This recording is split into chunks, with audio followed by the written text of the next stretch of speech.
Alright, welcome back everyone. 皆さん、おかえりなさい。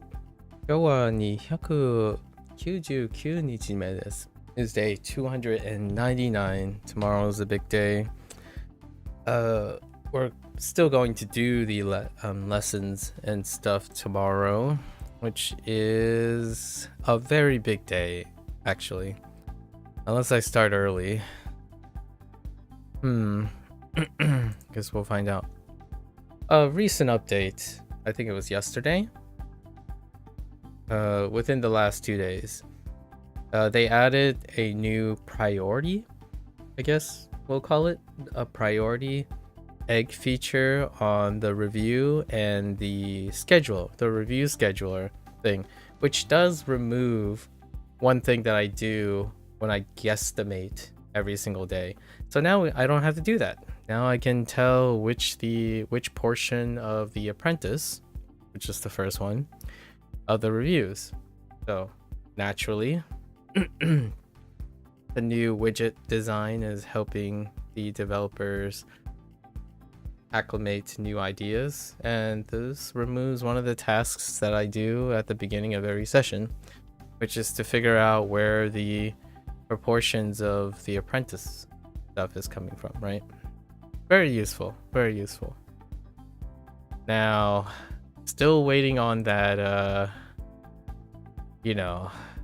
this window being a little bigger for this display. It'd be nice. I do like that. You might be thinking, there's some criticisms that people say, well, this is over engineering, right? Over designing, where you add actions to display the same amount of information that it previously does. However, I think it's a compromise because there are individuals who do not. There are a significant number of people who do not like the idea of being overwhelmed by all the things. So I think instead of making like 3 or 4 clicks, that's fair. But scrolling, maybe that's a little pushing it a little bit, doing the scrolling thing. Other than that, yeah, still waiting on it. I think it kind of screams to me that they designed this front panel and thought that the sizing was sufficient. They're still like, these bars, man. Maybe it's because it was meant to be in a bifold or something, but this is kind of a little bit triggering. So hopefully that's the next thing that comes along.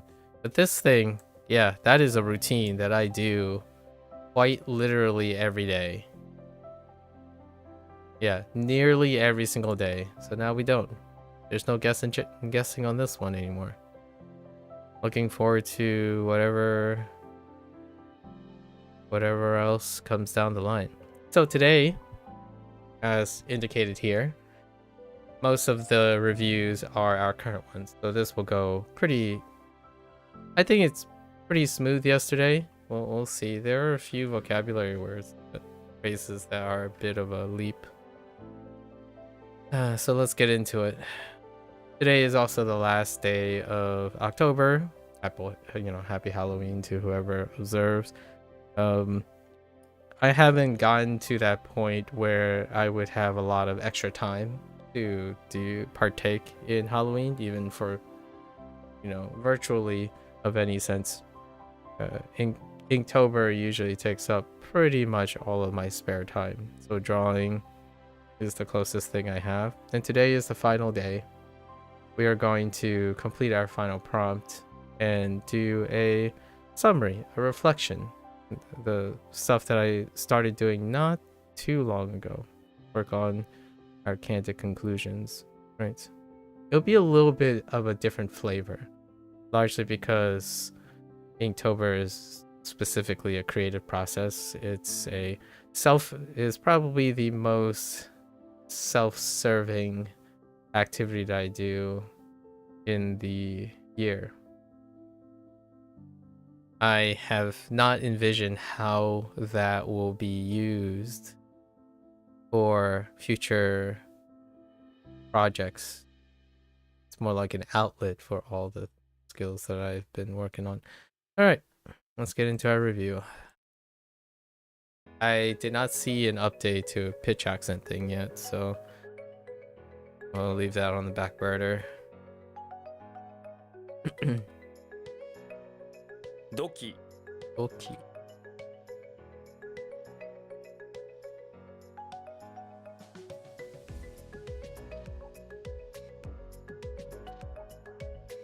Saiken. Saiken.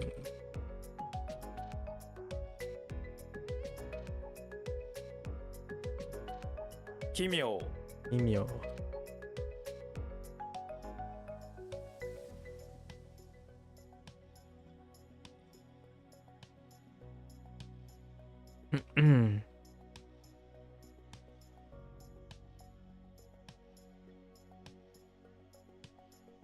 Oh.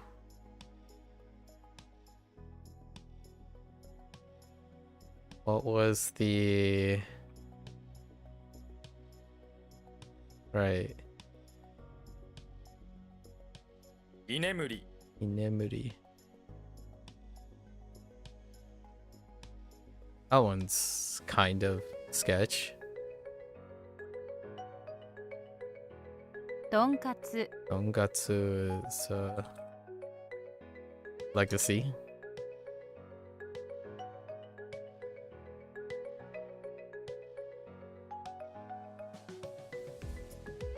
Oh no.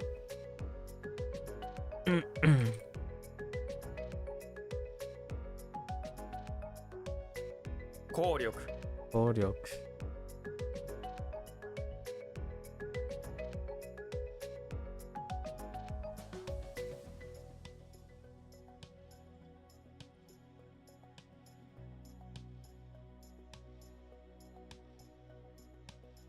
Fukenkou. Kenko.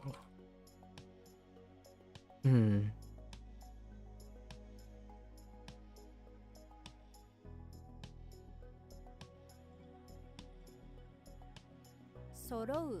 Sorou. Whoa, that was that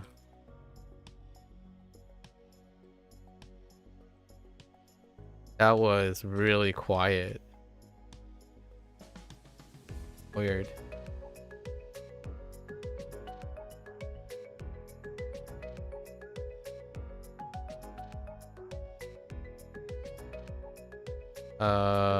Oh, it's oh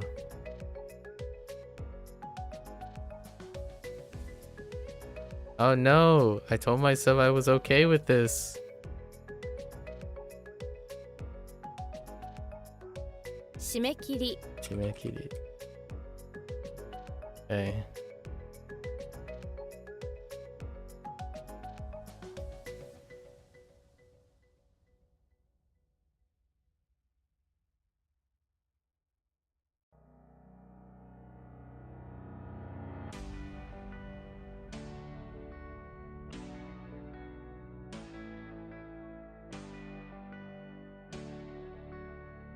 Kamaeru. Kamaeru.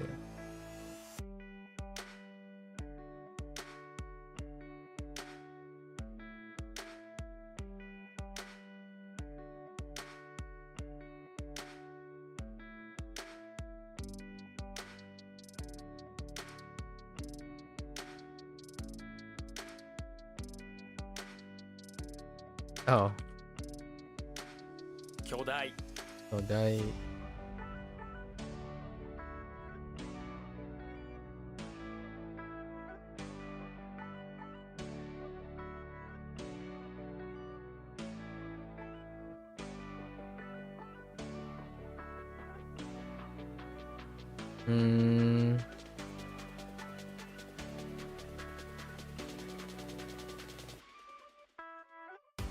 No, it's not that. Something else. No.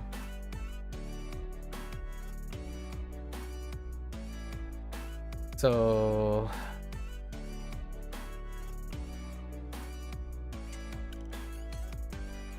Oh.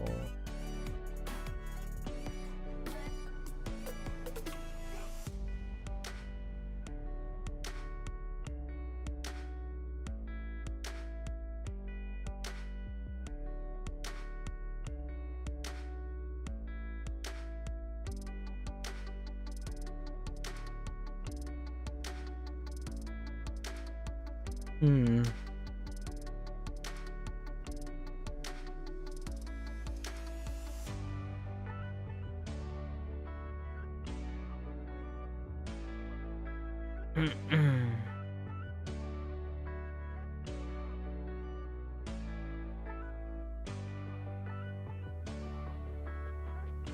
Sasou. So, this needs a little help. Oh, I did weave in the grain. Oh.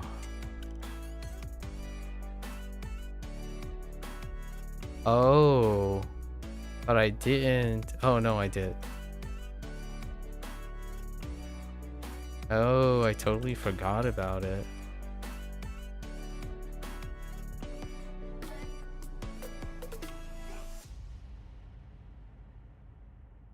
Okay. All right. I forgot something.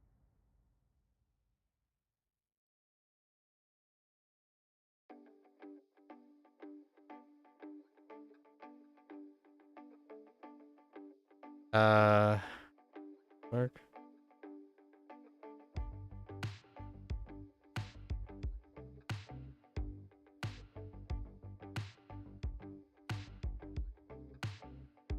Not that.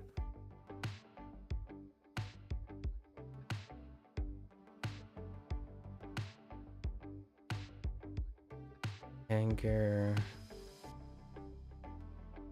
Anger.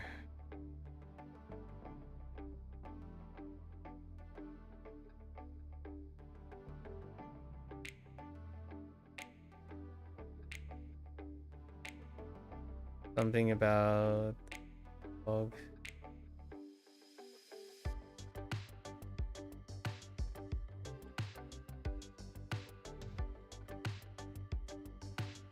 Ikari. Cuddy.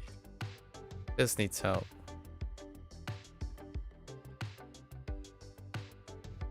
Well, dog, right, was upset. Oh. It's near the stool.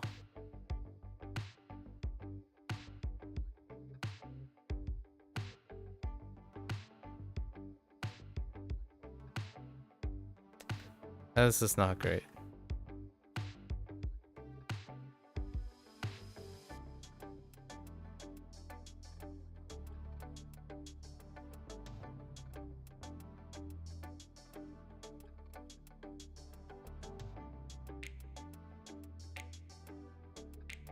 Hmm.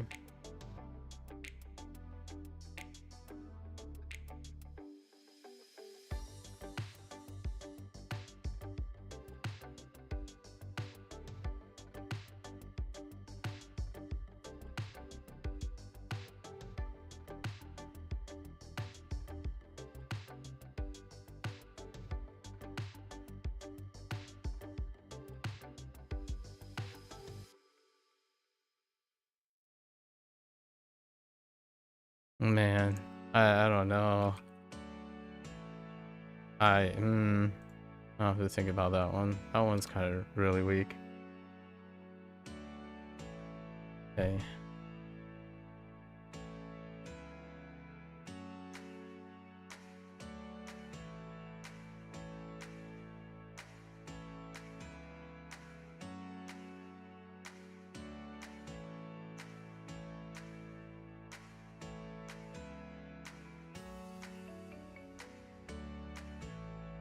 Suiminyak. Yuck. Okay.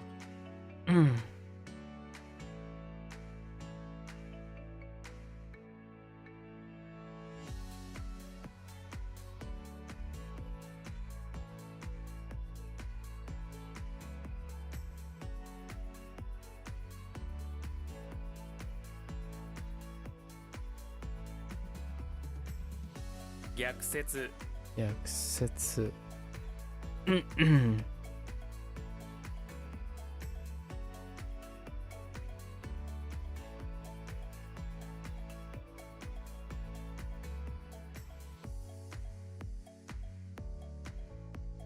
Jōshaken. Yoshaken.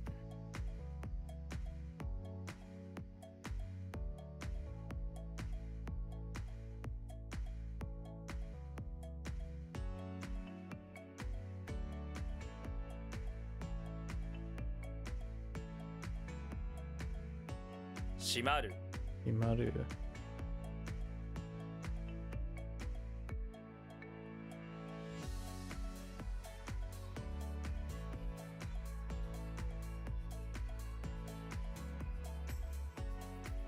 Oh, oh boy.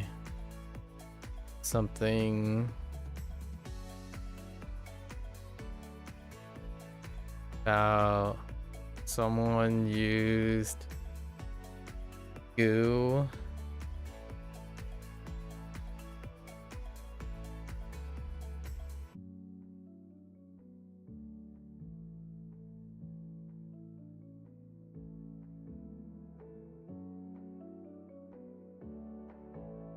No. Yes. No. This is the mutual happening thing, right? What does the goo part have to do with anything? Oh, goo. Instead of goo. Oh, that's not good. Does that have goo attached to that too? I'll have to think about that. But this one is the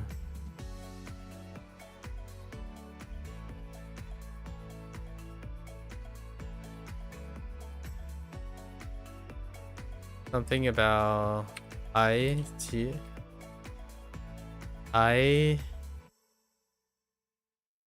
pretty sure G is in it. I is the kun. Oh no. Not G. G is the subject, right? So, 相次ぐ Aitsuku. That happens successively. Oh, goo and good. Goo for good versus goo for goo. I think I like good. Good is not. I have to go with good. So we're gonna change goo from good. I know there's one that uses goo.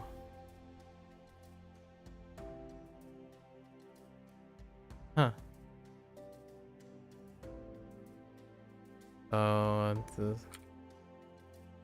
haratatsu. 腹立つ Haratatsu.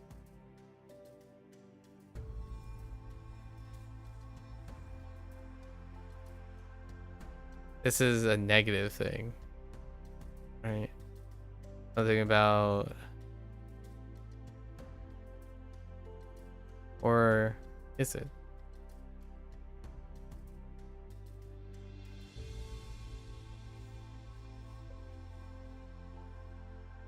Yeah. Get angry.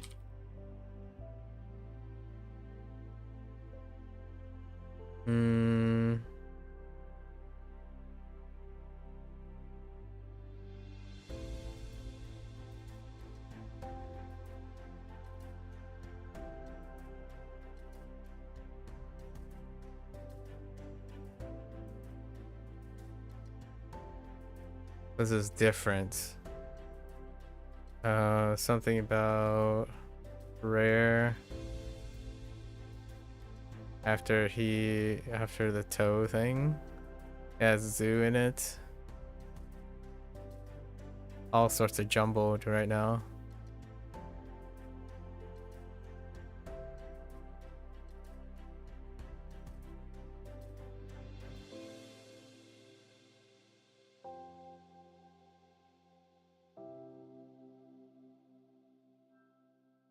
Oto.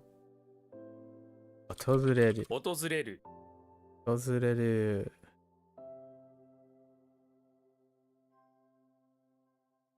Okay. That one's kind of tough.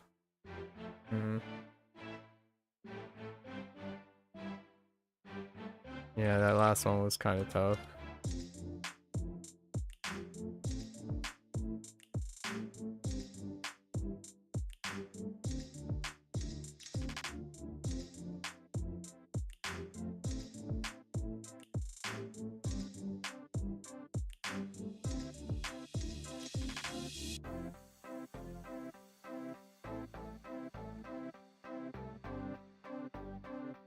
博物館 Bootskan.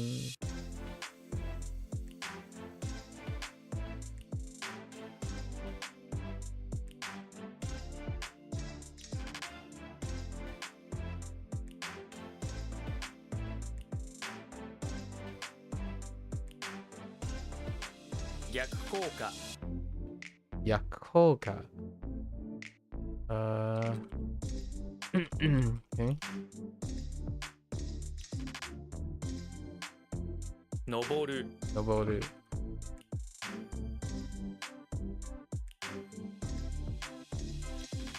腹切り Harakiri.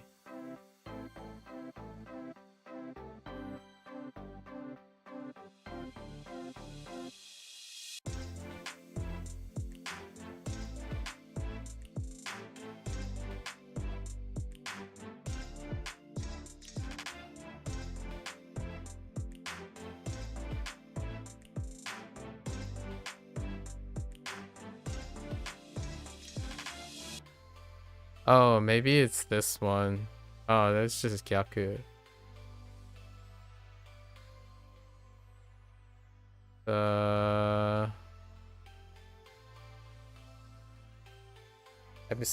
Jury's still out on I'm not sure what to use yet. We're kind of stuck in between two things. This is the one where you're going against. You're opposing. Think about using a saw and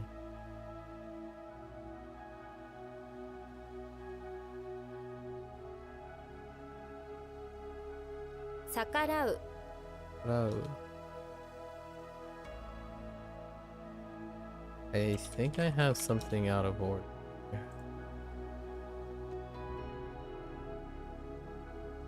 Oh.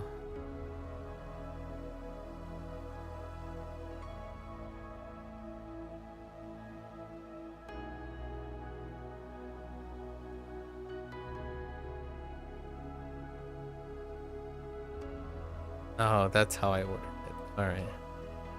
Fair enough.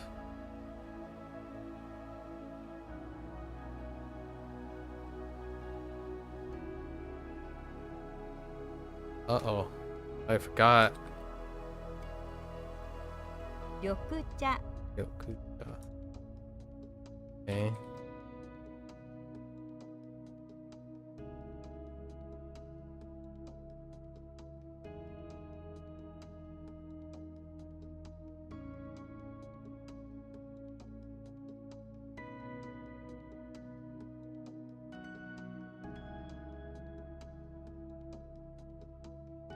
I'm using send, whoops, but what is it? Draw near, stop by.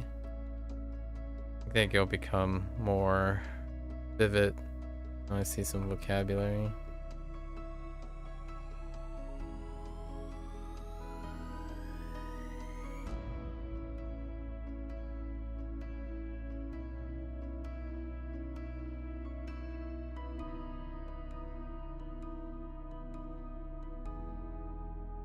No. This is...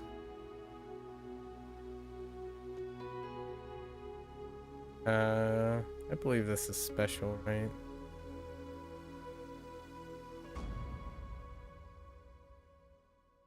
A bit.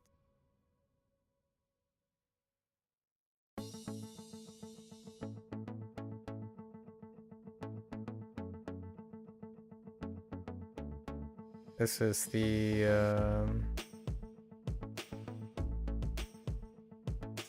gambling thing.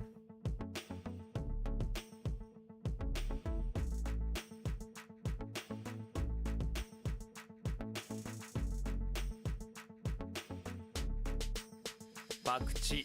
Bakchi.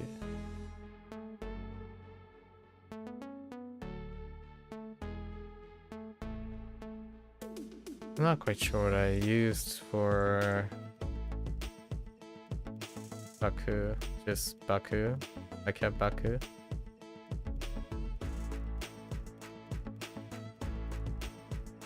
Yeah, that one is not great.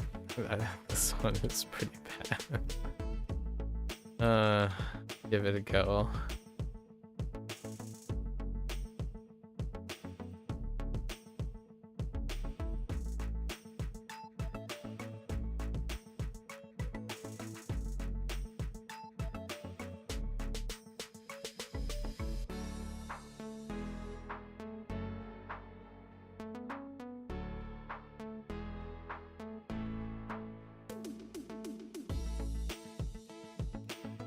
Gekido.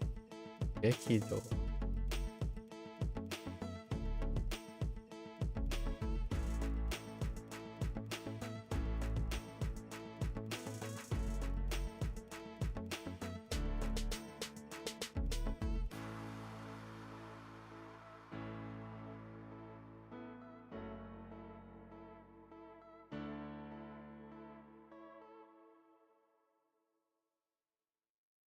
What was scared of the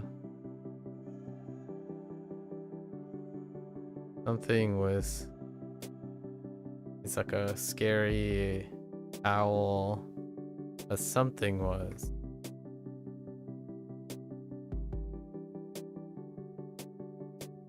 No.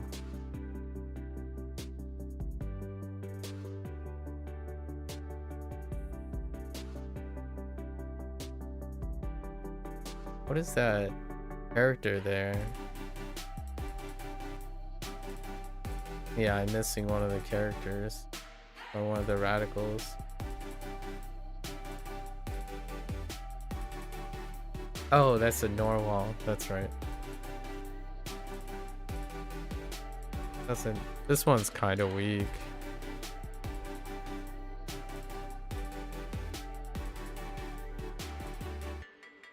Weakest character so far. Interesting, it's not one of the three. I guess we went over it twice.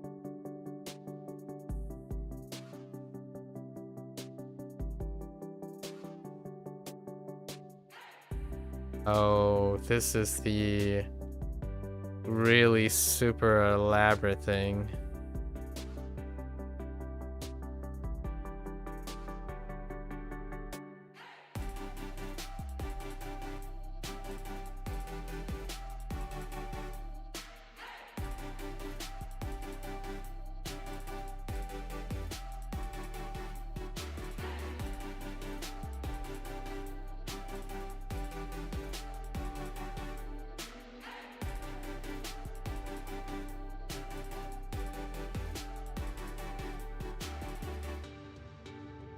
Kind of all jumbled in there.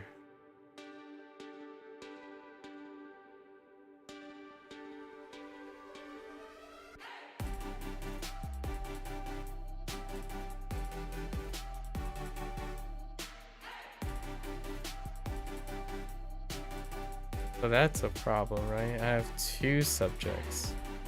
And I wrote two sentences for this.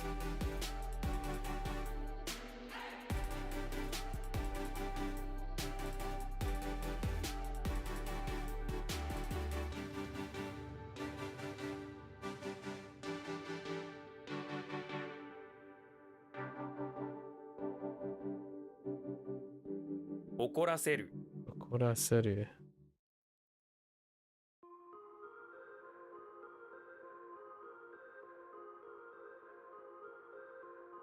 Hmm.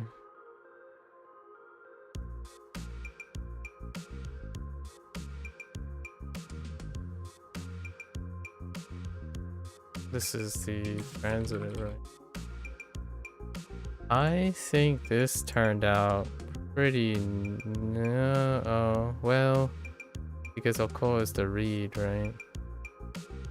I don't want to think of the read right away.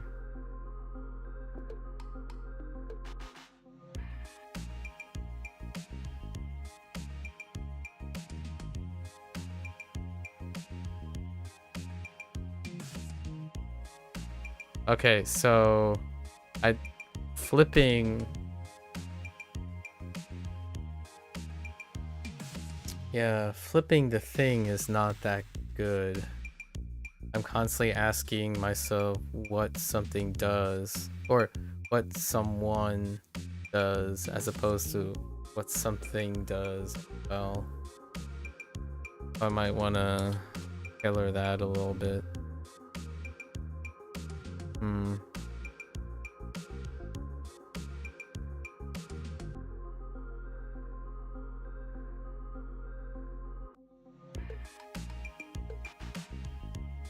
The heck? The heck?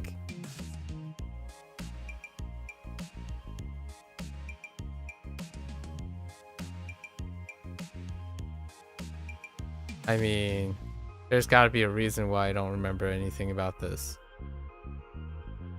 Is it because...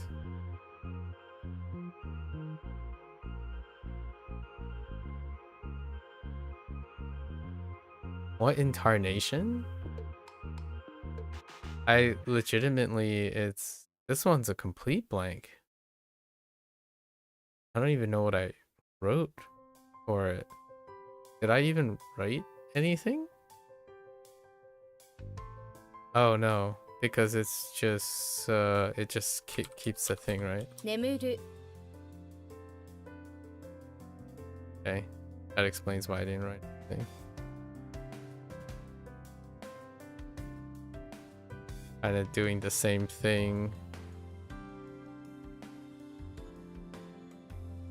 Shouldn't be too complacent. I'll write something eventually.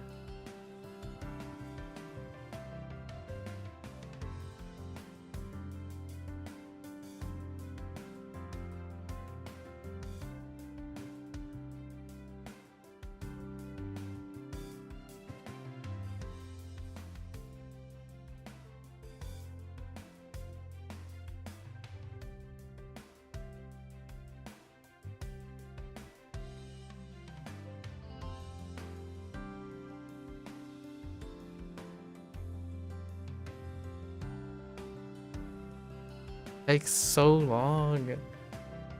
Hold up. How can I?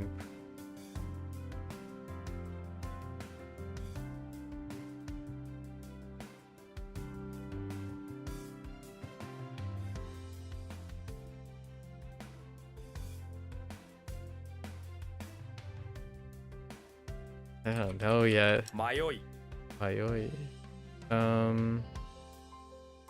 Mayoi.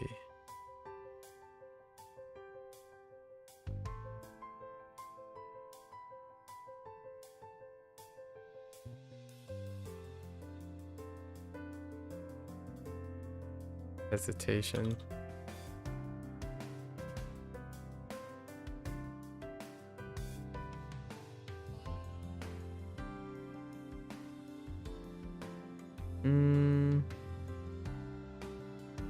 Did I cut corners with you? I feel like I cut corners with you. Oh, I guess not.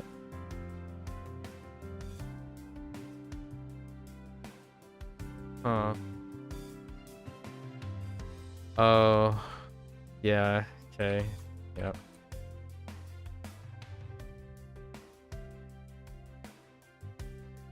痛み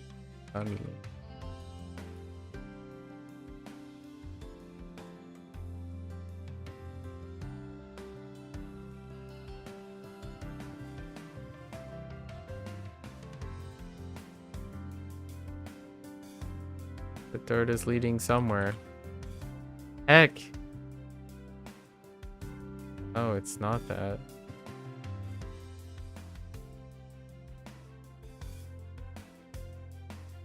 Oh.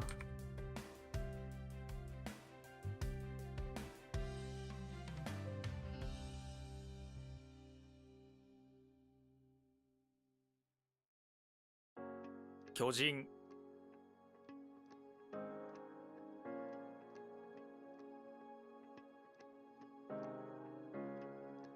道に迷う Chinimayo.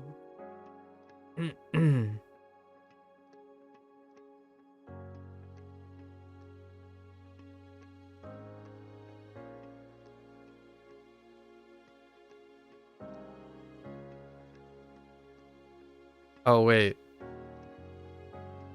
Does this change? I don't think so, right?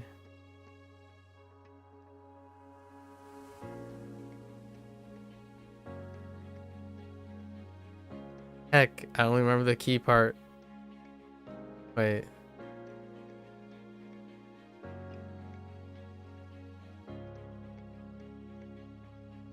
極めて Ubamete.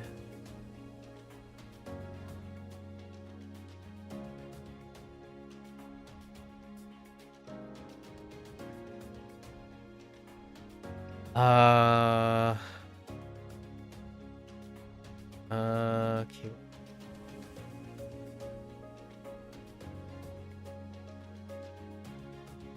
I think this is just extremely, now that I think about it. How did I funnel extremely between... I didn't. Oh, it's because it's referring to the adverb, right?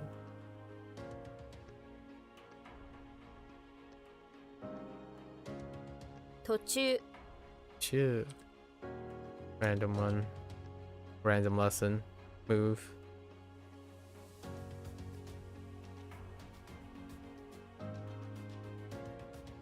This is one of the weaker ones. Heck! Something about the wall.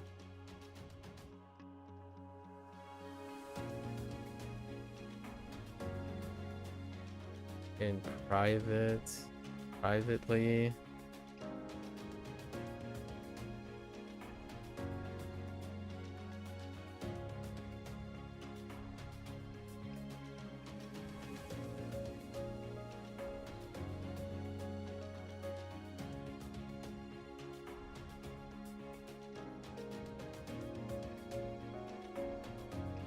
Yeah, still probably the weakest one. It's one of the 3 weaker ones, right? The cabinet one went well, and the con one went well. What makes this one kind of garbaggio?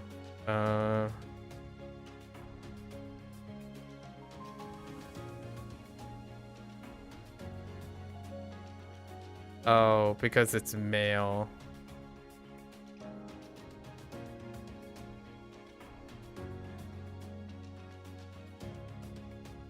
Yeah, this one just plain sucks.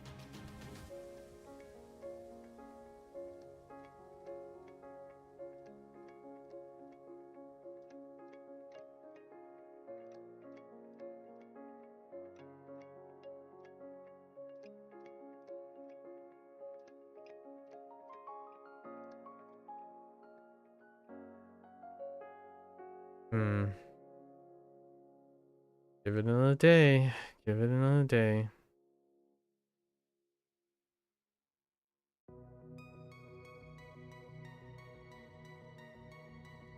What?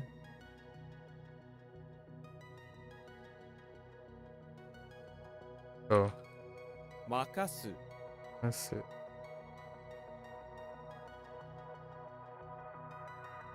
Wait, something was off about that.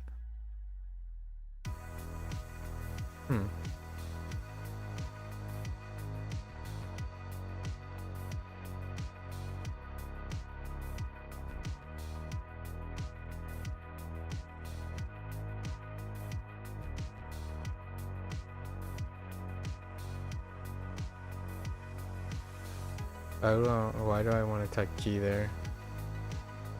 好奇心 Because it is. Oh, key.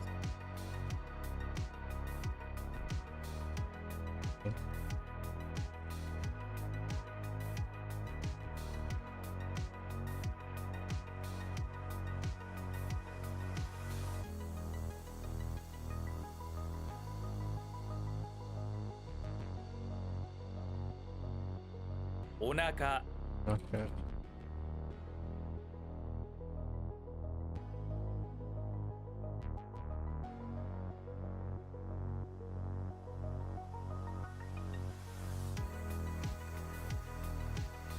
What the beckon?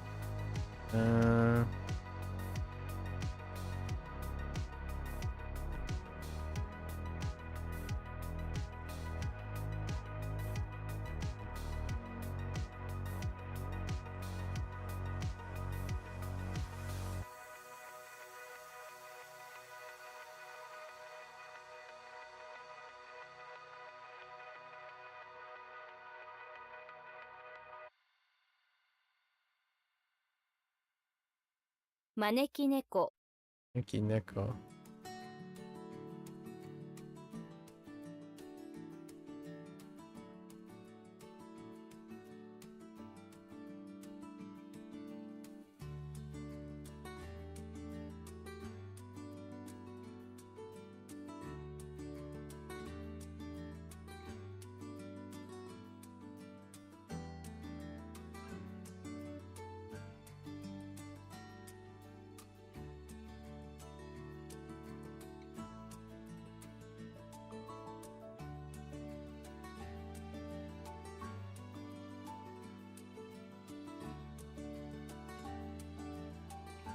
YOLO? Man. Okay, hold up.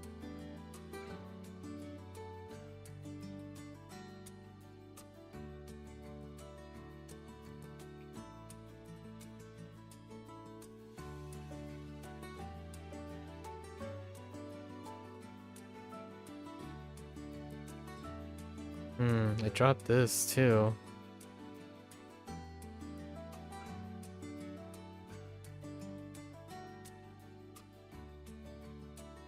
I told myself that I used guess, but that's actually not guess, that's podium. I made an error here. And now because I used guess, I'm not...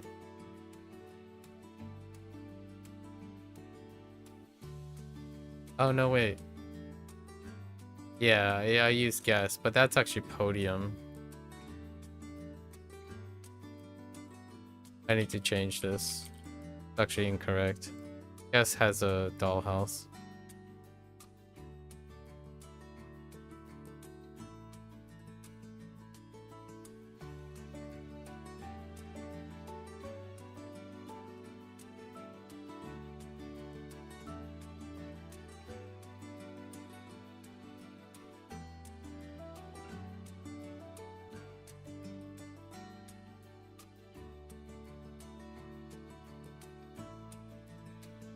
I was more in error in remembering the radical. きれい Yeah.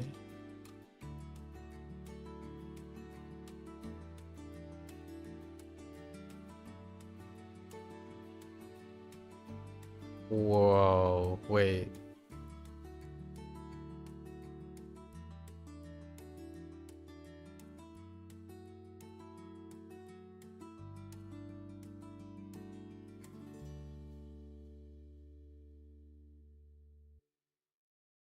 This is like fabric, right?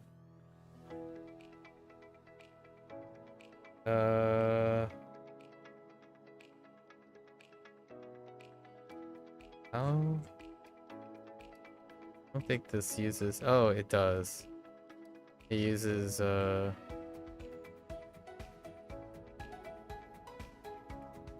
want to say... It's abbreviated, I think. I don't remember Chi. I don't think Chi was in... Or Shiki. I mean, Shiki.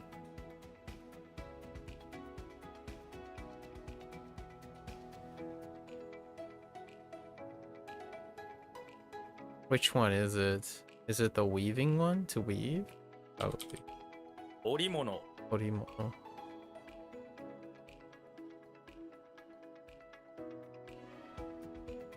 迷惑メール迷惑メール。奇数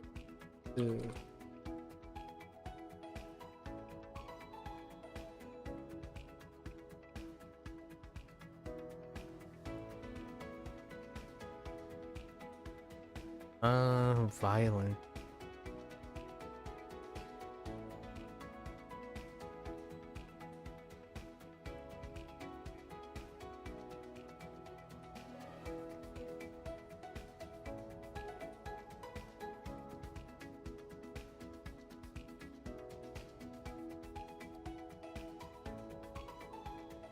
Is this unchanged? I think so. 逆 Yeah, okay.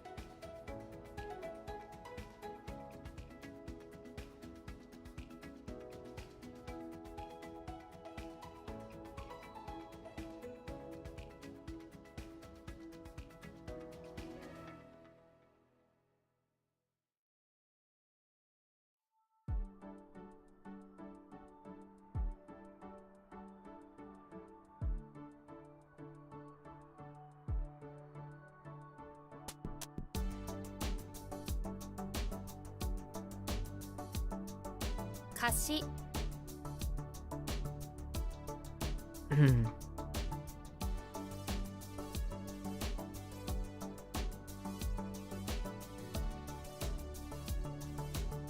つく It's good.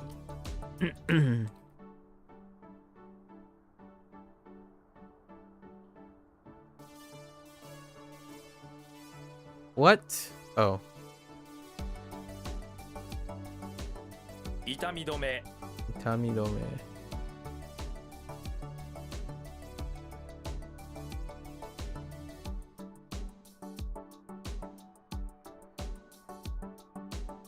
Uh,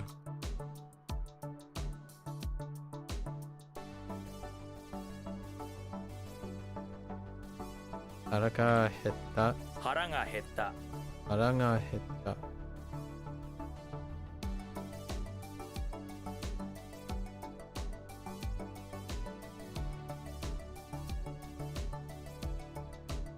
Mikiwameru Kiwameru.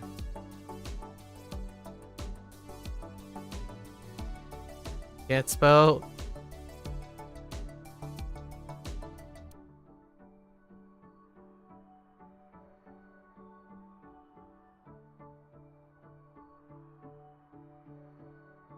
眠り薬 Nemuri kusuri.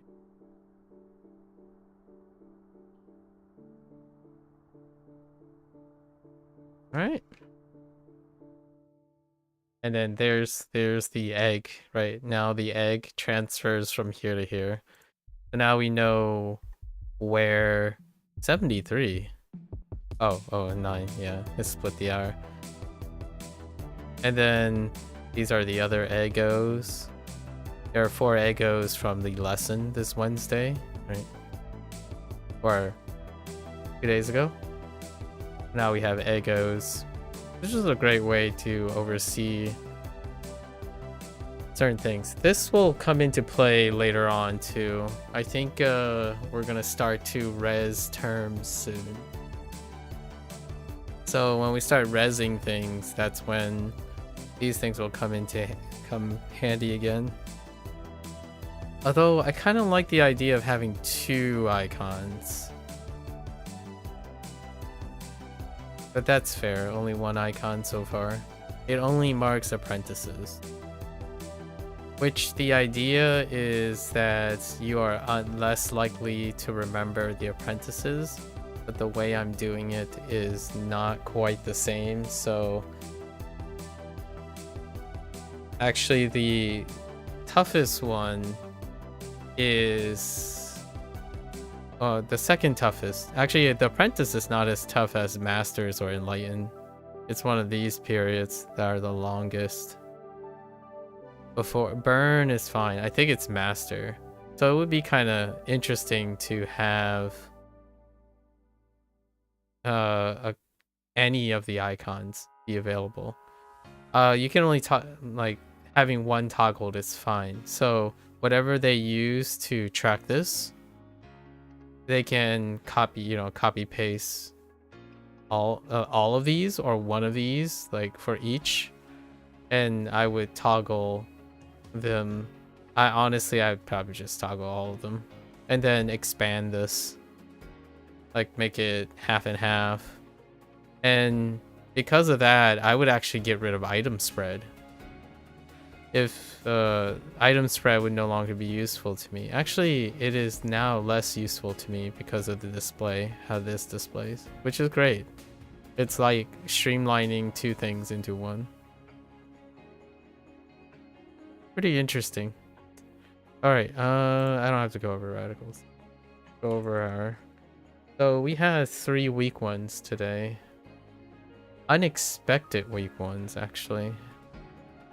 Alright, so we're right 2 pips. So let's do deaths first. Okay. Up.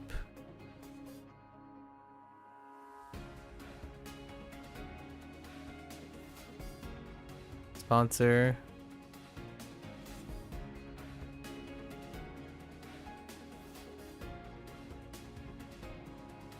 Urge. inlet,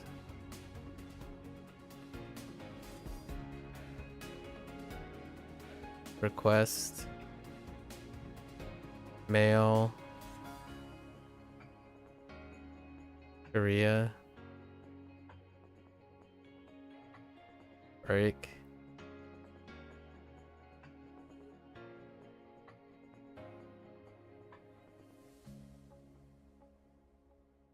dinos,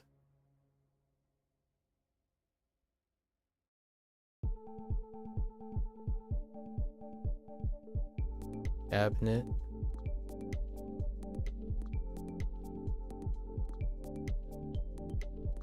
recommend,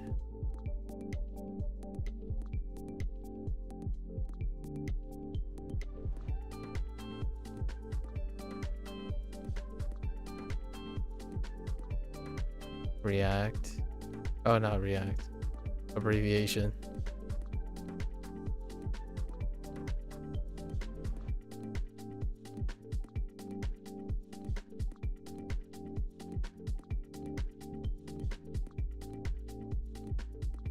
abbreviation's pretty weak, navigation,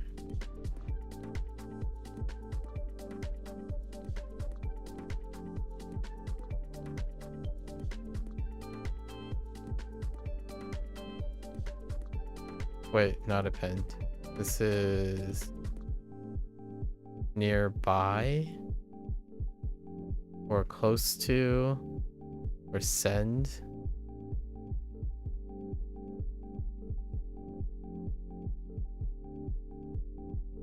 Let's make sure. Oh, draw near, not or stop by. Dang, that's really weird. I've been using send, so we don't want to use send. Let's do draw near, stop by. Send is the one that I would use if I don't remember the other two.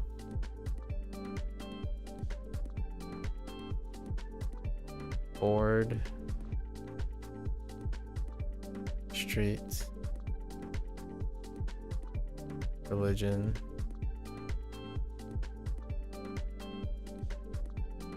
barter, banquet,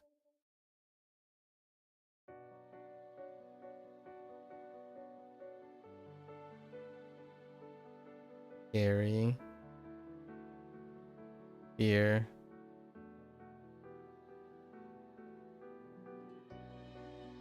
append,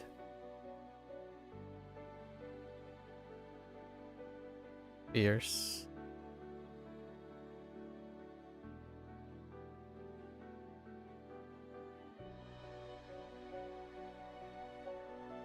violent,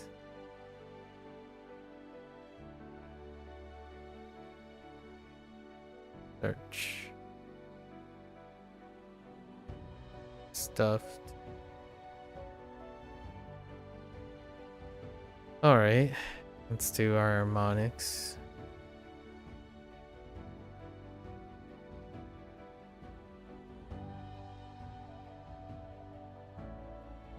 Haiku.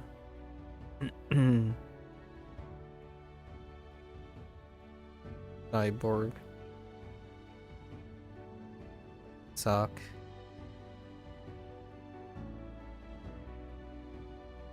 Eh? Neighbor. Youth. Fun.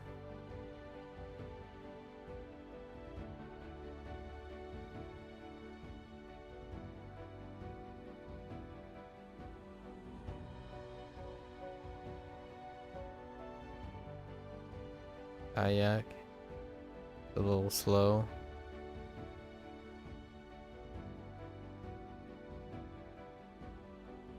Chin.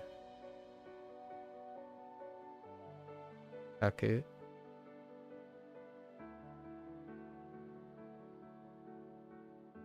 On. React.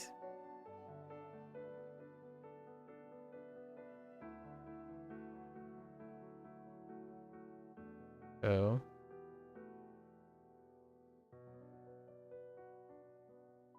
E.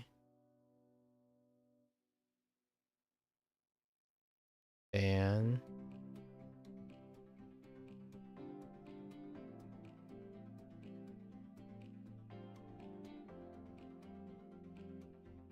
Guy.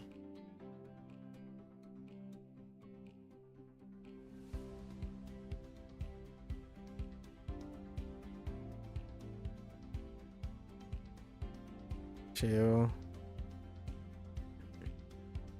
This is just Musume.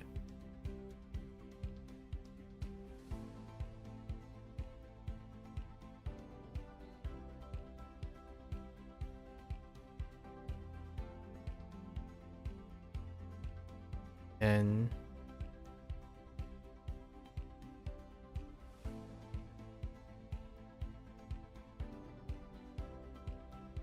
yeah, getting stuck on this multiple times. Cool.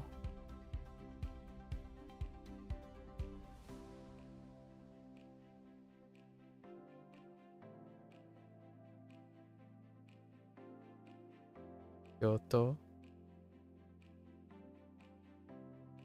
And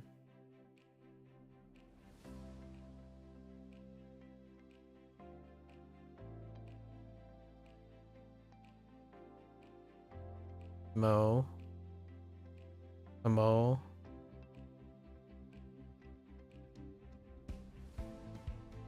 Let's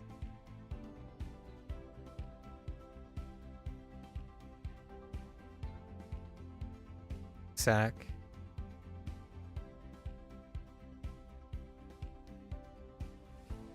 Two.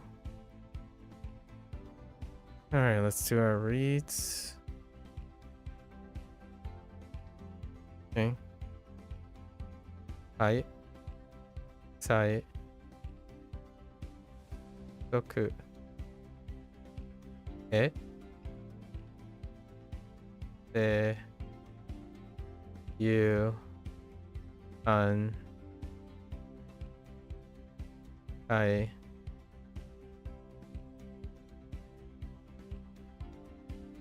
In. Kaku. An.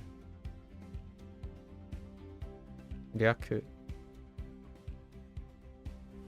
O. I. An. Gai. Ju. Musume. En. Fu. Oh, it does look like Fu though, now that I think about it. Okay. That can help. Yo. En. Mo. Retsu. Saku. Tsu. Alright. That's a wrap for WaniKani today, right? 1 hour right on the dot. Hey, that's a wrap. If you're gonna watch this later, arigatou gozaimasu, right? Feel free to follow along, pick up WaniKani, give it a try. Let me know what you think. You're always welcome to stop on by, yap a little, share some stories, keep each other motivated. Until next time, minasan mata ne. Mite kurete arigato. Thanks for watching. I'm gonna get up, stretch, walk around a little bit, do a quick bathroom break, and I'll be back for HanziHero. Thank you, thank you.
Alright, welcome back everyone. 欢迎大家回来。今天是第292天。It is day 292. We're within the week of our 300th. Business as usual. Two things. Infamous. My. Just gotta think. Right. To bury. My.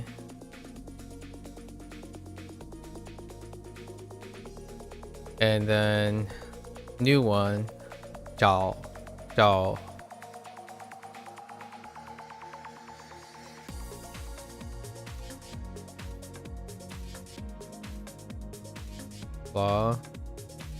We kind of did a TLC on this one.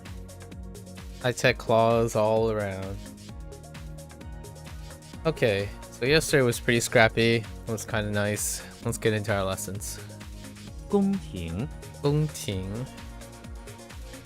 Imperial or palace, I guess. Palace court. It's just still a palace, I suppose. Or a royal court. Okay, so either. Okay. 宫廷姓氏姓氏. Another surname. This time is surname and family name, so 姓氏. In ancient China, 姓 and 氏 represent two different types of group name. Eventually, I see, 氏 fell out of use and 姓 evolved into the surname used today. I see. This word originally referred to either both of these systems, but since the latter is no longer used, it simply refers to the surname. That's fair enough. I still refer. I actually still use both these systems in English, but that kind of makes sense. It kind of functionally became synonymous. I wouldn't say they're exactly the same, but reductive conversation is the name of the game these days.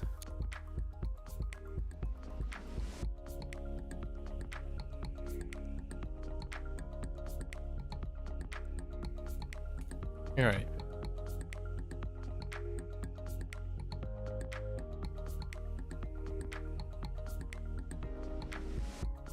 姓氏姓氏孕妇孕妇 yeah. Interesting that they use yeah, all right, there's probably some historical context for this one. 孕妇 孕妇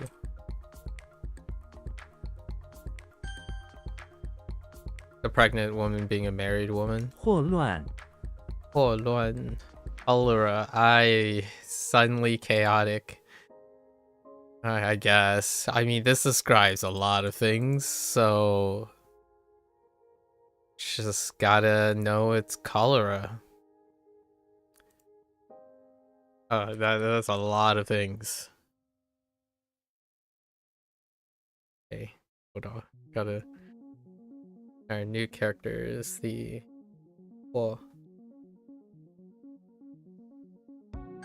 霍乱霍乱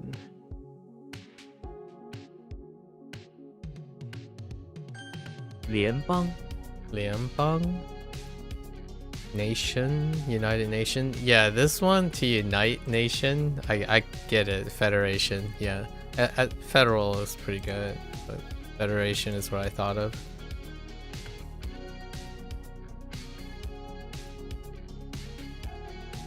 联邦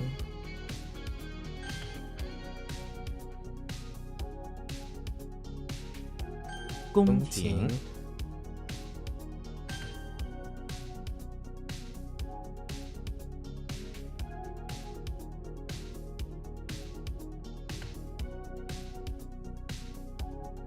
孕妇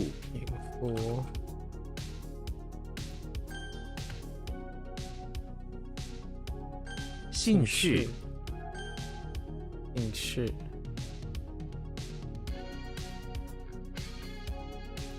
联邦，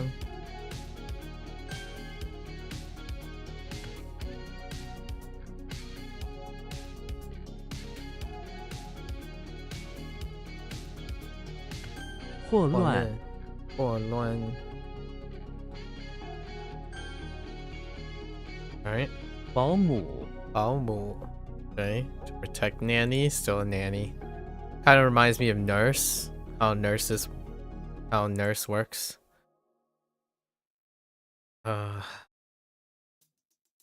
保姆，岂有此理！岂有此理！岂有此理！ Yes.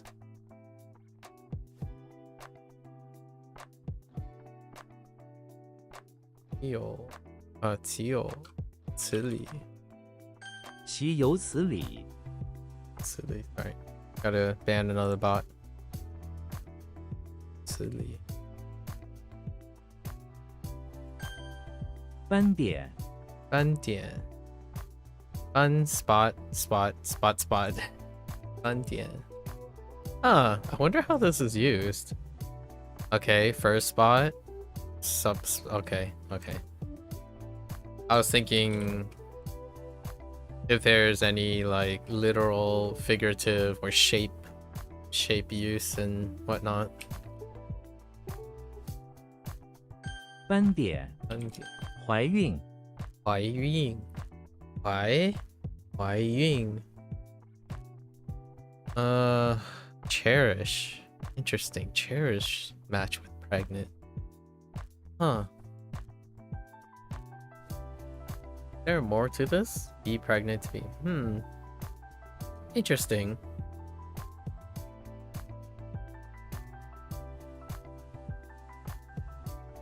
Oops. Wait. Oh, right. 怀孕， I look forward to finding the nuances between the synonyms, if there are any. So 冰咬， it'll be, oh, so that's when they use it. Oh, instead of this, they use this, that type of thing. 定咬. Yeah, just ding yao. How does the yao part work? Oh, bite. Practice that too. Wait. Ding yao. 冰咬， Ding yao. Not ding yao. Ding yao. Okay.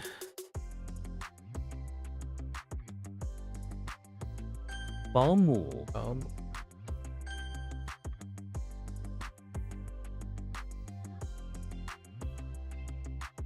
岂有此理！岂有此理！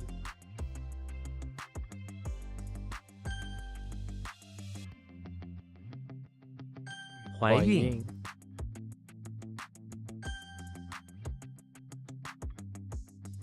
冰咬，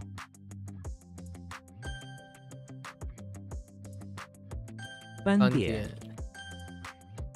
哎，泪汪汪，泪汪汪。Tear wong wong. Puddle puddle. Ribbing with tear. Okay.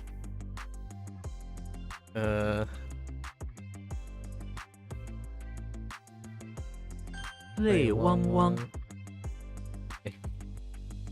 剂量，剂量. Dose quantity. Which? 剂量. 剂量，豆芽，豆芽. Bean sprout. Legitimately bean sprout.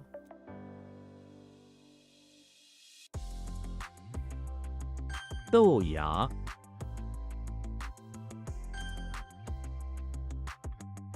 I still don't get how my parents call this. Oh, I forgot what is it. Something bangai, bachai. I don't remember, but it's not douya. 全， Okay, so we got the standard number of characters again. So that was a one-off. I guess my concerns were unfounded. It was a one-off when suddenly there was a character influx. Chen. Chen is kind of weak. So Quasimodo is inside the pawn shop where he works. Suddenly a floating hand wearing a headdress comes in. Okay, we're done. And hand just does not work that way.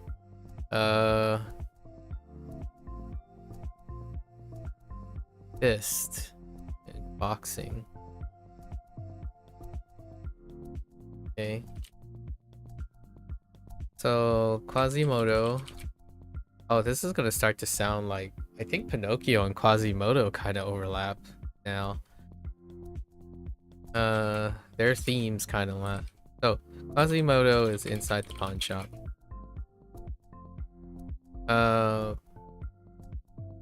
Where he is interested in like recreation, right? Recreation. Notice some boxing gloves. Boxing gloves for his hands.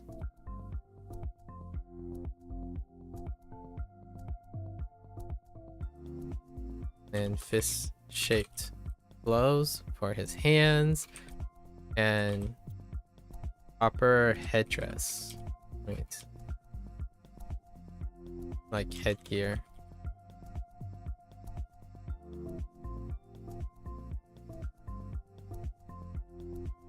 Because in a way, I'm using Quasimodo's interest in outdoor like human normalcy, but Pinocchio also has a similar theme, using the fact that he's a puppet but not a real boy yet situation. So that's kind of interesting. There's some overlap paired up each and every time I come up with an archetype. So the more I can reduce the archetype overlap, the more I can like use them as a form of distinction. So far,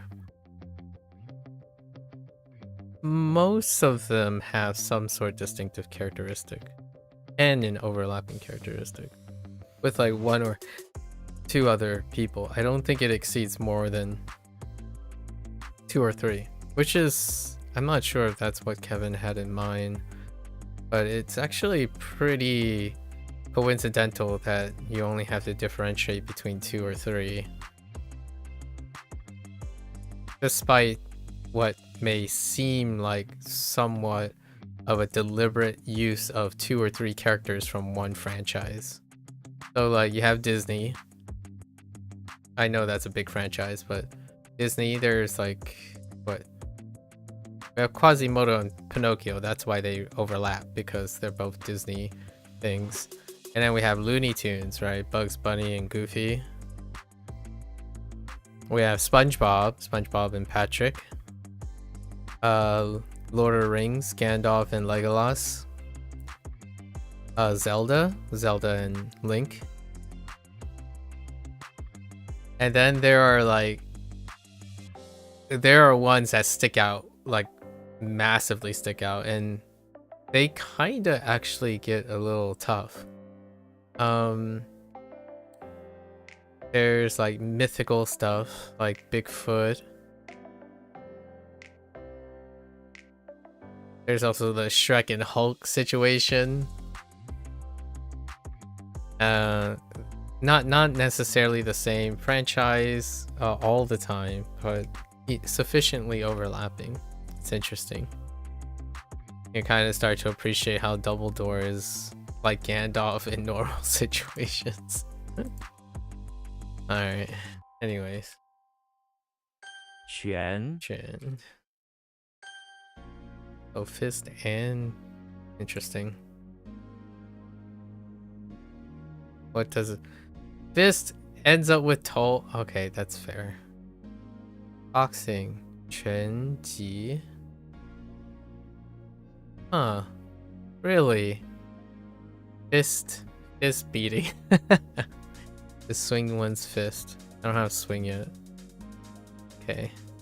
Alright, next one. 妆 Makeup. Interesting. Along with attire. Oh, can you say zhuang? There's no way zhuang is a thing. Okay.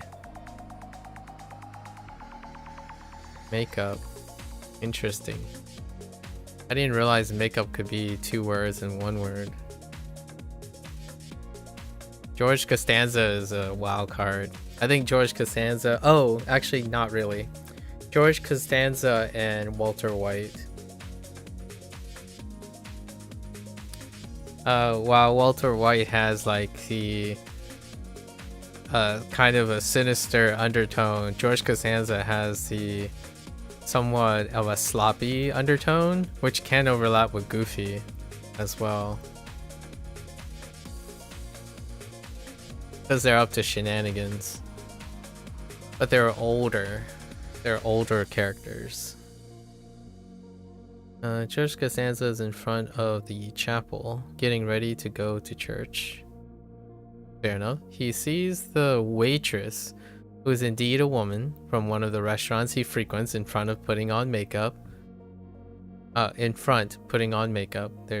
That's weird wording, awkward wording. It kind of reminds me of the WaniKani mnemonics that I've been working on. It's very awkward wording because I'm like rearranging it to Japanese. Or he trying to make his move says the waitress doesn't look ugly with her makeup, like the dunce he is. She hits him across the face. Yeah, that sounds like George Costanza. That definitely match up. That is definitely George Costanza. I don't watch like that much, but it's sufficient. Zhuang. To put on makeup, makes sense. Dowry. I don't have jia. I don't know what jia is yet. 妆 Alright.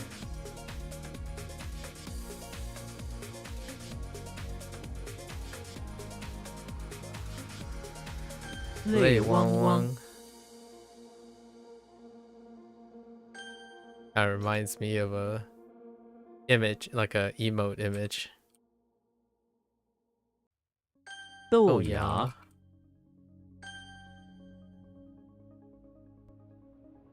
妆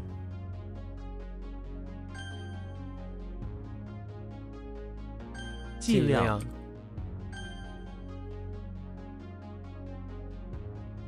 全 Alright. Next 5. 扯 Che. To pull. Kinda like yin. Yin. Kinda like yin.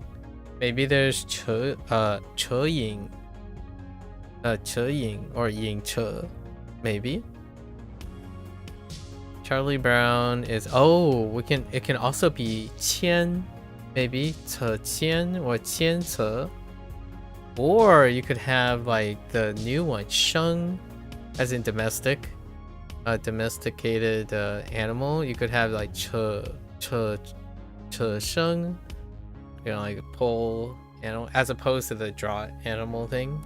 That's interesting. Or it could be like pull out, like che tiao or tiao che. There's so many things that can complement this.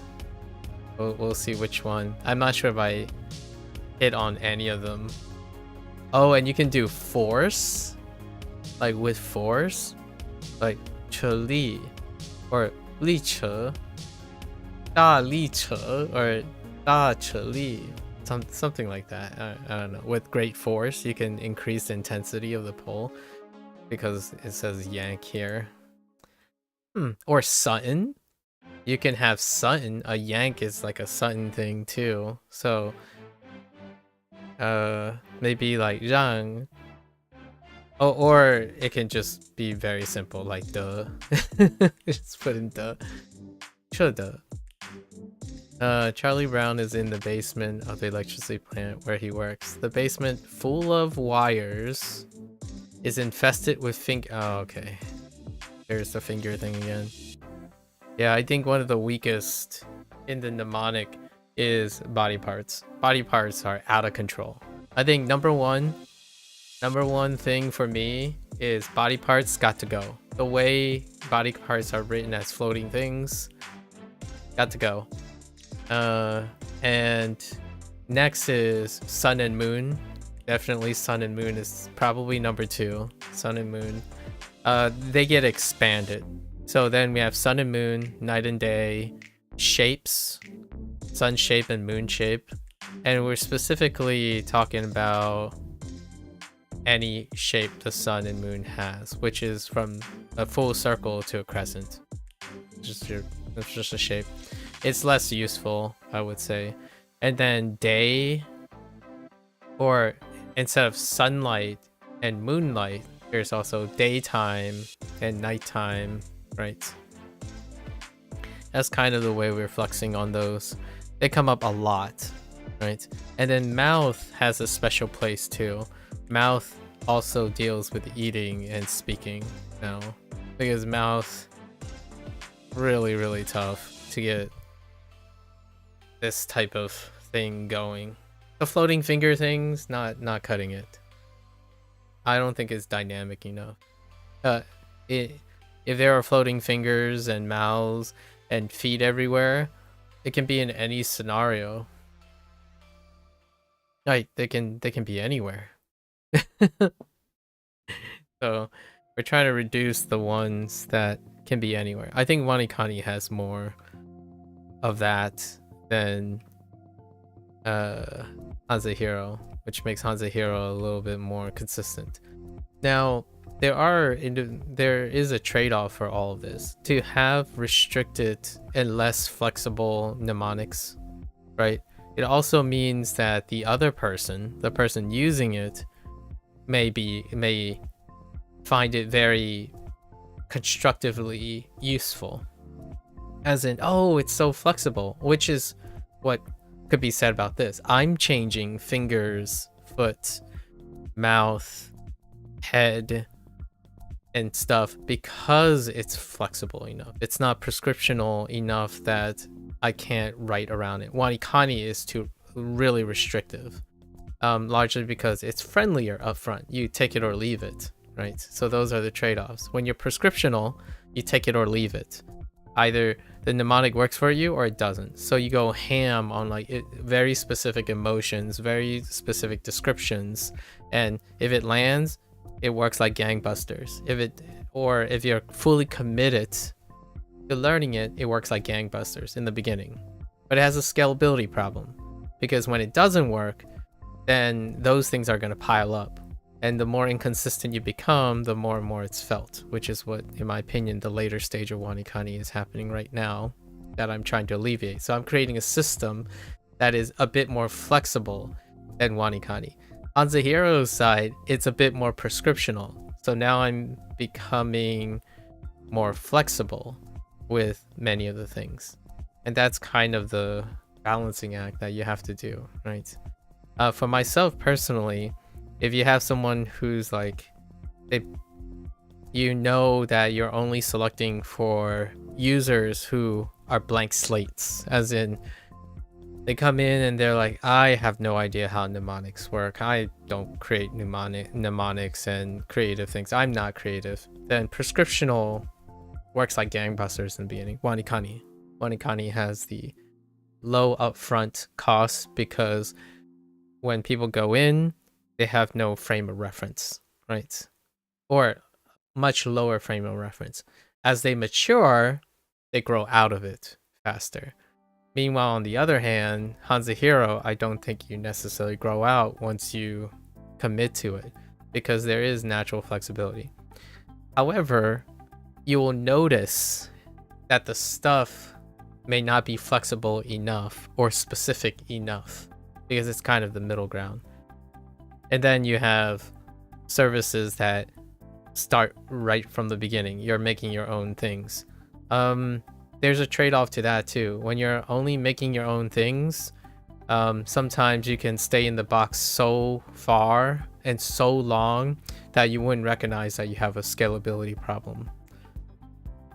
Or like a persistent, I don't want to say the word, but a persistent habit. I'm not gonna say bad habit. It's a persistent comfort zone, and that limits one's ability to adapt to new information or use new information. So if you're constantly collecting the same information, using the same adaptations you have, you technically, in my opinion, don't learn very much. You utilize, you collect the stuff, but there's no evolution or change for better or for worse. I'm not saying the change would be always better, but there's no like evolution, right? There's you're static in that, and I like it. I mean, I like both their approaches. It's pretty obvious that I understand, at least for myself personally, where I would start changing them as I'm going, because I don't want to stay static. It is very, I would say, to me, it can become decreasingly less rewarding over time if you continuously use the same approaches over and over again, right? I understand that riding a bike, for example, riding a bike is great in the beginning when you're learning a new system. Like, you're learning how to ride a bike, and then your environment changes to help you continue to collect use from your learning the bike, right? For me, learning how to do other things with the bike while experiencing more environments is the ultimate reward. So there are two places of reward: how you're riding the bike and what you do with the bike versus the information you gather while using the bike, right? So if you're not able to travel, how do you make the bike riding portion more exciting over time?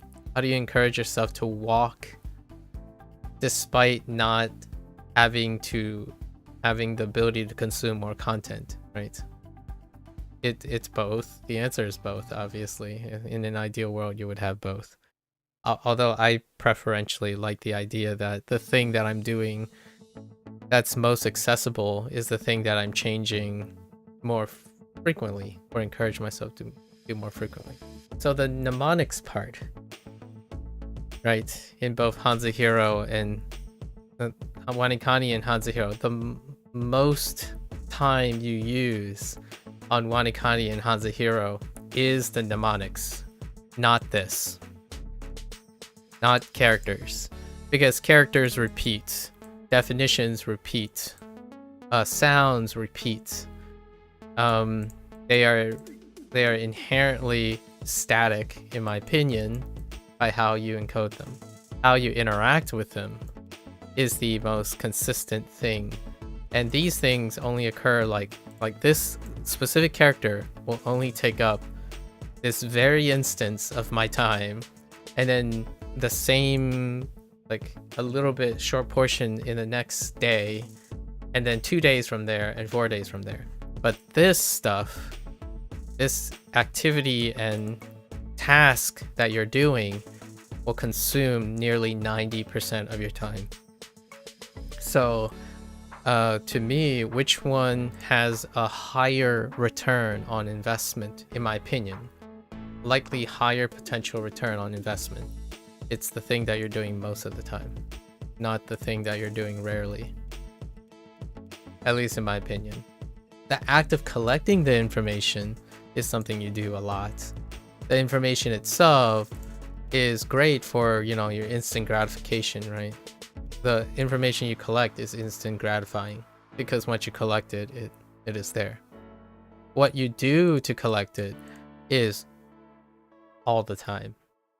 And I will probably say more about that tomorrow with WaniKani's 300 days, and I'll probably say more in 7 days, roughly 7 days from now for HanziHero. Right. I think that's the quote unquote not anyone else's secret sauce, and it's not really a secret. I've seen, at least personally, I've come to be introduced and came across via algorithm and other individuals who focus on self-improvement, I suppose, their content where they rephrase, repackage, and recontextualize the thing that I'm talking about now, which is the idea that there's a big difference between investing in small changes on things you do the majority of the time versus expecting to do large changes on things that only happen a fraction of the time. If you're learning the context, if you're learning the foundations and the context of some sort of static information, that is a fraction of the time. So you need a lot of it in order to permeate that diminishing return, right? Like, for example, the first time you purchase a phone, that actual purchase of that phone is instantly gratifying. What you do with the phone is persistently returning. So the little things you keep adding, the little activities you keep adding to the device itself will continue to pay back. The act of buying the phone and the satisfaction you gain from the phone purchase is no more. It becomes diminished. And it's diminished, but it can still be really powerful when it's attached to the thing you're doing with it. So you can keep associating that with the task. Like, oh, you learned how to post TikTok videos because you purchased the phone, right? So that way it can be attached to a process. It still emphasizes that doing something that takes up most of your time and working on the little changes on things that happen very, very often can seem far more approachable and maybe even inconceivably potential. Like, the potential of it is inconceivable, largely because, in my opinion, many people are now fixated on the idea that their greatest source of satisfaction and reward comes from instant gratification. And that's understandable. That's what the internet preys on, or not really preys on, but iterates on. Instant gratification, right? What, for me, this is not, gaining this is not the instant gratification. It's the nearly 300 days of intuition, strategy, and planning on semantics and mnemonic devices that allows me to swiftly get periods of satisfaction, right? This is instant gratification, but it pales in comparison to every single little reminder that when I'm working in the long run is constantly bringing back reward. So to me, whether I forget this or not, the skills do not go away more than the information itself. I think this is tenuous. It's almost as though I would say, this is a bit of a hot take, collecting, like, looking at how much information you can learn, quote unquote learn, or store. I think the word store is a little bit better. Knowing and collecting how much information you can store, to me, hot take incoming, it's like the analogous version of materialism for your brain. Like, okay, so you've collected tons and tons of information. You know the dates, the phone numbers, the collective order of things, the catalog. That stuff, that takes up a lot of space. It's actually really brilliantly amazing how much information people can chuck up there. For myself, that is a consequence of this, of the stuff that I don't dedicate a lot of time, like a lot of time storing, but through the practice of it. So it can be difficult to appreciate, because even in the language learning trend online, output is seen as something that's diminished, not really all that valuable, and compared to input, right? And oftentimes input is represented by the ability to collect information versus output, which is the ability to apply that information, right? I don't know. I don't know if that's going to change in the future either, now that I think about it, because I was looking at a short on AI, right? It's kind of the talk of most things, and now it's gotten to the point where you can create an simplified output. You can create simplified outputs to gain a lot of input, but you have no idea how the process works that generate that new input. And that is what I mean by some, like, the hyper focus on knowing something and not understanding it. And I think that's one of the constant debates right now on AI, the use of AI tools, where the development of AI tools is being developed in a way that is exceeding the understanding of how it works. So when you're providing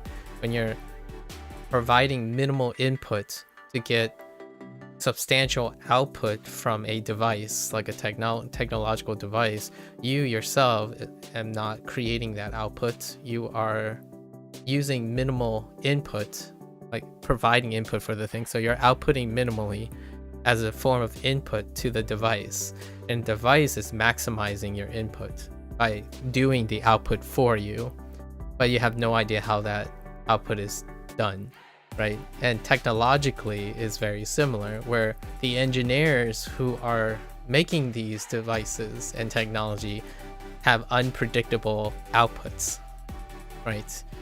And that is how I describe language learning when someone focuses on collecting information, in my opinion, versus understanding how that information is generated, whether it's through the technology or in their head, right? You can say things like, oh, I remember this. How? And then, because if you don't know how, one day you're going to forget it. And then you're wondering, how did I remember it in the first place? Well, you could remember a set of mechanical things that you practice all the time and understand that, and that will be there for possibly a lifetime, versus that idiosyncratic forgetfulness where you would brush it off as, well, I just forgot it this time.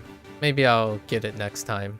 That's the inconsistent nature of not understanding how the output is done, right? And it still happens. That's what human error is, right? But now I'm talking about things that I'm not entirely sure are human error. I think they're more a result of, I hope no one takes this personally, a lot of human errors can be seen as a symptom of human incompetence and ignorance, not necessarily human error, that little point, that stochastic nature of humans being humans, as in regardless of how much you practice, you still make human errors. I don't necessarily think that is it anymore. Most of the time now, people speak, communicate, and learn and brute force through error from the point of ignorance, not the point of competence. And it can really show, in my opinion, and not a good or bad thing, because it's not life-threatening if you're not really doing anything life-threatening, right? And it can be enjoyable even. Some people like the idea of making mistakes and learning from them, for example. Others, maybe not so much. Yeah. It's a thought that's in my mind since I've been working on how I can mitigate some of these errors that I feel I can practice consistently observing when I'm using HanziHero and WaniKani. We'll see how it works out in the next 100 days. Alright, so we gotta write a new one because this is not for me. So Charlie Brown is in the basement. He was relegated to the basement of the electricity plant where he works. Right? Where he works. Lots of wires, right? Lots of loose wires. Lots of loose wires. He have to carefully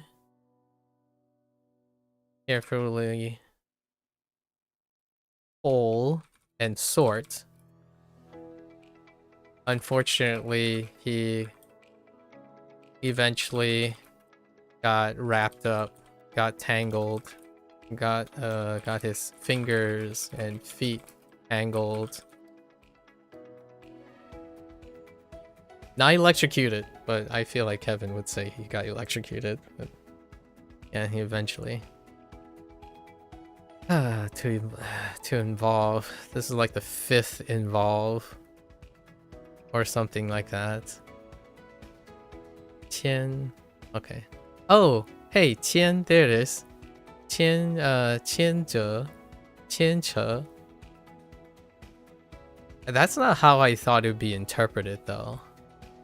To by lead by polling, to involve. But Qian was one of them. 扯 Alright. I guess.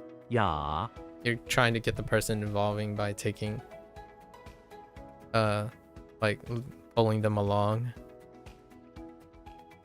Mute. Portal and mouth. Ooh, that's an interesting combination. So, yeah, we're using mouth for talk. So no mouth. Okay, no mouth here too.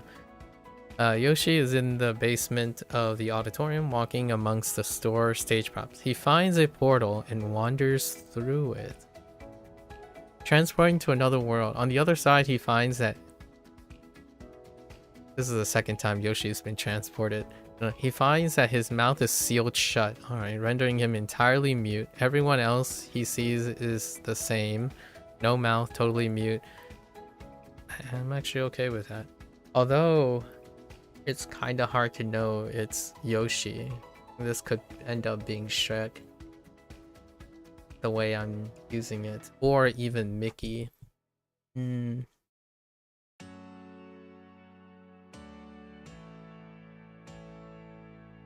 just gotta imagine dinosaurs, I suppose. Horse, Shaya, Shaya. Sand plus mute? Horse. Interesting. Instead of,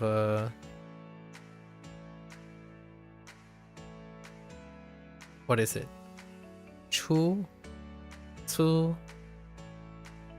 Tsuya. Like coarse.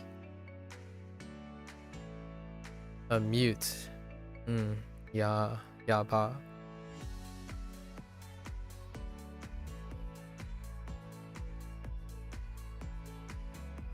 Sorry, I have to sort a mute from deafness. There's the deaf mute.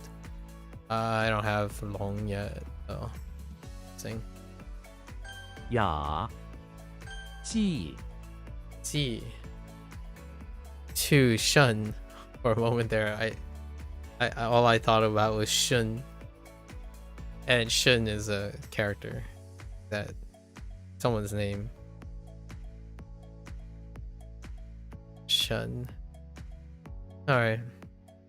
Jimmy Neutron is in the bathroom of the house, okay, where he is trying to feed his pet snake. Genius snake, okay. That is in the bathtub, fair enough.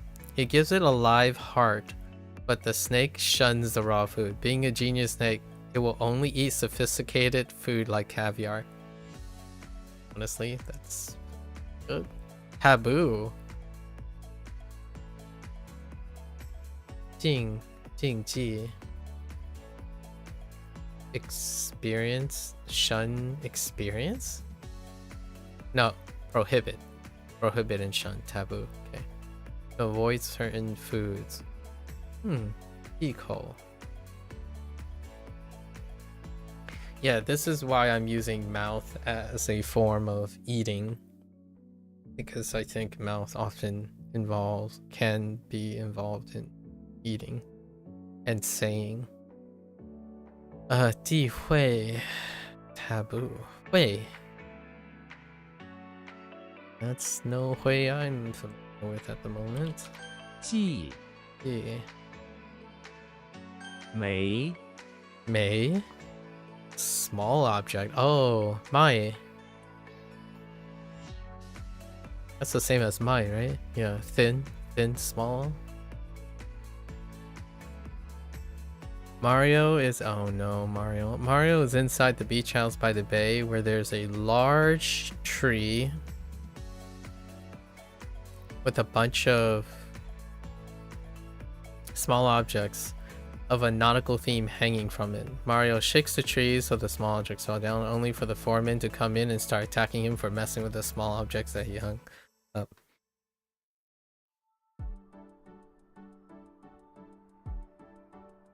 I mean, that's good enough.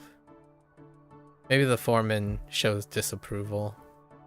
Although this kind of feels like everyone.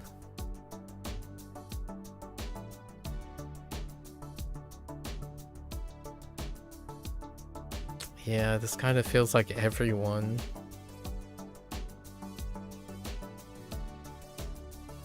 We'll come back if it's a problem.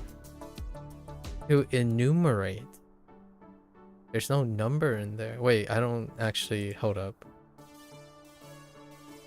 I'm actually not quite sure what the definition of enumerate is. Mention one by one, yeah, a number of things. Establish a number of... Okay, it is what I think it is, but... There's no number in here. Meiji. Huh. Innumerable. Uka Meiji. I don't know about to lift up. I have no idea how enumerate works. Oh, that's kind of a tough thing for the future. 没火 Wall. Appropriate. Don't think so. Man, you don't look like a twa either. You look like a... Maybe like a show. Or a... show. Just a bunch of shows. And maybe a... Yeah, it's just a bunch of shows. Oh no. Wow. Tom is in the basement of the office building, sure, looking for Jerry. As usual, he accidentally bumps into an office woman who takes offense, thinking he's trying to assault her. She screams that is not appropriate and starts trampling him with her razor-sharp cleats. Wait, why is she wearing cleats? You know... Yeah, I mean... Fair enough. It could be sharp shoes. We don't have to say cleats, but very sharp shoes. Maybe like a high heel or something. Oh, shit. Appropriate cooperation to compromise. Well, Shang. I don't know what Shang is at the moment. Wait, is that kindness? Yeah, okay. Virtuous, yeah. 妥， Okay.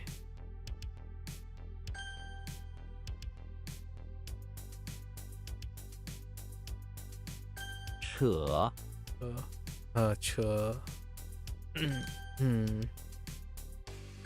妥，我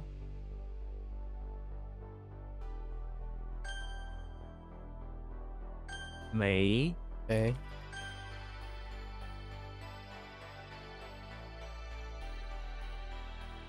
Uh,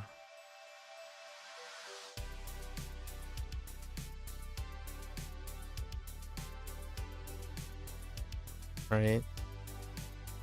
记，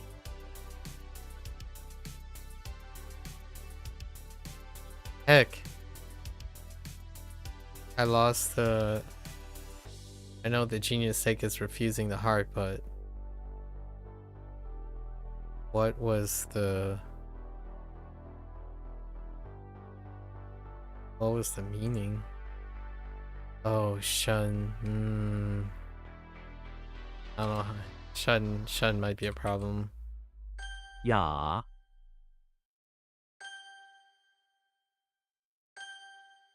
Alright.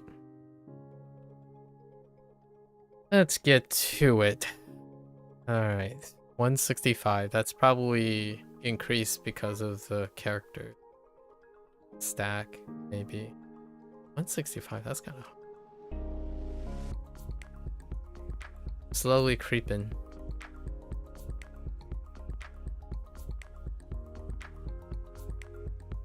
Jiao, I was like overcooked, burnt.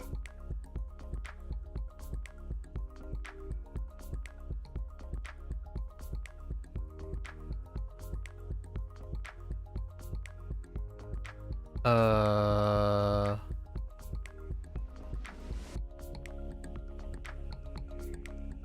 算账，月底的时候，我们要算账。扁，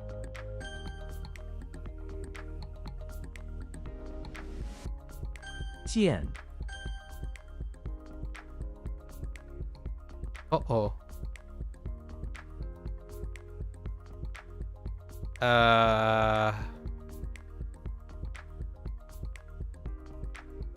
Uh-oh. Oh no. Oh no, wait, oh, that's 户，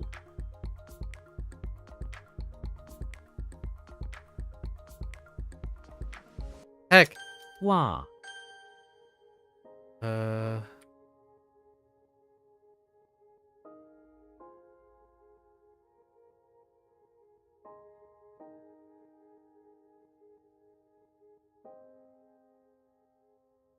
Oh wait.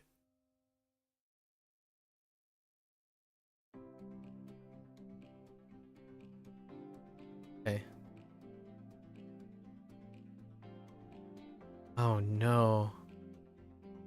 Pretty sure this is...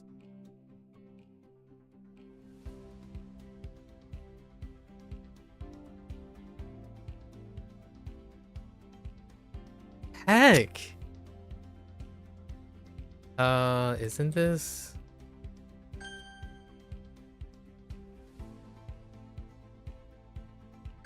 仿， I missed a G.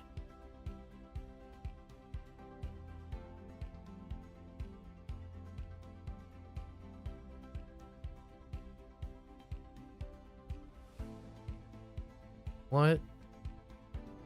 Incarnation?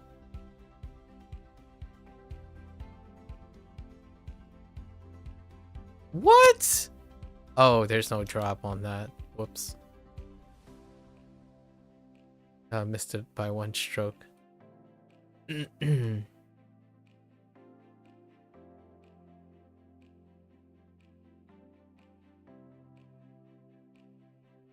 肝脏，饮酒过量会损害肝脏。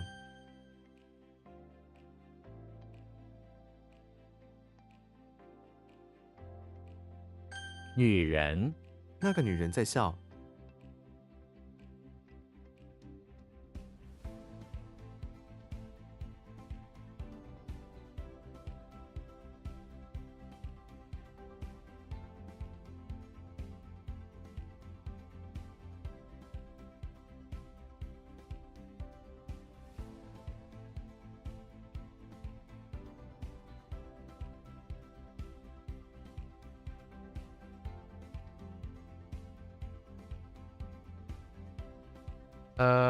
他们在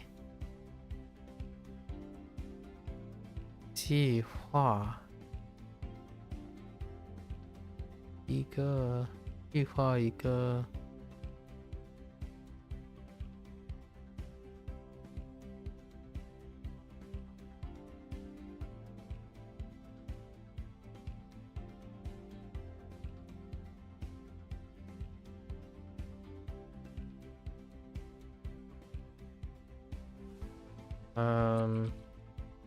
I have no idea at the moment.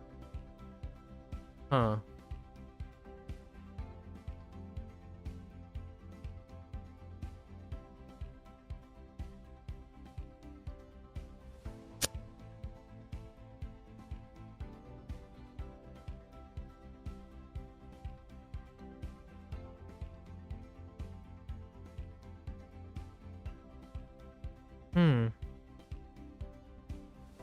Huh.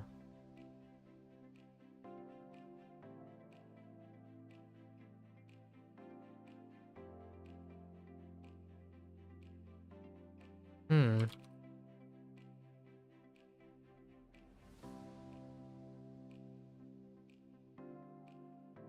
旋律，我喜欢这首歌的旋律。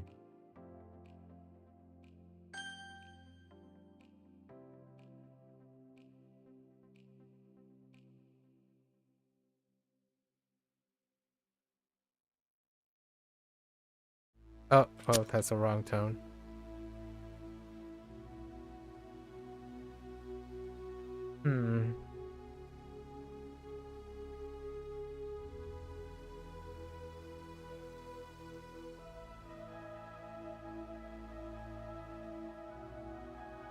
A basket? Wind basket. I know I used a wind basket. Right. Let's say.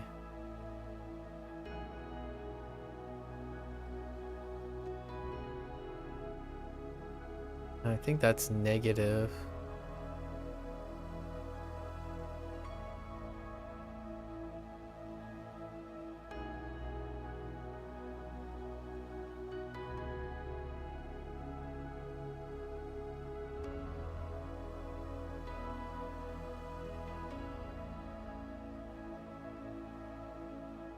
No, there's no chance. I think this is gone.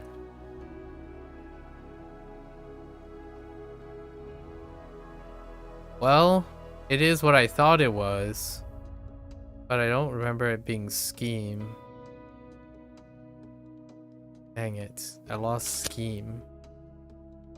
I think I typed May, right? But I was imagining Mario in the... Dang it, I forgot scheme.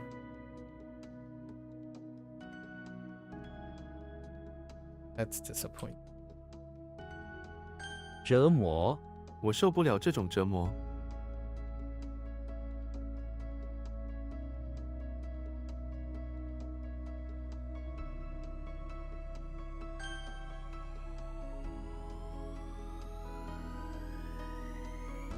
酷似，他的笑容酷似一位明星。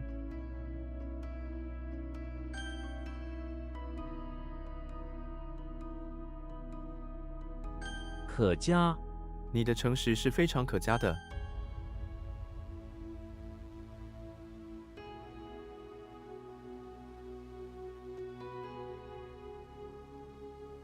Darn it.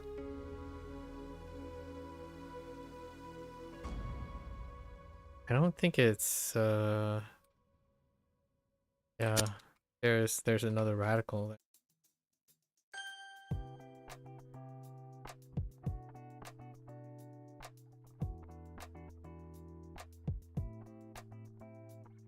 “尖”，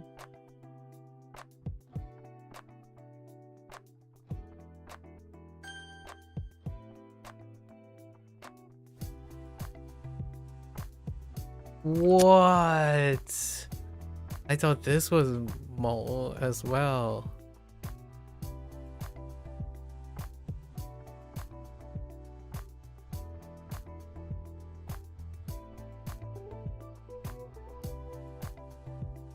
Oh, Okay, it's fine.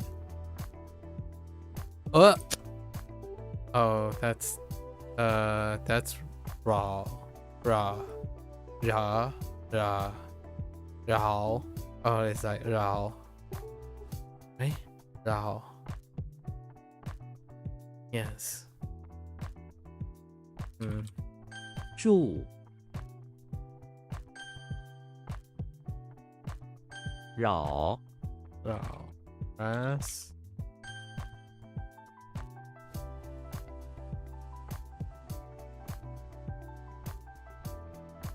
The pep.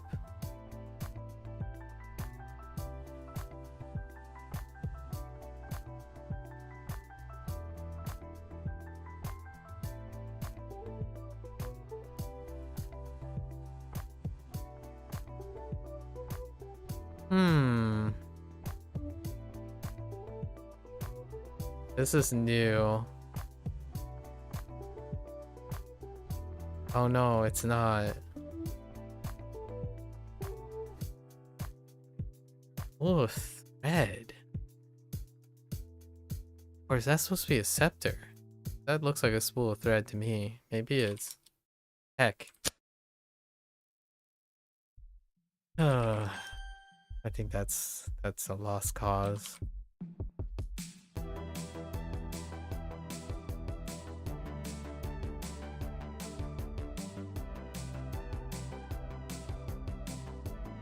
矿藏，政府正在探索新的矿藏，饱满，这些果实看起来非常饱满。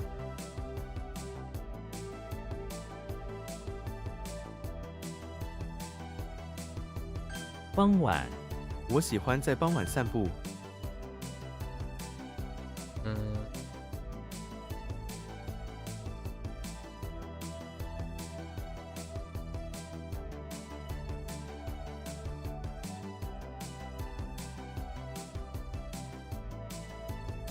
What if I took this as No, that doesn't work.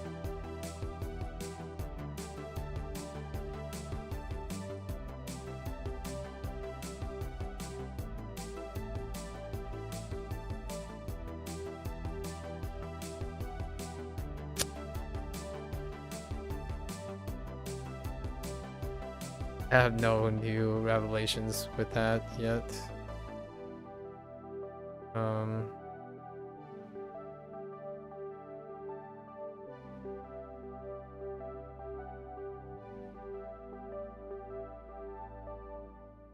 接纳，他们接纳了新的团队成员。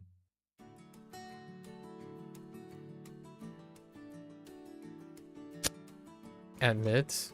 Welcome is fine, but admit.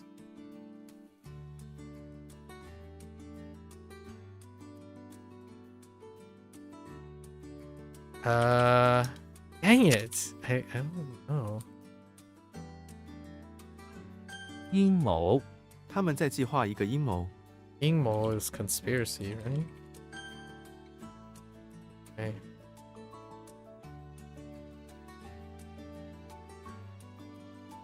Two cavemen and some shellfish.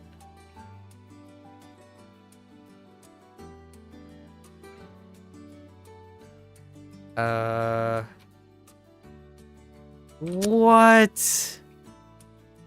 Oh no, I'm just now I am very lost.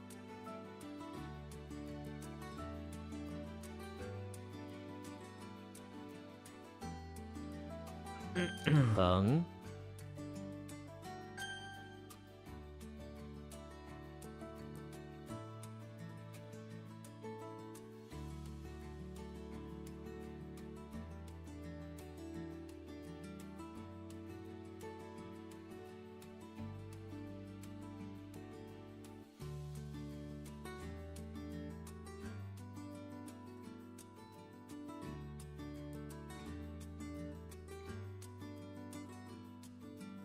，Yeah, no clue. This is lost. Oh, it's Ren. I figured I was gonna lose this.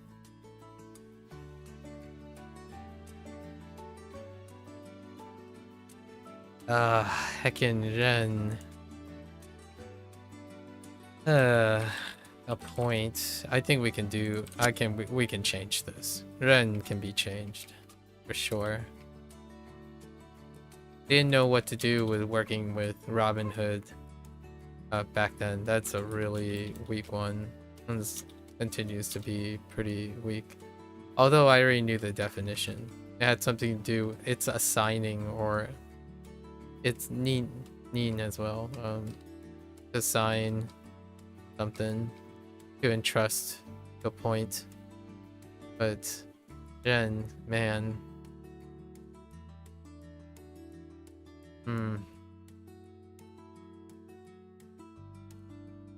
Oh, this one's a weak one too.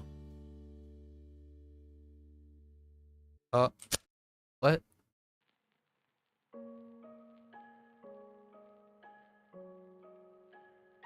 Oh, whoops. I typed "ao" instead of "I."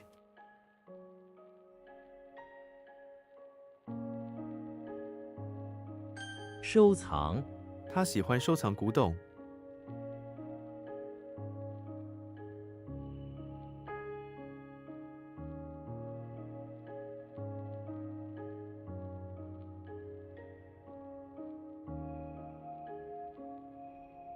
收藏?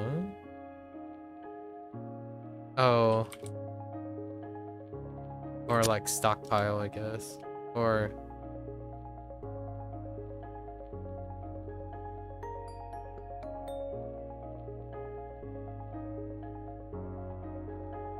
Maybe receive and store. Or accept and store.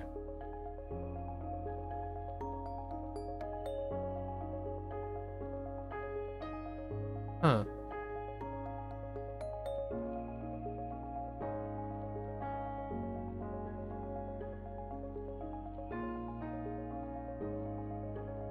I really thought this was fun.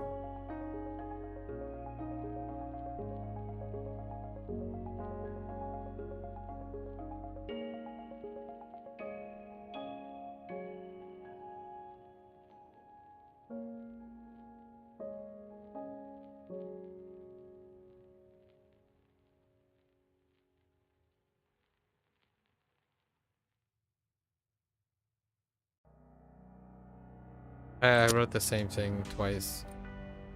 I got nothing at the moment. 漫画，这本漫画很有趣。认，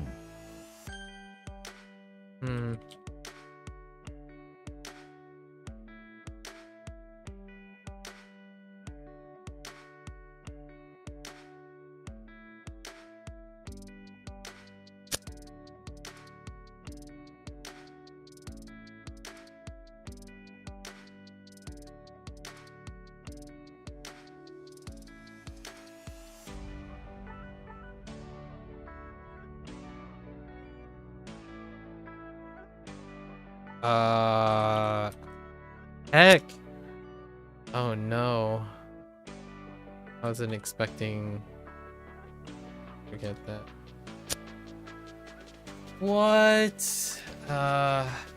This is a idol, right?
I don't know where the road comes from.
Huh.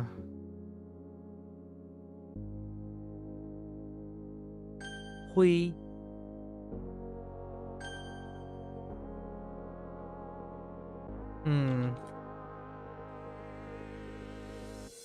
转弯。他转弯时没减速。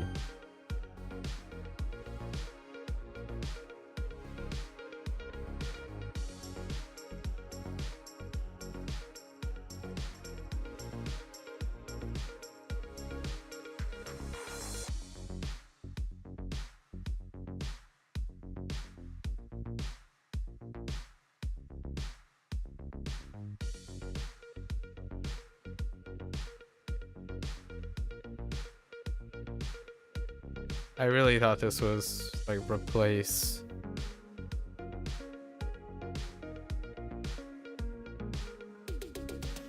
Oh no, wait, those are cavemen, not butler. Are those cavemen? Yeah.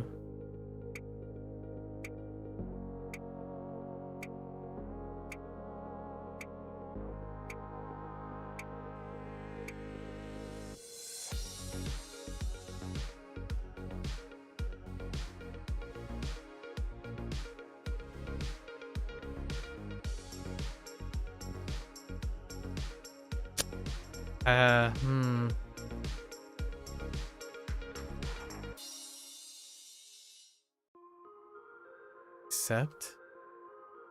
Accept. Store.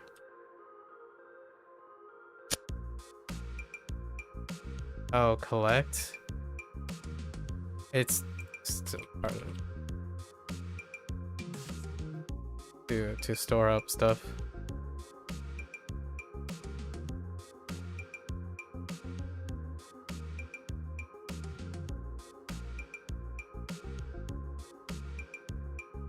That's not K. I thought it was. Like, okay, it's not. Oh no.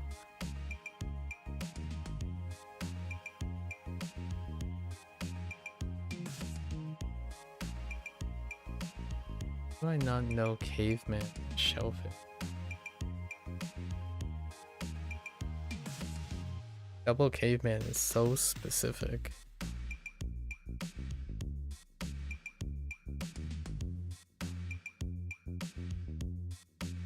No.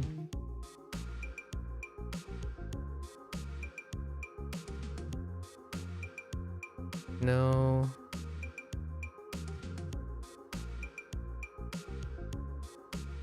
It's not that either.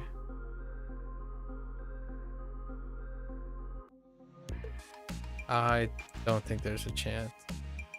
It is praise. Dang it. It really is praise. I'm gonna pass on this. It's Jung and Dun. I'm gonna pass on that.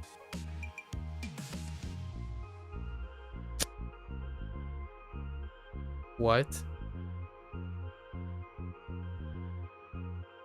Yeah, I'm gonna pass on that one. I ruled it out early. That's kind of a bad thing. Wu. I thought it couldn't possibly be that, but it was. I think this one's gone though. I'm gonna... See, I really think it's fine. Oh, wait. 返回。我明天会返回台北。Okay, never mind. I don't want to talk about it. I'm like, wait a minute. Something's not right.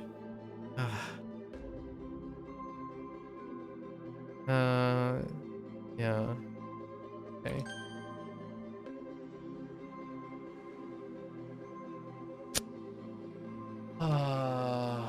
Did I type a G or did I not type a G? I typed a G the first time, didn't I?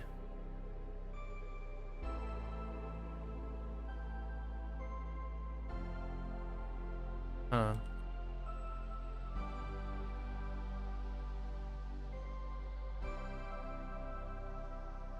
偏远，他住在一个偏远的村庄。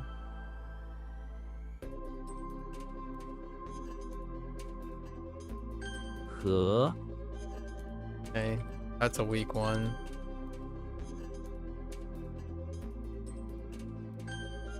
That's fine.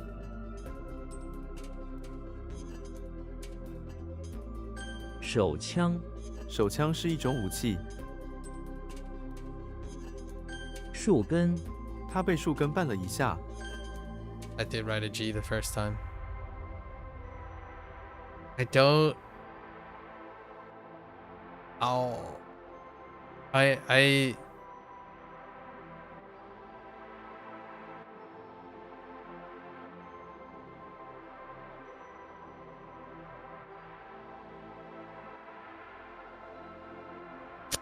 How is this?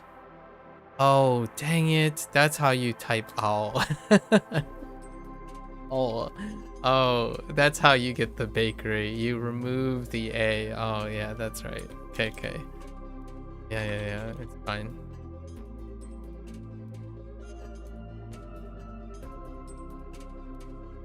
Oh, man. How does this one work? Ketsu is so strong.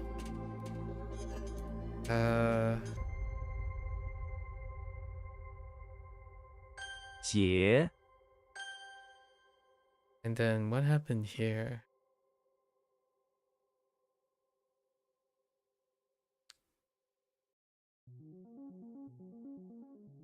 What?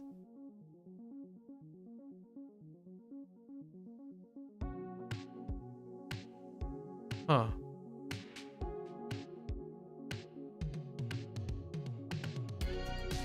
港口，他在港口工作。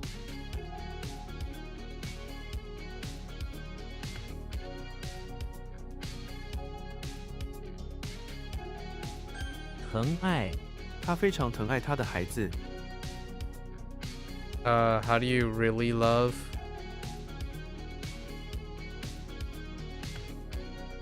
We're just gonna stick with love. It's really love. Yeah. Oh, I even typed. Oh, okay. I even really typed really love. Okay. Fair enough.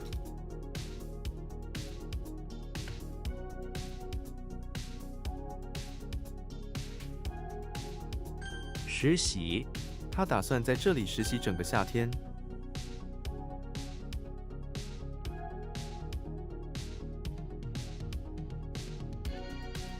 I practice this. 面貌， Oh, 这个 this 城 week. 市的面貌在改变。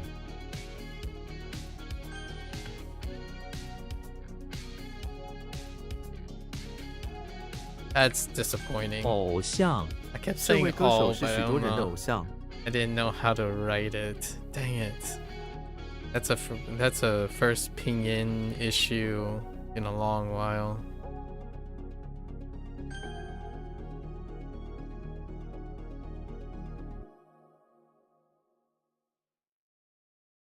信贷，我没有足够的信贷来买这个。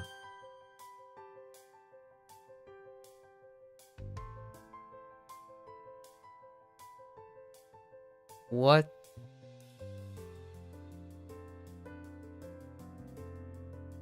痛恨，我痛恨浪费时间。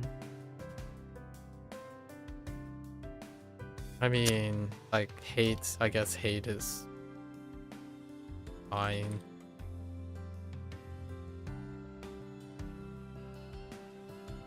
金字什么？金字塔。金字塔，我从来没进过金字塔。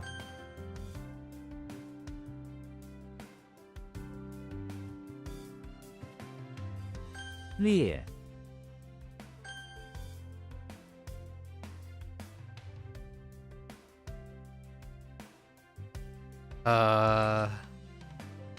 恰，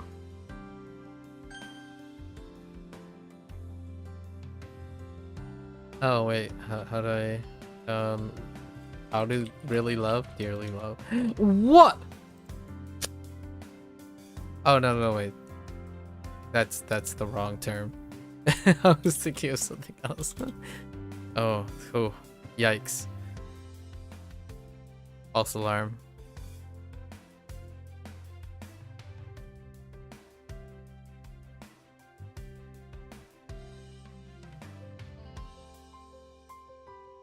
牛栏，牛栏里有10几头牛。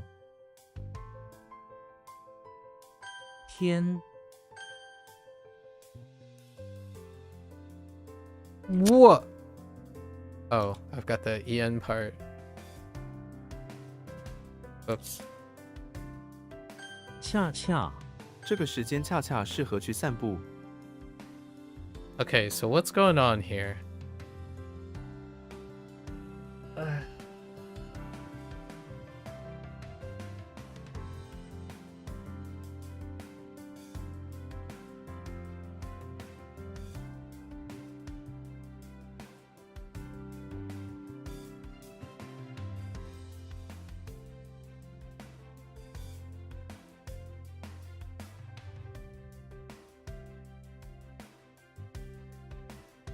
Pretty sure that is scepter. Did I type the wrong tone? I did.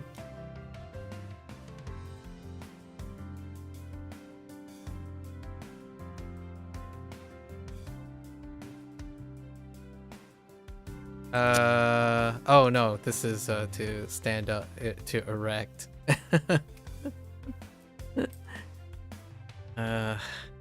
And 血缘，血缘是家庭的重要联系。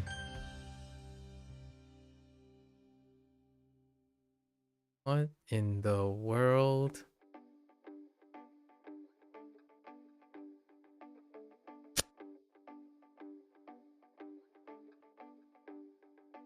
Rin.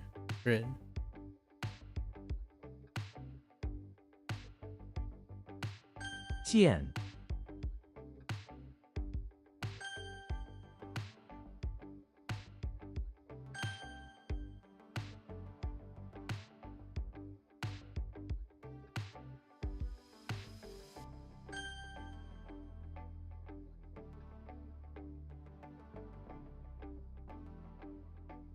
主， Gotta get back on the momentum here. Swing some momentum. And it's gone.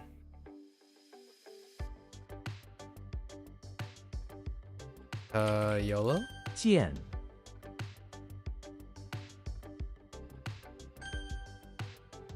Okay.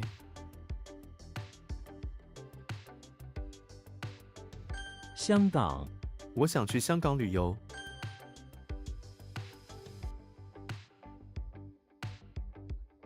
红润，他的脸颊红润。 Oh, right.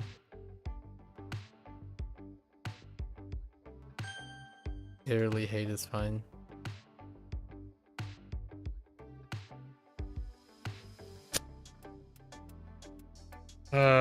What did I do here?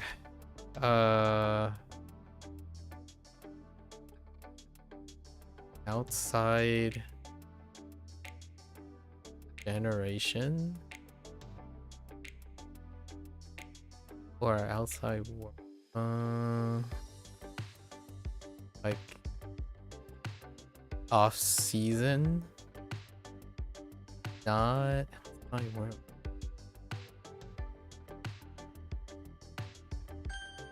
Okay.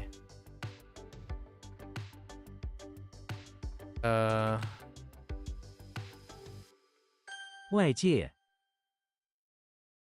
Oh, chai was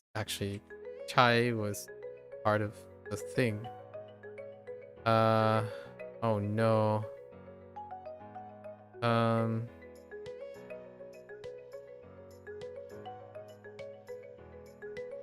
Heck! Oh, chai-san.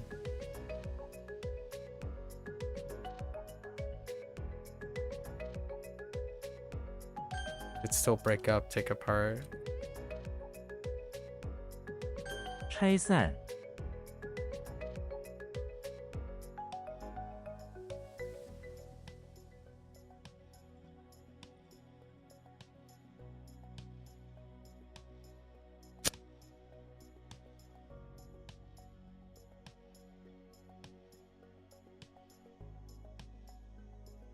哦，解决解决 solve。我解决到了。OK。嗯。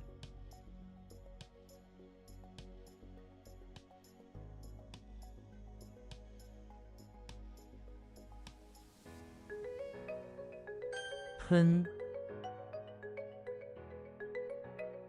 or spurt. Pretty sure it's spurt. Very peculiar. 究竟他究竟是谁？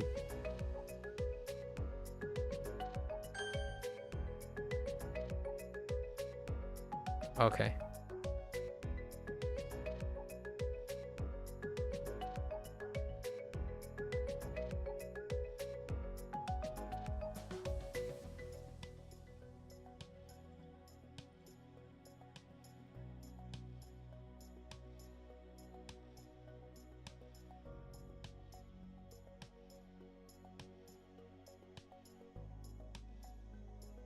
Yeah.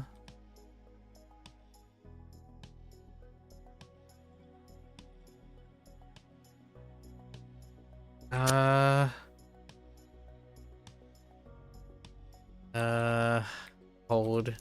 吸管塑胶吸管对环境不好。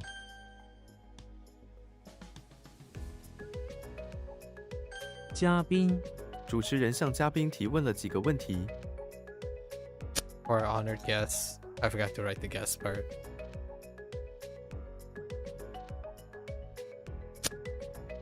Ooh.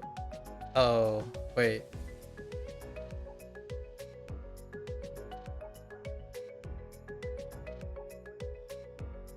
Wait, I don't think I'm thinking about the right thing. 龙舟我看到汉里有一条龙舟。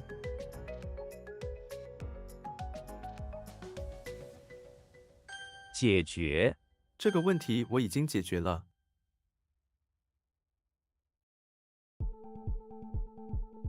西红柿。西红柿你喜欢吃西红柿吗？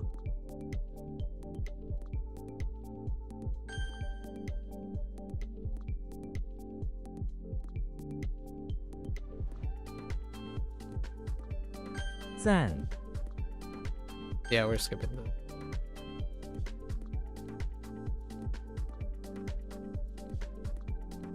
补丁他裤子上有一个补丁。 What did I think of the picture? Oh, you did something this weekend? Let's look. Ooh. So you got some eyebrows for some expressionness.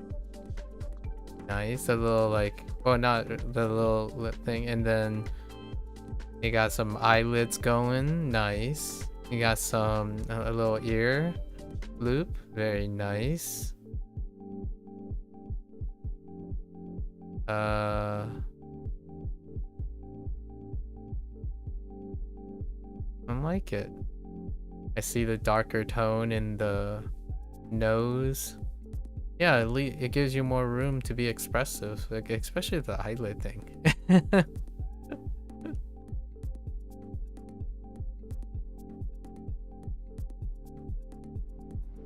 Interesting mouth change. Are they supposed to be equivalent? You just happen to want to change them. And stronger outline. I see a stronger outline, which is very, very characteristic. The hair got some strengthen. I like it. Silhouette thing. I see you increase the line density of the clothing as well, which can come in handy when if you decide to change your clothing. Her hair is really big, so I guess the clothing outline isn't a stronger clothing outline might not be necessary since her hair is really big. Oh, definitely stronger lines on the face.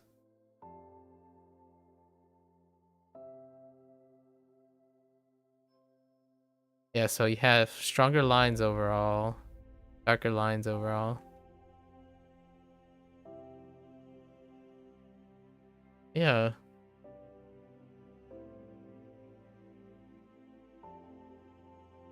I think for these type of things, the character definitely have stronger lines than the background, right? So if you have, in my opinion, if you have stronger weight, oh, her shoulder position changed. Oh yeah, yep.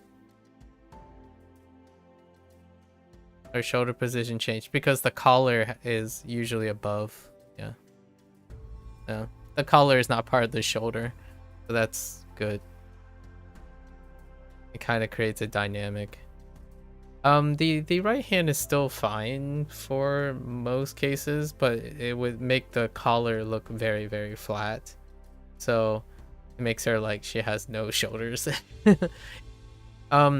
I don't think the right hand would appear very weird if you removed if you elevated the white shirt or blouse or the thing underneath, if it is in line with your shoulder. So the left one looks better because the shirt underneath the collar is aligned with the shoulder. On the right side, the collar is not aligned with the shoulder. So it makes it feel like her shoulder is above where her collarbone. It can still work on the right. Just the shirt has to go up. The little tiny 2 lines in the middle. Interesting. And then you have her legs together as opposed to apart. That's an interesting thing. Huh. Neat. It must be the camera, right? The color is not supposed to be different, right? You're taking a picture, right? Because I kind of see the screen, the refraction. So the colors are the same, right? It's because you're taking a picture with your camera phone, with your phone or something, that the left side looks a little bit lighter because it's probably slightly off angle. You didn't change anything with the color, right? It looks lighter on the left, but I think that's because of the camera, like you taking the picture. Yeah, you didn't change the color. Okay.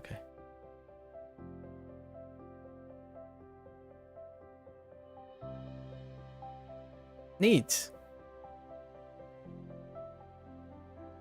Those are big changes. Those are quite big changes. So that's pretty cool.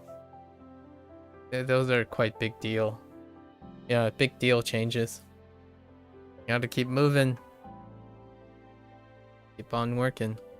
I see you've been working today on your day off.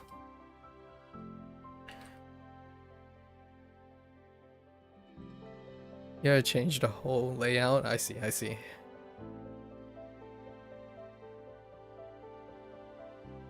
减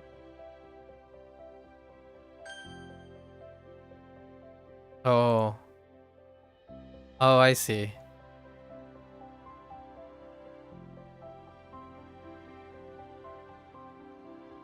Yeah, because you have to change all of those. Yeah, I see.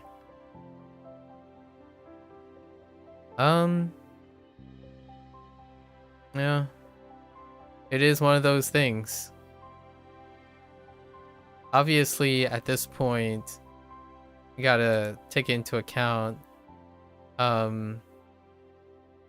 the big changes and then commit to them at some point.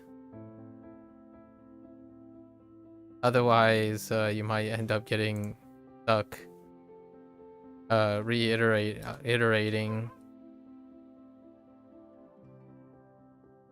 西海湾这个海湾很美丽。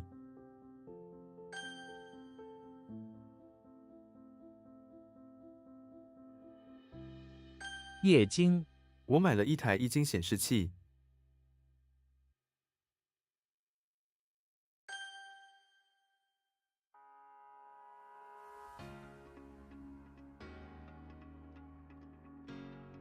Did you set some smaller milestone goals for yourself to keep yourself moving forward? always a thing. I understand it's a passion project, but also having milestone goals can make one focus on selective parts of their passion project.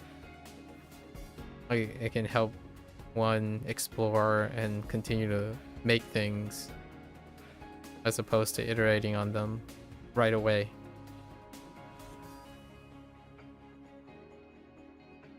How does the grain thing work? No, that's mound. What the grain? Singular grain.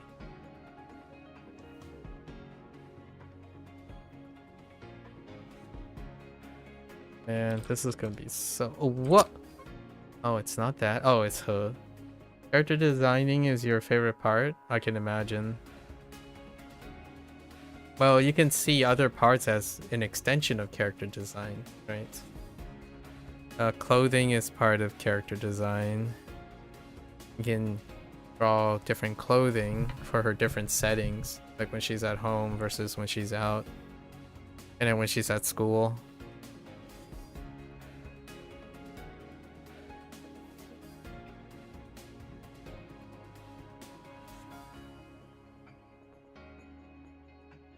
Gung.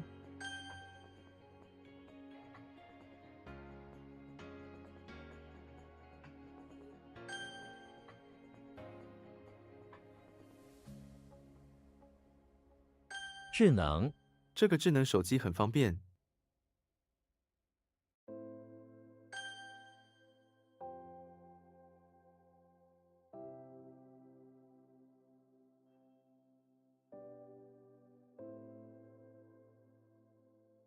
Heck! Wait, what happened here? Oh, like the wrong thing. 四川 You need to do your best. The faster, the closer you get to our collab. Yeah, so... Yeah. Obviously... You work at your own pace. However, sometimes it's nice to balance out between creating new things and then looking back on slowing them. Sorry, I have to ban this guy. Double best viewer. Oh, it has a new link. Actually, last time I forgot to add this, so let's go add this now before I forget.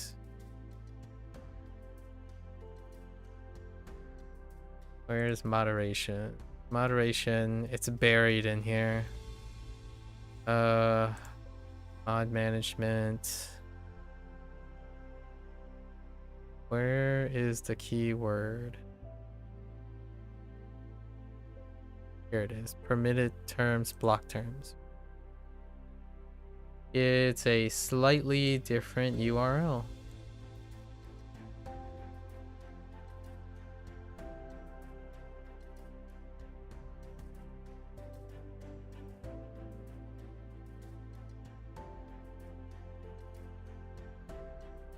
Sorry, I have to add these new URLs each time.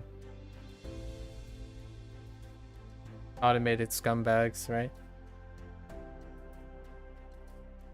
I'm not too sheltered about that. I think low effort things like that does not merit useful terms.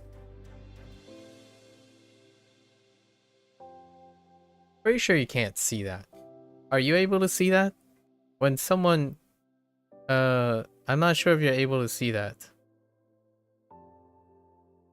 before it comes up. It's a auto-generated. Like this thing doesn't have any feelings. It was created less than 10 minutes ago.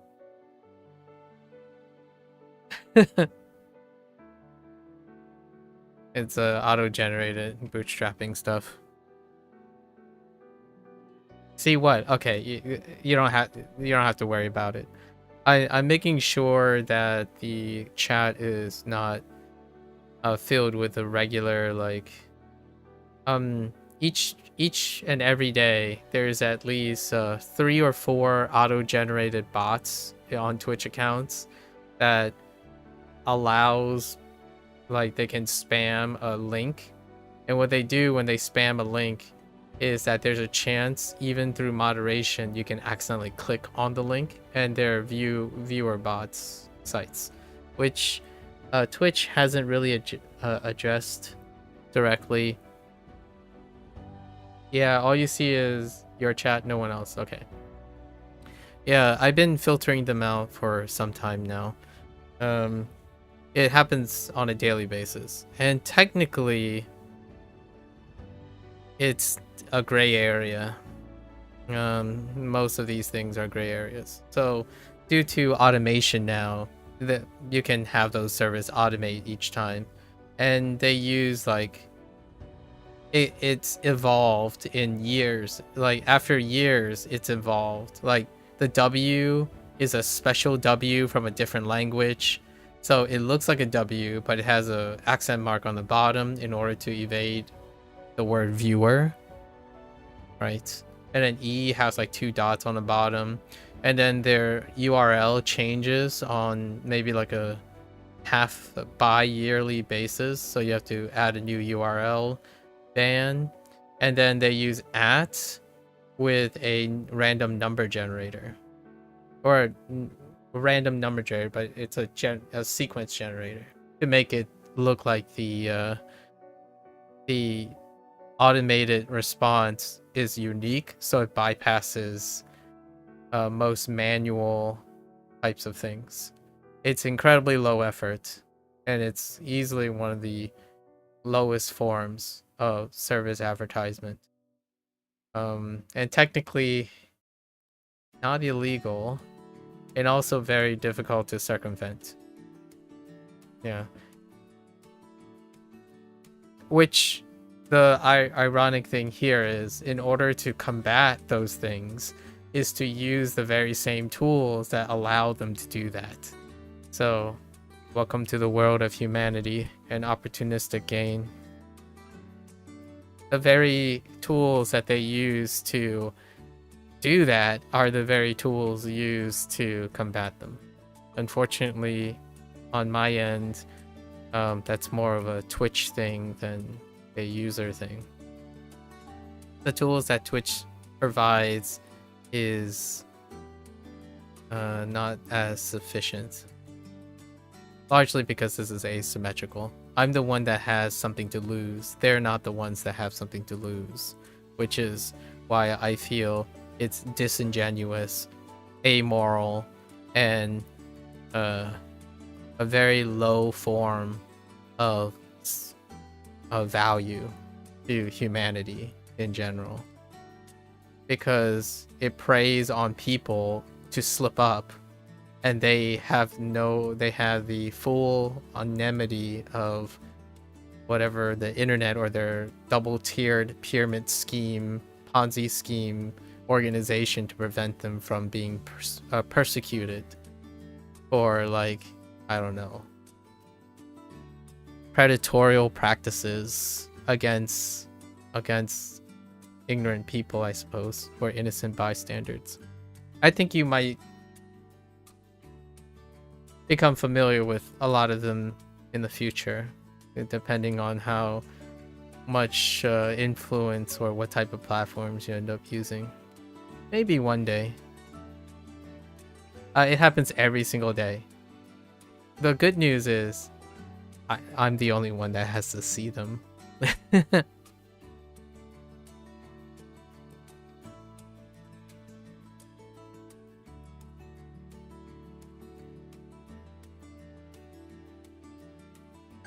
或曰或曰，书籍是最好的老师。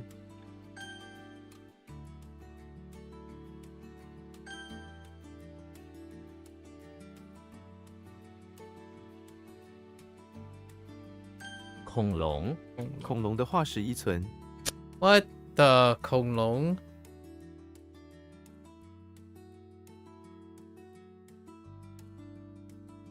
？Not a dragon. Ear trap.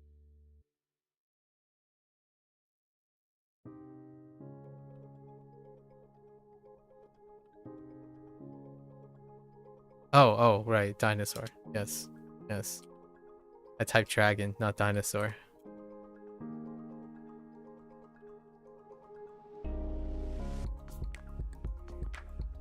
I was thinking dinosaur and I wrote dragon because I saw the dragon. 煮咖啡，我每天早上煮咖啡。 So what is grain? Oh, wait, yeah. 和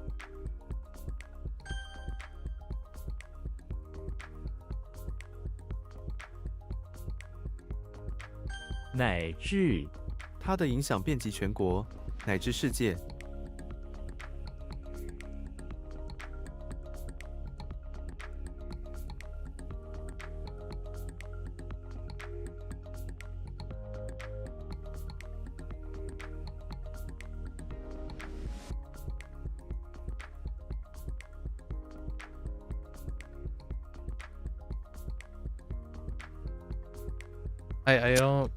I've lost it. Dang it. 一一他一一检查每个文件。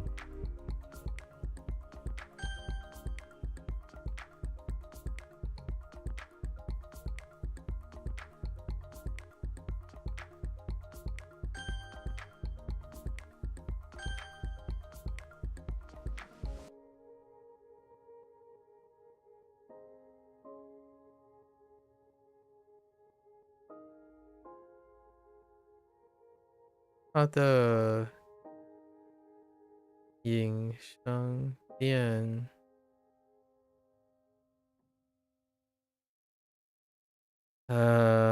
及全国。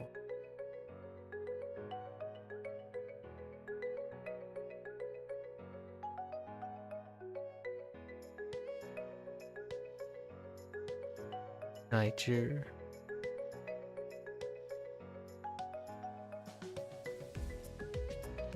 like to be up till now and even yeah. I'm gonna write go so far as go so far as is pretty good.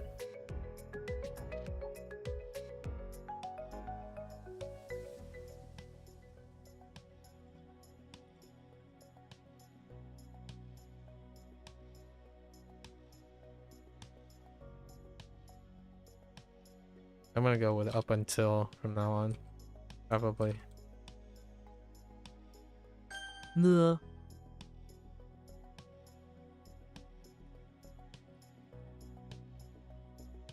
河川河川是大自然的一部分。就 It's request too. Oh no, that's rescue. Whoops. I was thinking of something else. Deal. Whoops.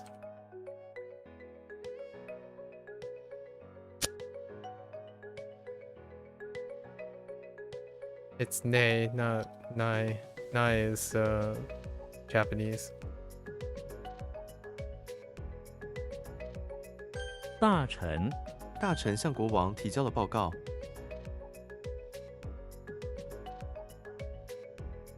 内容这本书内容很有趣。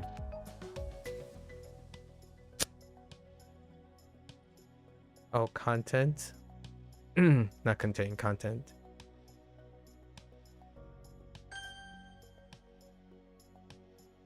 Um, 群 okay. "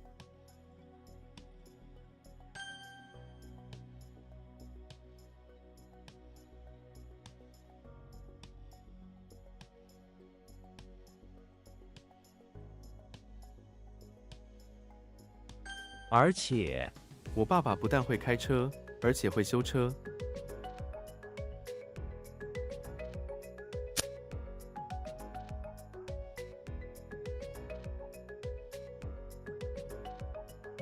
It's but also, but kind of being used as and.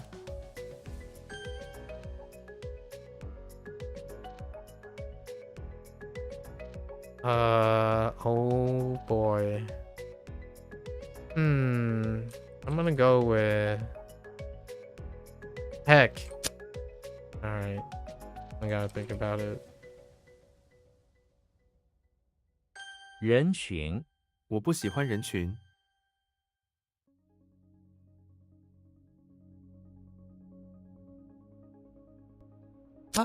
Heck. Oh wait. That might be Jung. Jung. No. Yes. I don't know. Oh no. 夫，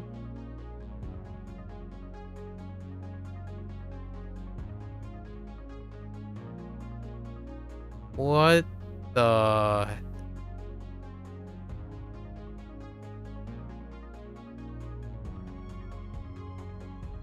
Oh. Dang it.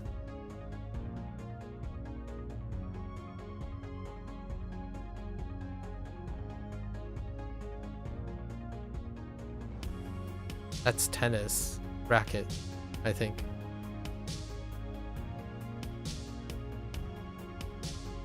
低，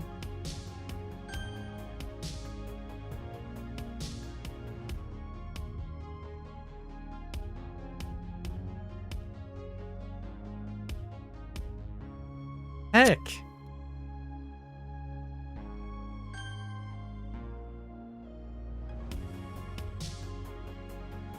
正，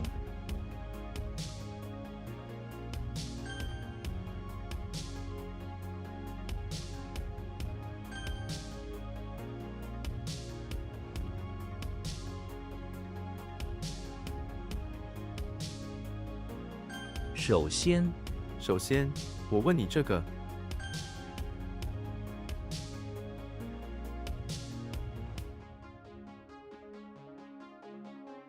财产，这栋房子是他的财产。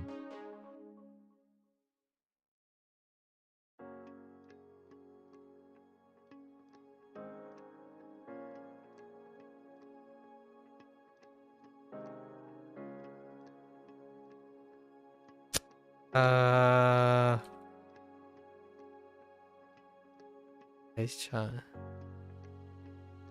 Clever ingenuity or something like that.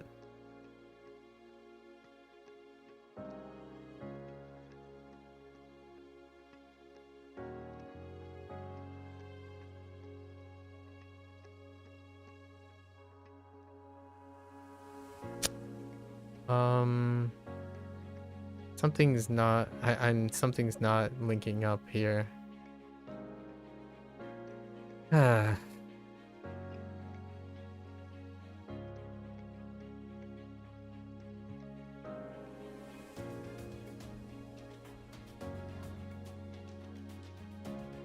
I lost it. Dang it. Frickin'. Something makes me want to type this, which is not it. Of course it's not.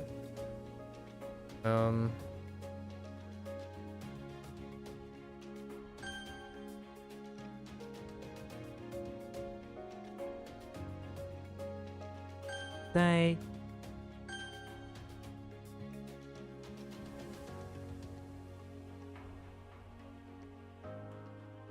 优势， 公司有明显的优势。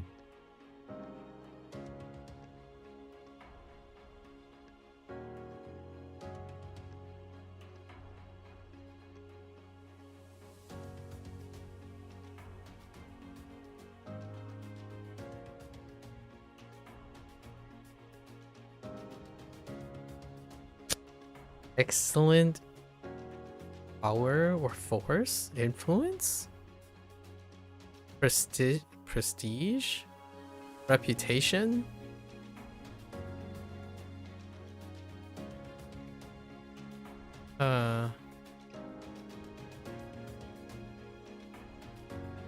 No shit.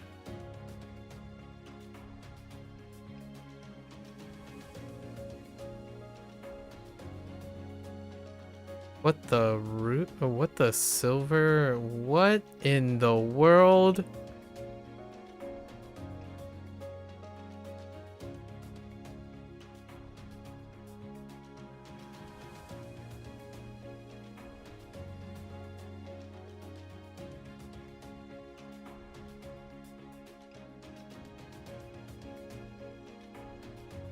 艰难，一场漫长而艰难的战争。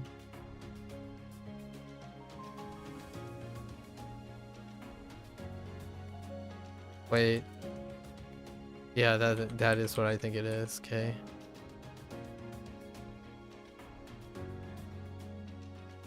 船，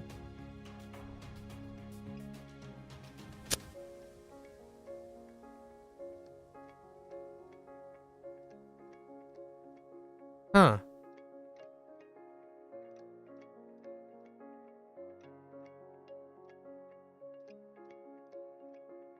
前述，他提到的前述计划，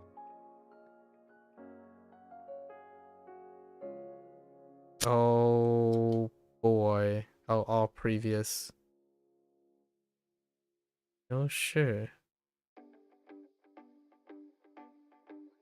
Like auspicious.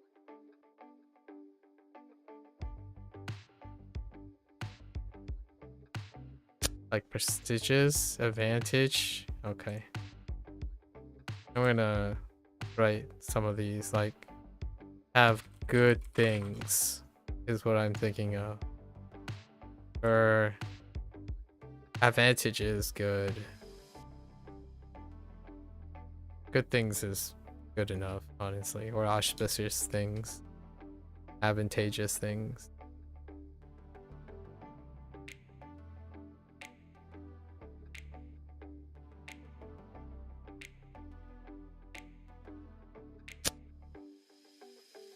Say what? Oh. I typed in E instead of an I. 土， What the tool?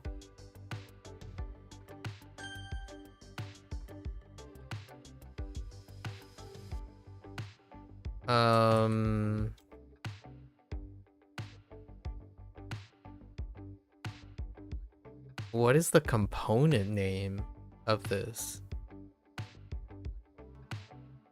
You know what a chariot is? Is this like a convoy? Or whoops, I misspelled convoy.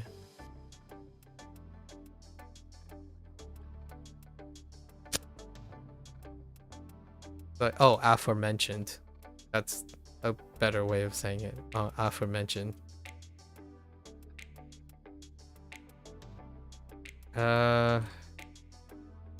I lost a brick in Slender Man, dang it.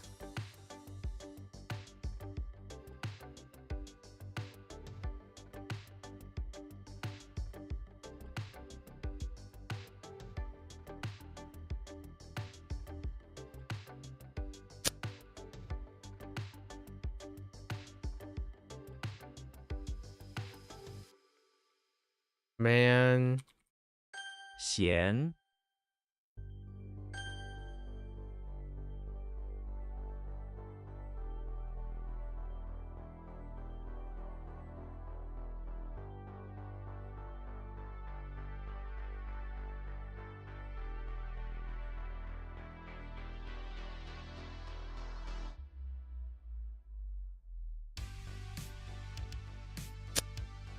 How is this not? Oh, I didn't type one. That's fine. It's a tennis racket.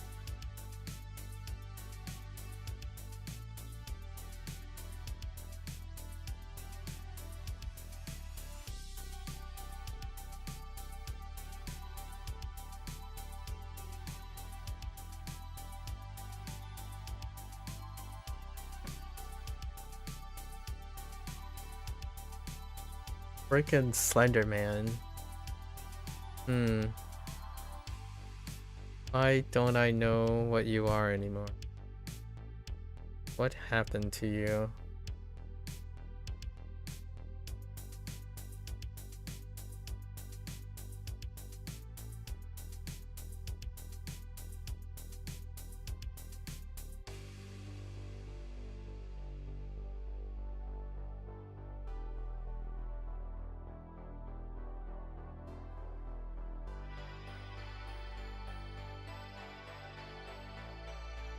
Yeah, it's Walter White.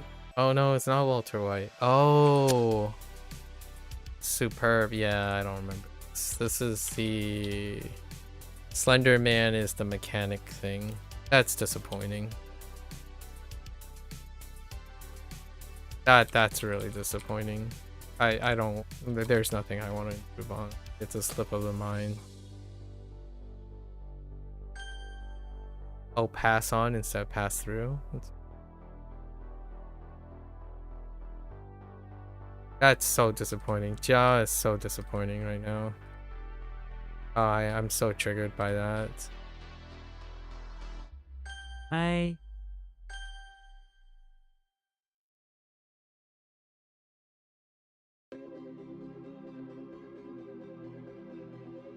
住宅 他们在城里有一个住宅，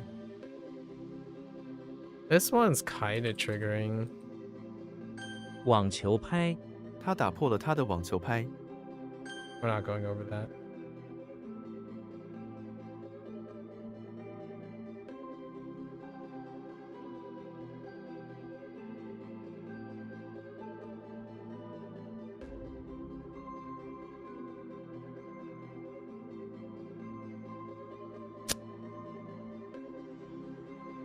What is happening there?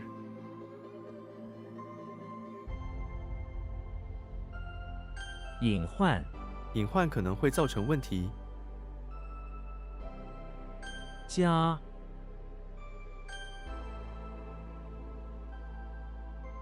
瓦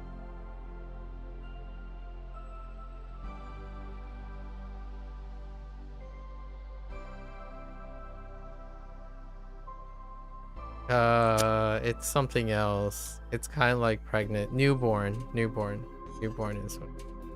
So let's go for there. 凭证 他没带来凭证。 破碎 地板上有破碎的玻璃。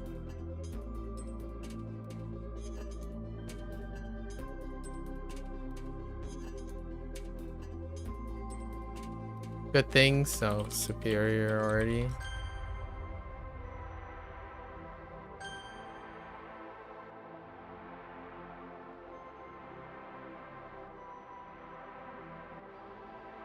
What incarnation? Heck! I thought that was it. Huh.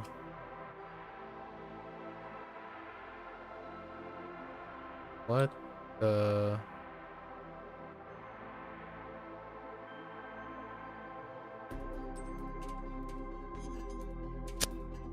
Oh, I missed the O. "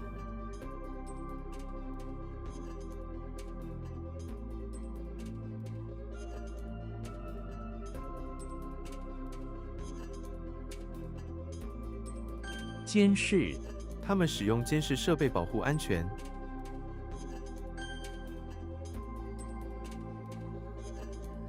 细胞 人体有很多细胞。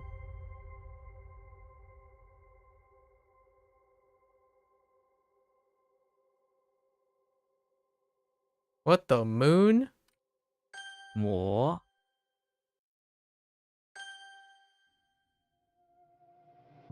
Okay.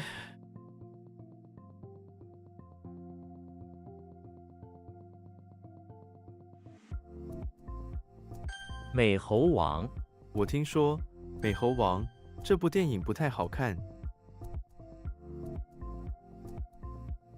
I don't know. I thought it was pretty good.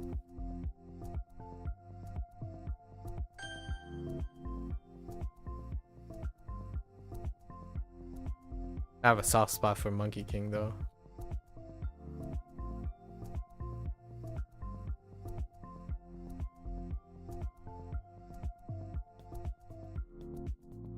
圣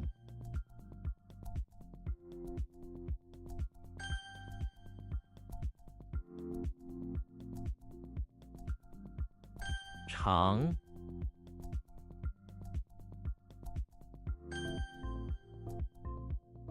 Trying to get my groove back. 肺脏 吸烟伤害肺脏。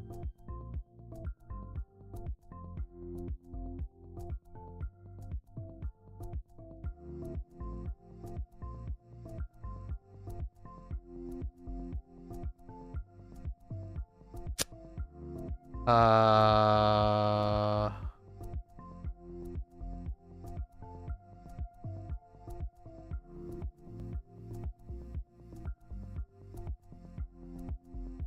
Hmm. 两侧马路两侧摆满了小摊，燕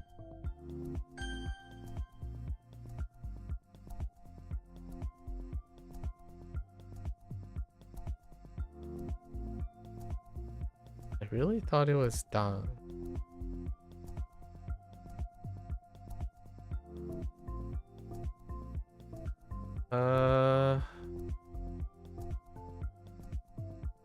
See how the moon thing comes in to it. It.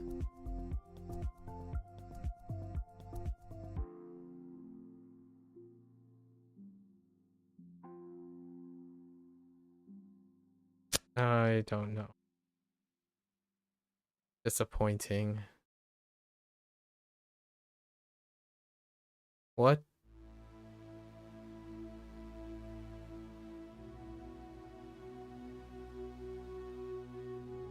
What, the candlestick? 柱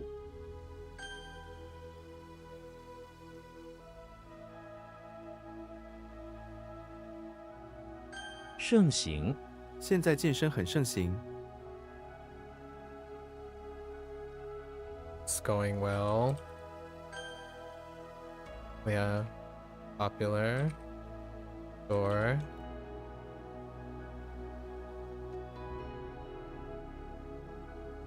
果酱孩子们喜欢吃果酱，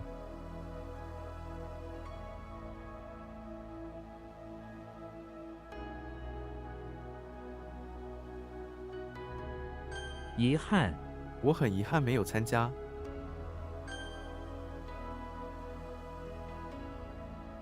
零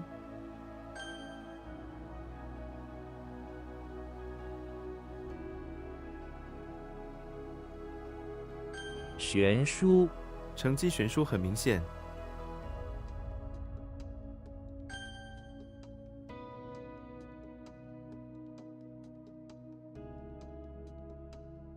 Uh-oh. Uh-oh. Oh, I know what it is. I don't know what this is, though. Oh, wait. Is it? Oh. Oh, man. It isn't. The moment I typed it, I'm like, no, that's not it. 台湾台湾的美食非常有名， Dang it.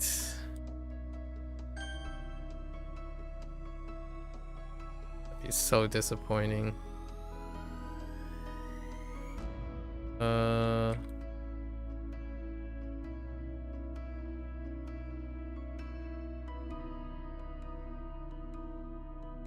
What the? Oh no, it's not what I think it is.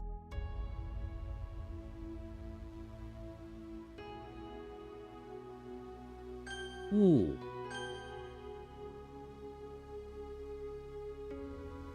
铝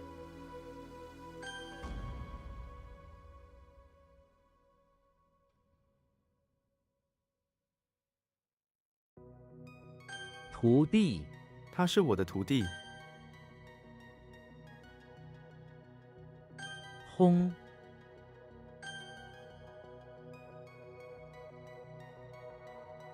Moon, I tell you.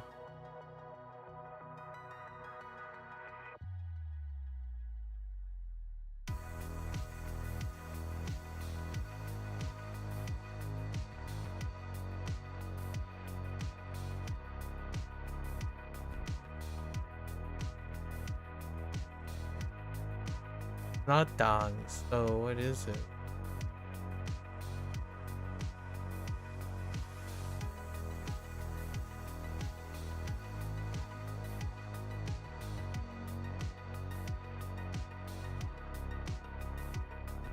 Oh, wait. I made a typo. Oh, no, I didn't.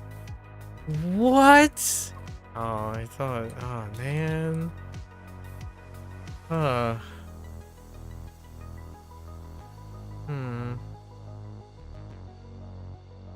Well, That is maybe like ingenuity.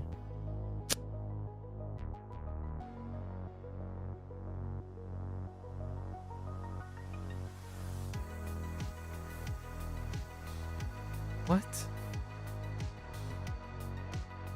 Oh, this has that in it too. Oh no. I don't know this one either. I know this one?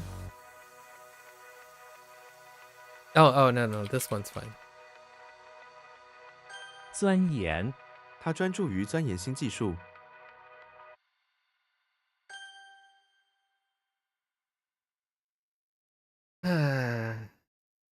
I'm just gonna pass on this one. It's done. Without the G. Yeah, we're passing on this one. I think I wrote dang too many times. And I wrote done. It's fine. It's the word. The word is the character is what I think it is, though. At least the meaning is still attached.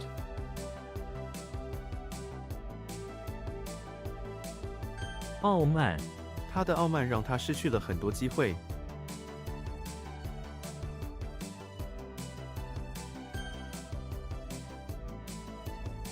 胆 It is what the gallbladder thing. Yeah, I can.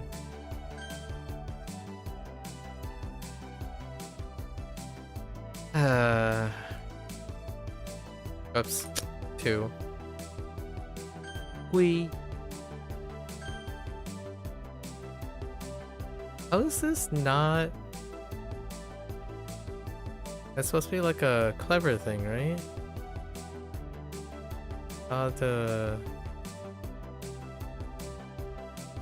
Yeah, like.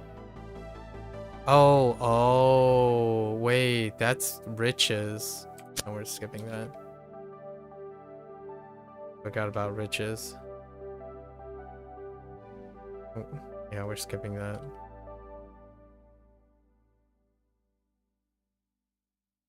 Too many ways to say that.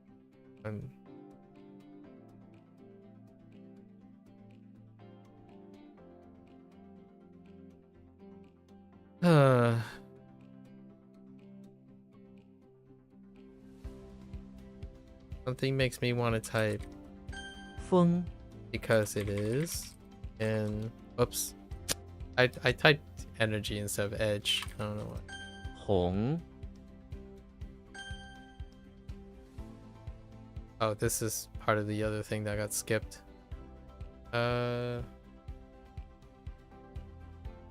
Brainstalk. 睡 Okay. 神仙这个故事里的主角是一位神仙。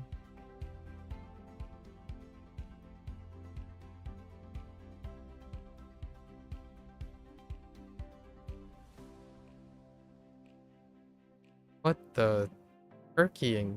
What the? "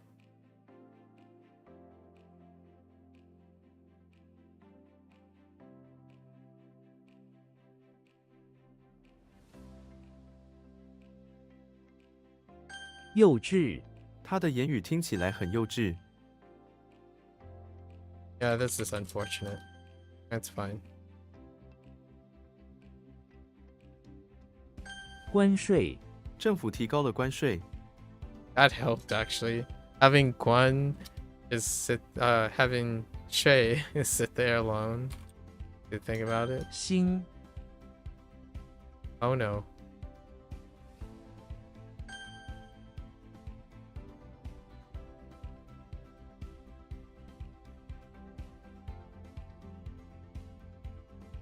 匆忙他匆忙地回答了。 It is hurry, but what's another way to say hurry? Hasty. 尼龙尼龙比棉布更容易钱。 Transliteration.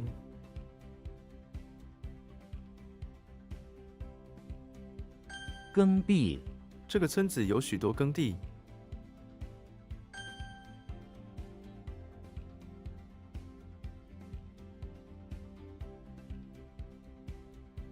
优雅，这是一个优雅的场所。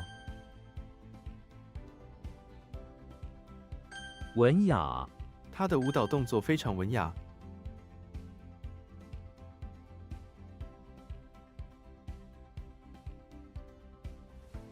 横扫，台风横扫了城市。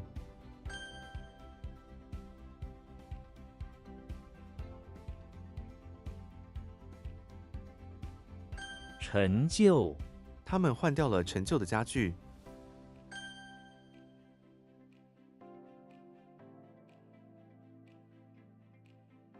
巡逻，警察每天在城市巡逻。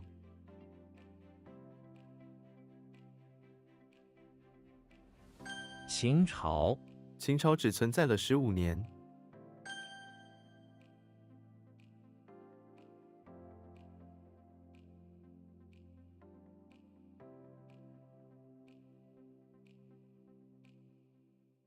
We practice this. 审查，老师会审查学生的作业。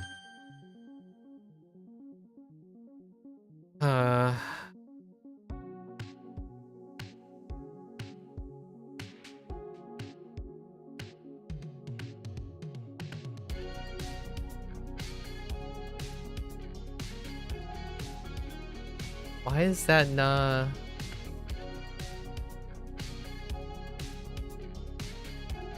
That's nearby, right?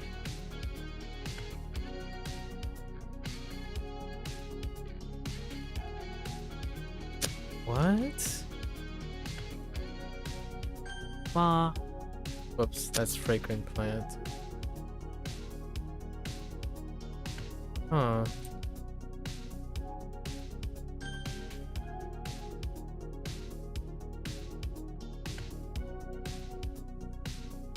甘心，我们甘心等待结果。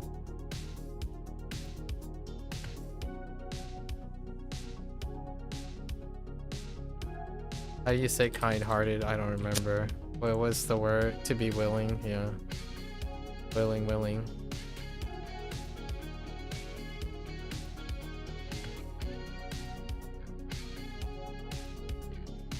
桑，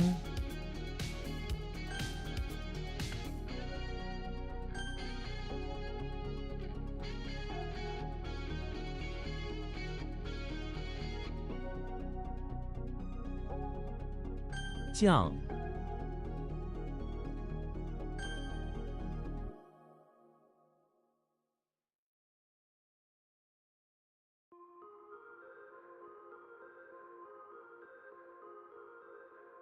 Oh, wait.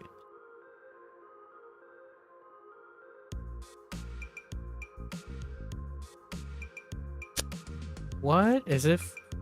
Oh, 毕竟. Oh my gosh, that's B. Dang it. It's B again. B. Dang it. Force. Or press. B again. It's the only B that looks like a foo so far. 文， So annoying.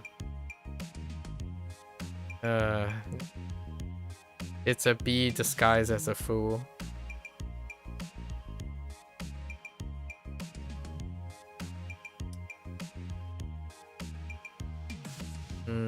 When?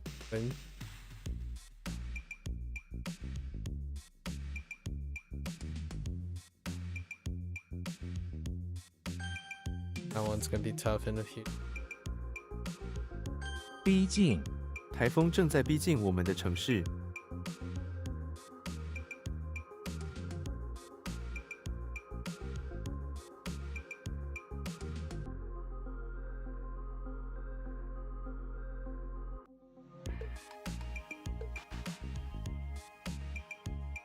It's like force to press on towards.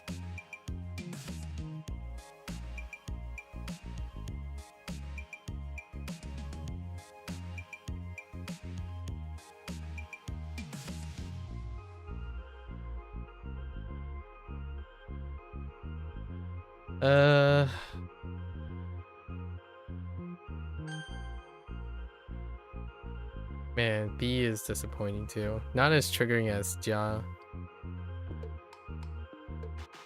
Ja and B. 鼻孔、你的鼻孔里有东西。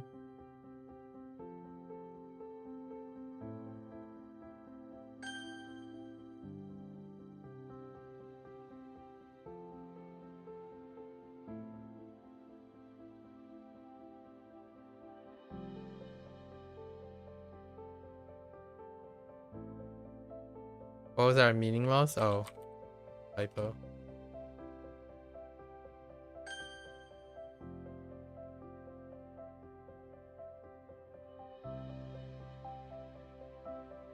What?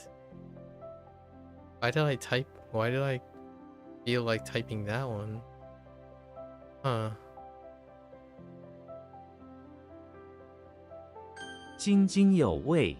我们津津有味的聊天。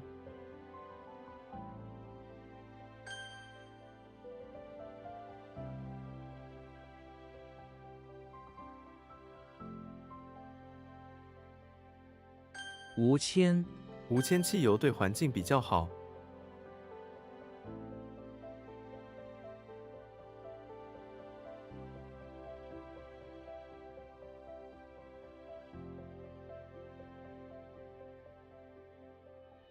It's new, but I don't.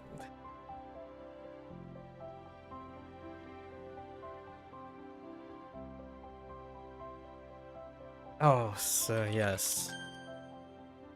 母、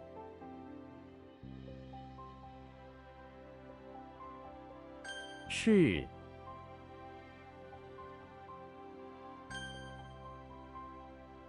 Average day. Still a pretty average day. In the long run.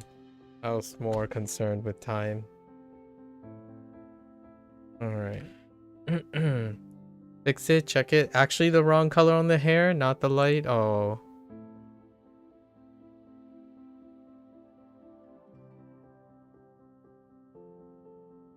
Wait.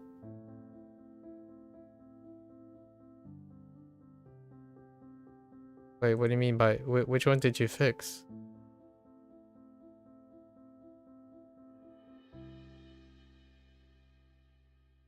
Oh, oh.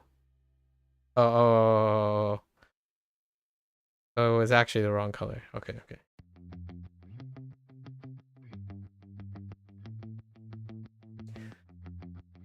I like instantly went to look for it.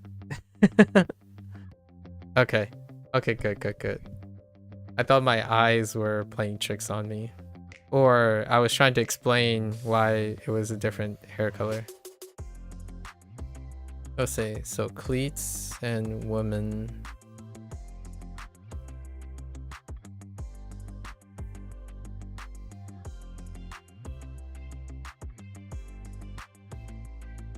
Jua. Was it Jua? Is Jua a thing? It's the office woman, right? Oh no, it's heckin', oh, it's Tom. That sounds like something, oh no, that sounds like something George Costanza would do. Dang it. We're gonna have to embellish that somehow.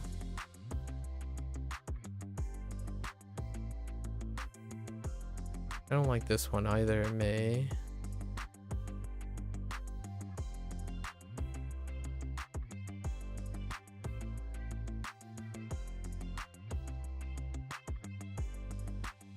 Yeah.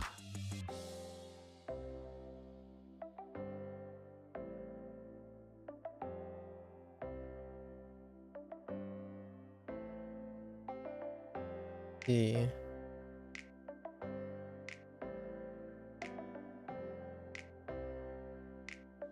Chen.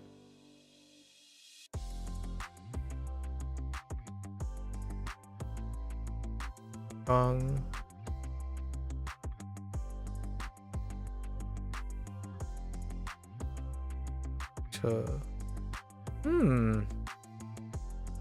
The rare ones, the rarer ones are the ones that are stronger.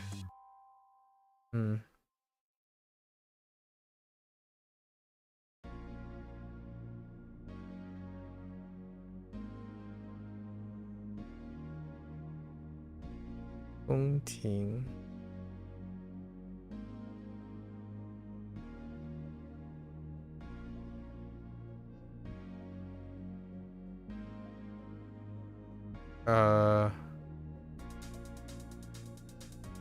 孕妇。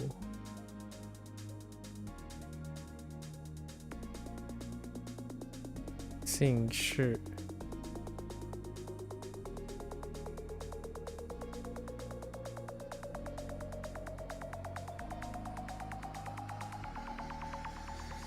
联邦。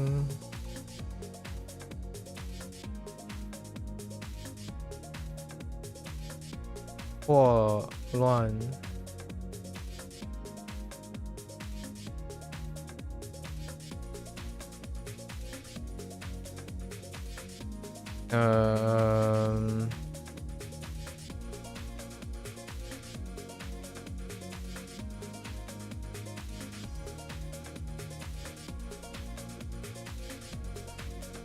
岂有此理！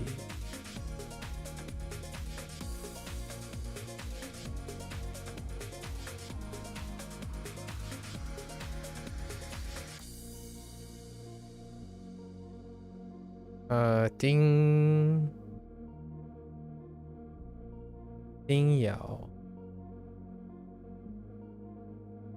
瑶。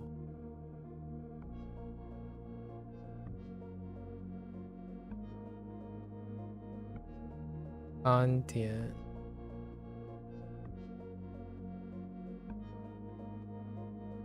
豆芽。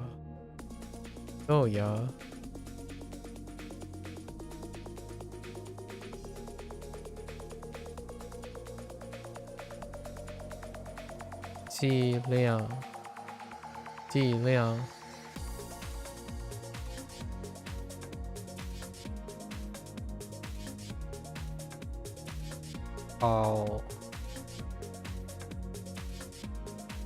鲍鱼。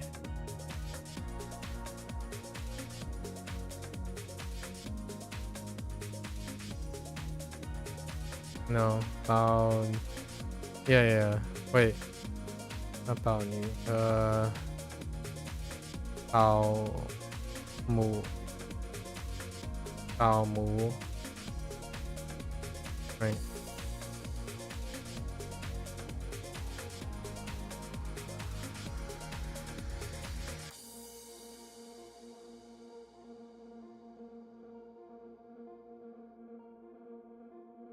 对，汪汪。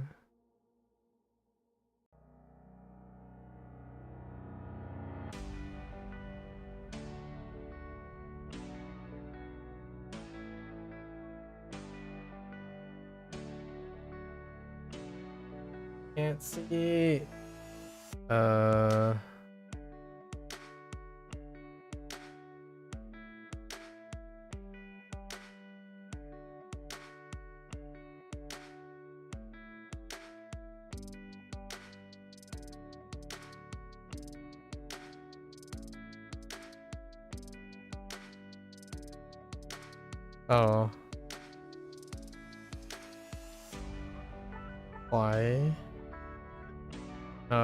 怀孕。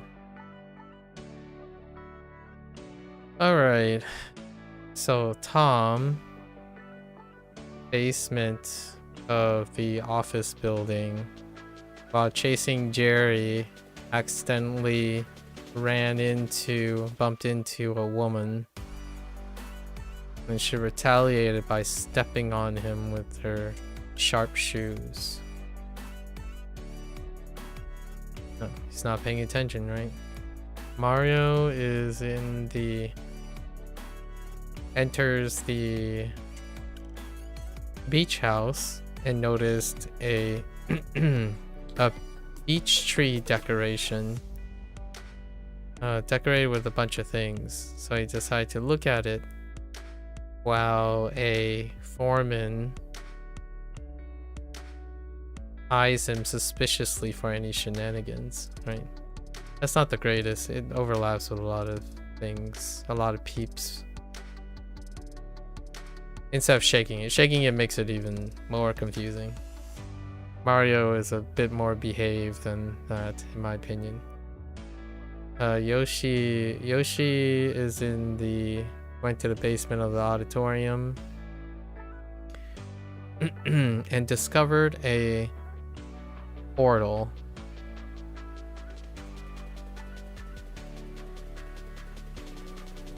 to somewhere. They stepped in, of course, Yoshi being the curious George of the group, and found out that somehow he can't open his mouth anymore. And turns out the portal kind of just silences everyone we go through. And we have Jimmy Neutron, who's in the bathroom of the house with his super bioengineered snake, who's very smart. And he thought maybe feeding him animal hearts would be a great idea, but the snake is too good for that. He shuns the heart and requests caviar. That's not quite... I don't know if that works that way. Anyways, Quasimodo visited, slid himself into the pawn shop, looking at interesting human things for recreation.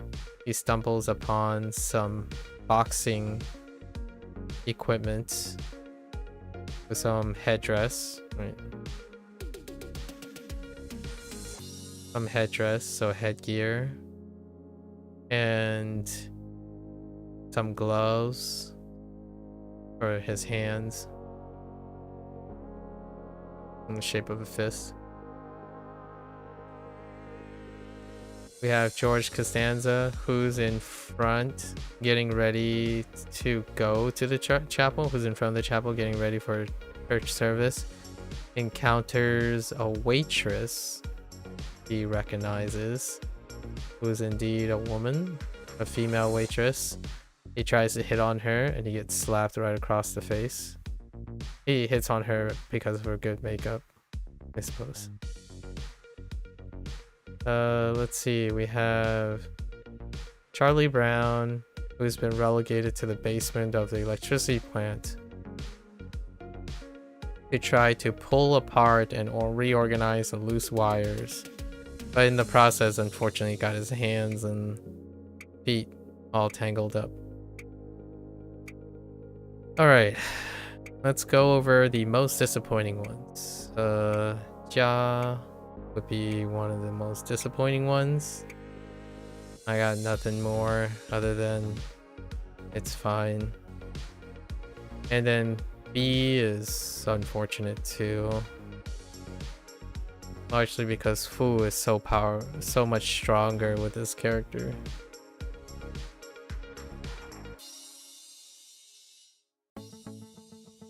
I'll try B. I didn't learn anything new from this, unfortunately. Mole. Mole's kind of a problem.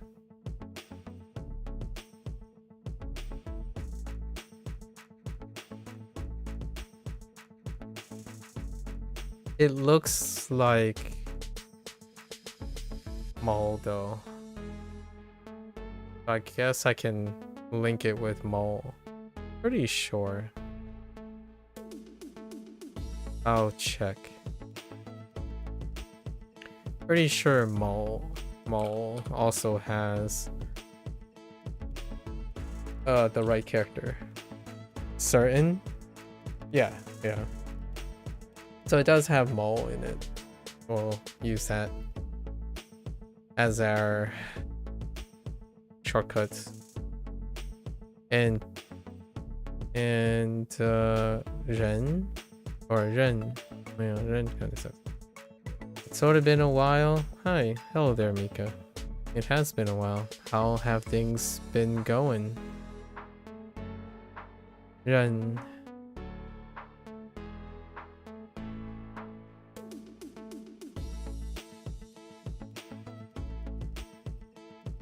I lost my train of thought. Oh. We're gonna adjust this for sure.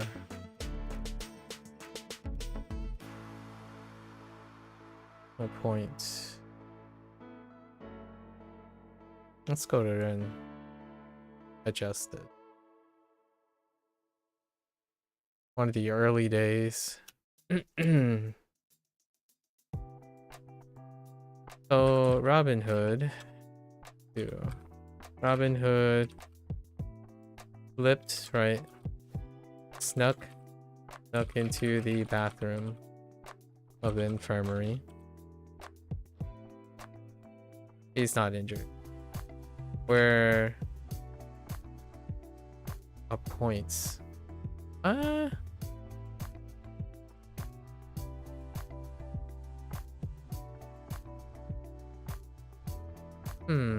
Pull a thread. Maybe not. Oh, he's kind of he snuck into the bathroom of the infirmary to help an insider, Slender Man, a Slender Man insider, to that he appointed to distribute special medicinal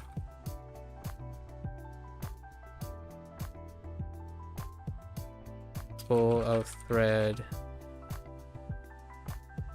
to the people suffering, the common folk.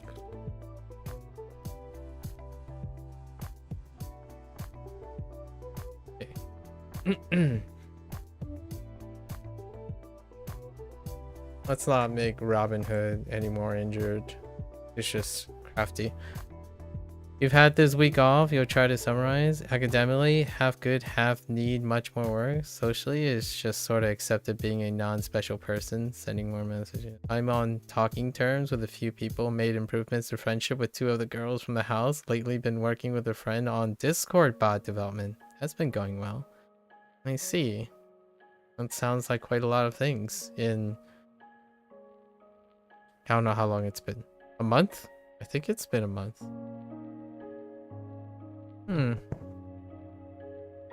Sounds like you're having a busy life. Sounds great. Few weeks? I think it might have been a month. Have you seen me draw anything? Pretty sure it's been a month.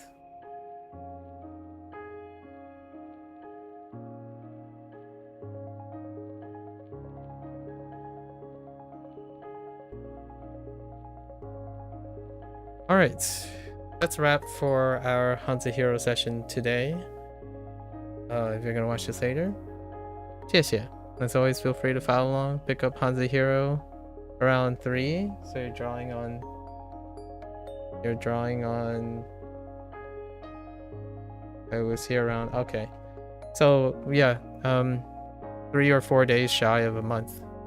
Actually, it would be 29 days. Yeah. So, yeah. Anyways, feel free to pick up HanziHero, give it a try. Let me know what you think. You're always welcome to come on by, yap, catch up, keep each other motivated, right? I want to take a quick break right now. So for those who are only interested in HanziHero, 大家下次见，感谢观看, right? Thanks for watching. I'm gonna get up, stretch, walk around, go to the bathroom, and I'll be back for the final day of Inktober. It's a little bit late, but we still got 1 prompt left, and then we're gonna do a summary of Inktober. A candid conclusion of Inktober. I'll see you then. Thank you.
Alright folks, welcome back to the final prompt of Inktober 2025.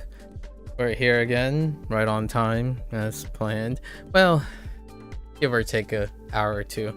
I was kind of expecting to complete my language learning portion a little bit hour earlier, but I had some thoughts. It's upon reflection of the thing I have to do tomorrow, which is our 300-day retrospection or a tentative take for WaniKani. So let's get into our stuff.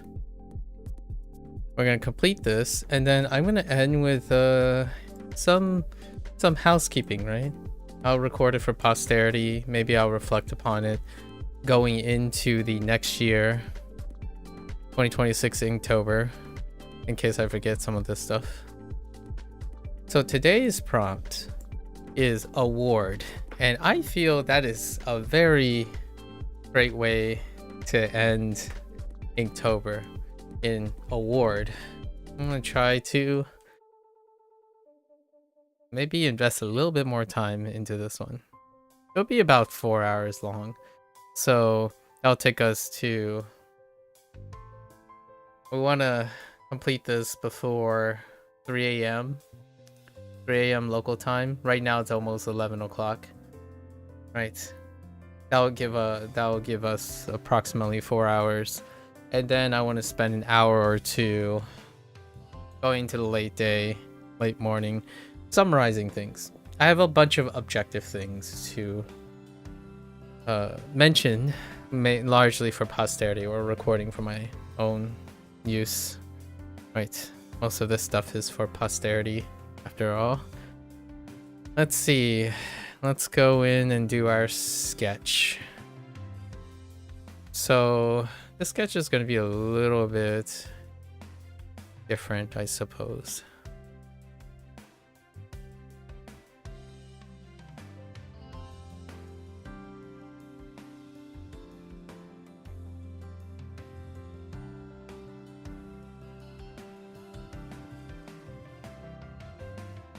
It's our victory lap.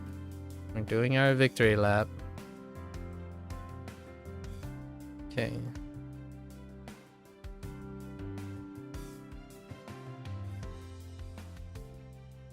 Much work.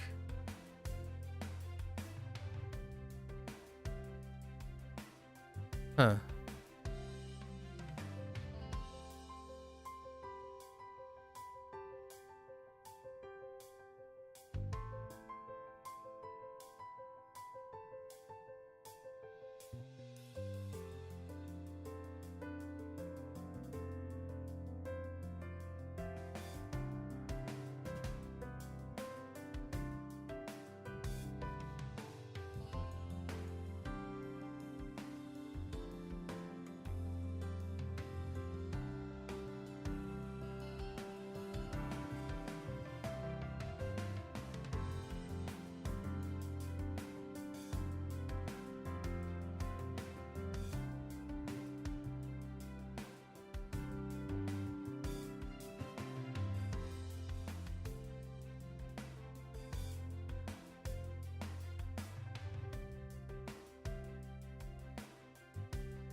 Oh, I haven't done it in this order. Maybe I don't want to do that.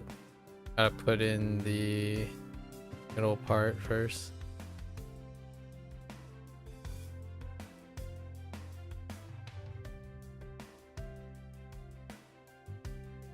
When you saw my Inktober art, you were surprised at how little time they took considering how polished it looks. Turns out you even sketch quickly, so it makes some sense now. First time seeing the process. Oh, yeah. Yeah. I mean, this is the first year where I actually stuck to a singular subject. So, it's kind of nice. I do sketch very quickly and then modify it using the awesomeness that is digital art.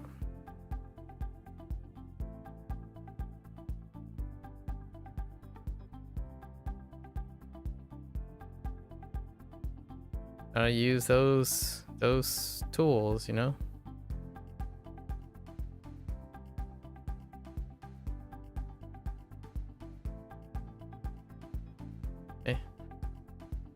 That's good enough. Let's get the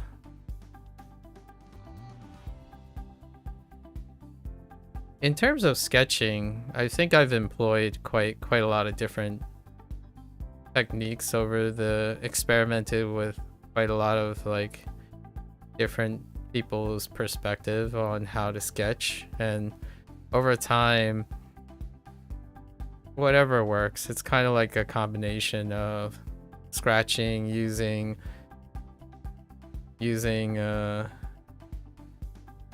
post-processing, liquefying, and all that other stuff too. So if you combine all of them, it kind of just makes the process feel like anything works. Like right now, I already noticed that there's a couple things that are really wonky, but I know that I will be able to adjust for it eventually.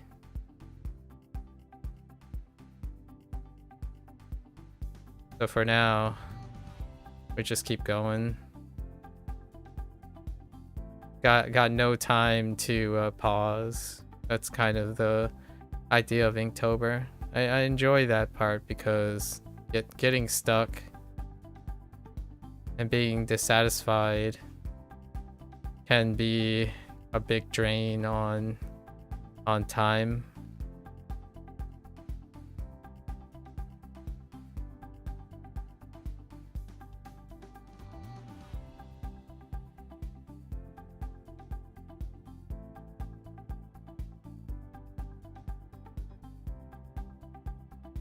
It's not quite Adamon's sort of crazy speed, but it's still impressive how fast you get the general shape down. Even with your mistakes, you're very decisive about placement, for example. Yeah. I do the direction thing. I am not sure who that is, but let me see if I've seen a picture of.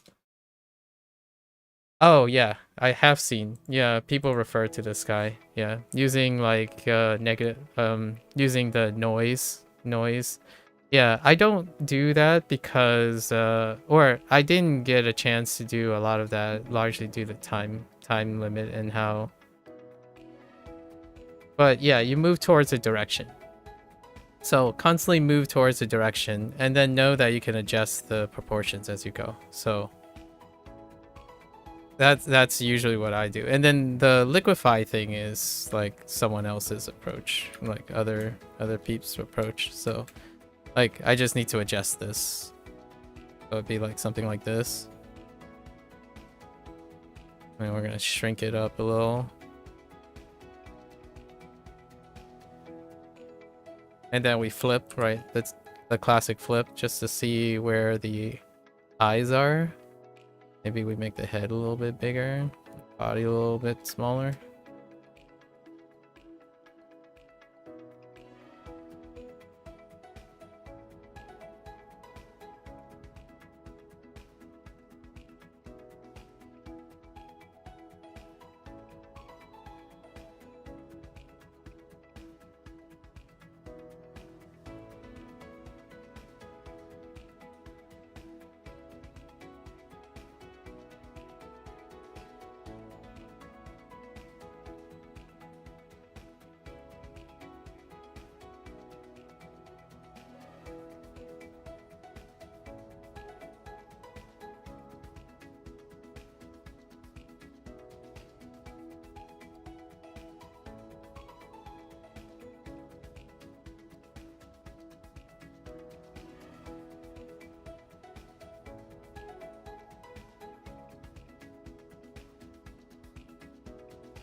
Yeah. And that's good enough. We got our subject. So liquefy, horizontal flip, lifesaver shoot, but yeah, every other you've seen was likely done in exactly. So since I don't have as much experience, I'm definitely less confident in it. So what I do is I combine two things. Sometimes I do, on days when I'm a little groggy, I do the other guy. I forgot what his name is, but the guy who does this. So like you're looking for shape. As long as you're browning movement to a different position. So if you practice this, right?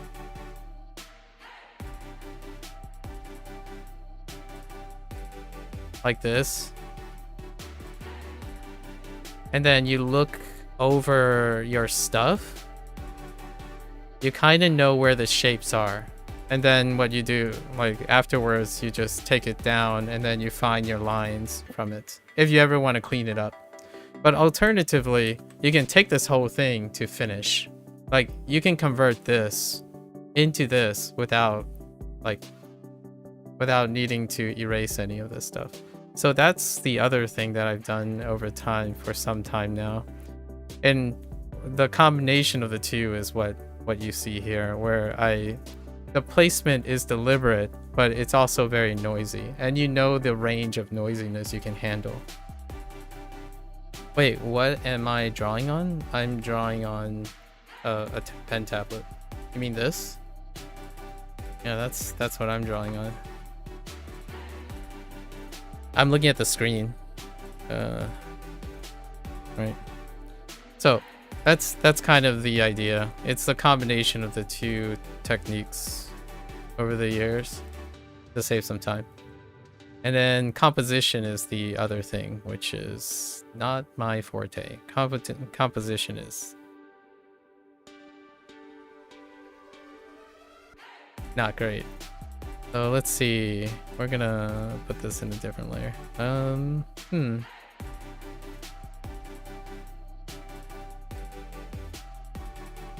So this is where I wobble. So whenever I get an object, if I have to do an object, I'm just wobbling.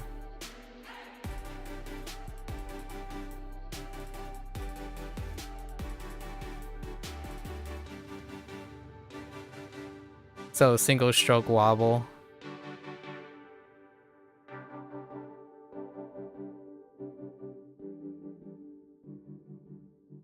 Something like that. That's kind of too far up. Or too far down.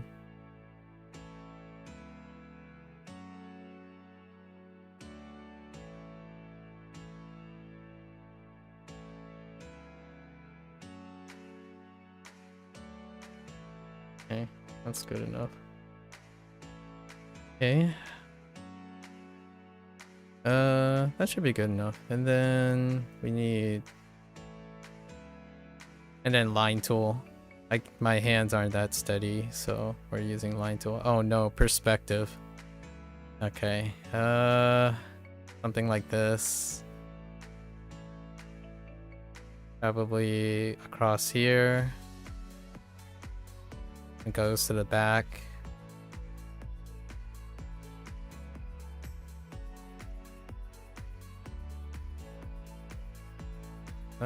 That's good.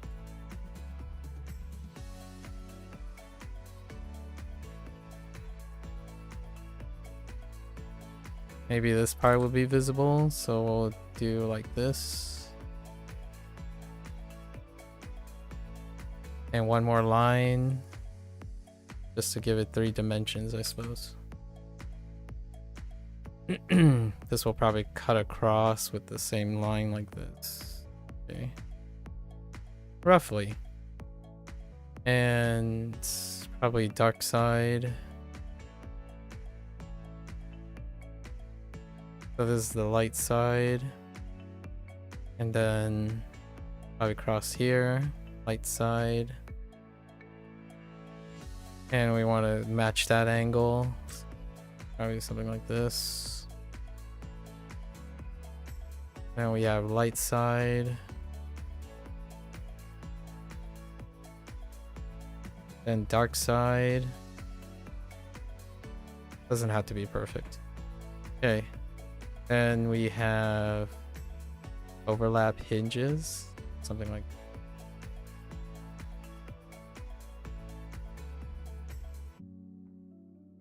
Okay. Maybe a little bit outward.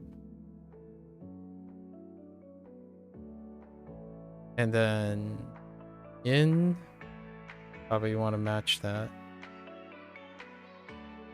Something like that. Coming back out. Get a little wider. No, that's probably too much. Something like that.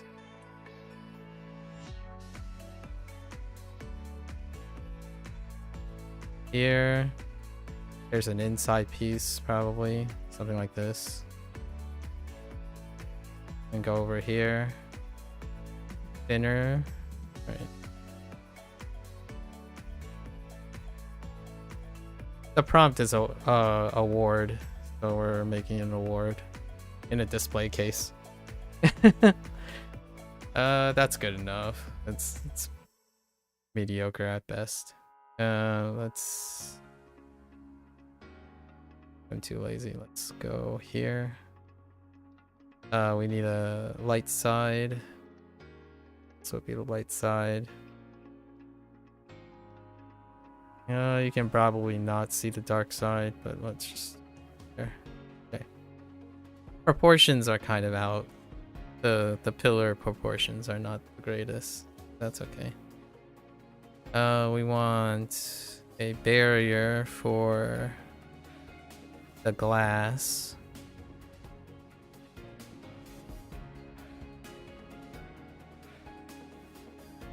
Something like that.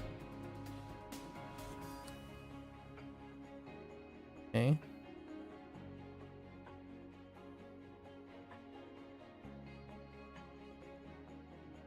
A base.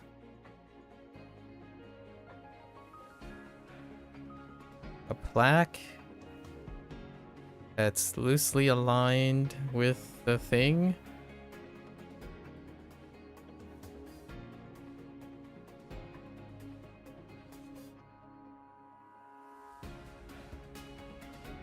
And we'll add something in the middle. This is good enough. Okay, so now let's adjust. I think this plate case is good. It's fine. I want to adjust the size of.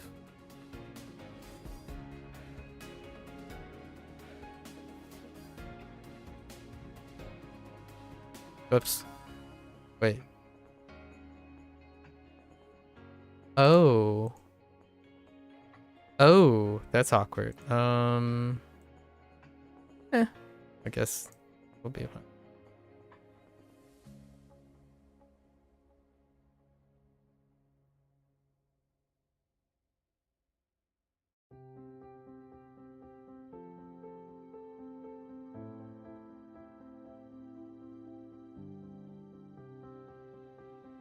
A little too big.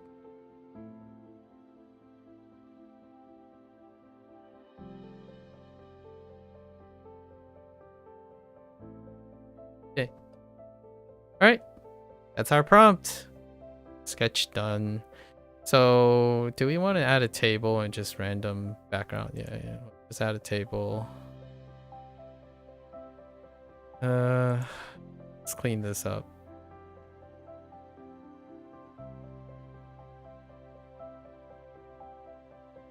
I guess it really actually doesn't matter.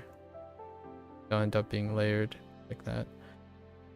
And then let's add a background. A background is only gonna have a couple lines. It might not even show up now that I think about it. No, it's probably not gonna even show up. So we'll add two flat backgrounds. I don't need lines for background. Let's group these. And we're gonna center this.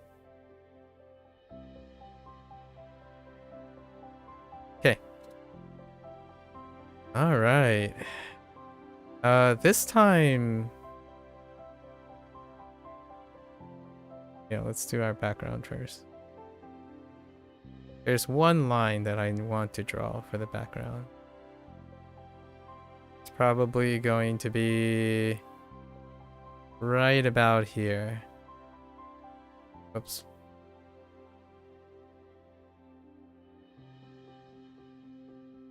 And that's it. That's the background. We're done with the background. Let's color block. We're going for kind of a showpiece, right? So kind of slightly beige background.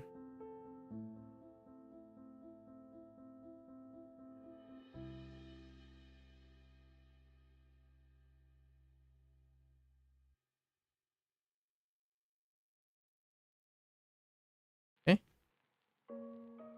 And then we have our table. Let's go slightly browner on our table. Yeah, that's fine.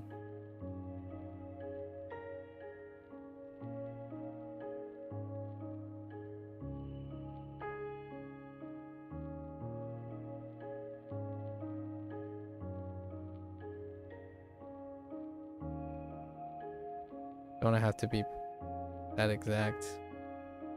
You'll end up getting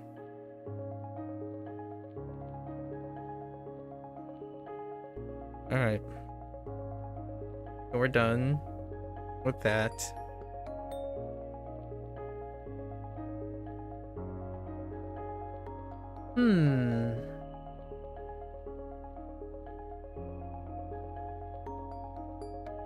Okay. So, let's add noise. It's not gonna be wood. Oh, the wood's gonna be down here, right? Yeah. So we're just gonna do like a somewhat like a fuzzy thing. Next year, I'm definitely gonna download brush sets. I like playing with different materials. If I had a garage, you know, to do like traditional art, I would probably like be that guy that goes to a a thrift shop and buys some random materials just to see what texture you can get from random things. And I feel like that's the equivalent in digital art, where you like, hey, give me a funny pattern that I can do and then see what I can make from it. I ran out. This year, since I drew the same subject and variances, what I did was I just kept playing around with textures, and it was a lot of fun. Let's see. So, we're going here.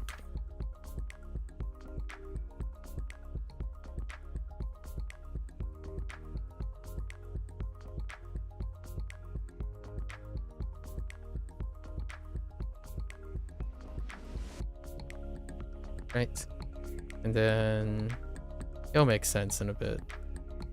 Here, let's put a little in the middle here. Dial it back here. Go to the dark end here. Yep. We're done with our background for the wallpaper. Now let's do... How's this gonna work? Let's see.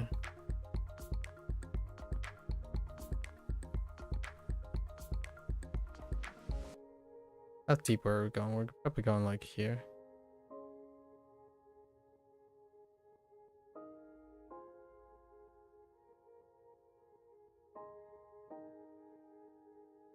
Whoa. I didn't mean to drag that too close to the edge. Okay.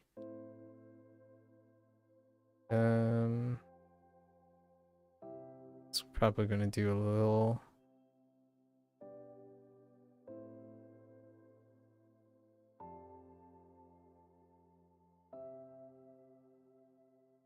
Probably a bit of a smaller grain.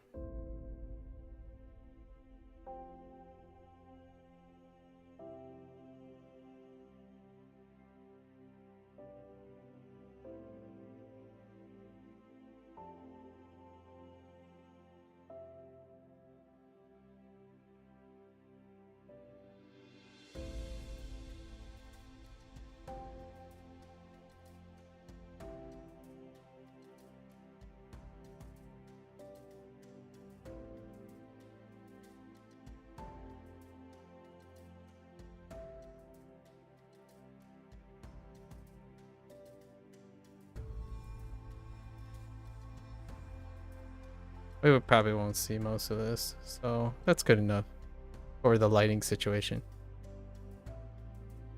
How can one earn a Maku award? You automatically get a Maku award. What are you talking about? You always win.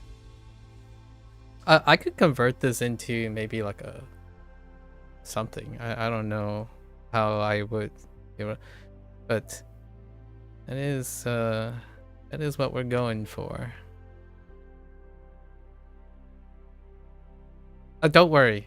This guy, we didn't trap a red panda in a display case. Obviously, this guy isn't a living thing, right? You'll see. Disclaimer. And wild animal in captivity, not the greatest brand recognition. I think we're gonna. Guess we can lump these together. All right. So let's color block guy.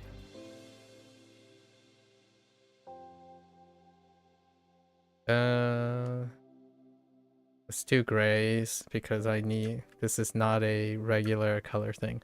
I haven't drawn an object the shape of a red panda, so that is interesting.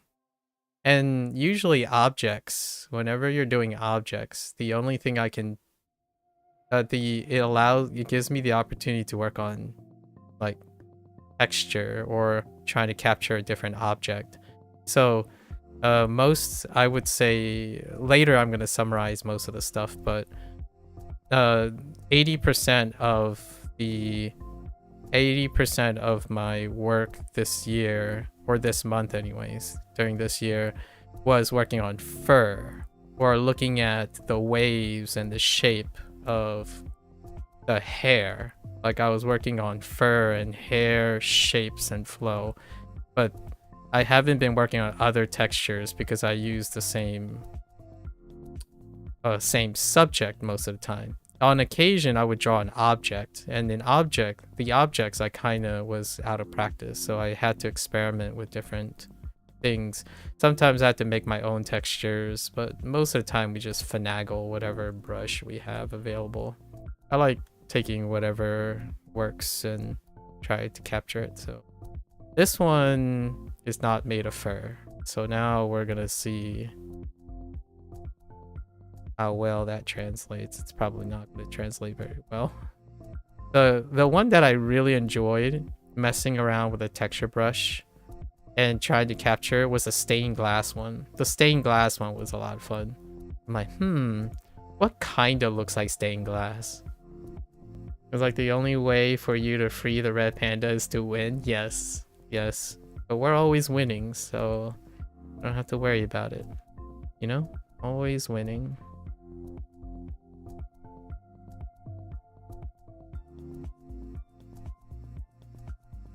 I have a lot to say about this year. I haven't done a review, like a candid conclusion. Yeah, this will be the first for this year. Lots to say.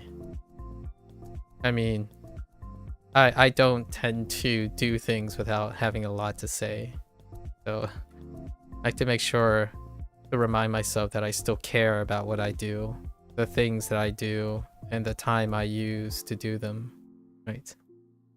That's kind of, today is kind of a day for myself.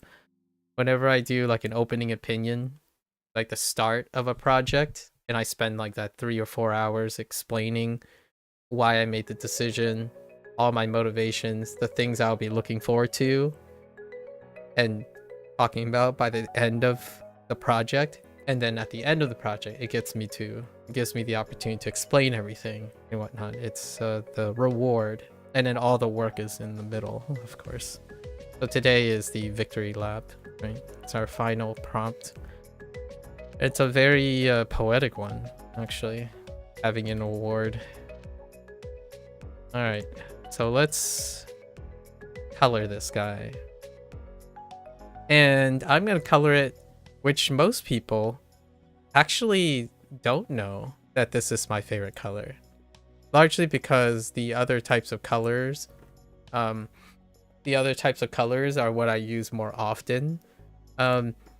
A lot of times people have favorite colors and they try to weave it into everything, right? However, for myself, I have a color balance thing with my eyes. So many would say like, oh, I bet your favorite color is red or orange, right? Because a red panda is red or orange. And then I use, these are actually orange lights. They appear reddish and pinkish is because of the old camera that I have. I have a C920 and it doesn't capture a specific wavelength very well, but it still works. What happens is whatever it's capturing, I bet your favorite color is red. Yeah, the reason why I have orange or red lights or pink lights from the camera is because I don't know if people care about this or not. Asian skin, like the way the pigmentation in my skin is a lot more pleasant looking when you have certain complementary colors, right? So that's the reason. So my favorite color doesn't mean that I would ignore what like color theory and stuff like that. Like I don't dress in green all the time because it clashes with a lot of things. It leaves, but I do have occasional green things, right? Like I could be wearing green glasses, like glass frames, but then it would make it very difficult to do other things. They're green around, but my favorite color is green, by the way. Green is my favorite color. The other guess some people would say would probably be yellow because I use a lot of sunlight. Yellow would be the other one. And then if they were going off personality, like, oh, you're a chill person, so it must be blue, right? Oh, you're a gamer, it must be red and black. But it's green, and it's actually green and yellow, or green and goldish. And there's a reason behind that. And red is in there because oftentimes culturally, red, green, and yellow are very distinct colors, especially in Chinese culture. Red, green, and yellow are very, very important colors. As opposed to like black and white. I own a lot of white and black things. Largely because the most important things to me are accented in green and yellow and sometimes red. So if you have mostly white and black things, they tend to complement those things. So if you're, when in doubt, if you're kind of worried and you want your most important pieces to be emphasized, like in a cartoon or something, right? Make the rest black and white and then accent the things. Oh, in terms of artists, like absolutely love, what's his name? The first time I saw it, this was Western artist. What's his name? Sin City Guy 300. Frank Miller. Is that his name? Frank Miller? The idea of black and white and then having red as the only accent, right? Obviously there are other people who've done this before, but the first time I've seen Frank Miller stuff, I was relatively still quite young when I came across Frank Miller stuff. So that whole idea of everything is like washed white and black with high contrast and then just red just shows up there. I absolutely love that. And it's not a coincidence later I find out that one of the major cinematography in Chinese culture, like Chinese cinema, they do this as well, where you have a very prominent color and the rest of the color are there to play the background. Like if you ever watch the trilogy that is House of Flying, like Crouching Tiger, Hidden Dragon, Hero, and House of Flying Daggers, that type of cinema really makes color larger than life. Like, it's incredibly beautiful. And that's kind of why I feel, while I may have a favorite color, it doesn't play, it isn't without all the other colors. So, and of course, today, with all that set up, today's color, our red panda's green. Green panda. It's supposed to be a jade statue, so we're gonna work on a jade statue today. How do we make that? I guess we're just gonna noise it up, right? To make it like a rough surface. Slightly rough. I don't know if I can capture make it like translucent instead. No. That sounds kind of difficult right now. We don't want to end on an exhausted note. Okay, so one other thing that I haven't done in a very long time. I actually didn't. Okay, I did it only 1 or 2 times during this whole Inktober. Is practice volumes. Volume practicing is great, and the only time I've ever done it, and it's like 10% of the time, is background. Like, this is just volume practice, in my opinion. Like, if you get your volumes down, you kind of already can picture where the lighting and stuff is gonna go. Like, this is volume practice. So I think this is incredibly amateurish, right? The way I'm doing this. And that's perfectly fine. If it irks people, that's fair. I understand. Like, there is some intent behind this. However, most of it comes from volume practice. So where my volumes are. This is low in volume and this is high in volume, right? And then if you have to force yourself to use one color, like this, like a jade statue, the way to make it look nice, in my opinion, is to understand your volumes. Where the dark places are, where the light places are, and you're largely only changing either your hue. I don't really change my hue very often. I tend to go with white and black, changing the extent of white and black. And I've done this a lot, but I haven't practiced it. Like, practice changing the way I do things. So that's kind of fun. Today, probably minimally doing that. But let's go and try to do that now.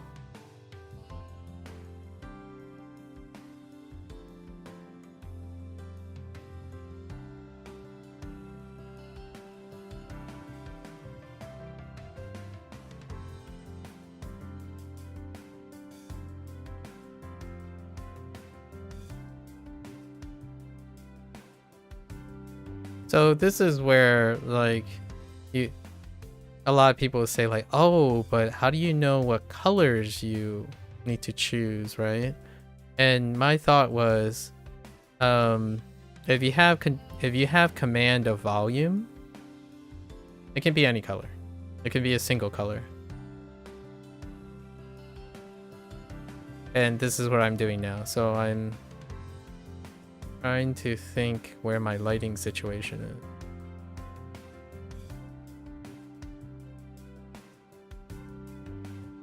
I'm kind of adjusting the volume based on... I'm doing like a little bit 2 things at once here, which I typically do. And that's... I'm also coloring with the anticipation of where the light source is. You guys can probably already tell where how the light source is gonna be from the background. And I don't think I don't think this is inherently something that people like to do. I think they usually use flat colors and then do the lighting after. So you touch it up in stages, but been doing it this way to save time, basically. I'm combining 2 steps.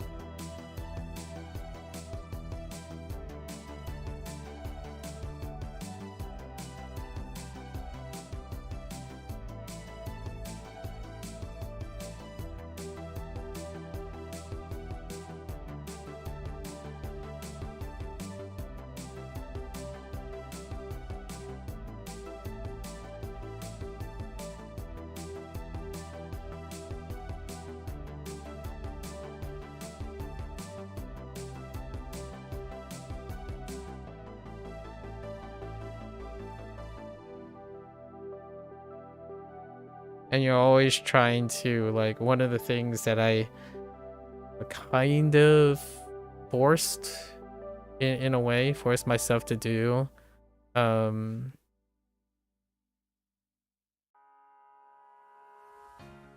early on was to kind of encourage myself to use the full range. Like, constantly go from near black, like 90% to black and 90% to white on any singular color, so that I understand that I can plan ahead on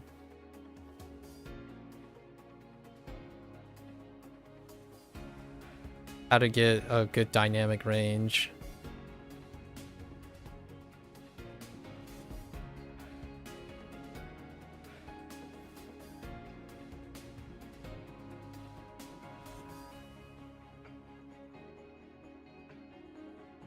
That's too bright.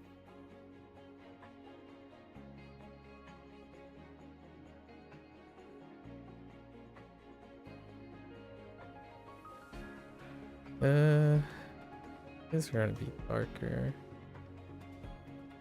Oh wait. That I can use this slider.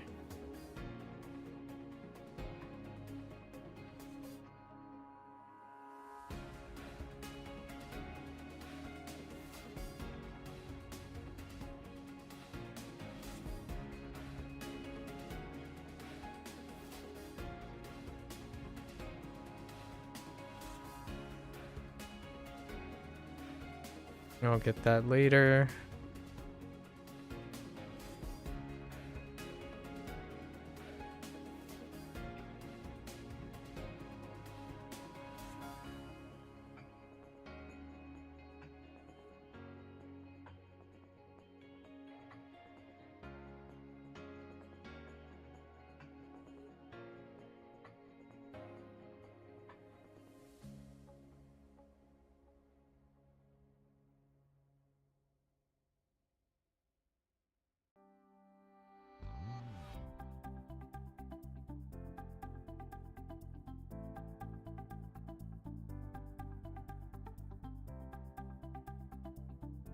Okay. Okay.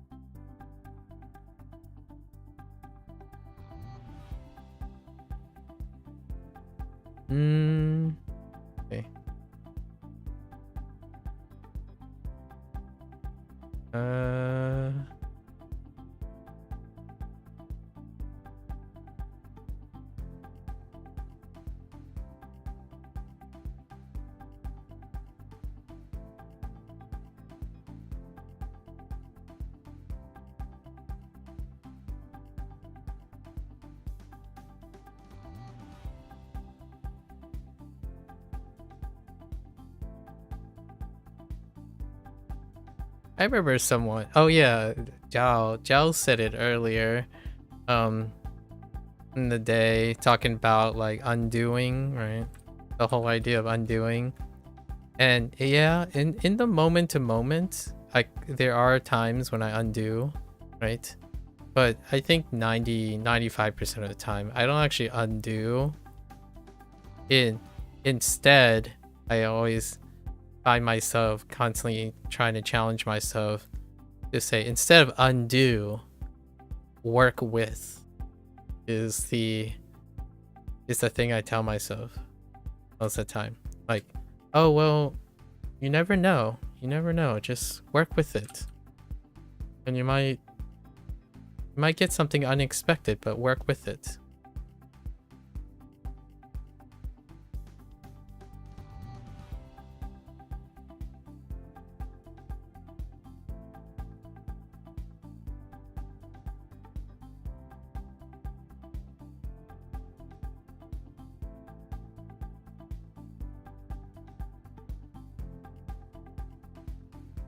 Okay.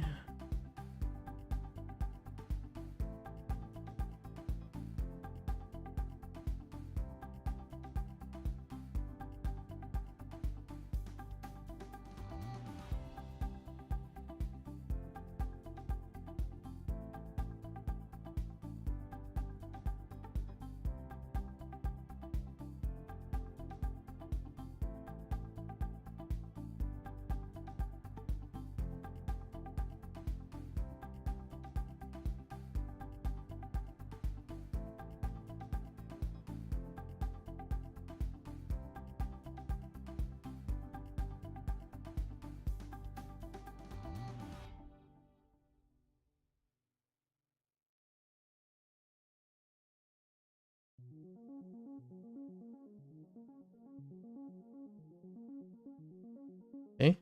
We got a few highlight spots to throw in there. Well, this one's gonna be a little interesting. How is this gonna work? Okay.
Okay. And I'm gonna have to do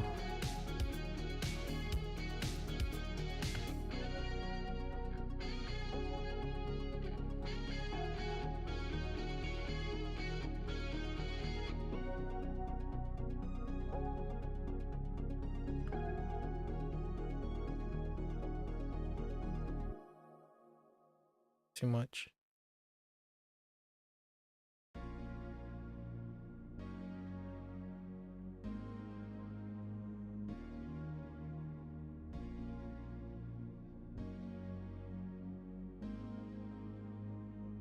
Oh, that was a little too much here.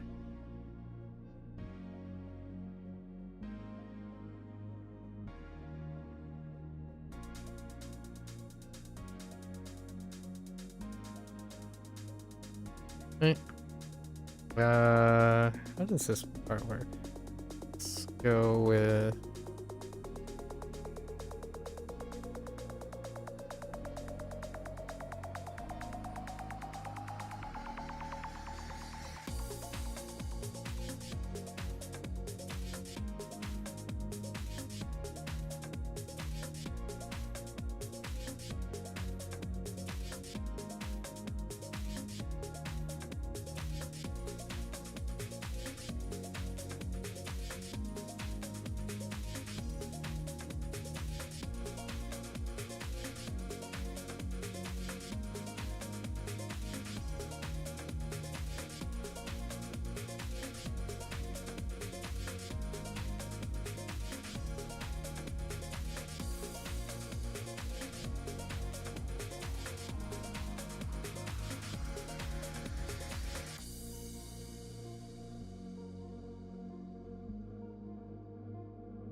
Okay.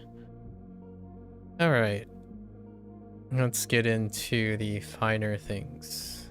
I think I'm still going to probably use the... Oh, we could use like a really dark green instead, maybe? For change? And then this is where I have to muster all my energy.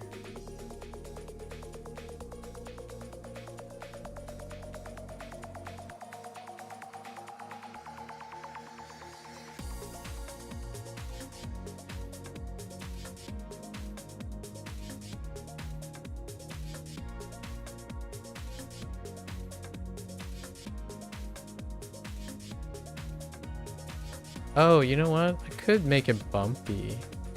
Do I want to? No.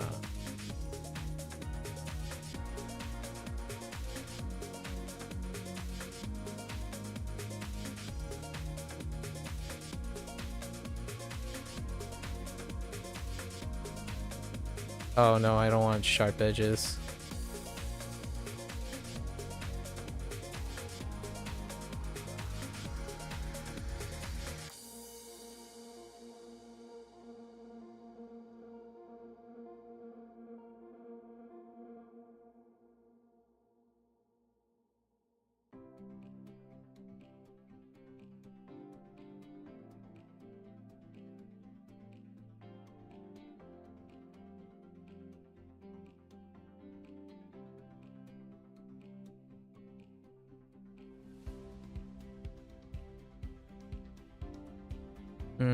That needs to be a little bit more pronounced.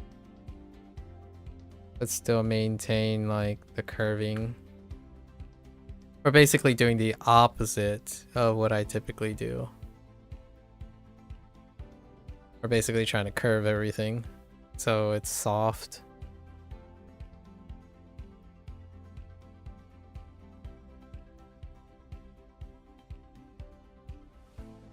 Oh, I kind of need that part, huh?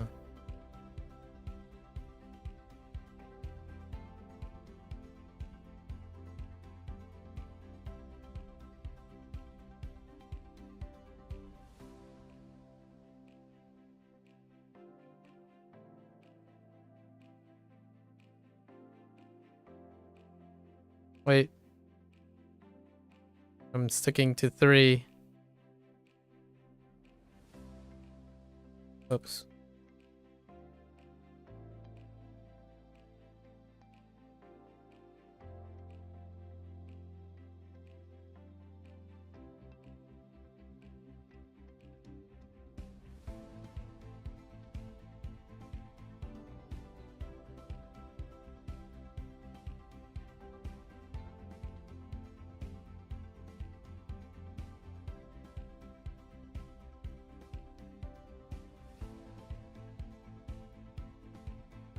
Oh, I think I screwed up.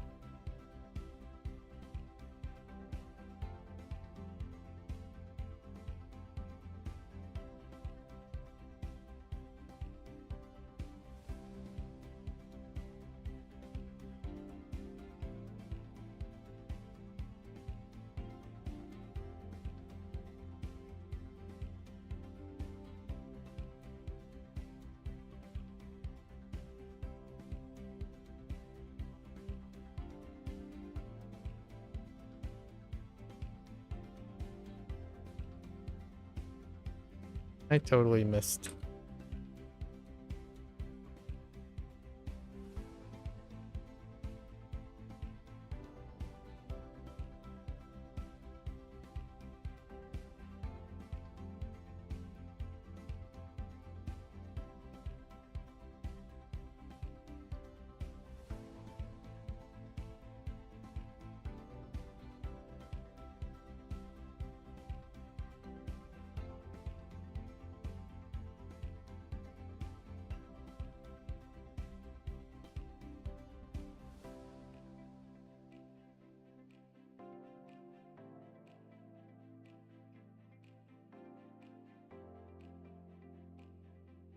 Okay.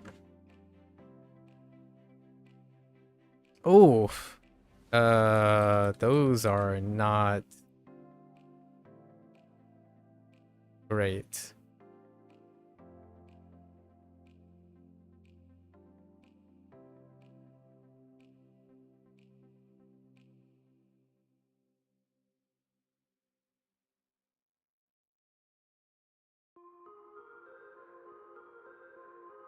I think that's a little bit better. Okay.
Gold. That's not great.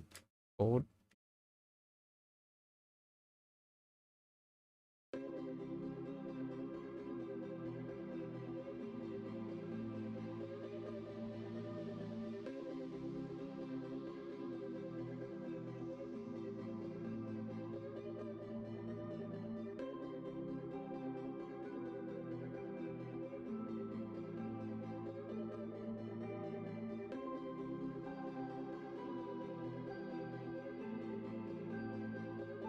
Thinking.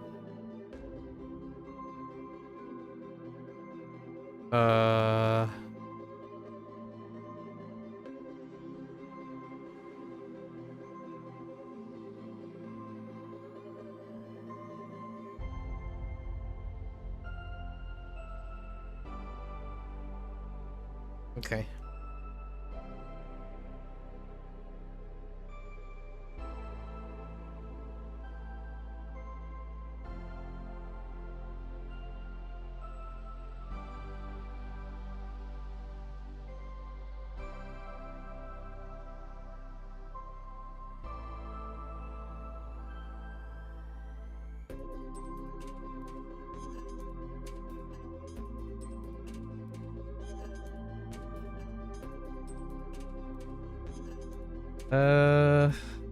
What what was I missing? Oh, right.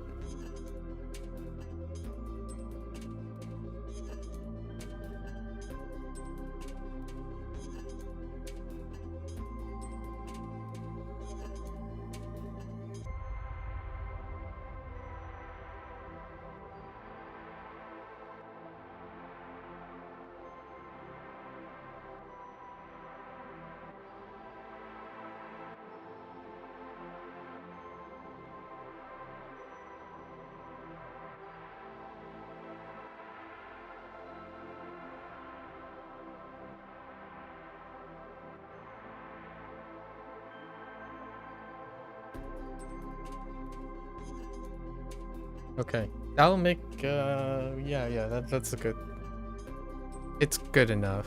And then now I kind of want, let's clean this up a little bit before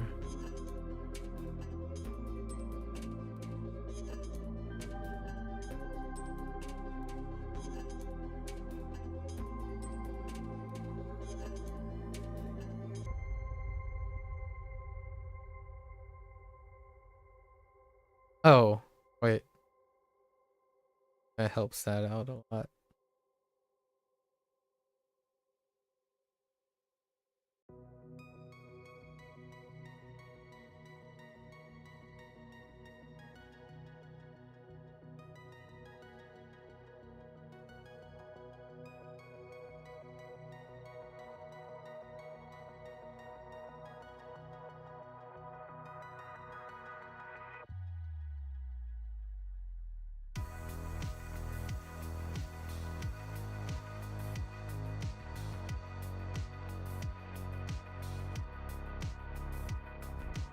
Heck, I have to finish the whole thing before I can...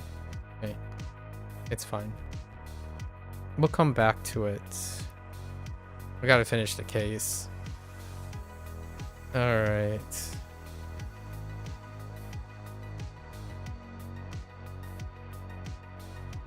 So what color is the case? I think we have to go even slightly darker. Something like this. Yeah, that looks good.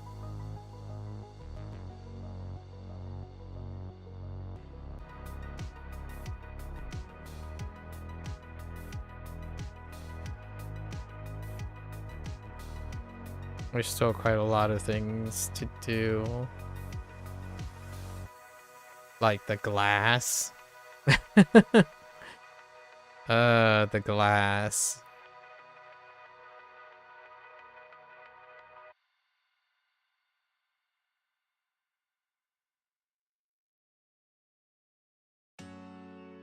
Oh, I see why that looks weird. But...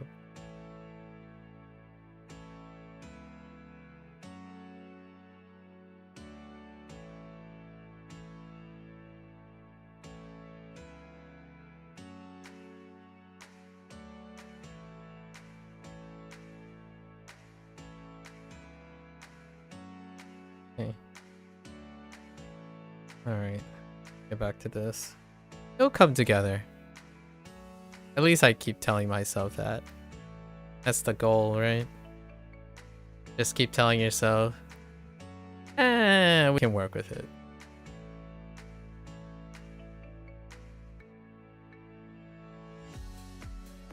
It'll come together. But what if it doesn't? It'll be next time.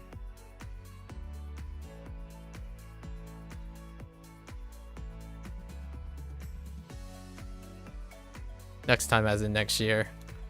I haven't decided if I wanna like do a little bit of artwork for the channel. I was already brainstorming some banner ideas, maybe. I did the same thing last year. Sort of. This is faster to fill.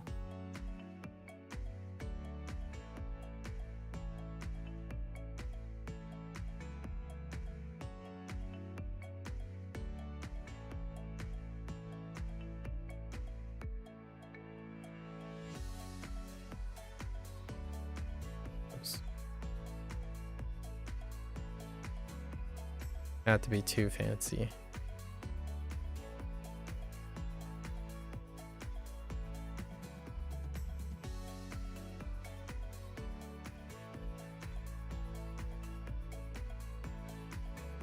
Okay.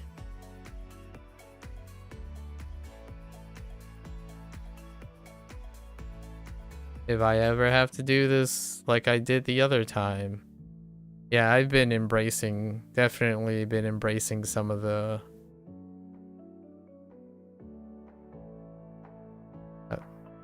other ways to save some time because, ooh. I also want to make some custom ones too, like custom brushes. There are things for my very specific use case that I'll try to go and shop for some maybe before next year. See if I can incorporate them. I'm sure someone has something like that. But I have like this very specific use case that it would be lovely to get a brush that does that. So then I can use the brush without having to change hues or anything. It's just how heavy. I also have to tweak some of the densities. I'm not getting exactly the dynamic range that I kind of want from the brush. So I have to like spend some time tweaking how sensitive the pressure is. I rely so much on the how pressure sensitive it is.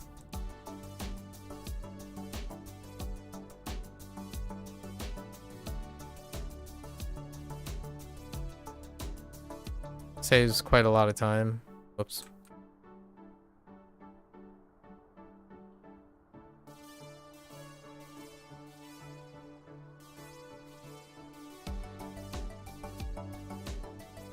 Yeah, this is pretty much roughly what the display case is. We're not gonna invest that much time. I think another lesson that comes up quite often for myself is what is the focal point, right? What is the primary task of the prompt? And then spend most of your time on that, not so the trophy is obviously the last thing I'm gonna be working on, but I do have to fill out all the other things. And the display case is kind of part of the prompt, so I gotta also work on that. And of course, like I mentioned before, one of my favorite colors that complement this is... Oh, I have a really great idea. We'll use that. But for now, one of my colors, my go-to colors, of course, we gotta add some yellowish, goldish somewhere. And I just thought of where I'm gonna add a little splash of orange and red.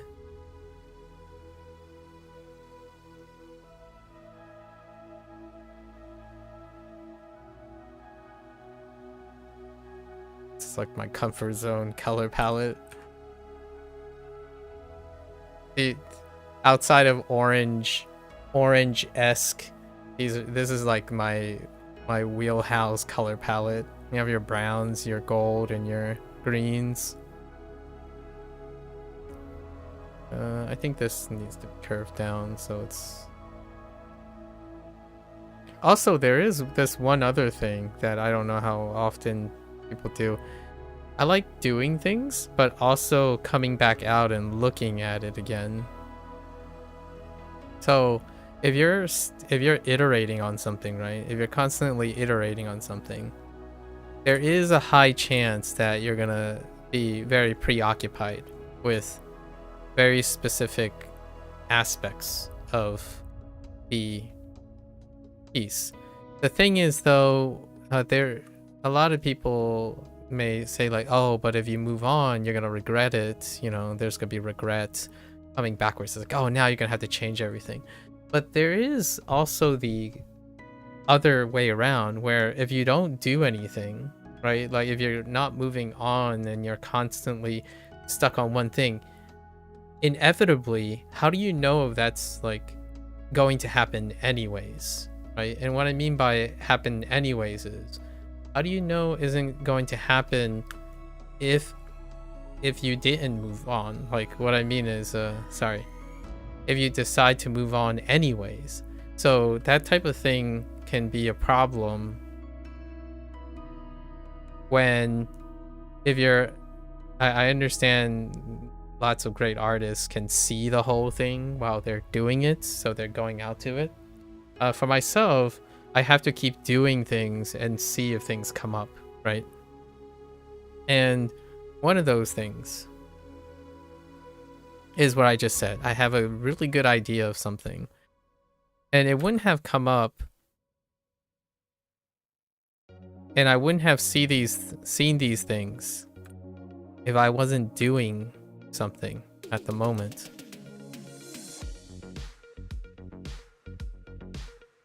So now I'm like going back and doing these things because I can actually see them. So I don't really rest on my laurels and say like, oh yeah, my mind's eye is just that good. That means I can see everything on the first pass. So instead, I adjust. Just keep adjusting.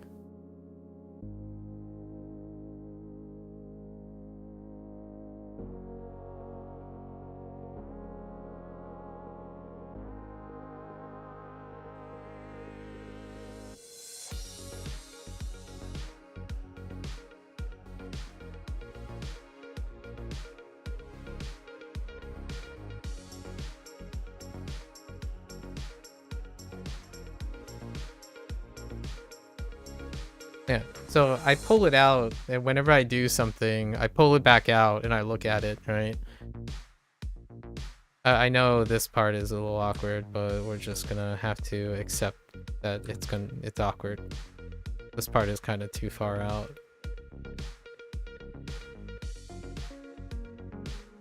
I can do something about that though.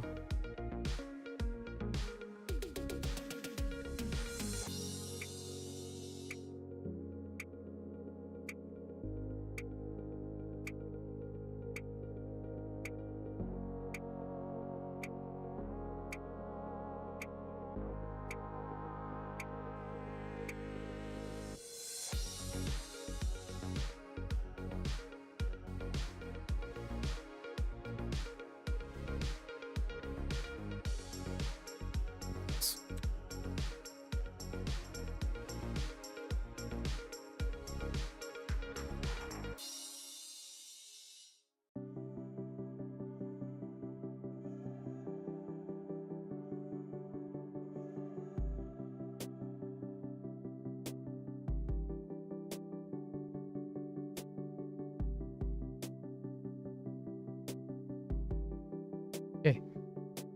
Yeah. Anyways. Fancy glass. I don't... Alright. So we have to kind of like brandish the wood, right?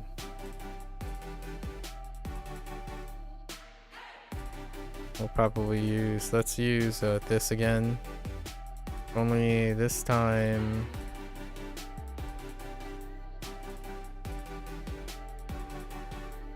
Okay, so where are we going with it?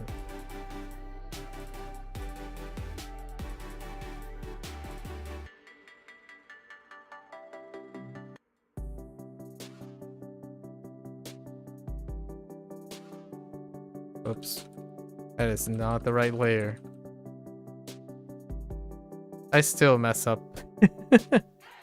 The layer business is pretty funny though. Sometimes I just go with it. Like, it's the wrong layer, that's fine. We'll just fix it.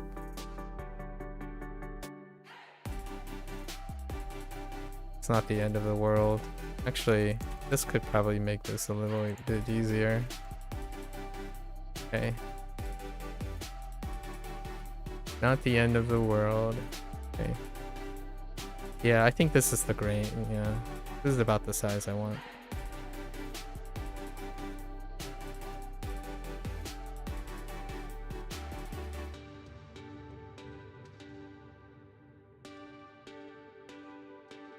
Okay. And then edge, so let's go.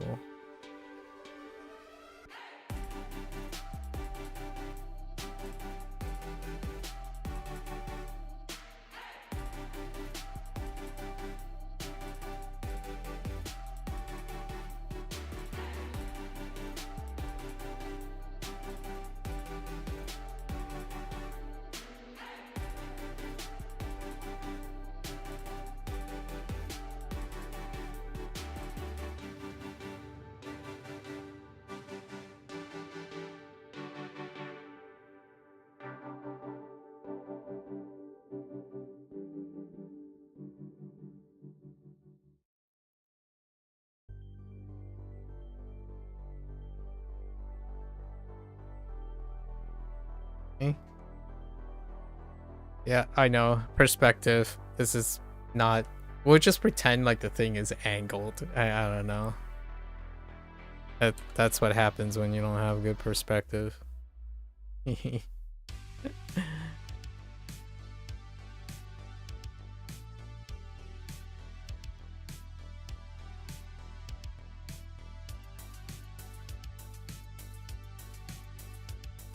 The texture is supposed to help mask it. mask my ineptness to understand, to get straight lines right away on the first shot. I can probably liquefy the whole thing, but nah.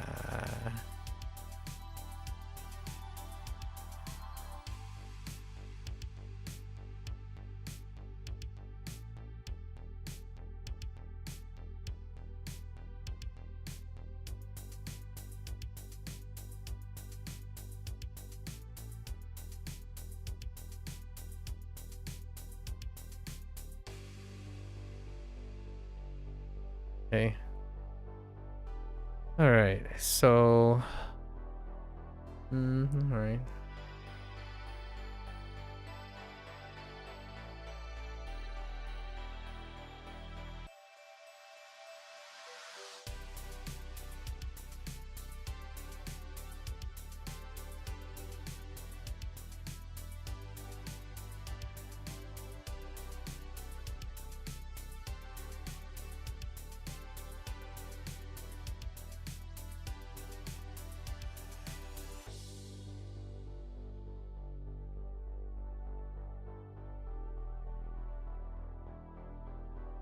What I'm doing here is I'm not sure how often people do this, but a lot of times materials have like different, materials have very specific direction, right? However, you can take that uniform direction and you can provide contrast. So instead of making all of them one direction, I just imagine the wood being placed in different panels. So in order to distinguish between them, it would be the same thing I do if I was doing line art. So if I was like cross-hatching and stuff, I would cross-hatch the middle thing as the most interesting thing. And to me, I don't know if people agree with this, but in terms of like brain stimulation, this is where the neurobiology comes in. A diagonal line is a lot more stimulating oftentimes than a horizontal and a vertical line. So oftentimes wherever my subject is, I tend to do dynamic lines as opposed to like flat lines. So objects that like this, they tend to be one side in one direction, and then you account for volume. But this one, like the middle panel is going to be diagonal, versus the side panels, which goes along with the thing. The reason is my perspective is awful. So in order to kind of make it look like it's still going in the general direction, I use texture to move in that direction. I don't know if that's intent, like if that's a thing, if people like that kind of thing. I feel like that's how I think of it. So now we're gonna kind of make our edges a little bit lighter, because I usually make the outer edge a little bit lighter to contrast the darker inside. And this part is where the glass is gonna sit, so it should be relatively dark. Oops. Yeah, that's fine.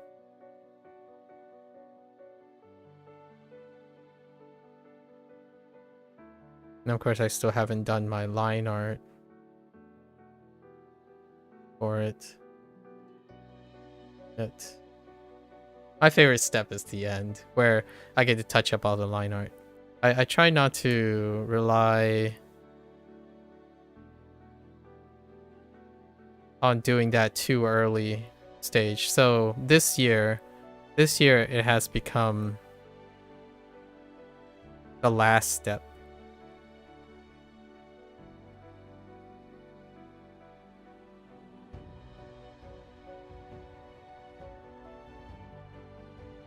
It has allowed me to do a lot of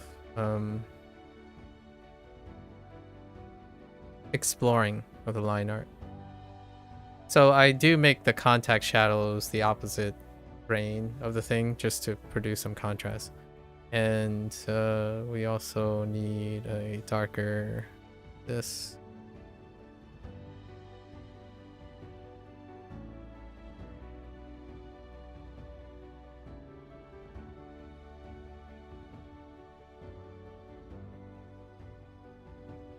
Right, we need this to make contact with the bottom. This is where I would say this isn't proper lighting. It's just what I feel like would accent the piece.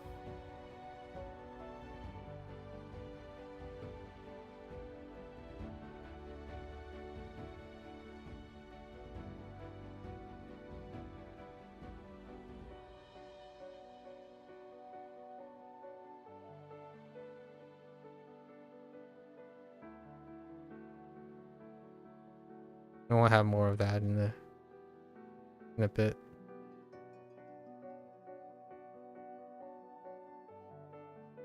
All right, let's do the pillars. What the pillars? Oh, I don't like long, thin things. I guess we have the clip. So this is the dark side. We're just gonna scroll it down, give it a little bit of texture, and then call it a day on dark side. Dark side. And then we'll pop it a little bit on the light side of things.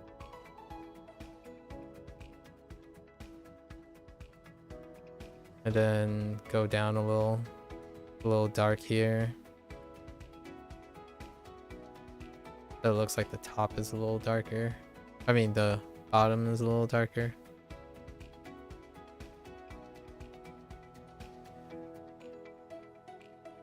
I'm not sure how much that's going to show up. Don't, you know, try not to practice diminished return.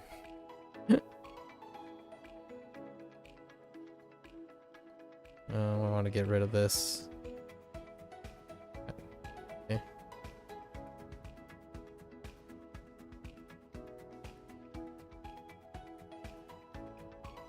I would love to be one day, I guess. I would love to one day be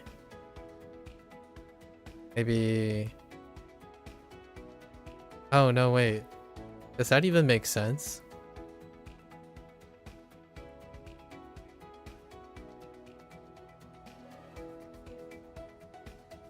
This side makes sense.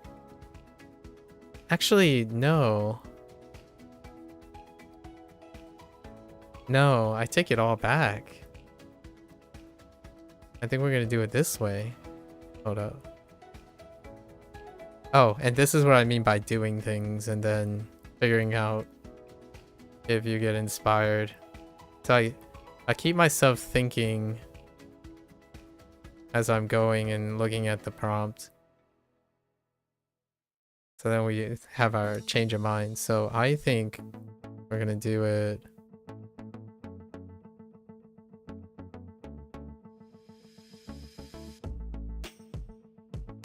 this way.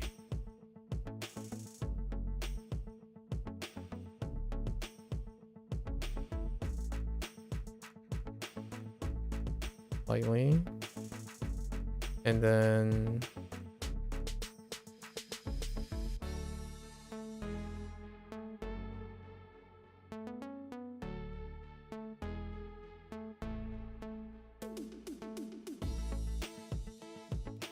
and it's this side.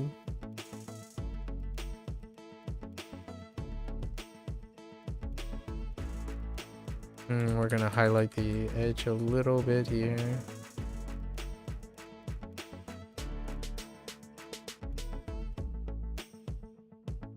This one is going to be this side.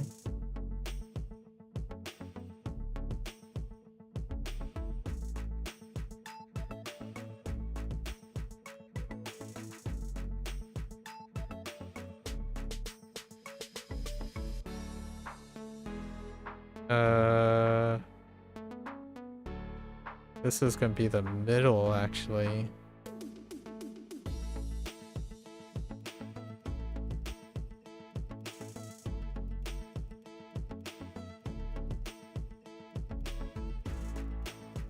Let me highlight the outside.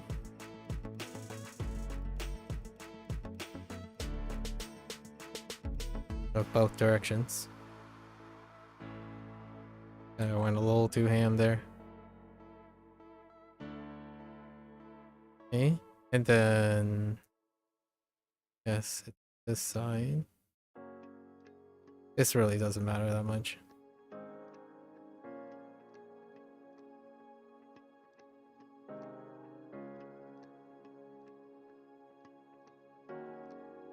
Both. Okay.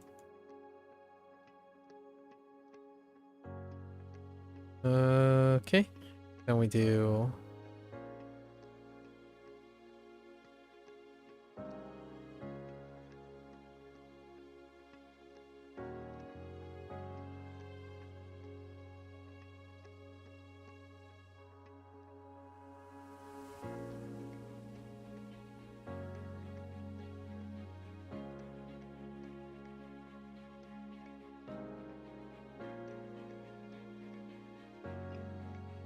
along the edge. That's okay. I'll get rid of that in a bit.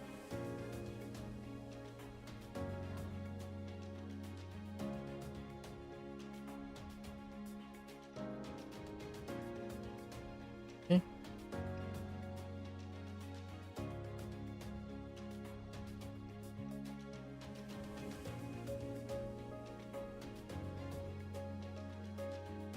Oops.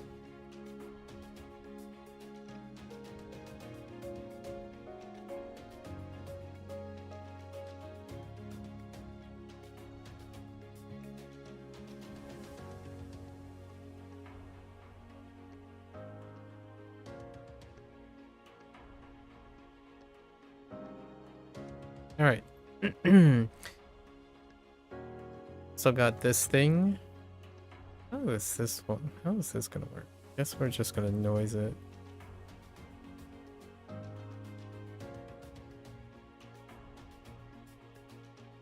Something goes in here. I'll let you use your imagination for now.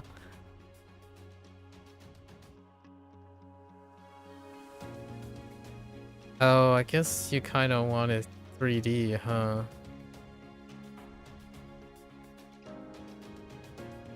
Okay.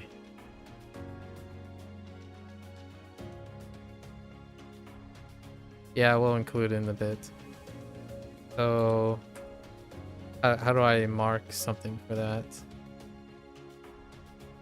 Something like this.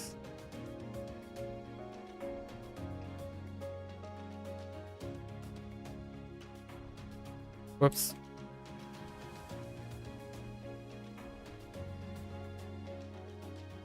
We need like a piece here.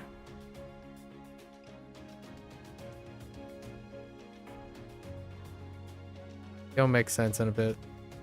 I just need to remind myself that I need to do this part.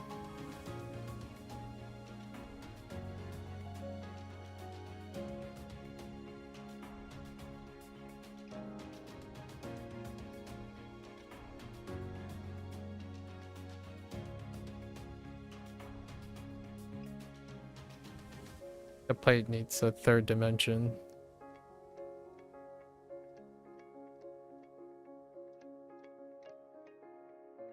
Heck! Oh, wait. That's fine.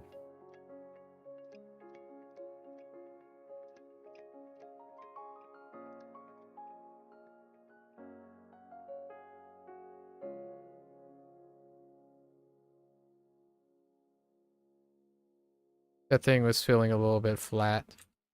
It was throwing me off. Okay. Alright.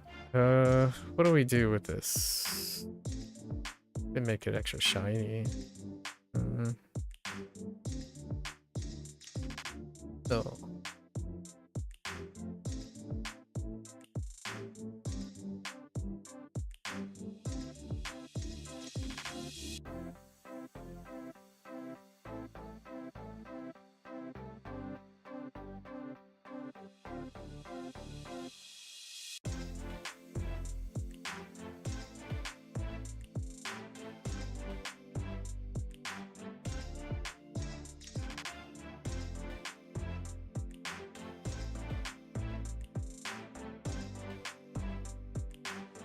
That's good enough. Alright. So, yeah, my perspective is really whack. Alright. I think we also want to take this part and make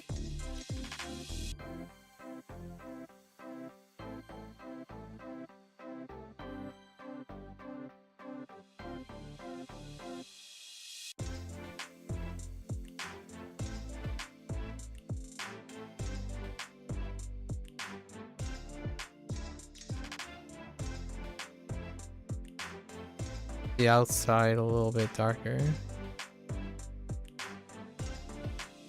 Harsh because the light is gonna be coming from the center.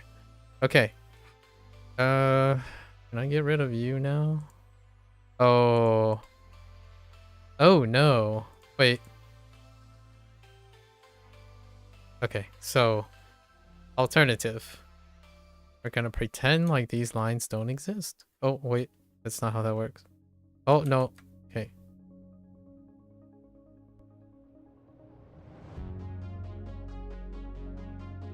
Oh. Went a little too aggro. Okay. Ah!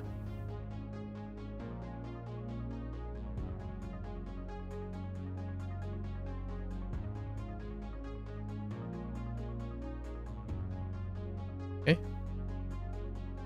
Alright. So, this is like a good place to stop. I'm kidding. I'm kidding. Alright. Okay.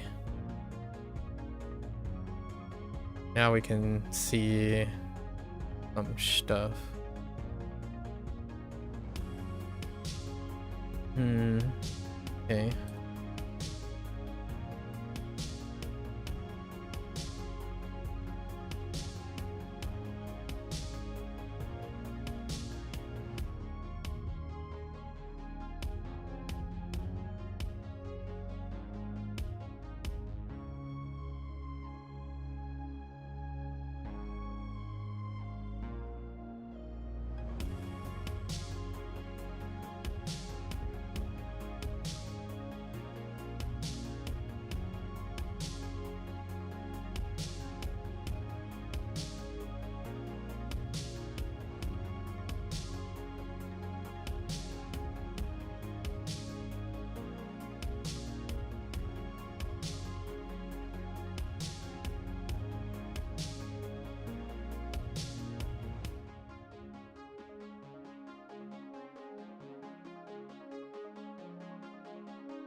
So like we can push harder on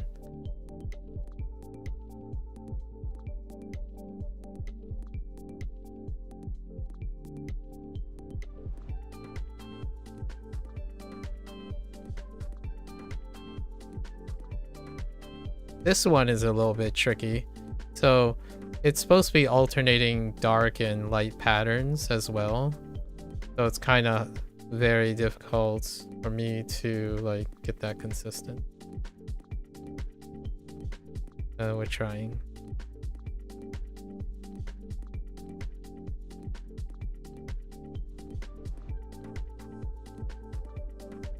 Like this every other one is supposed to be relatively lighter, so that it's alternating while also having a highlight from something that will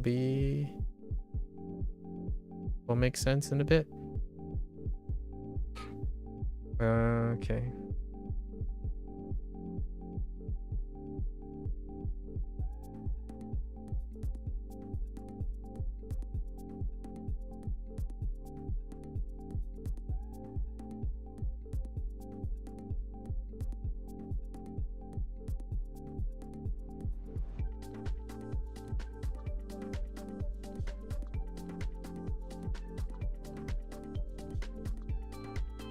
So we can definitely push.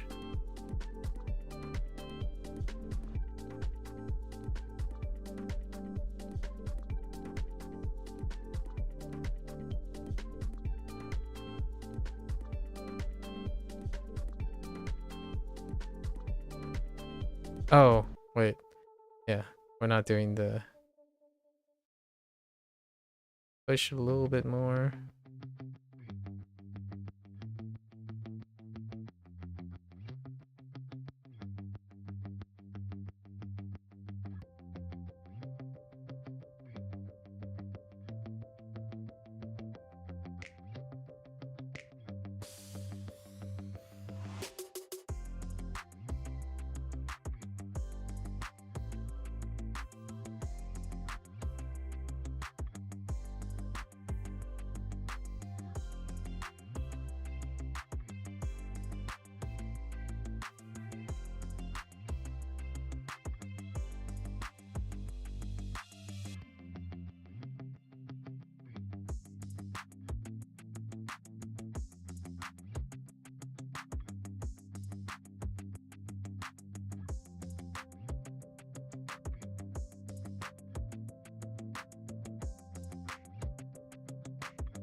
Okay.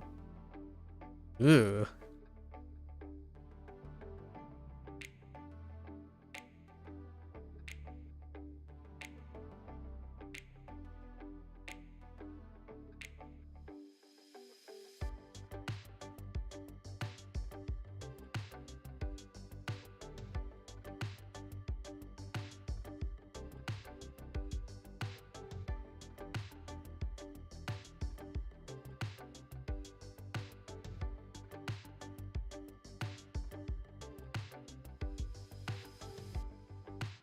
Right.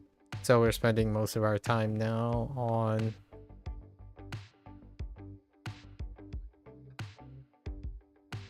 the middle guy. Okay. I think I had a change of heart, and we are going.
Oh, I mean, that's fine.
Okay.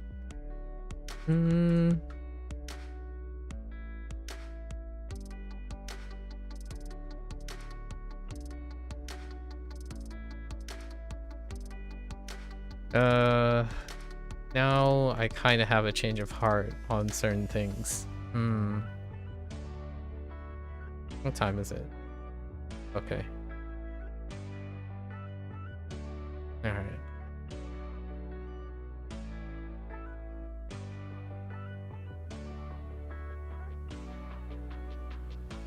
Maybe it'll be offset if I...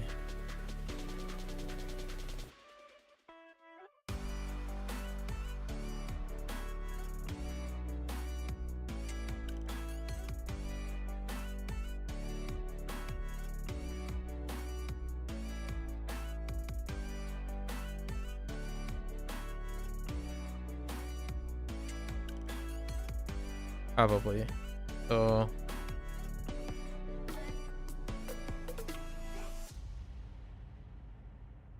Probably. We'll do it this.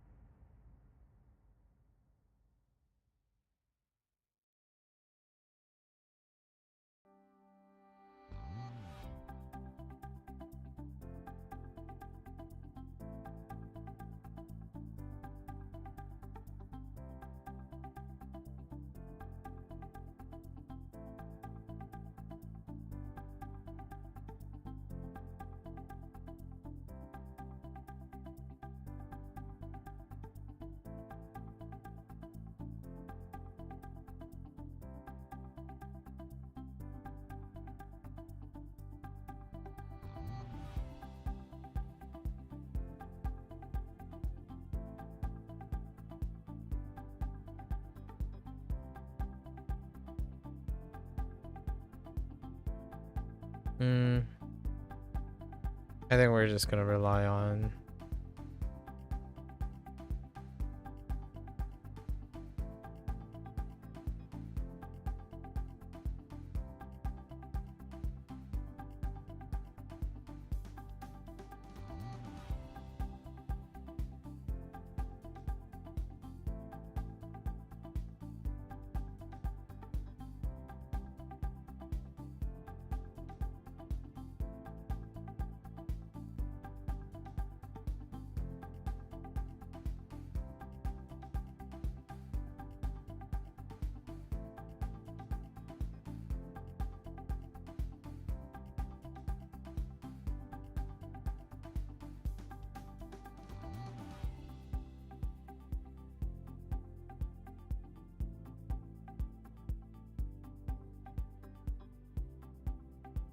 Hmm.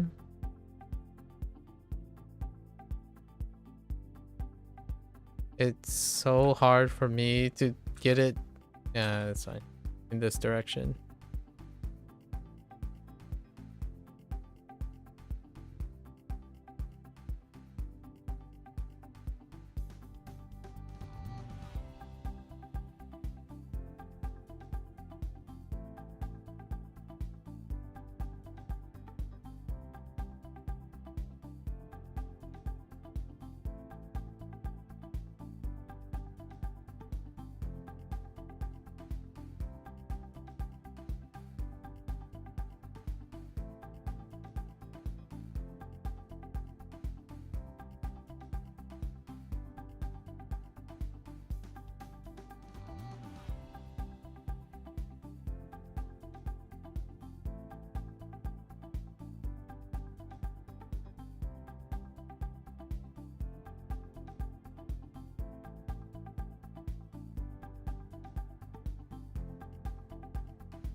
Whoa. What happened there? That's fine.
I always think Jade has this like really wonderful kind of like amorphous spotted look to it. So this is the closest thing that I can think of on hand. So giving it a little bit of accent around the areas that I think are kind of fun to accent. Filling it out a little bit. in a way, it kind of looks like the guy has a bit of freckling, which is always a little adorable for some interest. And of course, I'm trying to keep them separate based on the specific places.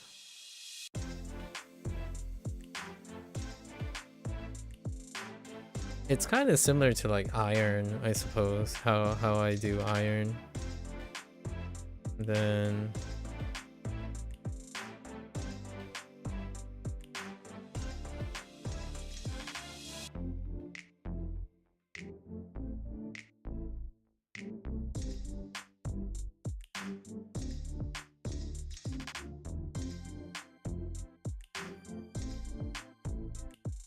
and we want to keep a little gap of separation here.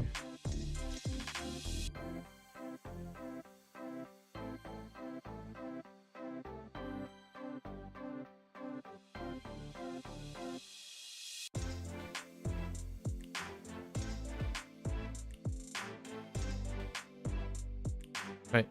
Basically make it look a little bit more interesting.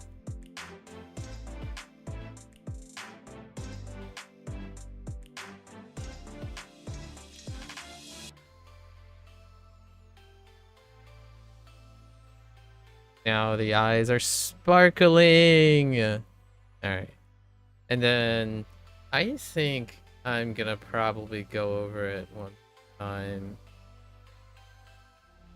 with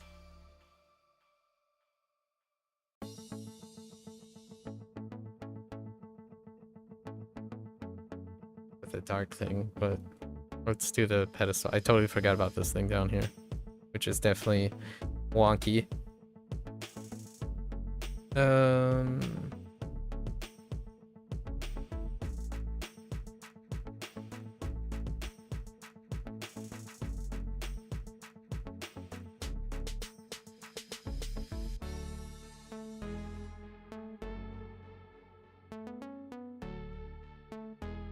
Why can't I? Okay.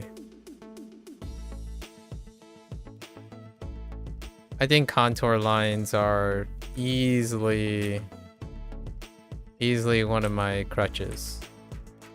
I don't know if it's like a good crutch or a bad crutch, but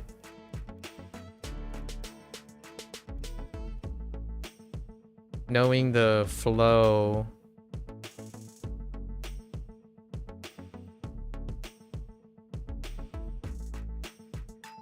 no, we're gonna make this black probably. Knowing the flow of the thing you're looking at is very, at least in my opinion, very important. So you can't really, I don't want to say this too strongly, but you can't, it's very difficult to have it not like aesthetically check out if you have your lines and flow and your sections good to go.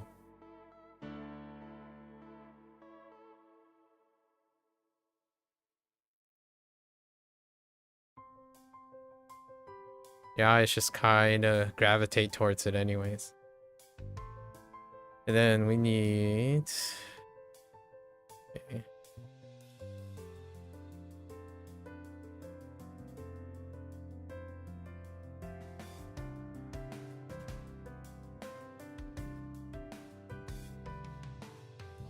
Black.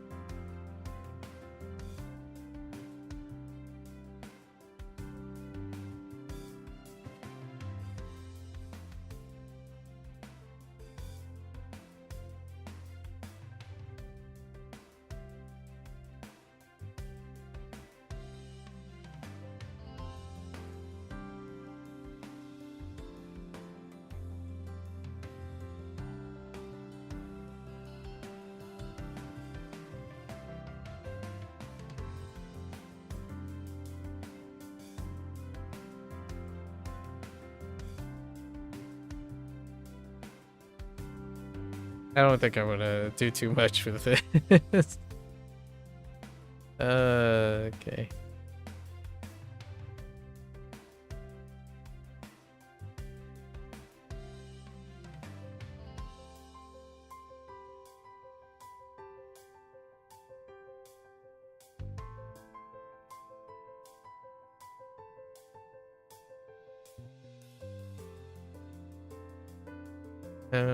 What is that?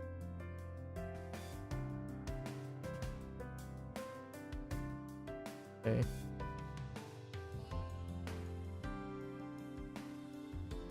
Oh, you are a proper shiny little guy now, aren't you? And then let's do...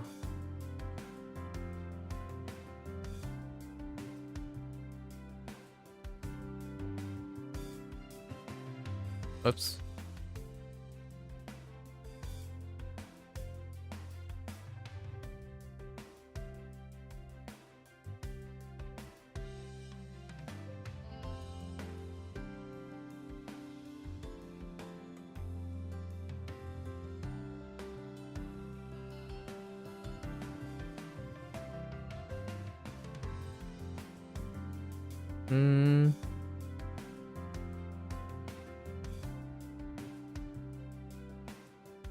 Nah, we're fine. We're fine. I do want this to be a little bit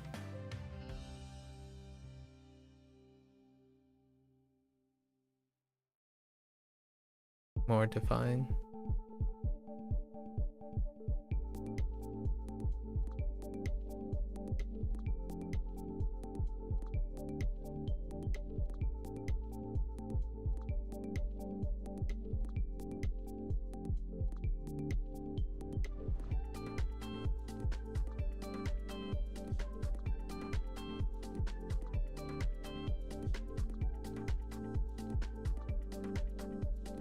Okay, I think I'm gonna change my mind and we're gonna add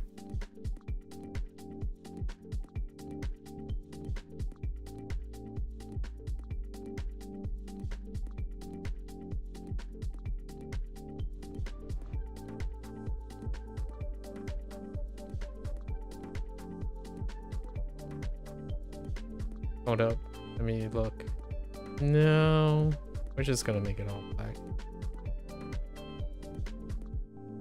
Yes.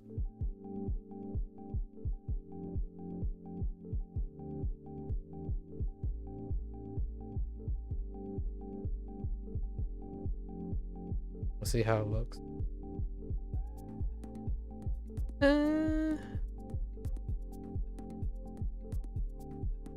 Maybe if I hold up. It's very specific spots, so maybe I don't have to.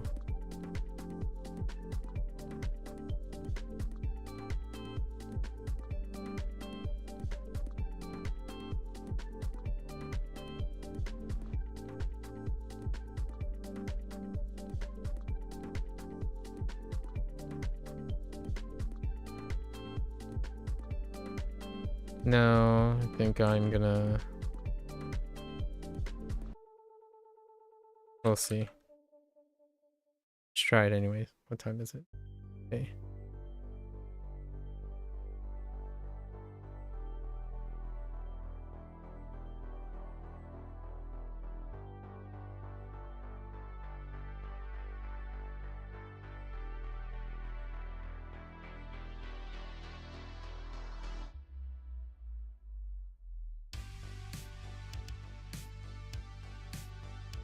We're not gonna remove the previous line.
Heck.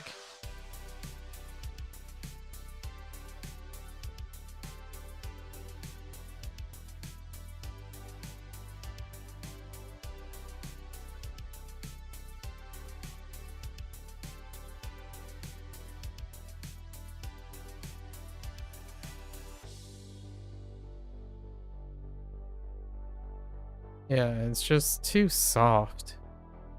I ended up making it too soft.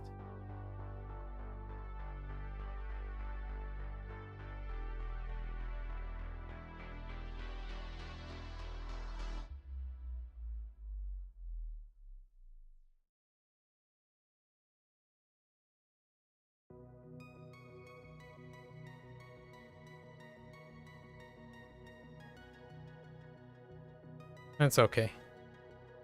We work with it.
The other side.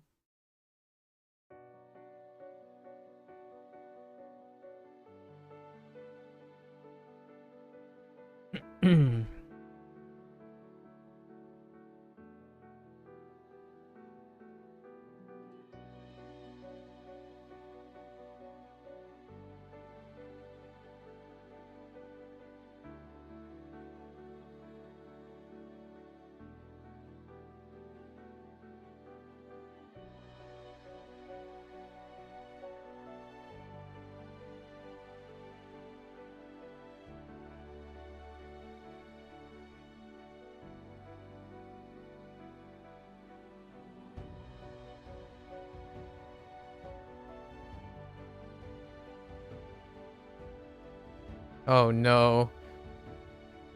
It's a cross. Ugh, crosses. I have a really bad time sweeping across. Hey.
I'm basically creating sharp occlusions everywhere because I think it dramatically boosts the contrast of all the lines, all the little parts. So now it looks a bit more shimmery, and that's worth the time. Definitely worth the time to do so. It is my subject. There we go. That is one very, very shiny thing. So now I still have, what is it? 4 a.m., right? So I actually didn't spend that long yet. It's only been 1 a.m. Oh, I have till 3 a.m. So I have 2 hours. It's been 2 hours so far. And I was gonna give this 4 hours. Yeah, look at that. That guy is shiny, shiny, shiny. I really like doing this thing. I think I know how to make... I have a great idea, but we'll have to wait till next year to do it. But I have a great idea of how to make like fun little watery translucent thing after doing this thing here. So that's kind of... The tail is kind of funky. Maybe I can move the tail.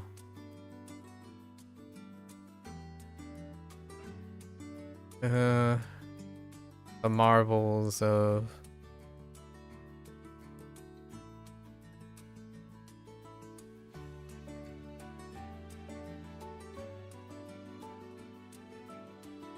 The marvels of technology, right? It's just a little bit bumpy on one side. Okay. And the rest can be meh. So let's it's diminished return from now on. So let's touch up the other things. And then we have to write something. There's a very, very important reason why I left the plaque. I left the plaque empty. It's gonna say something on it. To end the day, to end another great month, another great year.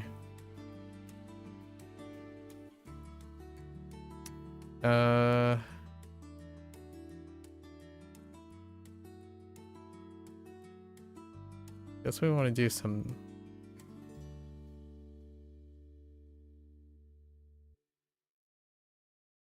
Just wrap this part up.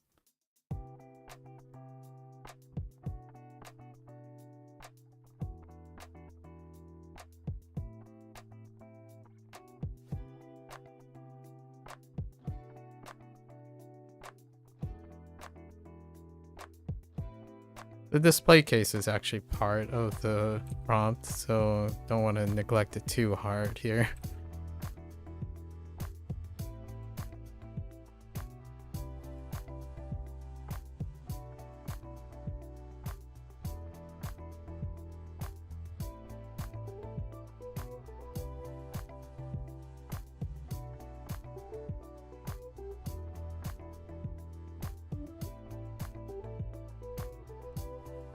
We can also adjust the perspective lines again. I can muddle the perspective line by putting a thicker outline on the outside. Not ideal. I should really do objects like this on a grid. That would definitely offset my inability to draw parallel lines.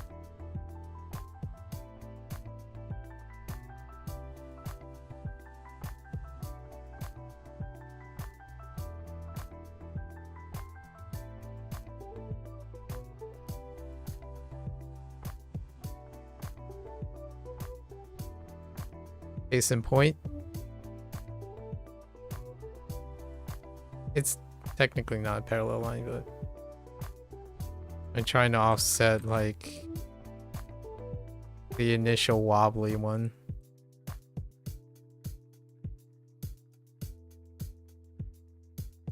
Heck. Okay.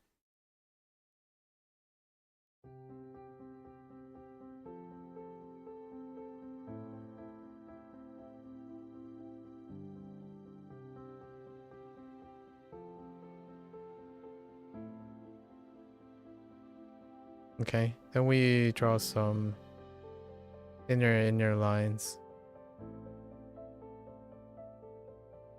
Probably around the frame, and that's good enough. Like this frame.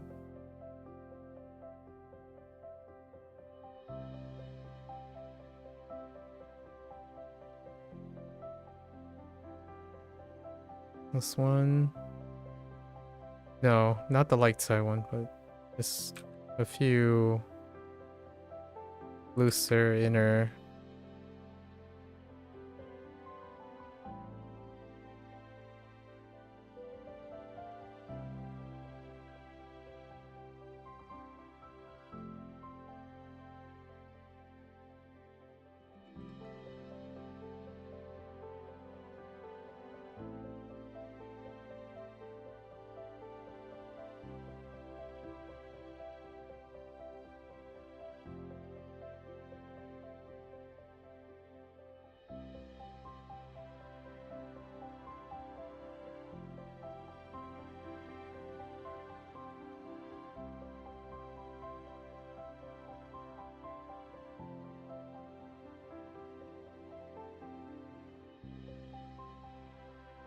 Nah, I guess I'm doing everything.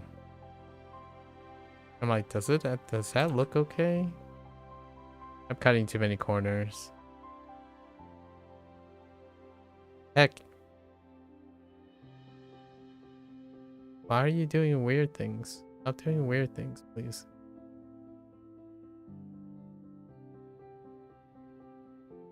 Oh, this is upsetting.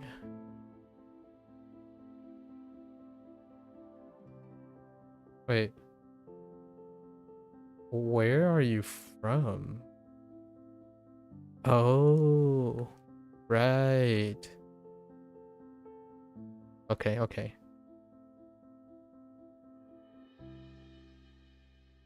Once we're done.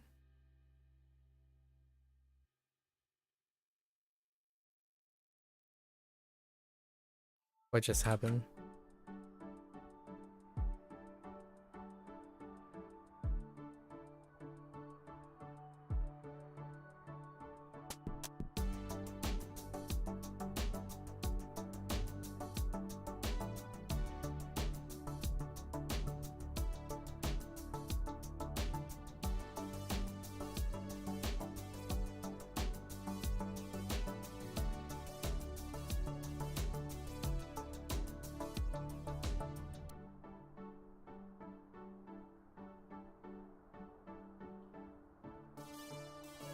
Oh no, you look a little bit crooked. Oh no.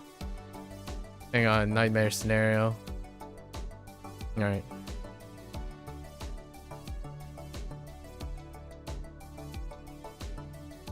I thought I can shortcut, but it doesn't look that great.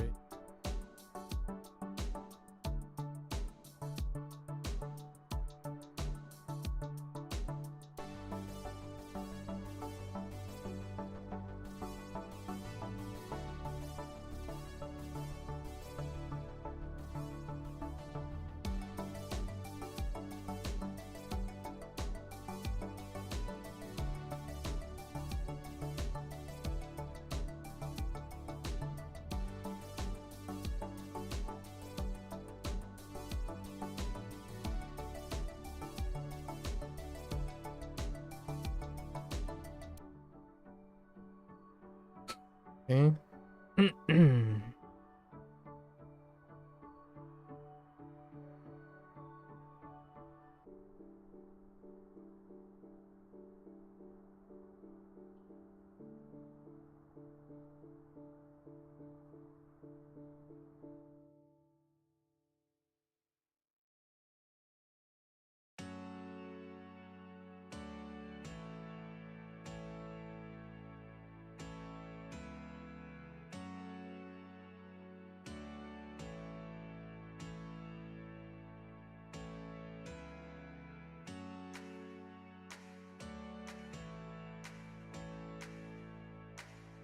Wait, how does that work?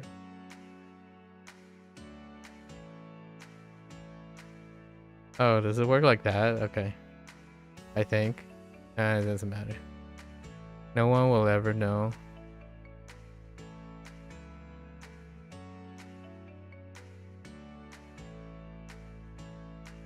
Okay.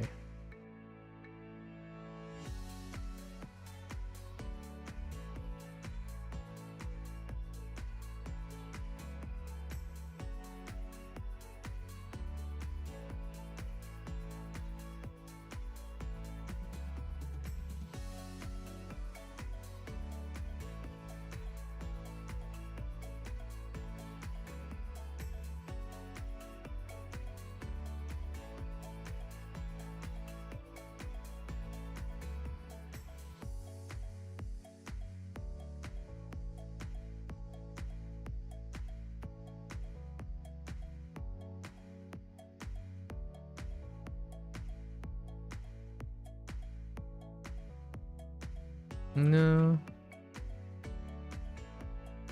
Good enough. Alright. Do this part. I've been practicing my bubble letters, I suppose.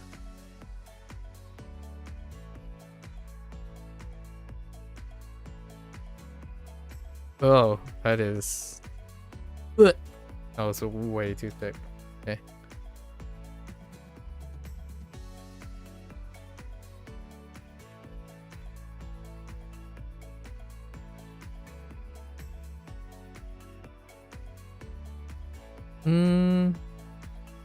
Okay, I have to gauge.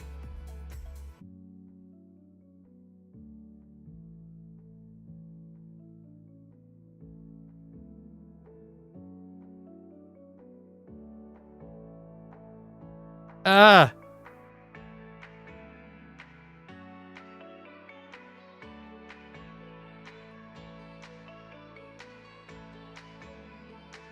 It's okay. The imperfections are part of the charm, right?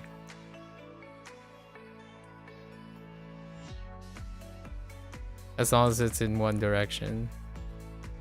So no hesitation. I like that.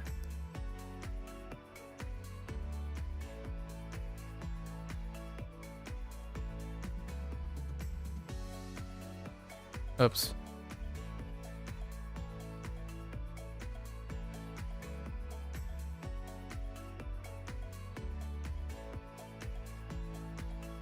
For a moment there, I forgot how to spell it. I forgot how to spell. Don't worry, I'm gonna move it.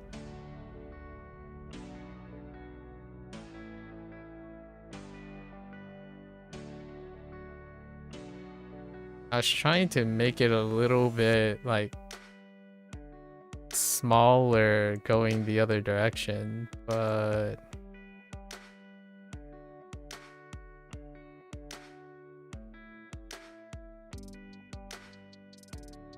like only the hint of getting a little bit smaller.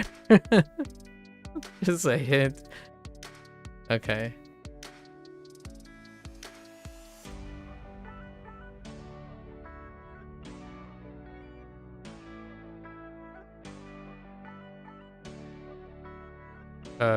Nope.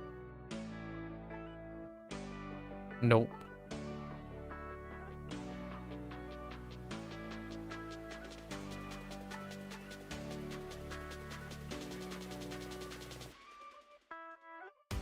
Ugh.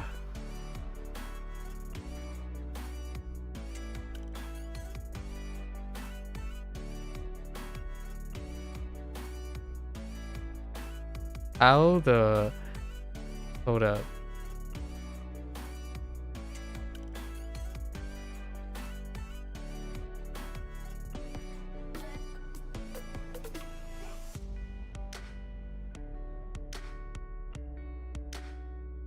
I've discovered that 5 is a nightmare.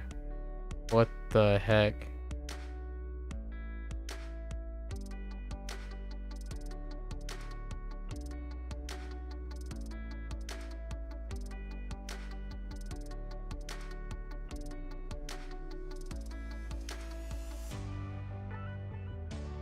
It's good enough. Well, we'll fill it in and all that stuff, so.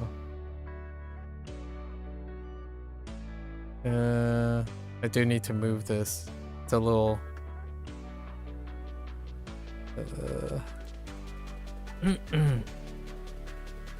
in before I wrote the wrong year.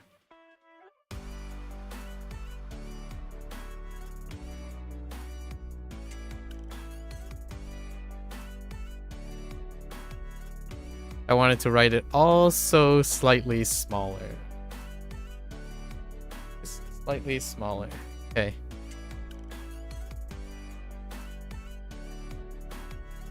Alright.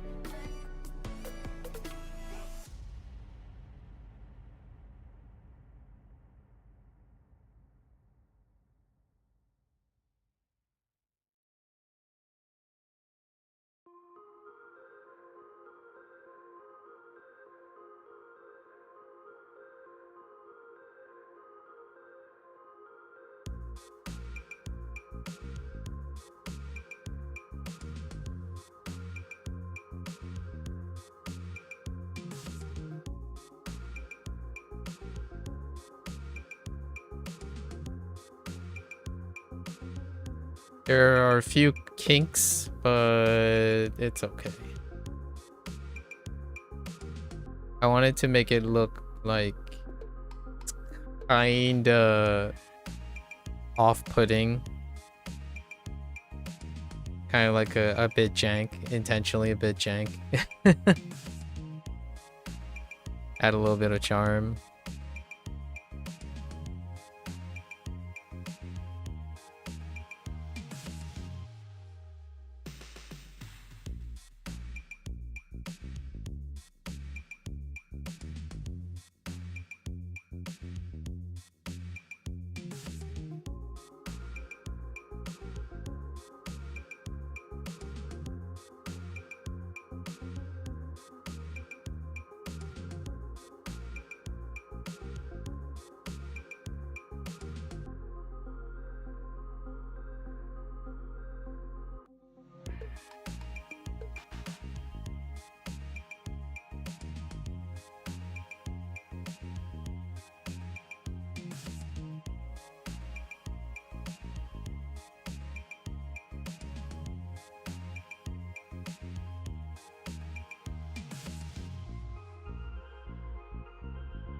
Okay.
All right. Now we gotta do the last thing. Okay. How do I do that? We're using a yes. So let's first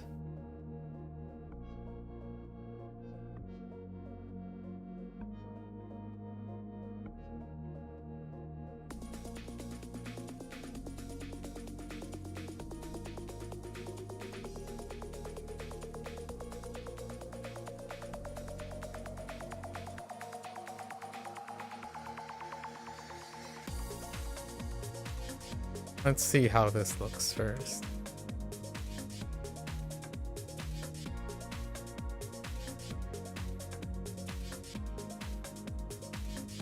What's happening? Oh, right.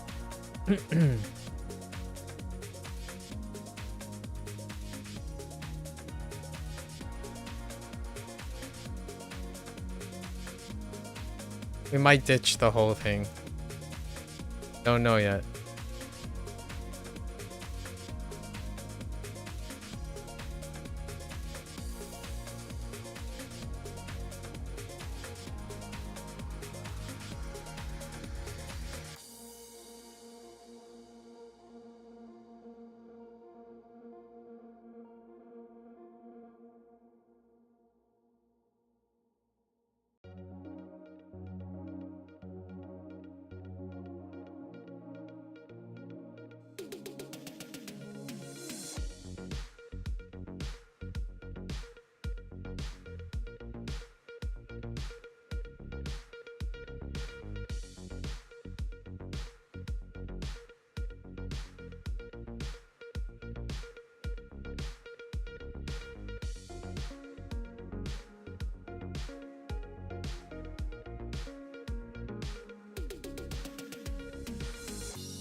Okay.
Oh, whoops.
Hmm.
Hmm.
Good enough.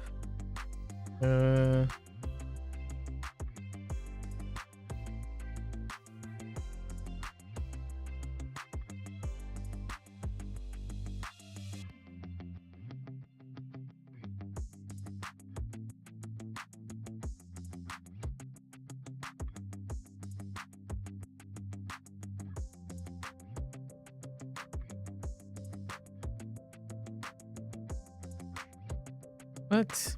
What is going on?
All right. That's it. 1:37. We have an hour and a half to spare. Wait, we started at 11, right? So 2.5? Yeah, it still only took less than 3 hours. Pretty amazing how much you can get done nowadays. Let's go add a border.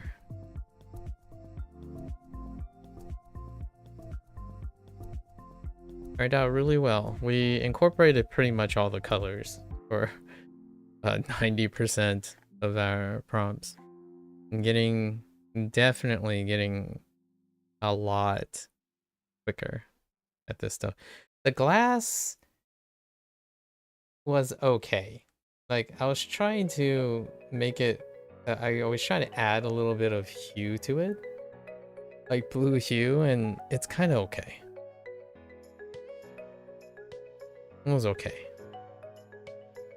Not the best, but I really don't have time. And there is oh no, there is a cursed portion here.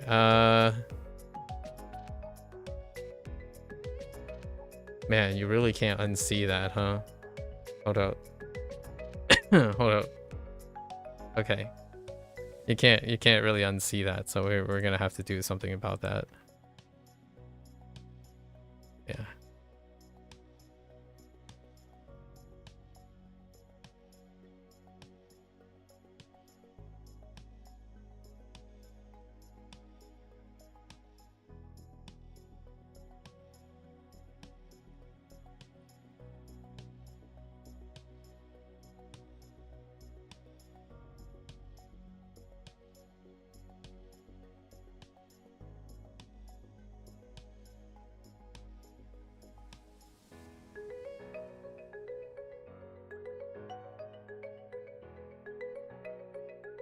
Just make it point up a little bit more.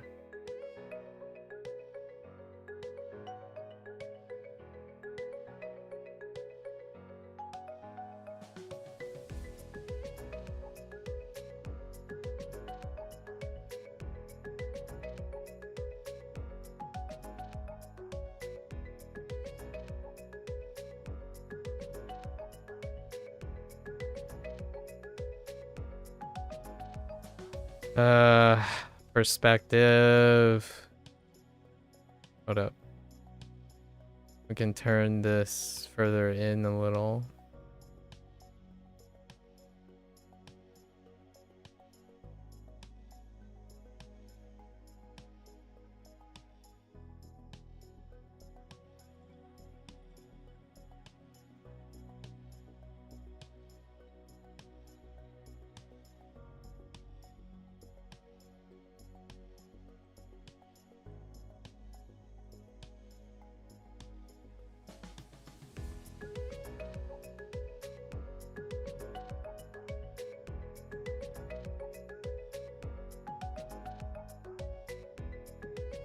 That's fine. Can't unsee, but it's fine. No worries about it. Can't win them all. Where is this line at? Like, the heck is this line coming from? Oh.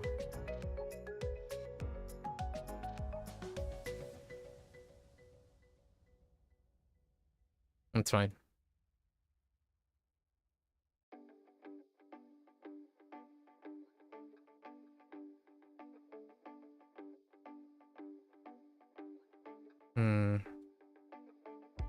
Shh.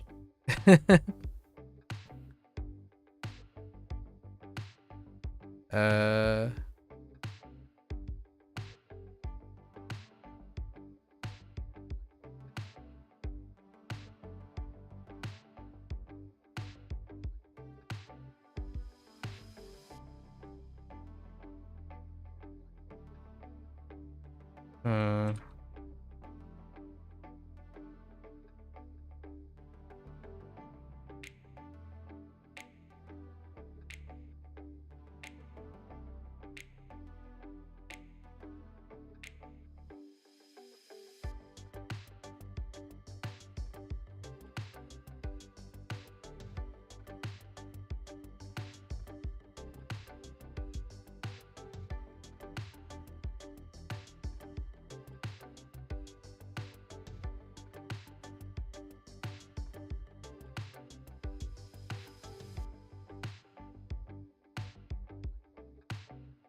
No one will ever know.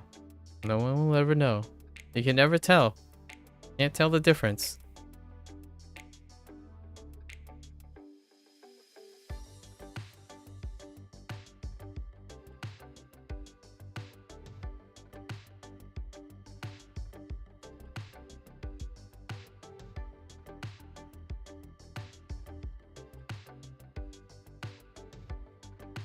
No one will ever know. Okay.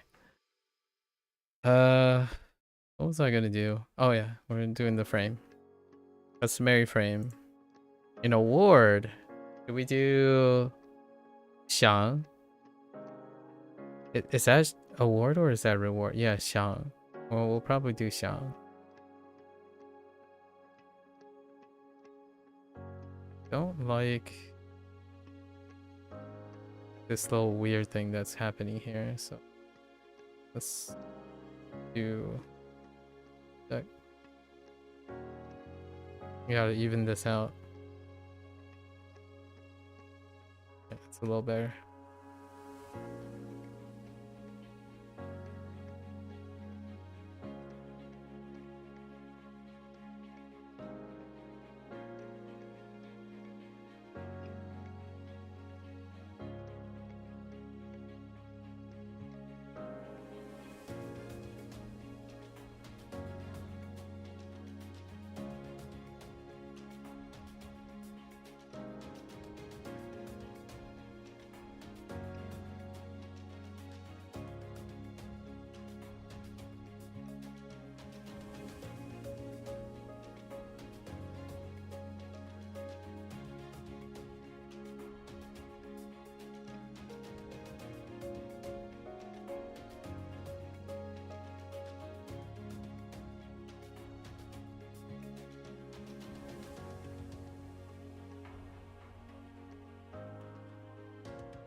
I mean, obviously, the color is gonna have to be green, right? Obviously. Oh.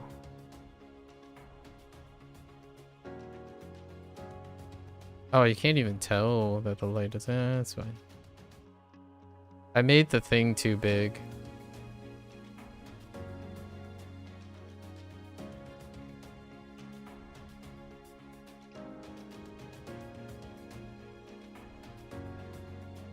Oh, we can incorporate it into the frame.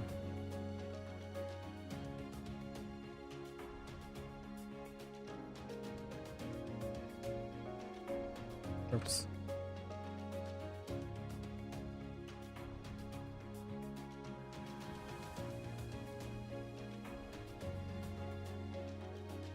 November, it's already been a month.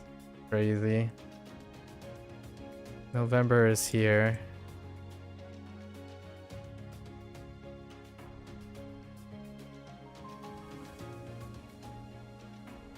What a month.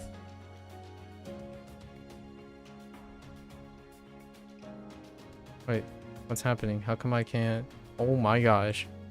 Why is it so gigantic?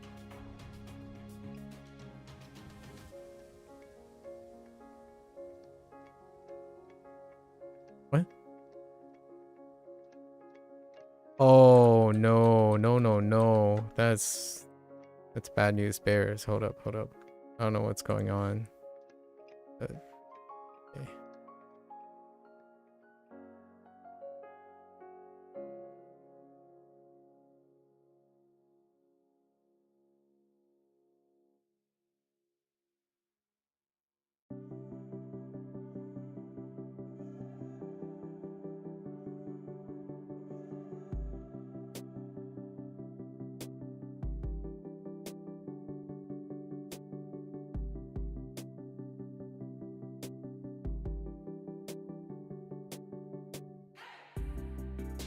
What?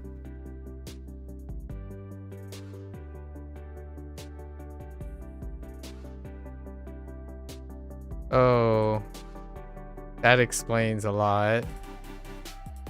Oh, okay.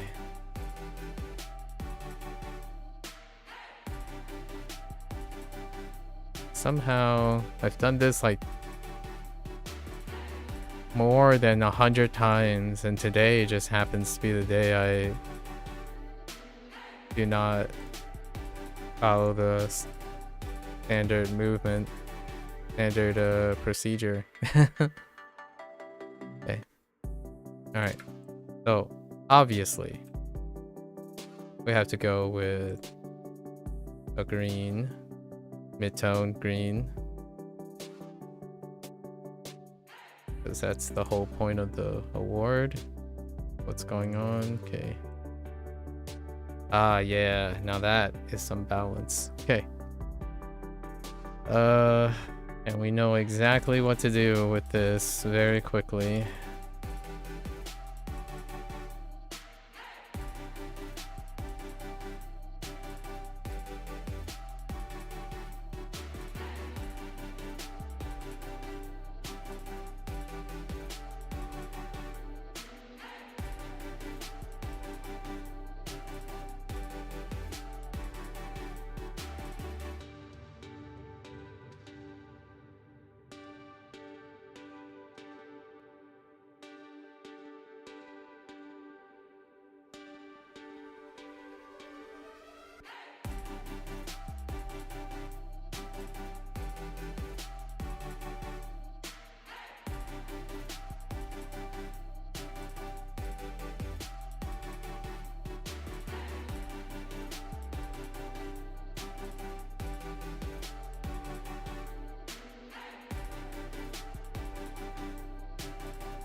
Okay.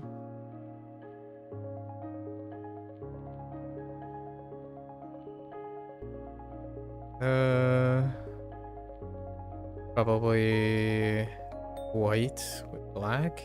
Okay. And we are doing Xiang.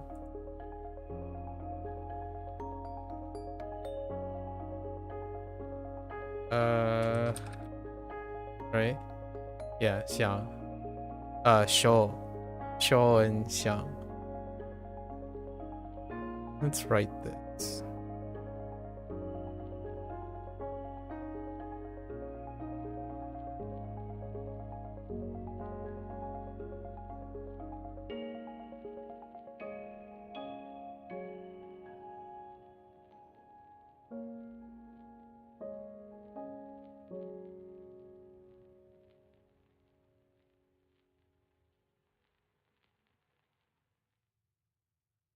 Okay.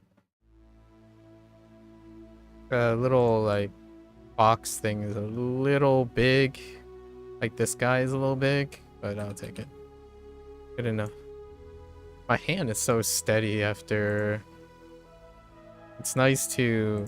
The hand gets really steady after doing a lot of drawing.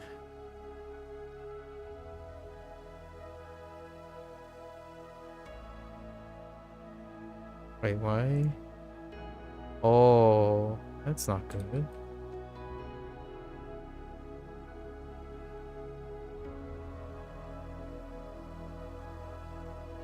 Oh, I don't like that.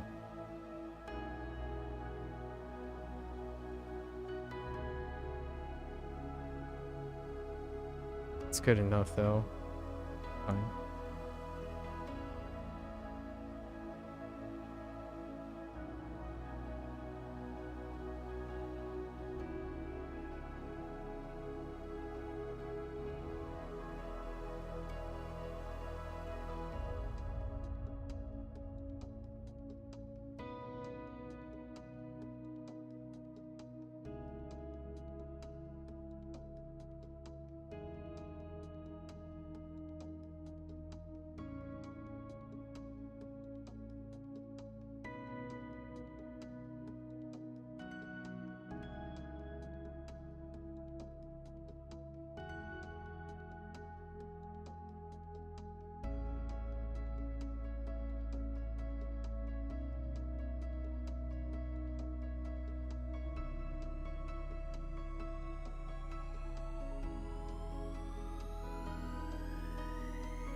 So many.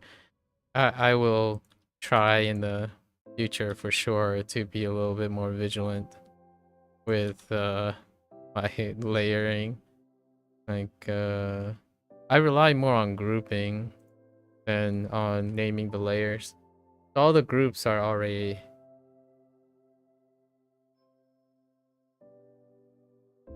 kind of there, you know.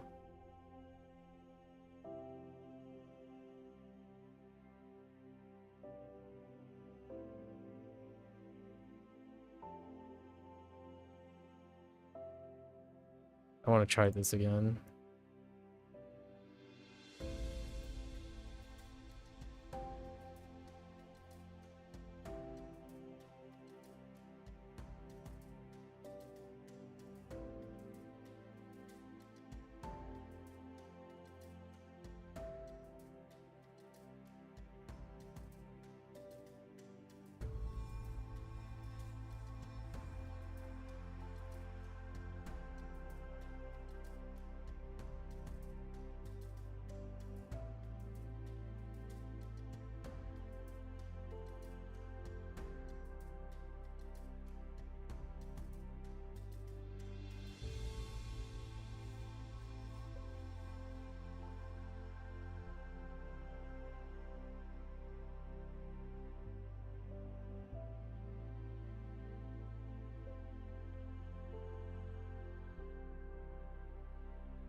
Good enough. All right. Let's mark this up. Our last time for this year. Maybe not last time. So day 31.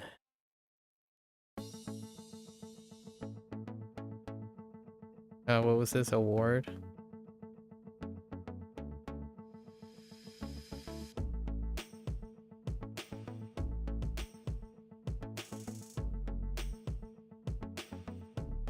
All right.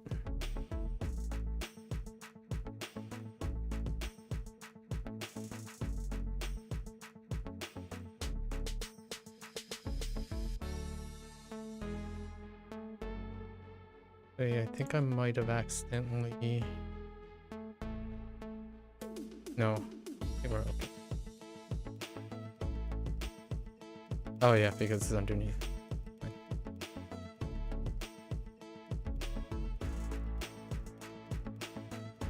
Well, okay, let's save this. Been a pleasure.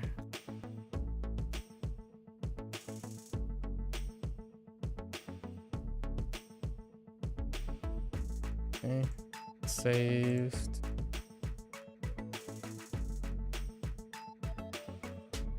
Oops.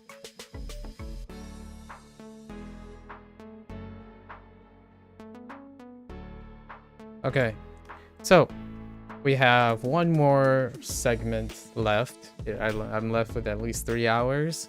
We're gonna do like a 2-hour thing where I summarize some of the stuff because like a candid conclusion until next year. Some of maybe the mechanical parts, maybe some opinions or things. I haven't really done it for a creative project thing yet, so it's gonna be improvised. But before we do that, I gotta take a quick bathroom break. Gonna get up, stretch a little bit, and I'll be back.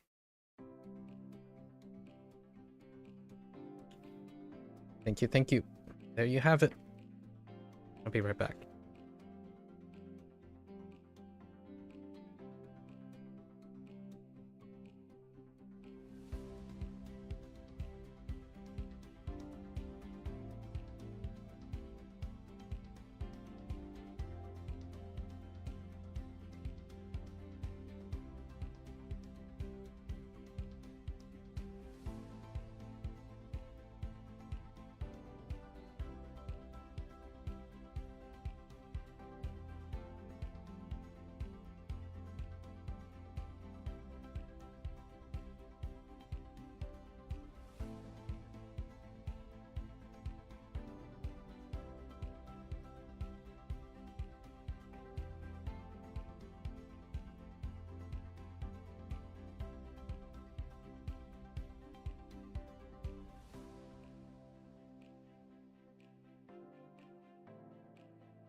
Alright, I'm back.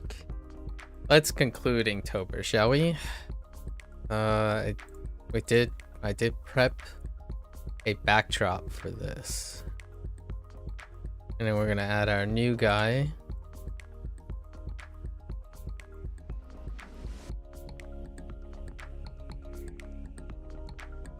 Where is our new guy?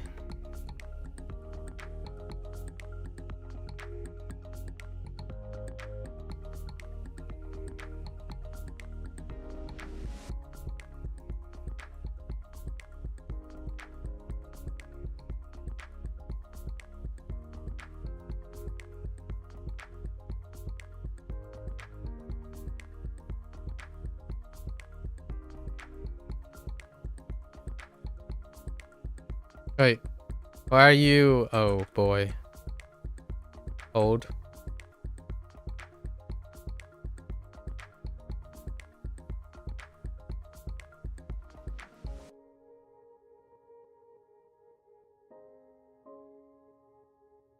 Okay. Right, let's add our last guy to the piece. All right. Oh, you're a little close.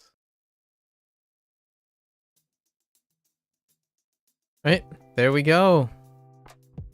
31 prompts.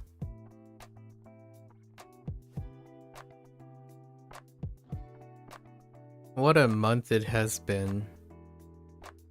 And definitely something I've done differently is that I still kept up with the language learning part, right? Actually, overall, I think I still spent more time language learning, right?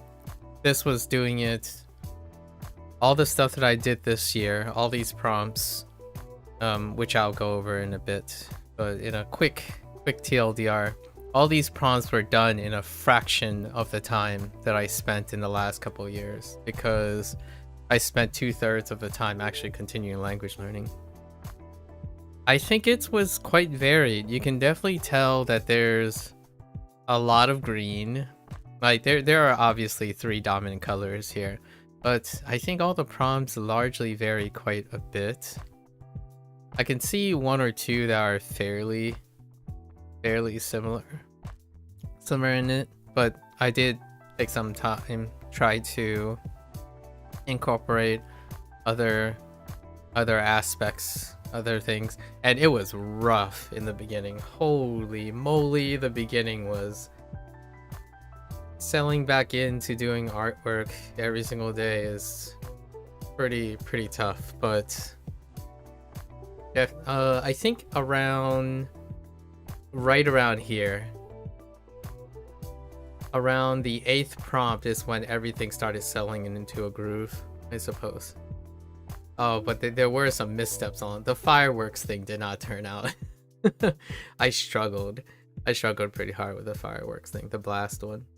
And then because I struggled with it, I kind of tapered back and then tried to do a clean one, right? Like this was the clean one because I wanted to do some design, like graphic design, language stuff. And then the rest pretty nice. We have a myriad of expressions and lack of expressions, I guess. I really like the puzzle one. The puzzle one really turned out great. All right. So that's a quick teaser. Let's put these in the background, right? Right here, and then we're gonna do our yap, right? So what are these things that I'm going to do, right? As a general introduction, at the end of each project, I have encouraged myself or kind of mandated myself in order to reward my why is that? Okay. Reward myself with the satisfaction of summarizing, reflecting, right? These are periods of time when you end a project, you get into some serious self-reflection, but also take in time to appreciate what one has done, right? It's both a cathartic thing and a self-improvement thing. And I typically call these candid conclusions for project-related things, and this will be treated in that way. So let me go over my usual introduction for these. Let's pick a pleasant color to start. I call these candid conclusions.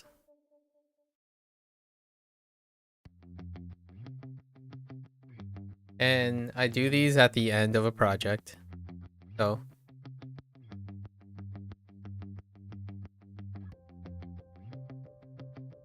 and a project tends to be some sort of smaller, right? Smaller scale goals. They're kind of medium-sized goals. Each of these projects start with an opening opinion, which I have recorded 31 days ago, right? So this is the follow-up, right? The follow-up to the opening opinions.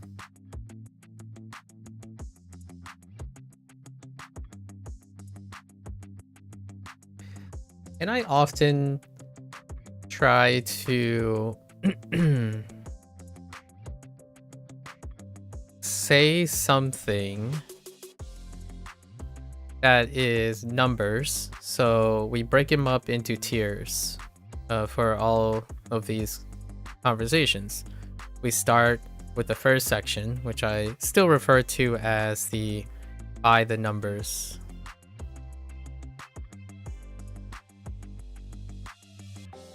So this is the facts section. Unadulterated facts. It's objectively true, regardless of how I look at it, right? No feelings, very void of feelings. This is the part where I feel a vast majority of people would collect the information and then be gone. That's the facts. You go to a video, you look for the facts, and then you leave. That's as far as investments go, in my opinion, for 90% of the time when you're on the internet. So we start with the facts. At least whatever facts that I can gather from this or approximate, I suppose. Then we follow up with some archetypes. So I do have some archetypes this year. I've encountered some archetypes. And the two archetypes I'm going to use, these are hypothetical, so it's for me to reflect on hypothetical, like correlating hypothetical idiosyncrasies, right? So it's not any particular person, right? I'm not describing anybody specific. The idea is I reflect on behaviors that correlate with each other. And then if I understand those correlated behaviors, I can choose to either control them or change them. And a way to do that is by observing other people or interacting with other people. And the two archetypes that I often think about right now is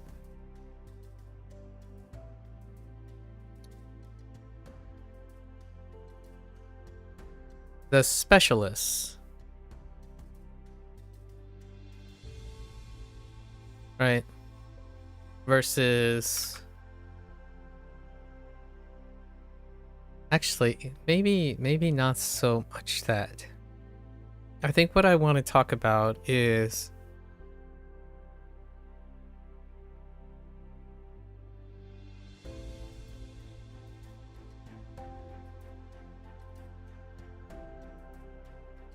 we're going to talk about forms of expression.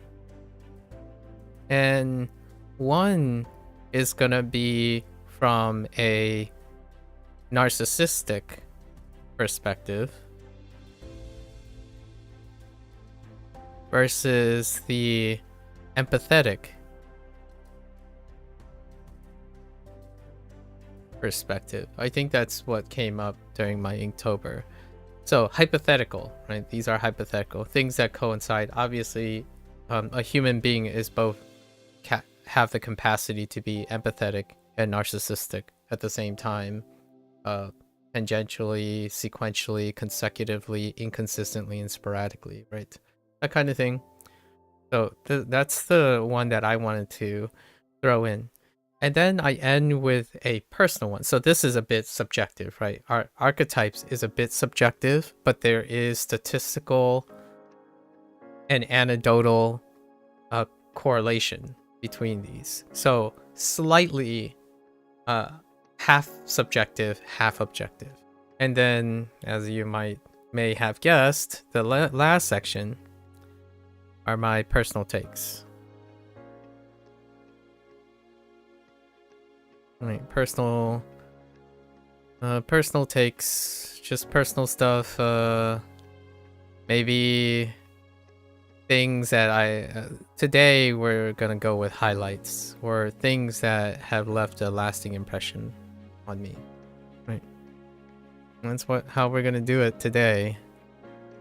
We're gonna try to keep this to 2 hours because tomorrow I have to do this all over again, only with a different thing with WaniKani. So for the facts, let's do facts. I think a good place to start for facts is we have roughly the average time per prompt. And I would say it's roughly 3 hours each. The range was pretty concise. It was pretty consistent, but it went as low as 2 hours and as high as 4 hours. But nearly almost all of them are 3 hours. I actually kept to this, so I aimed for 3 hours and I managed my workflow and whatnot based on those 3 hours. Now there are other facts which I want to go over, like workflow. I guess workflow, I have ironed out a workflow from this. It's based on these objectives that I've set myself to. So fact number 1, we use whatever's on the Inktober website.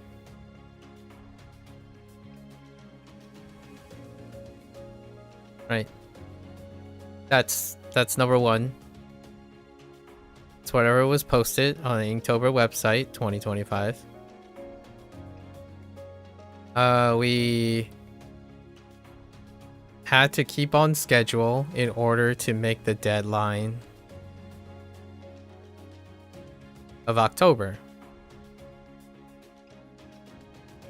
They were not consecutive.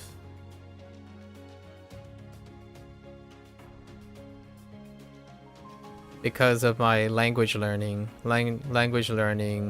sessions.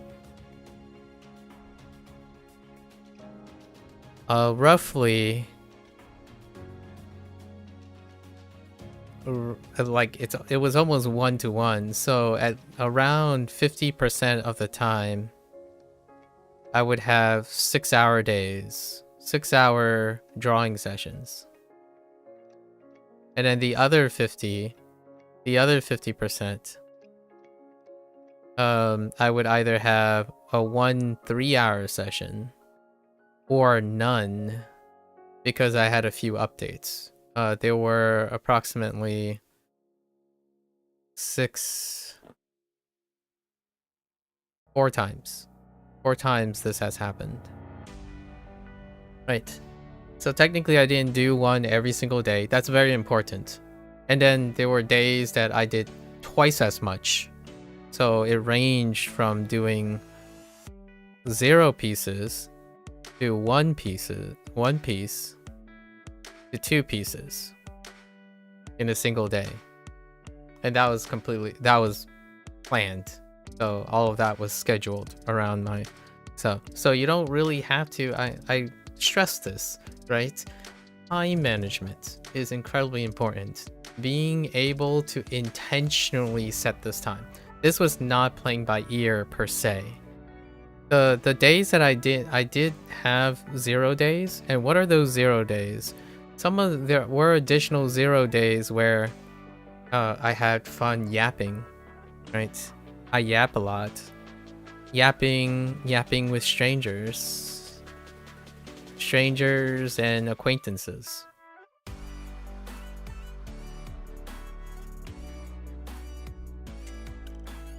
And I planned these. I actually planned the yapping session for those 3 hours. So when those 3 hours are consumed, I do not do a piece. And then on the following day or the other days, I would make up for it by having 3 hours set aside already, right? And then I add additional 3 hours in specific places. So scheduling intention was a fact. I've already planned this out well in advance. I often, I've met quite a few people during this Inktober who, whenever I meet new people, the first thing that occurs is we yap a lot, maybe for 3 to 4 hours, right? And then they would very kindly, and I really appreciate it, talk about how much time, like how much I was distracted from my current task. But there's no distraction. Most of the time, there's like an ultimate window, like deadline, that rarely is ever exceeded. So lots of time management in this. It was kind of grueling to some extent. The time started getting a bit tight, but I would say for the fact stuff, we reached probably 80% saturation of my time.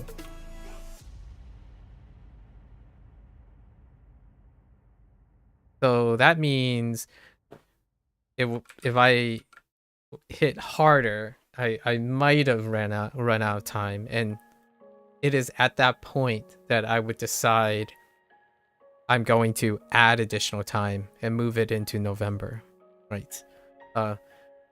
Pushing yourself harder and harder despite the limitations of time can ultimately erode or grind someone out. So I'm very conscientious and intentional about this. And then let's go over my workflow, right? We did end up doing 31 pieces. Deadline was reached, right? So we made it. Hooray, we made it. As planned. All the pieces are in the back. Oh, and for the workflow, related to the workflow,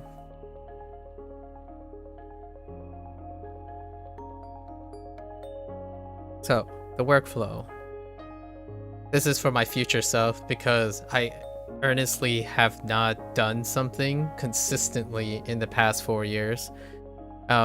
And we're gonna go over why this was a different year, why it was more consistent. So now I can generalize and iterate on a specific workflow, and I might do a video on it. I don't know. I mean, I'm not even entirely sure if people really care about that stuff.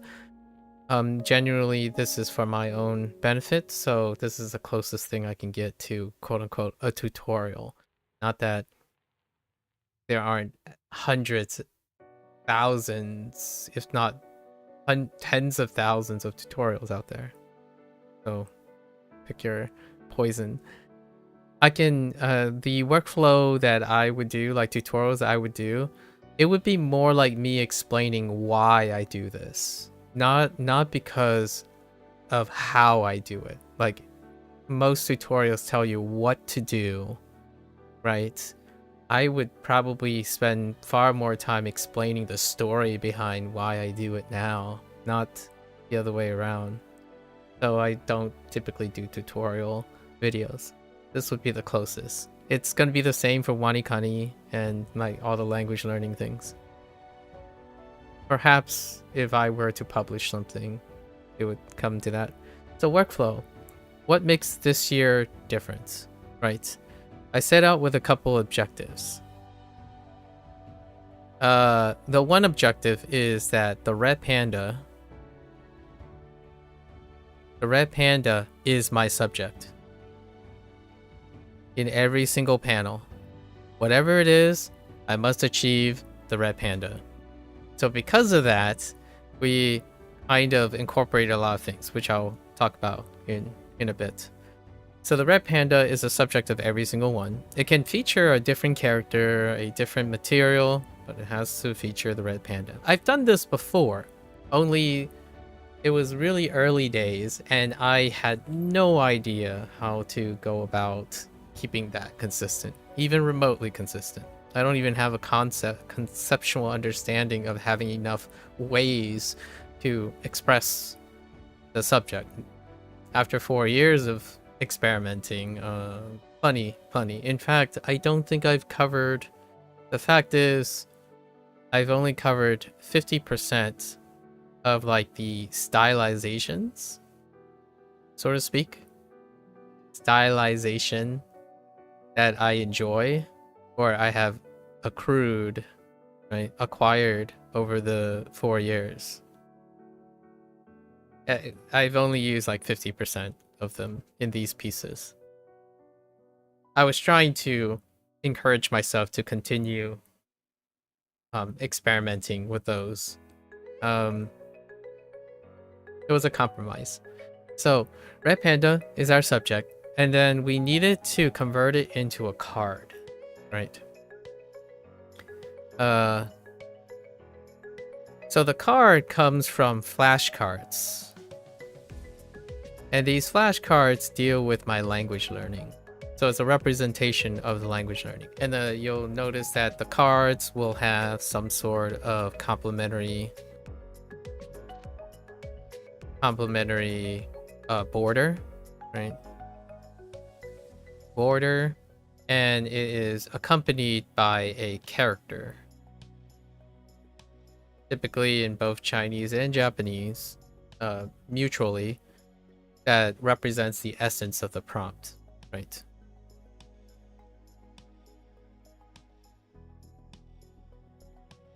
And it is the essence of these characters that guided me on the actual thing, like what I'm drawing, like the workflow. The workflow for the concept, right? I haven't done too much conceptualizing this year. It's largely, I look at the character and I want to think of a prompt that can get me to capture the essence of the character and then have it feature the red panda. So that became a very consistent thing. At night, I immediately think about it. It's like, I'm good to go. So there wasn't, previous years, what I did was I spent, I would say previous years, so to contrast, previous years, I would spend 2 hours or so, like approximately 2 hours, conceptualizing.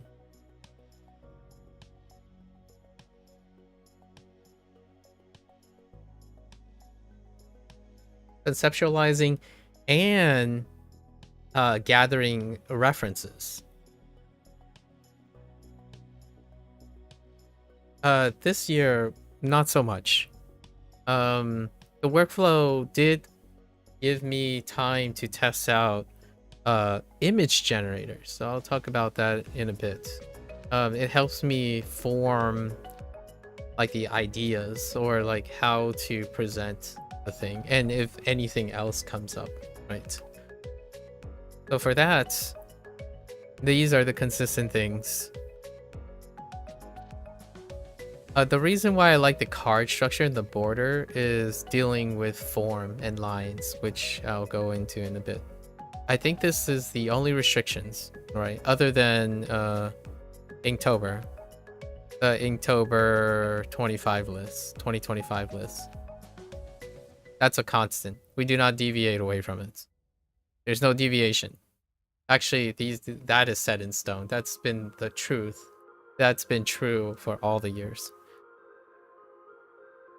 And those are the that's it. That's like the consistent thing, and we've come up with a workflow for that. So I'll do a little bit. That's I'll talk about the conception, right? Conception phase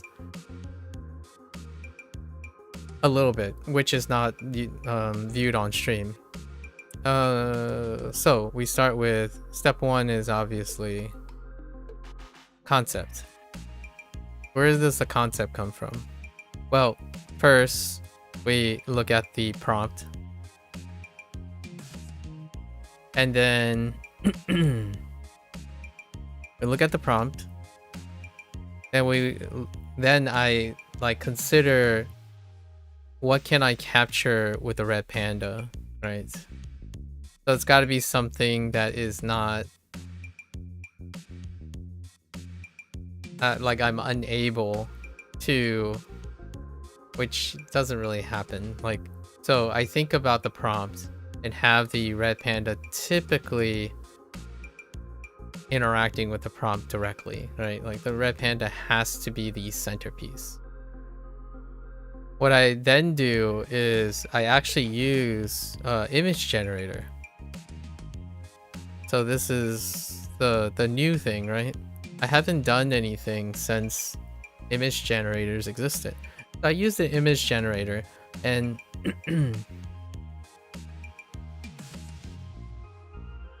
what I use is that if anything, usually I try to picture something quote unquote naturalistic. I don't know if that's the proper word. Like if red panda is sleeping, that you go to references. But for image generators, it would be something like holding like this, like holding drumsticks. Like do you just stick them in it? So that's what I did. I tried to use it as a form of posture. Because the red panda is not a human being. I think a human being would kind of go a little bit better by looking at references like naturalistic references. But posture is, you know, whenever there's weird posture, I would say that's when I go to an image generator. And then I basically then look at background, think about the background and how it can be framed in the dimensions. Oh yeah, that is one thing here. So the flashcard, what this card and flashcard provided me is with the dimensions, or more so the aspect ratio.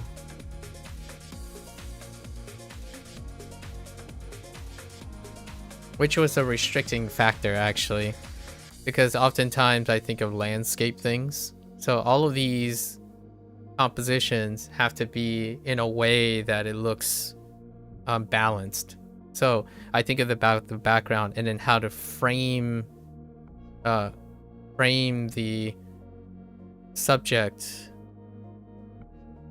and background balance. Right. So technically, all the pieces have the subject in the center, but they're not exactly in the center. Most of the subject, if you look carefully, maybe except for this one possibly, because this one didn't have a background. Technically, it was supposed to be like a manga thing. Nearly all the things that, you know, after the first 3 days, the subject is not technically in the center. largely because of the background. The background is what creates the framing, and I've strategically placed background in a specific manner. Like this is technically sort of in the center, right? The head is actually on the first two thirds, and like this is bottom half, so because of background. So it gave me a lot of time, like understanding how I'm going to frame my subject, and it's a consistent subject, was fantastic. It makes, in my opinion, like I've done a bunch of bushes and trees many times. Like one, it's like here's one, 2, 3, 4, right? Like I would say a third of them feature some sort of tree, and trees, bushes, grass, and some sunlight, right? And sky. And all of them are framed differently, because what I try to tell myself is, well, if I'm going to draw the same thing, I'm going to try, or the quote unquote, the same objects, I'm going to try to frame the subject differently. So you can see that despite, like, for example, this drumming one right here has them centered with 2 trees, and this sleeping one also has a tree with bushes and trees, but he's sleeping. And you can see the subject is facing different directions, up, down, or doing something that's like this is technically some trees and a big tree trunk, or leaves, and then some bushes. Like this is still trees, sky, and the idea is to constantly, constantly change the frame. So that's what I did for concept. Basically, look at the prompt. I know this sounds a little reductive. Look at the prompt. Understand what I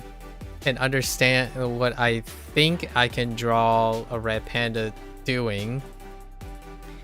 Go to the image generator if it's something unnatural, like standing up. Actually, that's probably the hardest part, the standing up part. When you're like running and standing, that's a little bit weird. Then we go and look at some references, but the references wasn't too bad because most of the things I drew were iterations of things I have already drawn before. They're just using more of my mechanical abilities. So I haven't drawn anything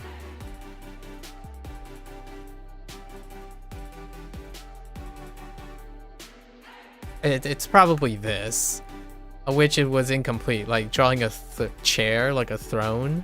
That was probably the most out of the box. Everything else was within my prior experience. So very quick conceptually, because I didn't have the luxury, the time to spend days, and also there was a lot of background processing already. So I have prepared in step 1. I spent like approximately 1 year collecting, quote unquote, collecting ideas, right? I didn't draw any of them.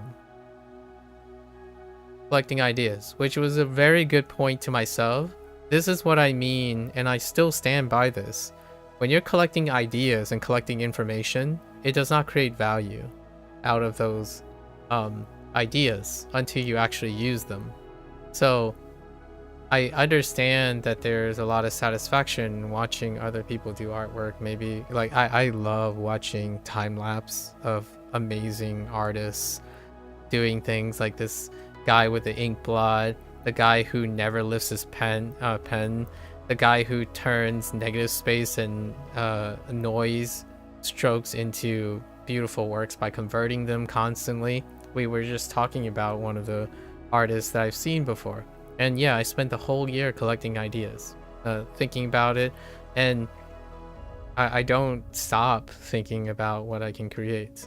And then all of that gets plopped right into step 1. Like the moment a concept comes up, a prompt comes up, I'm like, which idea should I go with? And that's what made the and it was sped up by image generation. So instead of thinking about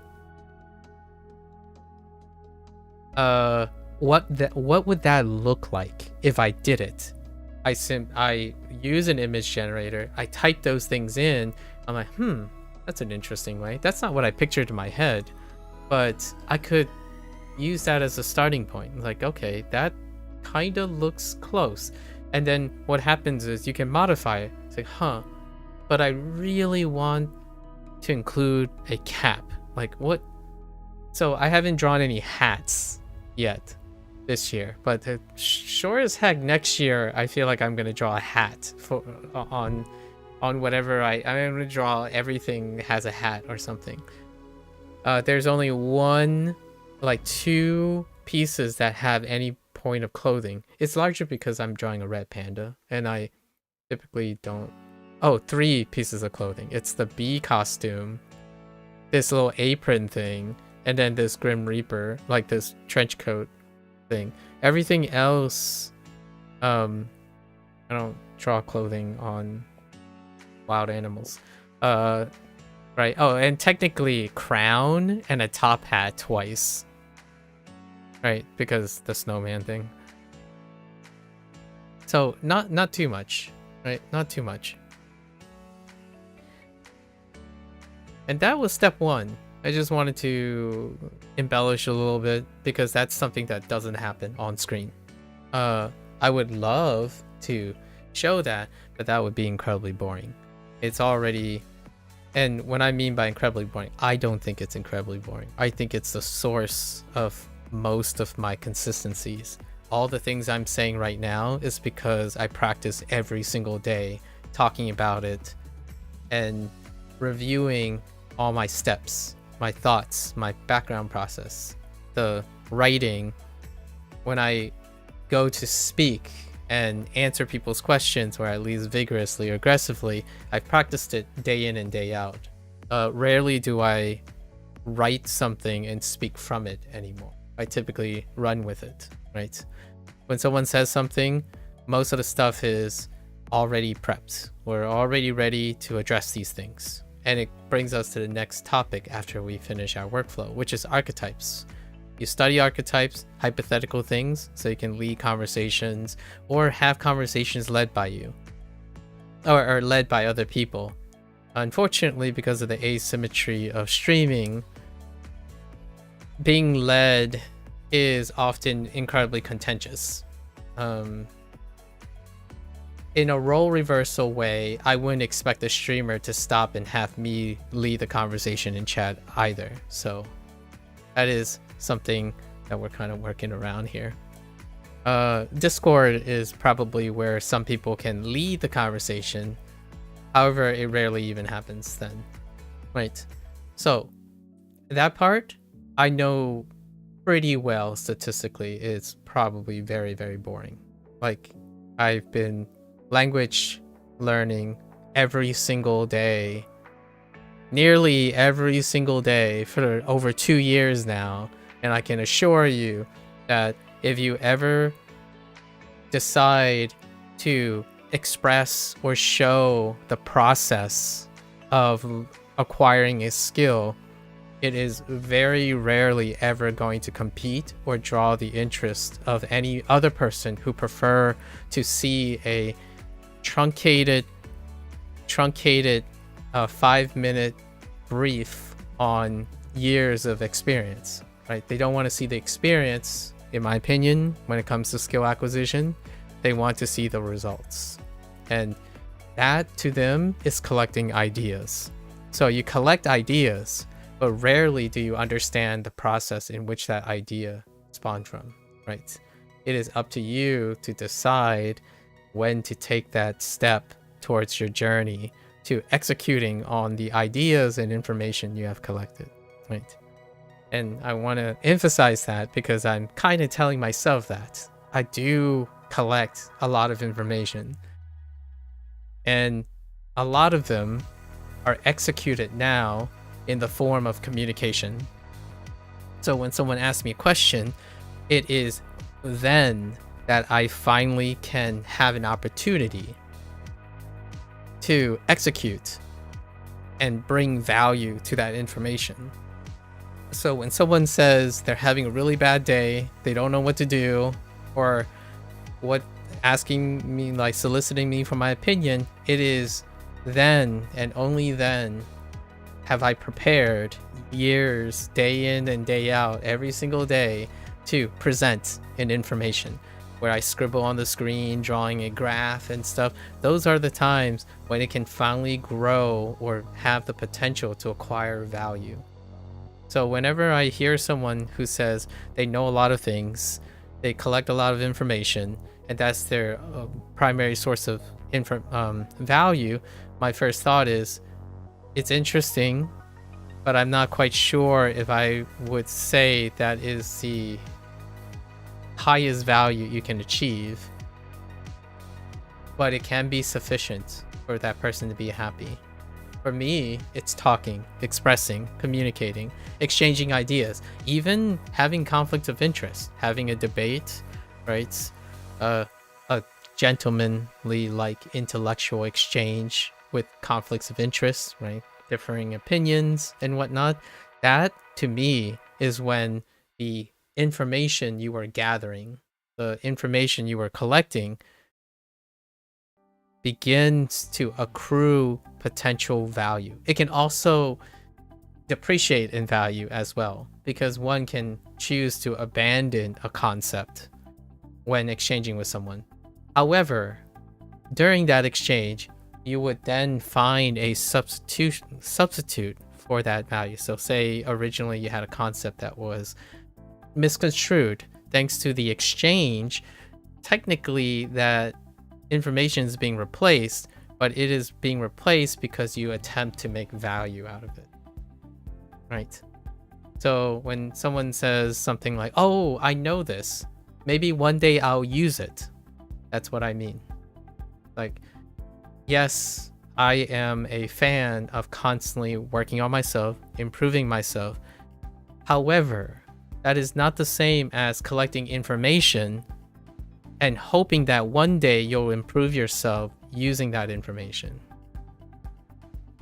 I do not find, in my personal opinion, I do not find value when I think, like, to bring it back to why I'm mentioning this, is because each year, from today and on, after this yap session with myself, basically, I will be accruing and acquiring more information until next October.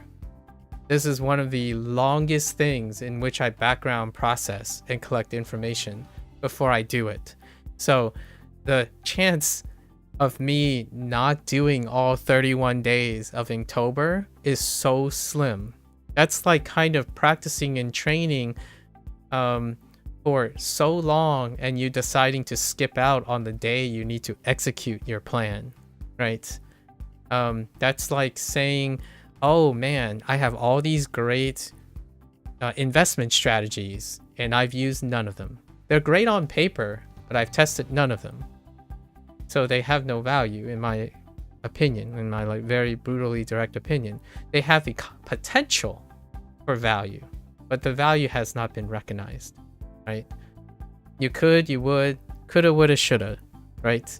So for me, yes, it is one of the most rewarding possible things when you spent an entire year looking at artwork, looking at other people's artwork, playing video games, looking at movies, upcoming trends on representation, expression, that type of thing for an entire year. And then you get to put it on a canvas for an entire month. Yeah, I would have to say this concept, step one concept, I gloss over this because in my opinion, it's inconceivable to anyone outside myself and to the person who's also doing it. It's inconceivable how much information one can collect without doing anything with it. And it can feel incredibly cathartic. doing it eventually becomes, in my opinion, like the grandest way of recognizing and actualizing all of the things you have. So that's what Inktober means to me in a very long preface to my workflow, right? And now we get to the workflow, the process. The process is born out of the information you collect, right? So when you're collecting ideas, collecting information, there is one thing that no matter how much information you can collect, the ideas, you like to think that the future is absolutely 100% deterministic, because somehow in your human brain, you think that collecting and becoming somewhat closer to omniscience allow you to somehow emergently and sufficiently calculate all the learning potential you can have by doing the thing. Maybe one day, you know, with the super intelligence, with algorithms or something like that. Maybe. Not right now, though. It doesn't exist right now. At least, I don't think it does. For myself, it most definitely does not exist. Because as I was doing this, regardless of how much conceptual understanding that I have in collecting ideas, I barely executed 30% of it. And it still feels great, because 30% of it, in my opinion, is 30% of a year's worth of collecting information. I'm not entirely sure how much information other people collect. I like to bet that a vast majority of kids or people younger than me these days actually are exposed to 3 to 4 times more information than I do, and I can't possibly imagine how crazy it is to think that they cannot come up with an idea these days. Like, oh, you know, I'm bored, I'm not creative enough, I don't have enough ideas. Like, what do you do all day? It is from genuinely a place of concern, largely because with the unprecedented access to information, there's a big asterisk. I know AI slop is accounting for 50, quite, it's growing. I think it's getting close to either 50% or more than 50% of the, you know, the material that is being generated that people see are AI generated, right? So besides that, that's still an extraordinary amount of information. Like, the hours that I spend trying to memorize or trying to write a mnemonic for a kanji or Hanzi, someone has blasted by like 3 to 4 hours of short form information. The thing is, it's not actively collecting information, and then that actively collected information, when it's collected, it's not actualized, so it's rarely ever remembered or understood, right? You doom scroll for 2 hours. If you're like me, I do doom scroll too. Here's my guilty pleasure. When I don't have a topic to talk about during a stream, like when I'm doing a prompt and stuff, and I need to talk to myself or share something that's relevant, I actually doom scroll for 30 minutes before the stream to try to rapidly collect an idea. So you just swipe, see something interesting, develop an idea around it, and then go get ready for stream, right? That's what I do to pivot topics or current topics. And it's no longer doom scrolling, because I'm actively going to it to look for an idea to talk about. I'm not going for it to give me ideas to talk about or to entertain my time. That's when passive happens. So you can spend 2 or 3 hours not even collecting ideas. Now, when you are actually collecting information, collecting ideas, that's super satisfying, because in my opinion, it's contrast to not collecting anything at all or finding any reward at all. So I totally empathize with individuals who think that collecting ideas and information is very satisfying, if the alternative is to not collect any ideas or information at all, or be interested in anything in general, or indifferent. with the exception of being entertained, right? That's fair. Now, I like to encourage those individuals when they do to actualize the information, because then the information is yours. Like it becomes not the like the literal static information, but that information gets transformed into something you have. You have morphed and transformed and imbued value into that information. And Inktober is one of those things. It's not that someone else can draw this picture for you and can draw this picture better than you. Is that you drew this picture and you can explain why you drew this picture despite having all the information and examples and references that you've collected, right? Those stay collected. They are rarely ever a product of something that you understand, in my opinion. You conceptually have information on that, right? And that's great. So that's what concept is. Step 1 is concept. That's as far as it goes. So now step 2 is the actual work, which is very quick. These are we're just gonna rattle it off, right? So step 2, after 31 days of sticking to a very clear concept, I was able to basically write out what I do most of the time. So I start with, since I've already conceptualized the background, I don't really start with the background too often. It's kind of a 50-50. If the background is the focal point, then I start with the background. If the subject is the focal point. So for step 1, I sketch the focal point.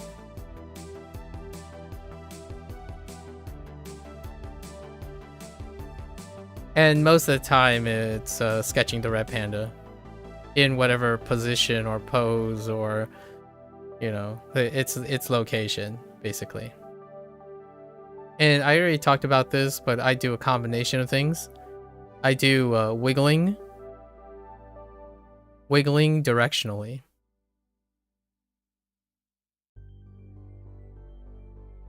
I think that's the most consistent thing I do. And then short strokes. Short stroke stroke placement.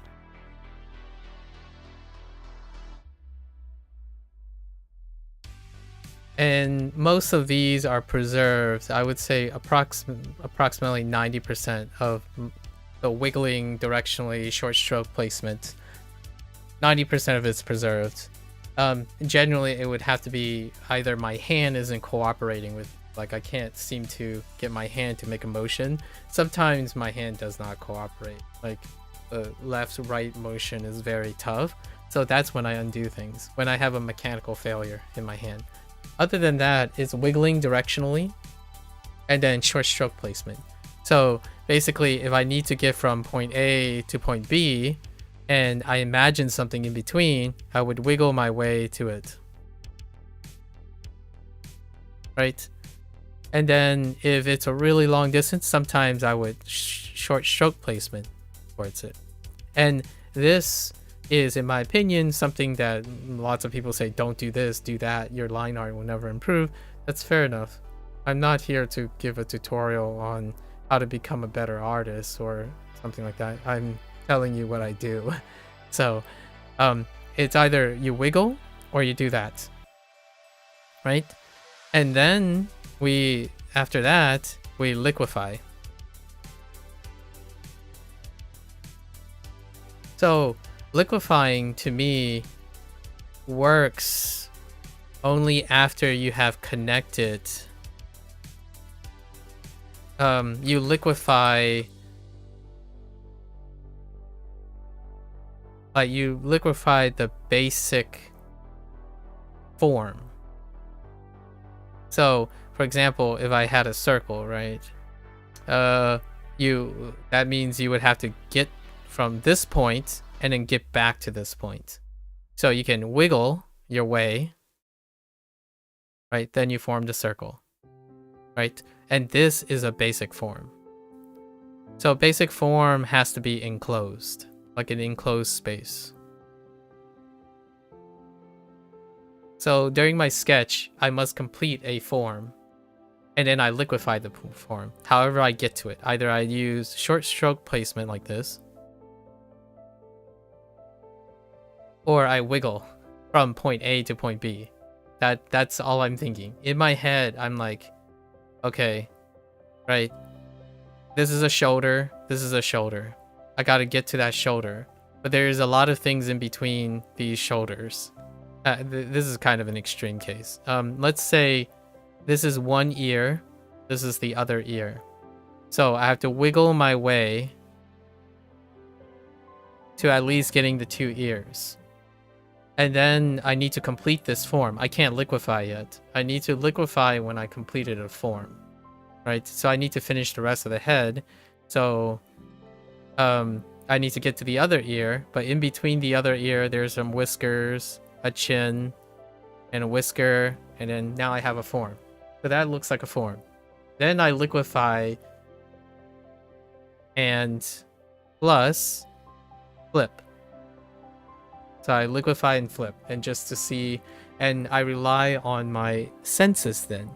This part, I feel, is one of the intrinsic rewards. One of the intrinsic rewards is when you liquid and flip, and then it just, when you adjust, it falls into place.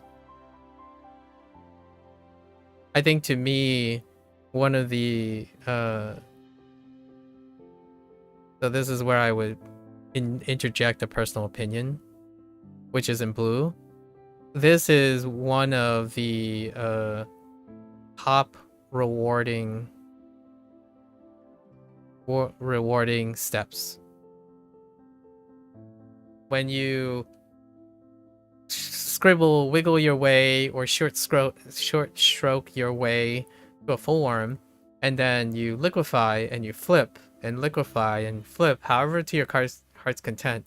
And when you're adjusting it, it yields like it falls into place. It locks into your memory, right? It locks and matches up with what you're looking at. It's one of the top range. And the reason why this is rewarding, in my opinion, is that this is what happens when you're on a journey, not a destination. You have, the reward is coming from how the adjustment is made to get to the destination. So you have an image in your head. The liquefying and the flipping shows that happening as you're adjusting it.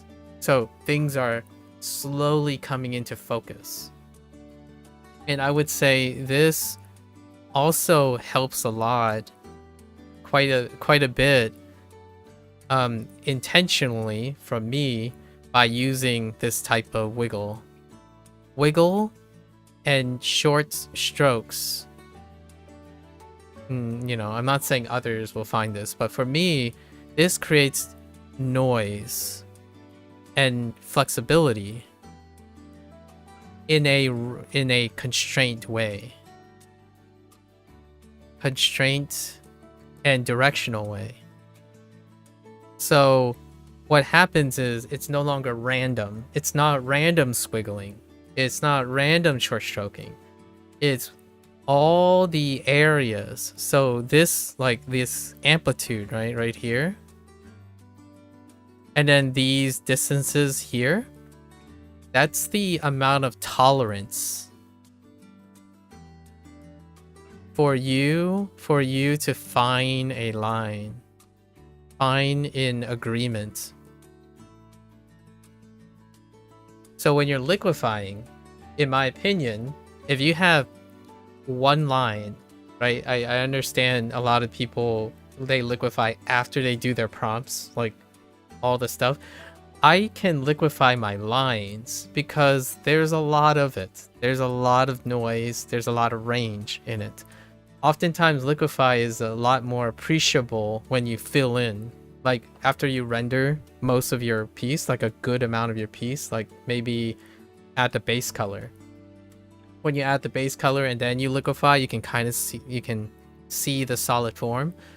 You can do that with an earlier sketch as well. If you do a single line, like a perfect line sketch, you know, you're already past this point, in my opinion. Like, however, if you're a person who doesn't like sketching and you're trying to confine yourself to a single lines, right? Perfect single lines, I don't think, in my opinion, liquefy does anything. Unless it's a lot of lines, right? In my opinion. So oftentimes liquefy works if you're cross-hatching or you're drawing a lot of parallel lines and it has that form. It helps you like lock it into place. So to me, yeah, if you like wiggle around in your sketch, like draw over your sketch like 4 times. Like draw the face once, then like dim it back, draw it again with that bin, draw it again, and then liquefy that. Because now you have a lot of noise where you can kind of see where the line is. You're like, you know, let's say I will demonstrate here. Yeah, point A and point B, and I don't know, you want to draw some grass, right? So that's my wiggle line. So you can wiggle in different ways. You can wiggle with short, or you can wiggle with straight edges or sharp corners and whatnot, and then you can go over it again, and then again, and again, and then when you liquefy this, you're seeing a mass. Like, you can kind of picture what your grass is going to look like, even when it's, and I'm not even talking about objects or cookie jars, things that you already have concepts of. I'm talking about random grass, right? So what happens is you can, like, unfortunately I can't do it here, like say you transparent it a little, right? I'm just going to use a soft eraser to transparent it. Otherwise, I'm going to lose everything. So then you lower down the opacity, and you can already see the ideal grass. And you can also use liquefy on this to find your ideal grass if it's not in proportion. So, you know, an ideal grass would be something like,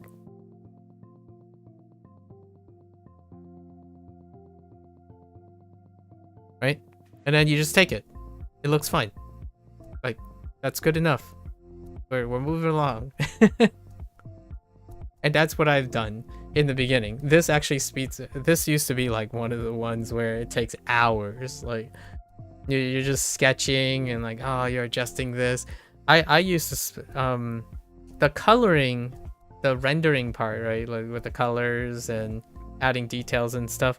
That would take up like 10% of my time in the previous years. Because sketching would take a very long time. It would legitimately take a very long time. So this is what I settled on. I wiggle around and I don't even worry about it. It's just wiggle like, okay, well, whatever it is, it's roughly this shape. I have to get from point A to point B. What's my next point? That's my next point. That's my next point. I literally, one of these, this one right here, this piece right here with a skeleton, I don't know any human anatomy. I looked at a skeleton in a shape, right? And what I did was I drew boxes. And I know everyone has their favorite tutorial, like, oh, the Loomis form of the head and stuff. I drew boxes because I simply connected dots. So like a bone was this.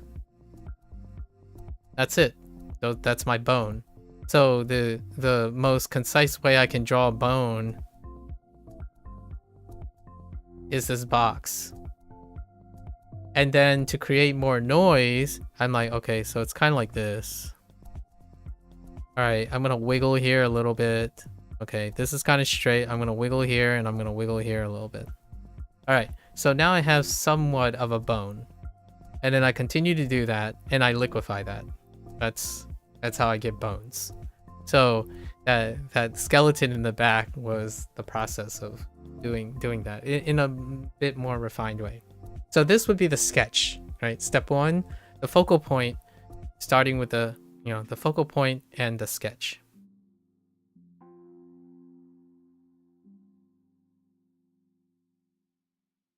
Did I miss anything? No, that's it. That's the sketch. And then for the non-focal point, right? We still have non-focal point.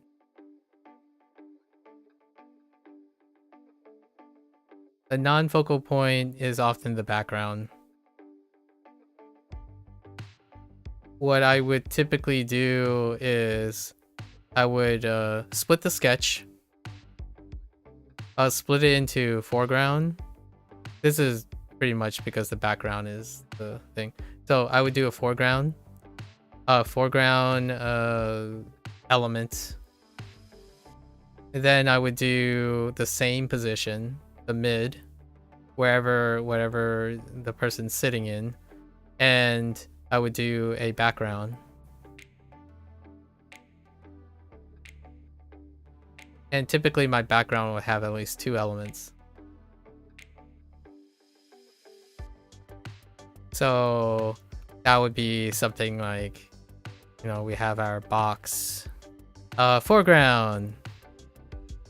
Grass. Hooray. Grass is in the foreground. Then midground. Alright. Smaller grass.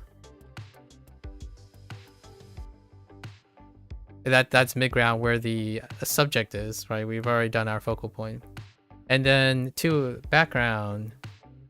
2 elements. So 1 element is bushes. And then another element, the sky. And sometimes if I get lucky, I'll add a tree.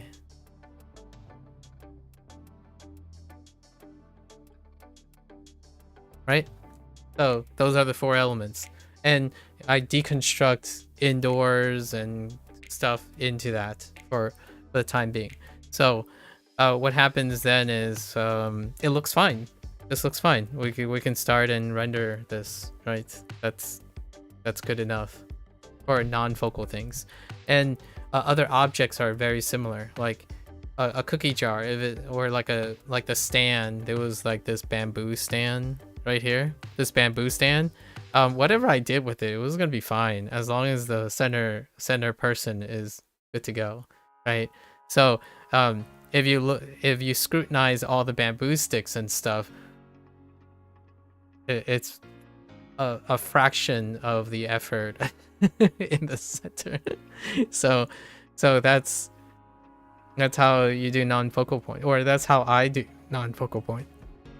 So that's the sketch phase, and I think the sketch phase, it takes up properly, in my opinion now, 20%.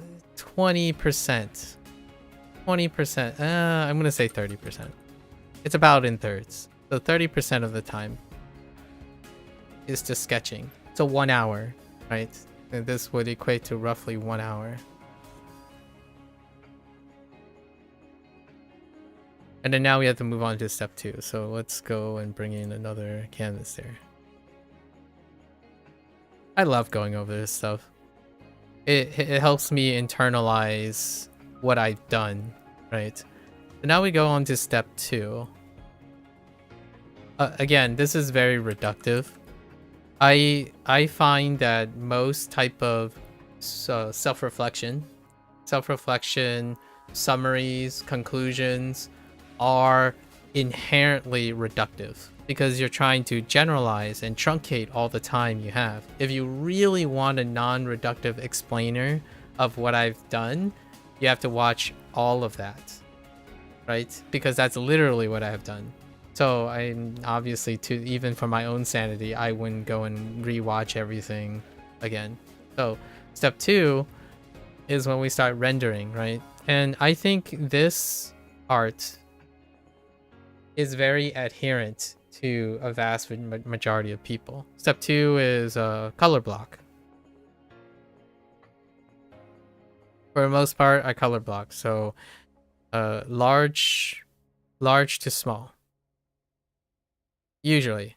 Sometimes I kind of get caught up, but large to small. You color the biggest thing that you have, and then you fill in the details. So you keep going smaller and smaller until your whole thing is color blocked. So until everything is color blocked, right? And that part is really fun because what you're doing in this step is I typically I don't even really process it anymore. Sometimes I have to think about it. I would start something right dead set in the middle. So I use a triangle selector, right? I know some people are like, but it's not true for everything. It's like, I understand. Eventually you fill it out. But the first thing I typically do for color block, which is not the final color most of the time, is I choose dead center whatever the wheel lands on. So for me, I use this system. I know other people have their favorite systems, like, oh, only sliders, use only sliders, etc. Or use the square method. You know, there are other displays like this, where up here is white, right? And then down here is black, and you could even be crazy and do your hex stuff, and then your sliders are down here. There are other things, but I used what Krita was available. So this is what the default is. And in the middle is the middle of everything. So along this wheel is the quote unquote, I'm going to call it the hue. So whenever I think about something like a red panda, I'm like, it's orange. I swap this to the orange section. And right in the middle, I would start right in the middle. Just color block it with whatever's in the middle. Other people just color block it with gray. That's fine too. I mean, gray is right here. The moment you desaturate all of your hue, you get gray. It's right here. In this point. In Krita anyways. Right here. This here, this over here is gray. So I'm right in the center. Dead center. The reason why I chose dead center is I keep telling myself, I need to figure out what colors I wanted to use, but I can always go lighter this way. I can always go darker this way, or technically it's like darker this way and lighter this way. And I can always go more saturated this way or less saturated this way. So no matter what, center. And sometimes I shortcut, right? If I've done something enough where I know where the final color is going to be, I slightly scoot from the center. And that's what I do to keep track of time. So if it's orange, right in the center, it's like, I want a slightly lighter orange. Then I go towards it. And that's how I interpret things, right? First, I tell myself what color I'm looking for. I select the hue. And then I go to the center and I'm like, do I want lighter going down or darker going up or more saturated going right or less saturated going left? That's it. Really, really fast. I actually did a color palette a couple times on the right. And that's it for color block. And then I learned to finally do it. I haven't done this in any years prior. It was such a pain, but I can appreciate it now. So one of the joys outside of Liquify is an absolute joy when it comes to digital art. Another part of digital art is clipping or masking, any version of that, right? I gonna be honest, I didn't know how to do that.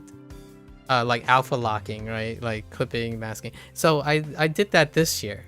And sure enough, in the color blocking section, I color block based on my sketch. So whenever I did the sketch, right, you had the focal point. And then you had the non-focal point.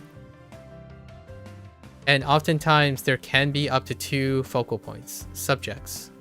And those subjects will be sketched on separate layers. So individual layers. right? And then the non-focal point I already mentioned had foreground, right? Foreground, midground. It doesn't matter if it's chicken scratch. The whole point is you're liquefying and you're doing, I'm doing the wiggling thing, right? And then background. And they would all be separate sketches. Even if it takes like 5 seconds, they would be all separate sketches. And what happens now is every single color block will be a clip, will serve as a clipping block underneath every single one of these. So each one has a separate color block. So it's like it's routine. It's no, you don't think about it. Sketch right underneath, color block it, because the next thing you're gonna do is you're gonna form a clipping for the next step, right? So every single sketch is partitioned. Therefore, I don't. This is kind of a sad kind of an excuse, so I'm gonna write in blue. The reason why I do this is then I don't label things. That's not to say that I won't label in the future, but I don't label things. What happens is you have the organization is top is the closest thing, right? And the bottom is the farthest thing.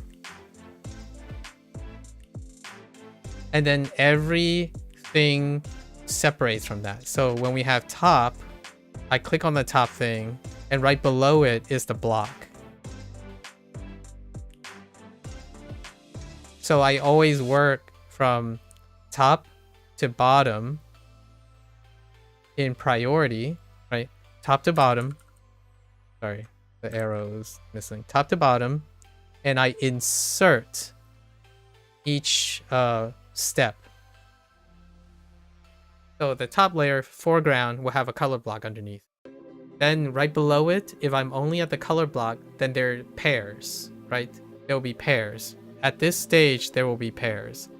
Every single layer stacked from top to bottom has a color block underneath it. So the sketch, color block, sketch, color block at this stage. And then the next stage will be in triplets. The top will have a color block, will have a sketch, a color block, and the third stage is the third step. So step 3 is what should I call this? I'm gonna call it shading. Just step 3 is shading. Oh no, actually I have a better word. Step 3 is volume. Now I did cut some corners during Inktober. So typically step 3 is volume, but I've also added texture.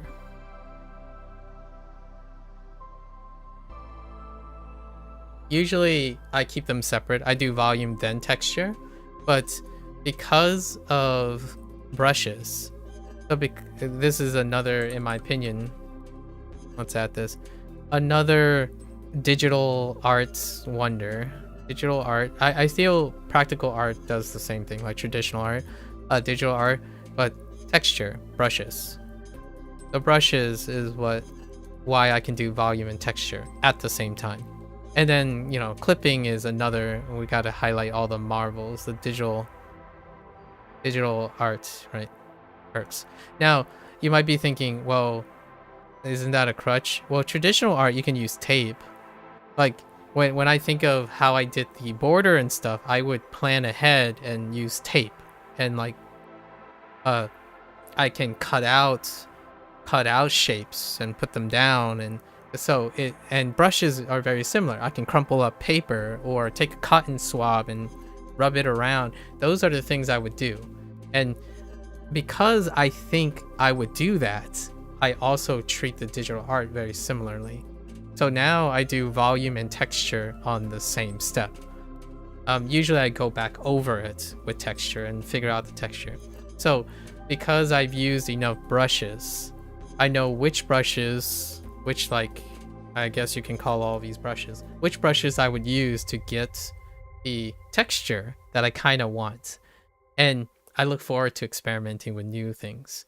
I feel like if I was a traditional artist, I would have a garage filled with random stuff. I would go to a thrift store, I would pick up like marbles and I don't know, a scraper, an old spatula or something, and I would see what kind of texture I would get by using paint on them, right? That to me is what digital art does without the mess, right? Without the mess. And then you can undo and all that, right? Wait, the default stuff.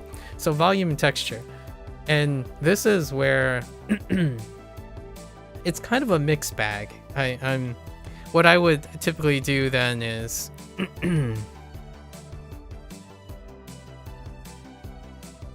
I would find all my edges. So all my edges, regardless of how round it is, honestly, like all my edges. So I would assume all edges are hard. That's it.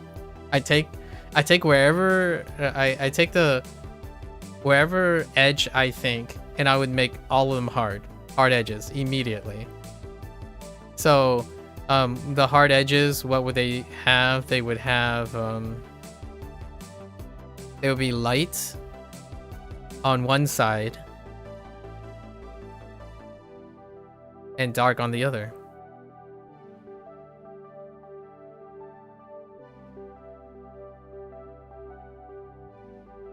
So like sphere, we'll use a sphere, right? Or I'll use a wiggle sphere.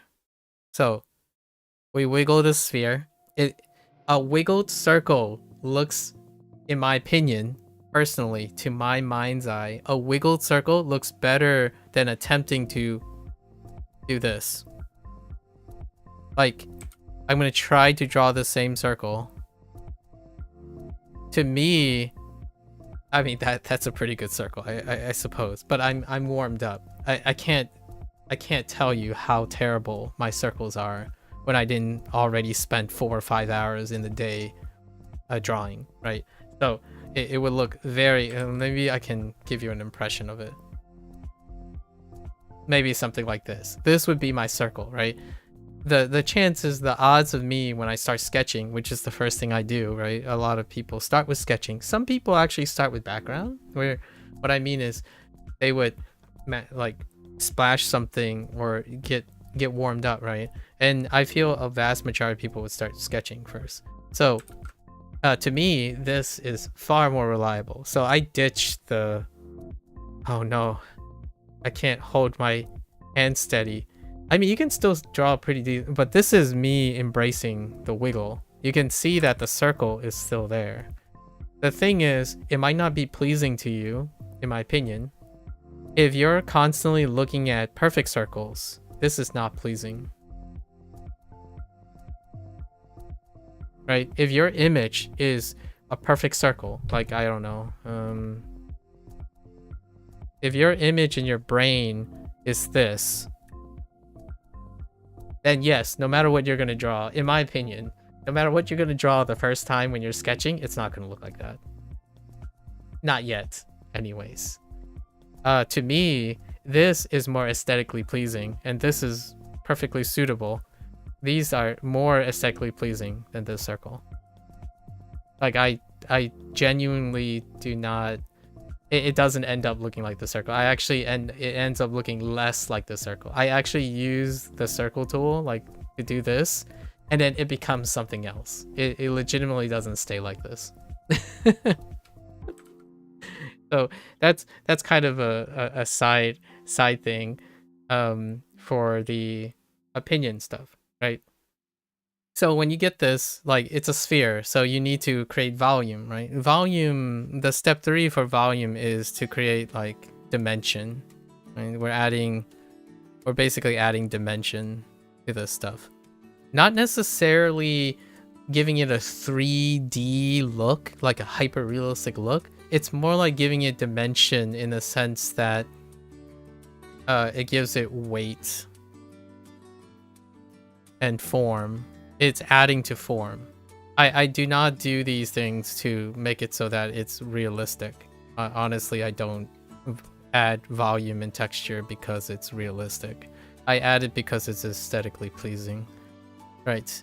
I don't think these the stuff that I made are any, it's not really that 3D. Like, it kind of looks like 3D, but it's like 2.5D most of the time. Most of my pieces are 2.5D, so I'm not shading because of hyperrealism. So for the edges, it'd be like, okay, well, it's a sphere, and I use directional lighting all the time. I just practice directional lighting. When there's saturated lighting, to me, it means you do all soft edges, right? If you do a lot of soft edging, that's kind of a weird way to put it. But if you focus on soft edges, you can get the soft lighting. Edges, hard lighting, is when it's kind of fun because you can soften them whenever you choose. So, and directional lighting creates hard edges. So typically, then, the first thing I assume for my edges is that I assume directional lighting. Now, some people would say, in my opinion, I've heard, no, you do the lighting as a whole. I actually do the, I add on additional lighting later on. So, like for this, it's a sphere, so the lighting is coming from this direction, right? So that means that this side is going to be lighter, so the hard edge is here. That's it. That's the hard edge. So I would take a texture brush, whatever texture brush I'm going to pick. Let's use this, any texture brush. So a texture brush that can cover most of the space, because I don't want to sit there putting single lines. And alternatively, you can color it in, but let's just use this noise. I like this noise texture. So this is the directional lighting. So that means that whatever my color is, I step down. The bottom slider is the light and more saturated.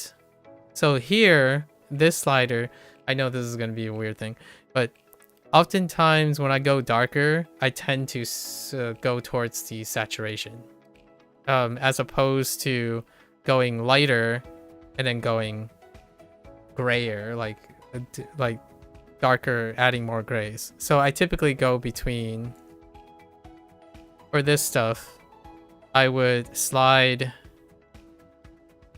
it's become automatic. I would slide between, whoops. I would slide between darker by adding saturation, and then lighter by adding white. That's what I do most of the time. There's no rhyme or reason other than I like the way it looks. So this would be, I would step halfway. It's usually half steps. And I would step in quarters. So if I'm too lazy and I only need 2 hard edges, I would step 50%. Whatever it is. It would give me room to go down and room to go up, right? And that's how I go about it.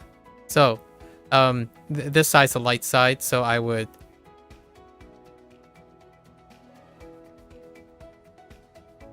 do this. Oh yeah, there should be a color block. We missed the color block, but so the color block would be, we're up to this step, right? Oh, it would be great if I did this before. So here's the color block, right? So we color blocked, and then we already saw the hard edge.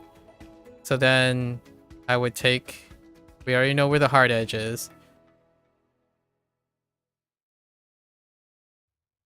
It doesn't even have to be perfect. Then I would step down, right? That creates our hard edge. And that's what I do. I first create the edge.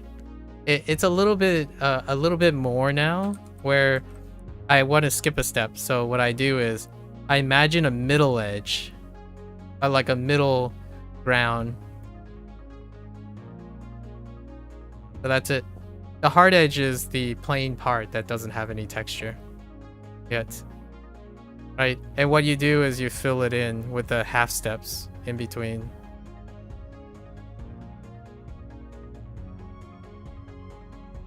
And then that's it. You do that for everything. So you imagine any spot where there's a transition from light to dark, create a hard edge, and then you can soften it out whenever you choose to do so. Right? And you do that for the entire thing. The background, same deal. Sometimes you can even generalize. And to me, as long as you stay within your wiggle lines, your wiggly lines that got liquefied, the next step then is the touch-up. So the touch-up is my step 4.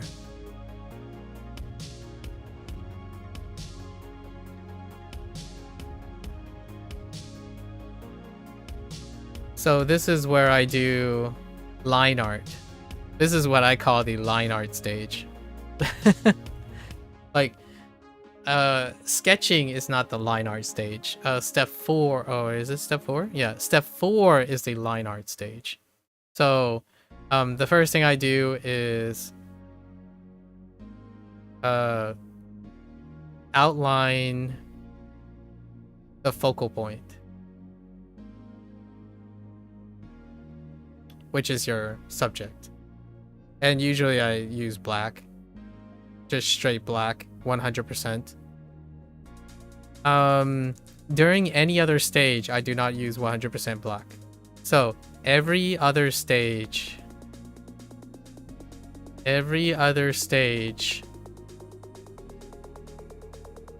never full saturation or full black. So it's reserved for line art. So line art, I use black and white. The other saturation thing is a different thing too. So I don't use, so not full black or white. This is where the line art comes in. So I basically outline my focal point with a specific weight, so heavy weights. And then for non-focal point,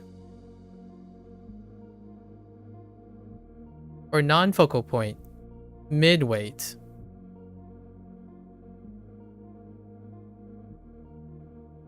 And then for distance detail, like even less than that, so like minor details. Low weight. And that's the tier for that. So to illustrate, right,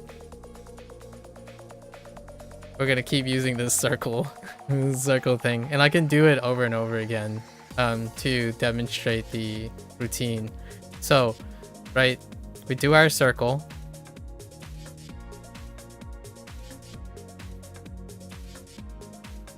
Then we do our color block. Usually the sketch is used a different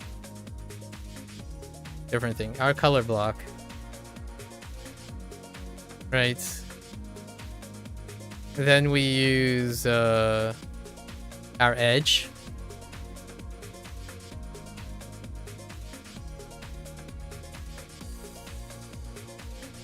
And then we take black. Oh, black is not a great idea on this background. We'll take white. Right, just as a demonstration. And then we would outline it with the heaviest weight, because this is the focal point. So now your focal point has the highest weight. Maybe I can move this. Hold up. I think it would be... We'll take this and we'll move it slightly to the left in this background so we can use this. Oh, this is fun. I love this. I think we're gonna do this in the future. See how it changes over time. So now we take our black, right? Our black, and this is our focal item, so it's a circle. So I typically try to look at what I painted, not my sketch lines, because those sketch lines are going to go away. The sketch lines are going to disappear. So now I have a circle, and now it's encased, and it's focused. So everything looks like your eyes are drawn to this, right? That's kind of where the subject, like this subject, it's directed towards this onion, that type of thing, right? But then there's midtones. So midtones are non-focal points. So what's a non-focal point for this thing? You could say details. So a non-focal point would be how round it is.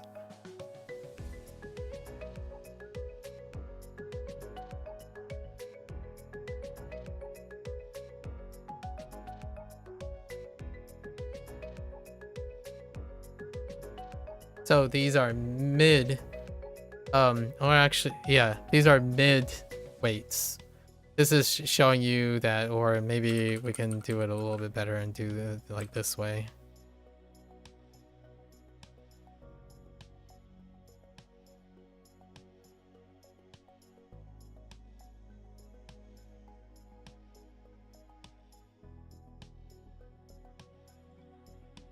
So that's just showing you like it's round. Right, so that would be a line art thing where, okay, what if your shading is not enough? Well, you stack on top. Now you know that the dark regions are the dark regions and the white regions are the white regions, and it complements those white regions. But you also show the curve, the shape, the overall shape, but they are smaller in density so that they don't, you know, if you do it with huge lines like this,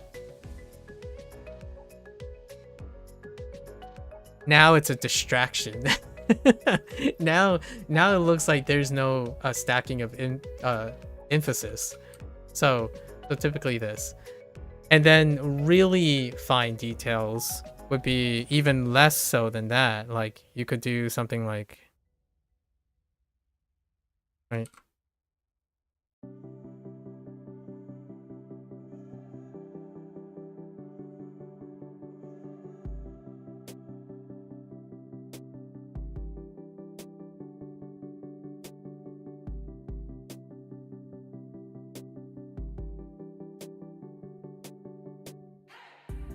Now what happens is the ball is kind of, I don't know, damaged, or it has some kind of wrinkle. It's kind of limiting. A sphere is kind of limiting, but those are the 3 tiers of line art.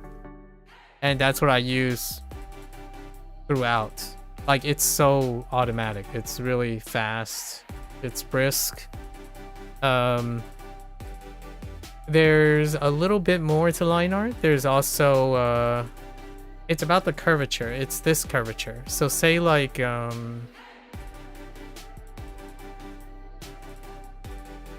you're trying to draw a brush, right? So most of the details then would use this similar thing. So if I were to do this over again, when I'm doing line art, it would be to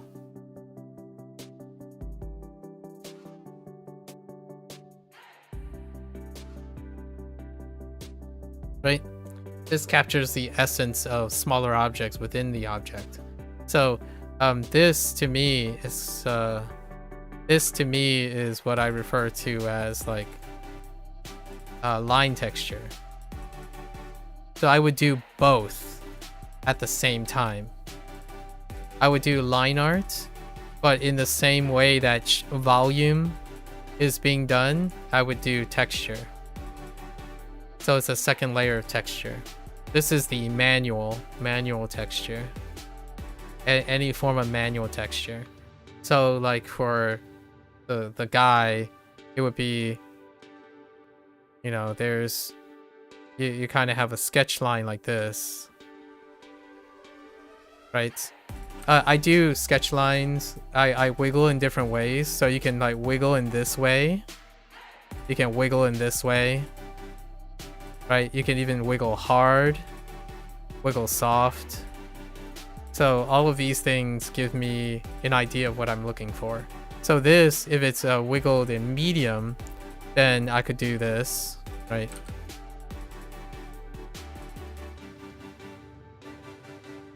And then if I'm wiggling sharp, I can do something like this.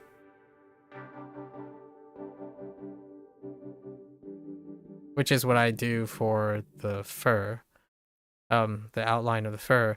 And then if it's really hard, then I could try to, right? And then wiggling really small, I can, right? So that's kind of what we do for line art, and it's all over the place. If you, if one looks, it takes pretty much, actually, did I talk about how much time these things? So color blocking is so fast. It's really fast. So we're combining all these. The sketching part takes about 30% of the time. We're talking about the next 30%, right? So this is the 30%. So all three of these steps will take up another 30% of the time, right? So that's about an hour's time. And then we go to the, actually, yeah. Maybe this might take a little longer. I'm gonna say it can get up to like 50% of the time. Whoops. So like 90 minutes, right? An hour or 60 minutes, 60 to 90 minutes, right? So now I only have roughly 30 minutes left over, and 30 minutes left over is the last phase, with the last step, which is I do lighting. I lighting at the end, and step 6, which is lighting. Of course, I already conceptualized where the lighting is coming from, right? Directional. It's directional lighting. So technically, I've already done lighting because of volume texture, and even my line art is lighting because I only use light strokes, white strokes on the light parts and dark strokes on the dark parts. That's pretty much it. So I've already determined where my directional lighting is, but this time for lighting, I typically now try to add some softness to it. The global lighting, I guess you could kind of think of it as global lighting. Global lighting softens everything, so it actually affects the line art. How much I use, so the lighting is often a spray, and it goes on top. It's on top of everything.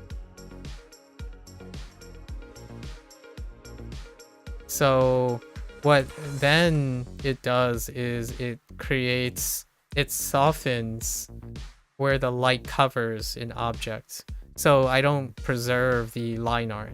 Like, so if you want the character to be part of the scene, a lot of times I put a global lighting, so that it connects everything together. And the global lighting involves picking a color. It's usually not white. It's often yellow-ish. Yellow. Rarely it's blue. Rarely blue. And then we also have black. It's usually more like gray, Well, it's usually like black in different degrees, and that's for like the shadowing, right? So shadowing, occlusion,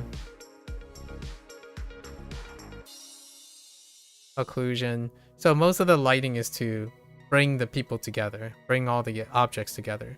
So usually yellow is like sunshine, sun, and then blue is moon. And then I have black in places. So wherever there's a contact shadow or a contact, I would run over it again with shadow. And it would mess with the line art. So the outer lining would get either faded or obscured so that it softens those edges on the outside. But the middle, the interior, like most of the interior of the subject stays sharp and focal. So the lighting then creates this, like, I don't know what you call it, but kind of like a fading effect. It's kind of like faded into the stuff a bit. So then you have a contrast. At least that's how I go about it. It's kind of nice. And in this step, there's also one last step, or last one, which is this is my experiment step. And that is to pick a random brush, not really a brush. Add finer details. Whatever comes to mind. And usually it involves technically it also involves adding the border, right? Adding because I didn't get a chance to add details to the trading card things, so add a border, choose a character. All that involves adding the finer details. So all of this is actually even the lighting part is optional. At this point I have already done all the shading and stuff. The lighting is to add that. This is what I call the charm stage, right?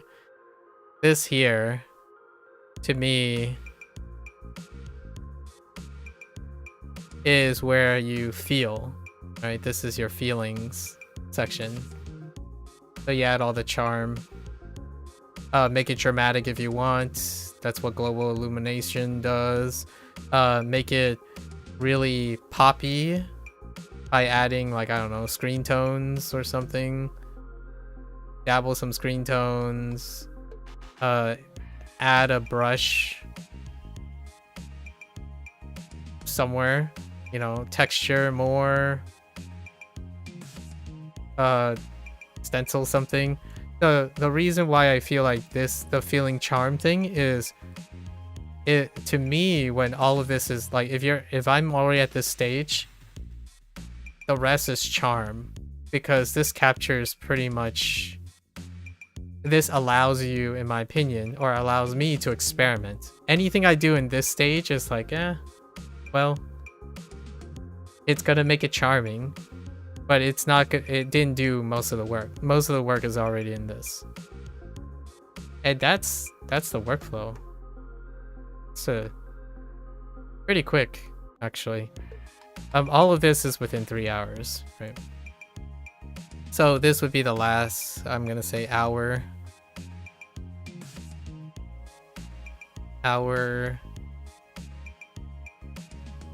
30 minutes to 1 hour. And that's what I did for the last couple ones. Actually, pretty much the bottom row of ones are incredibly satisfying. The last 8 days, even the last 9 days, because the fireworks one was a bit of a yikes. But from here all the way to the last days, it was like clockwork. You do all these things, it's cool, and then the swifter and quicker how I can do more tasks in one way, like use one brush, move in a certain way to accomplish more tasks at once, was the goal. and then it leaves me the most room to experiment. And when I experiment, that's the quote-unquote final touches, right? Most of the stuff is the final touches. So whenever I get enough time to put the final touches, the thing, in my opinion, the thing that catches my eye, or I don't poll people, I'm not that popular, and I doubt people even think this stuff is even interesting, but the thing that I want people to see are the charm parts. So step 6 and 7, right? That's what I want people to grasp, at least my attempt to. So like this puzzle thing, what is the most exciting part of this puzzle thing? The actual puzzle pieces. The actual puzzle pieces were the last step. It wasn't the first step. Actually, most of the time, the red panda is the first step. It's not the last step. Like for this one, what's the last step? It was the glowing thing in the skeleton. That was the last step. And then what was this step? It was the drool on the character and the light that's beaming at it, right? Last step was the door light that was highlighting the cookie jar and then trying to paint a soft light onto the otherwise very sad panda, right? And this one was the texture and lighting on the jade statue, on the jade trophy. This one was actually the background, not the pin, or actually a part of the pin. Just the glow, the rim reflection on the pin is the thing I want to carry the most weight. And then the rest is the background, actually. How the background highlights the pin. It makes the pin look a little bit round.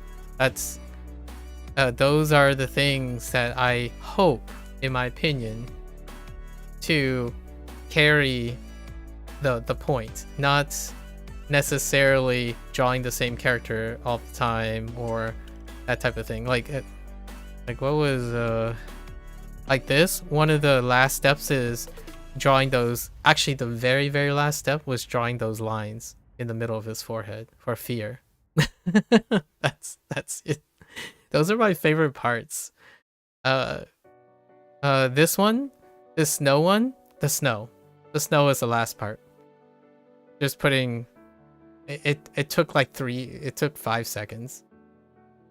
The actual thing, but I did try a couple times. So it was the snow that was the last point. And this one, the trees, all the little trees around the border, were the last things.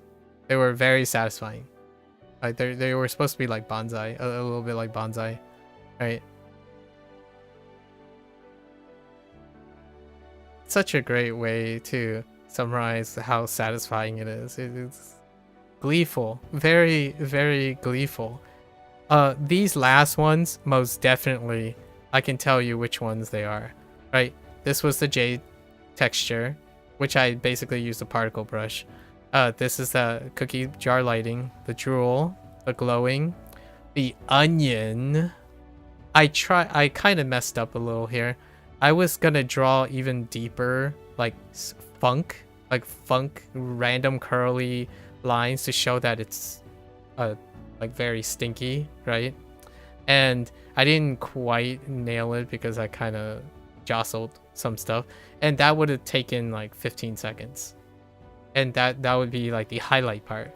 And the puzzle, the puzzle effect was really fun to do, and it kind of took a while actually. That one took like 15 minutes to do. This one, it's obviously the sunlight. And oh yeah, and the texture on the drum. It's actually not visible right now because it's too shrunk. The texture on the drum was one of the last things I did to the line art. And then this is of course the firefly, which is to put the yellow dots in strategic areas and then hit it with a glow. I actually find like this one's I really quite enjoy. This embodies my, I don't know, my personality most of the time. I'm usually either between this or this or this. Anyways, that's the workflow. I know there's not a lot of detail in it because it's reductive, but I kept it to 2 hours. Now we got to talk about other things. Some hot things, right? Look at this sphere. It's awesome. Oh, you know what? I can demonstrate one thing. Let's do like it works for me anyways. So I'm gonna use a sketch, right? We're gonna use this bright background right here to do things. Actually, we can just plot on a bunch of white. So this is our canvas, right? We have our canvas. So the first thing I have to do is I have to sketch, right? So I'll do it in black lines. And you would multiply this over time. So let's draw a fire or something. So fire.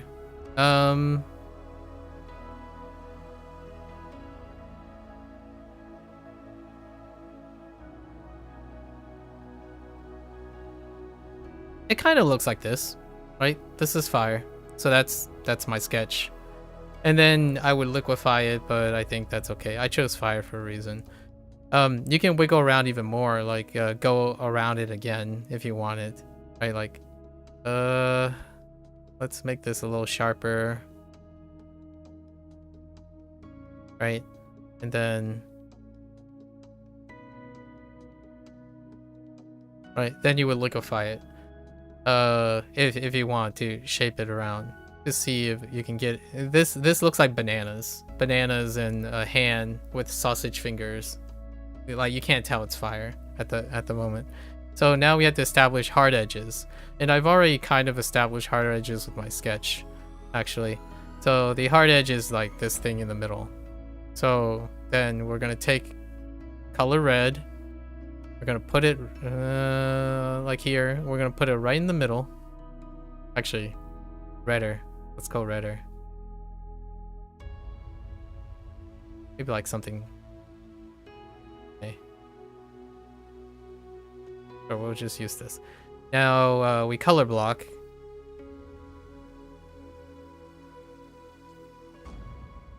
Wait, what's happening?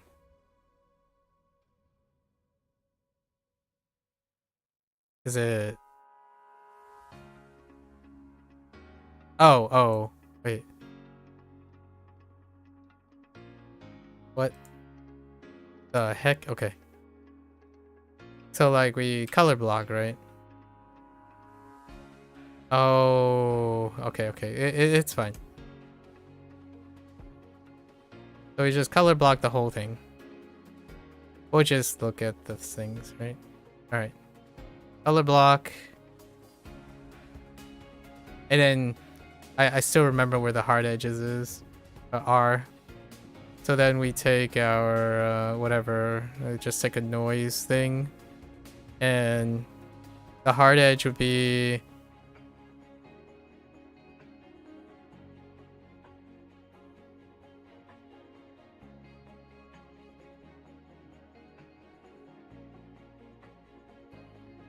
okay. And then we need our light edge, or the light side of things, right? Okay. So now that's our hard edge, right? It forms our hard edge. Sometimes you can soften it up, but that's fine.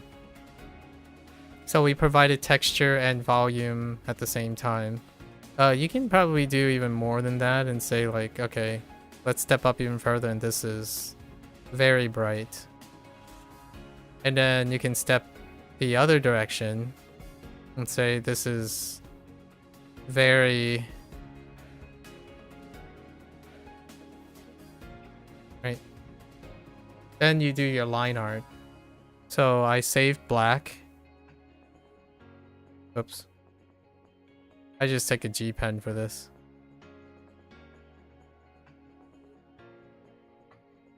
And I kind of have like my sketch has like a waviness to it. So we're gonna do like this, right? And then there's a middle section. which is the mid-weight.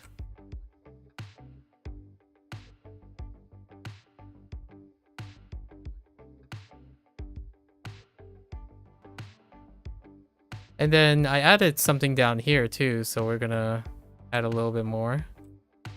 Even less emphasis, right?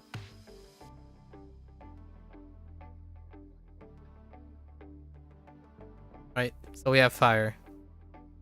And then we need to sell the fire. So next is, what step did I say? We're doing line art. We did the bulk. We could do highlights and the line art stuff. So this part is usually a lot darker. So I'm gonna do something like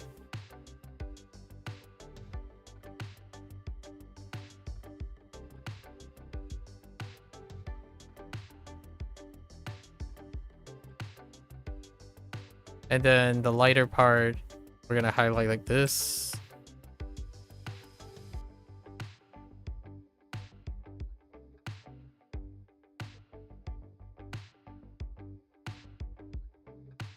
To kind of like capture the lighter part and then the darker part, right?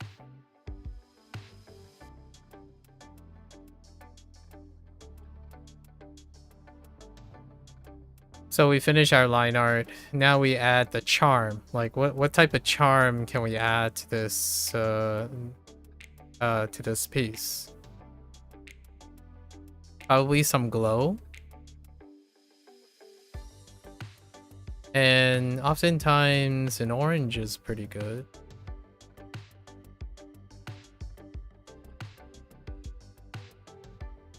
Usually there'd be separate parts. Like for example, global illumination. We can make this part darker, which could accent the edge. And these would be on separate layers, so you would have clipping already. Clipping would be already available for these. But instead, I'm just gonna do it across like this.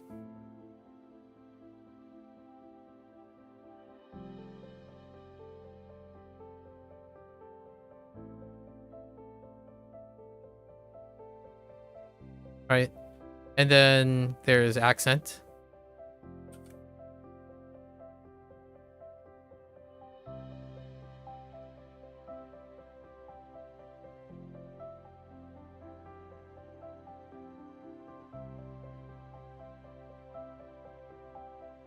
And then we can do like a really fiery glow or something.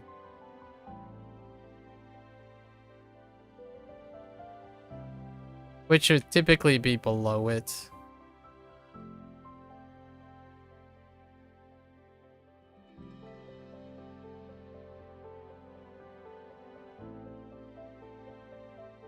And then it would be like white here.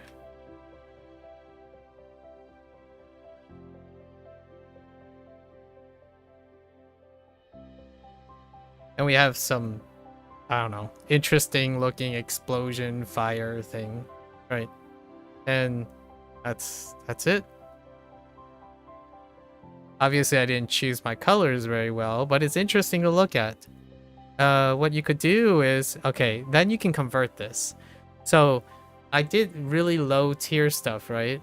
Like this is really high, heavy, but I could do low tier thing. So you could do something like this.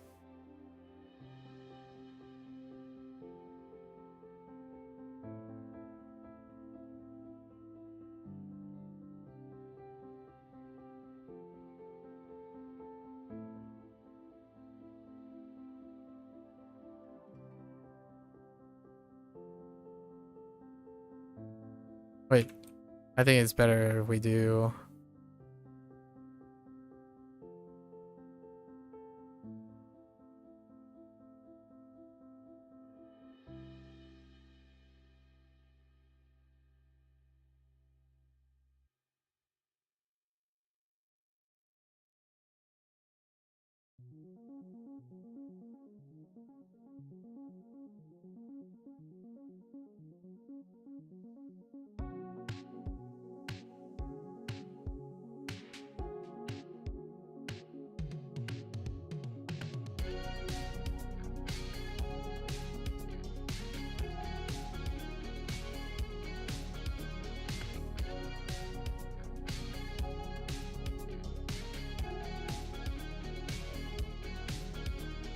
There. Now is basically a wizard with a gigantic fire aura. And we're good to go. That's a piece. We're done. Maybe we can add a little bit of...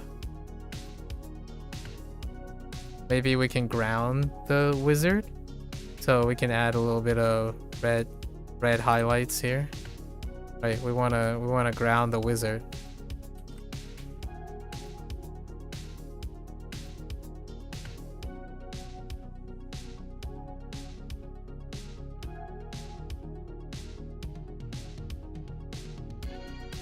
There we go. It's a wizard. It's a wizard with a gigantic fire aura. It's extreme, it's bold, it's interesting, and you can have it focus on the thing in the back or the guy here. Piece of cake.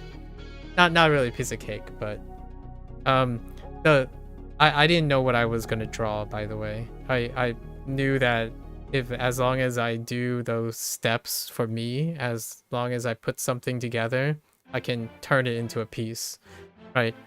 And it just happens, the amount of color and the things that I did makes me want to think of someone like releasing aura going backwards. So this person, I could make it look like they're coming towards you or something, so it kind of looks like he's like walking towards you, so everything is like blowing backwards. And then you can add some smoke or something, you know. You can add a little bit of trails, maybe do this, and then you can add a bit of smoke on the backside of things, which would require like something like this, right? And then you do the same thing, you add more, right? So now it has smoke trails. And then what this smoke trail does is it creates direction. It's that person is walking towards you. So you create smoke trails, throw in some things, and then you fill them in. Right? You fill them in. And then if you're really, really crazy, maybe you're gonna just throw in some storm clouds. Let's go throw in some storm clouds.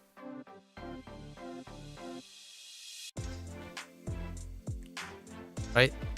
And then you can add some electricity. Whoops, I hit the wrong button.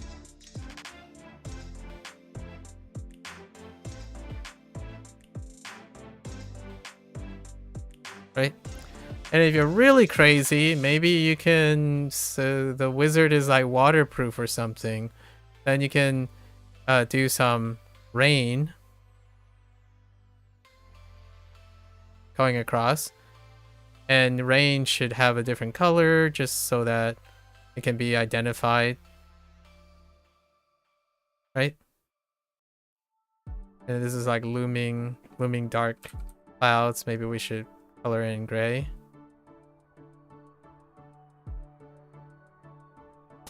There we go.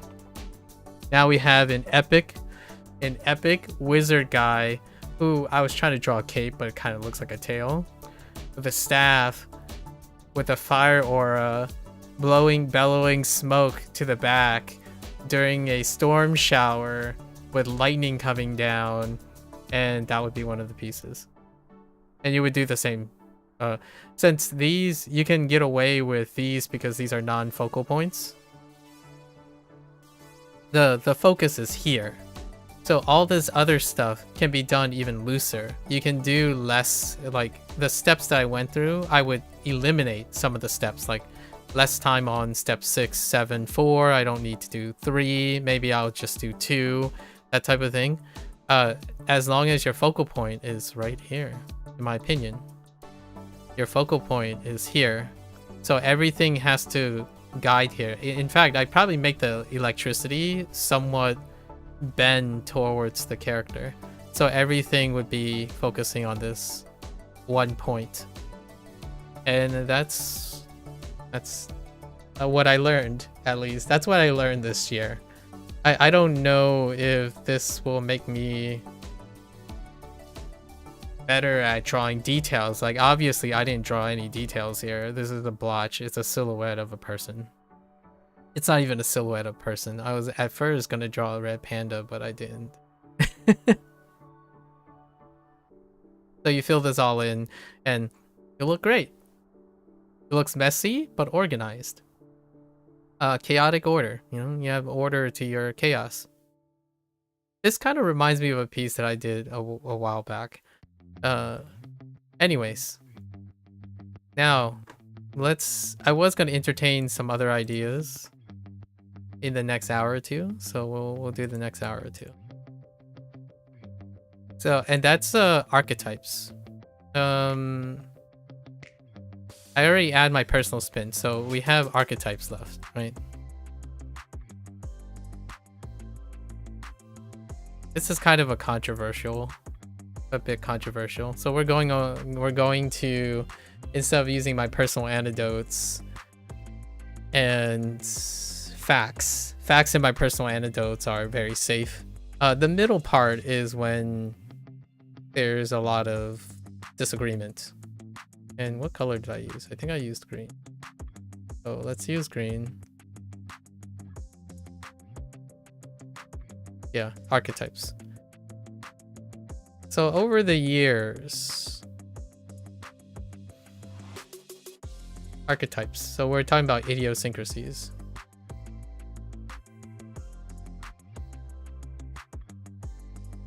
Over the years, so now it's been 5 years as I started with art, and over those 5 years I've bumped into a couple people, right?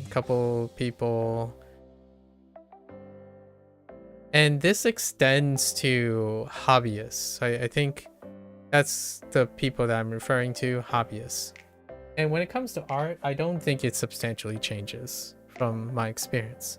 And this comes to the whole point of narcissism. Maybe narcissistic or self, right? Self-centered, not self-centered as in selfish, sort of speaking, a self-centered view versus an empathetic view, or outwardly, right? And I feel like this paves a lot of my streaming experience, quote unquote streaming experience. And you get two of these. And I feel like art has a way of communicating that, right? So oftentimes when it comes to the two archetypes, so we have narcissistic on one end and empathetic on another end. And again, this is archetypical stuff. So it's a generalization. They're more than significantly noteworthy. However, they are not rules. They are not prescriptions or any personal person that I'm describing. I feel like whenever I'm doing art, this is the stuff that interests me. I want to get to know the person. I love that. That's the main goal of streaming and being expressive and communicating. The idea is to gather information about other people, other human beings. Sometimes people use AI models to talk between me and that person, and that's still fine because it's a person using the AI model, right? So in this case, art, among other things, fall under the vast majority of people that I encounter, like, so personal anecdote, are hobbyists. Or hobbyists that want to turn it into a profession. Right? But largely at the stage that I meet them, they are hobbyists. Because if they are professionals, they wouldn't be talking to me. I have no delusions of grandeur. A professional would rarely be talking to me. This is not professional work, right? Like, I can tell you that this is more likely to be professional work than some other stuff that I've seen, and I'll go into that a little bit, largely because of what professionalism is versus an eccentric, right? So most, I would say 90% of people are hobbyists, because the professionals that contact me are the people who are selling me something. Which I do encounter. Actually, it's probably it's like 30% of the time. So I take it back. I forgot a big group.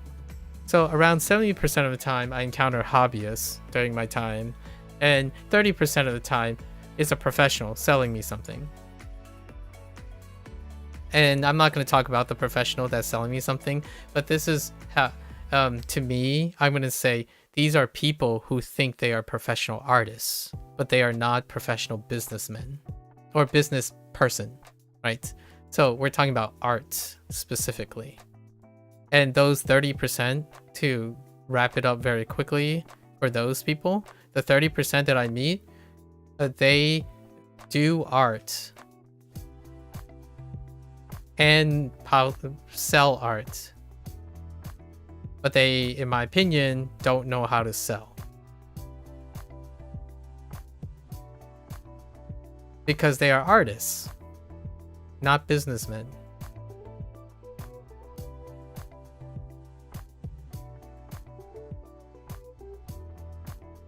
Not business person, right? It's I'll give you a very quick anecdote. Hello, random DM.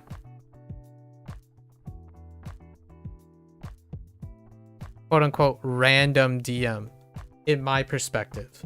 To them, not random. Targeted. So how do they target? How do I know it's not random? What happens is when they DM me, I look at their profile.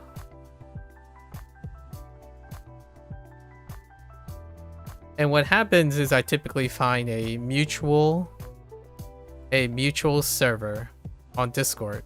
This is Discord, right? A mutual server on Discord. And it would be a mutual Discord that I said nothing. I didn't do anything in that Discord other than be part of that Discord, right? In fact, I'm gonna be very, very direct about this. I'm part of less than 10 Discords, and I only type things in one Discord. Mine. So that's my interaction, right? So I ask the person, it's like, oh, hello, right? I give everyone a chance. Like, I try every single time. I give most people a chance. They either, their chances is because they had an adequate profile in order for me to understand why they just randomly say hello to me, right? Is it the way they meet or something? So they say like, oh, right, we are parts of the same server. I'm like, I see that because Discord, right? Discord. I can imagine most people don't do this. I don't know how many people do this. I do this. When someone randomly contacts me, I want to give them a chance. So I look at everything that they've made available. I look at so this person would have typically a X account, a Twitter, not a Twitter, sorry, an X account, an Insta, a YouTube, and a Twitch account often attached to their profile. So I would look at that and it would be a bunch of art, right? I'm like, maybe it's different this time. And then the person would ask me things about streaming and ask me about like what do I like to do.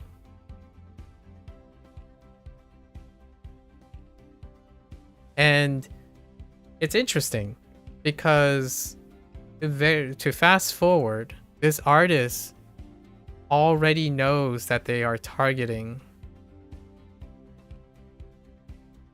quote unquote, a streamer. Otherwise, I could be anybody, right? I could be literally anybody. But the things that they answer are specifically about art provided to a content creator. So the question is, why are you asking questions that you know the answers to? In my opinion, if that works, keep on doing it. I don't know anything about selling art, so if that's the case and it gets you to sell art, awesome. For me personally, if you ask questions of which you're targeting, then you are not practicing business because you don't know your client.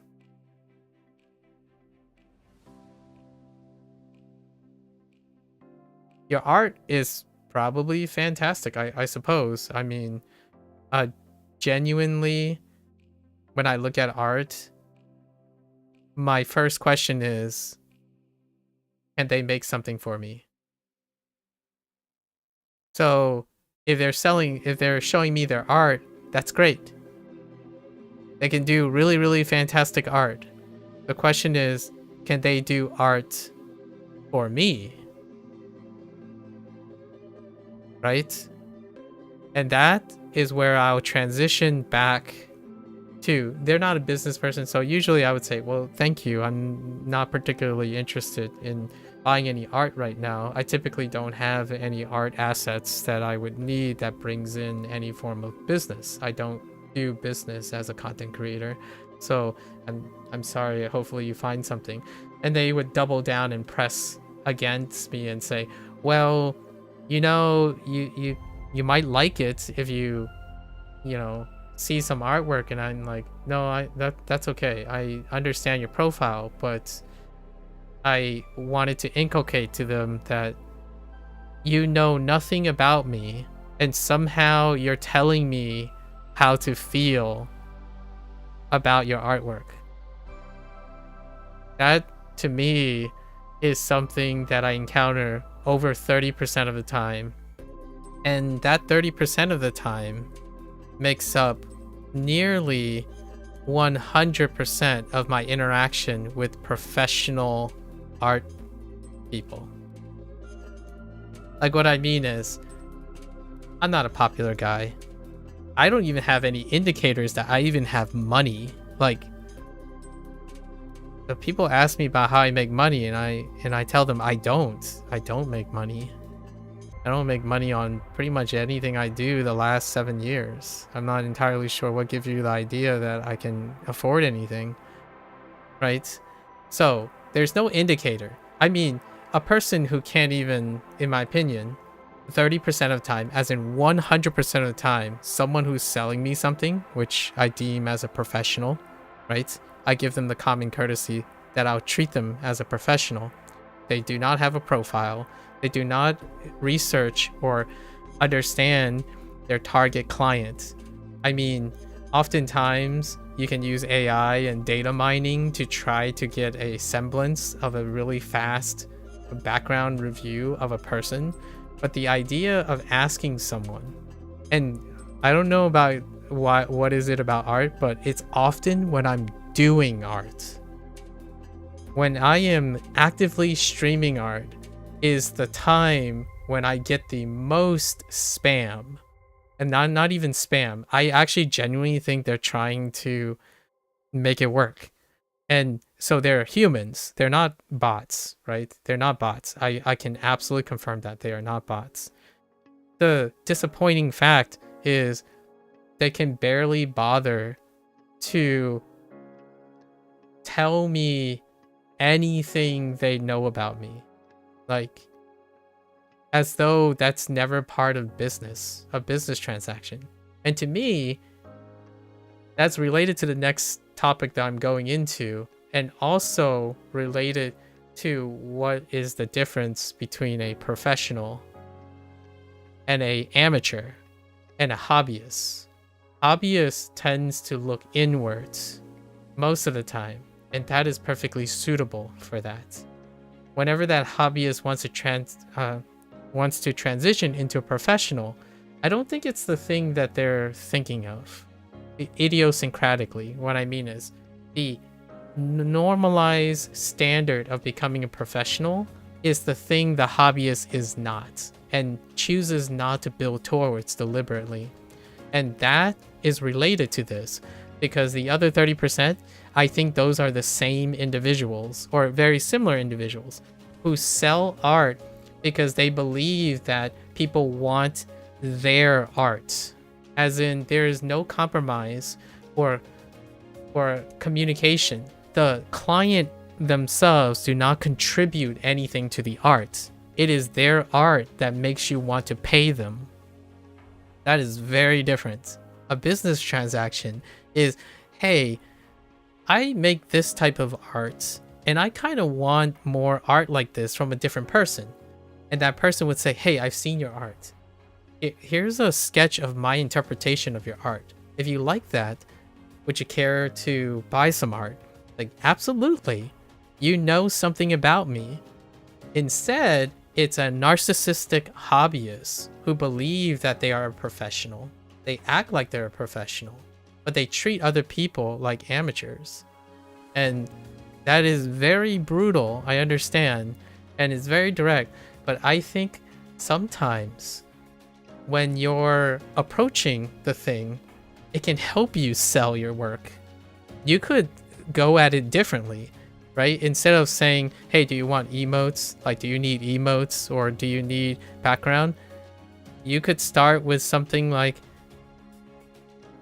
let me sell you a story. I've been working on art for 6 years in my life, and I think it's gotten to a point where I can bring and breathe life into other people. I really enjoy my art, and I'm hoping I could sell some art to inspire you for the future. So now you're not trying to predict what your client likes because you don't care, right? So at least I'll know that you don't care about my feelings and care about what I want, and that's made clear. So you're not telling the person like, hey, you're going to like my artwork if you pay for it. Like, of course I'm going to like your artwork if I pay for it. I paid for it. Like, that's another psychological thing. When you buy something, you're more likely to like it because you decided to buy it. So you either choose to buy it or you don't, right? If you don't buy it, then you're not missing out. That's one of the things. To me, that is the vast majority of artists that I meet who are professional. And I, with all due respect, believe they probably do really awesome art. Actually, some of them, amazing art. I don't know why those maybe one out of 100 people do like amazing art, right? I don't know what they could give me. Like, what I mean is, how did you come across me? Like, how do you know that I'm the person? And it's usually because of a random Discord server. And it's not really random. It's more like a Discord server that's very popular. I join dev Discords. So when I play a video game and the dev is still actively developing the game, I would join that Discord for like 6 months. And if the dev decides to move on from that game, I leave the Discord. My Discord stays below 10. It's whatever the active project that I'm working on, and that includes people.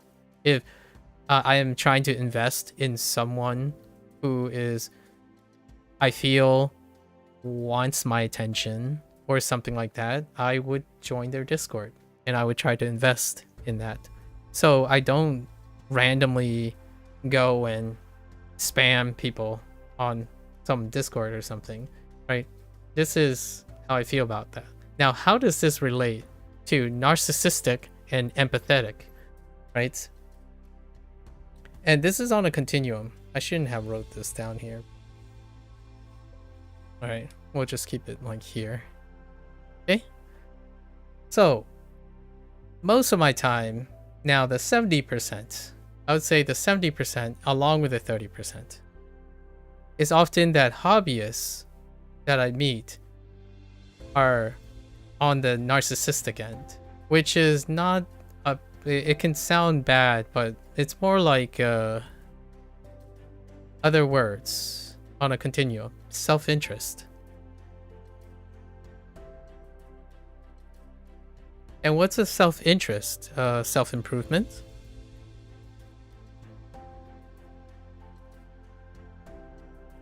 Lifestyle choices, right? Support. Affirmation.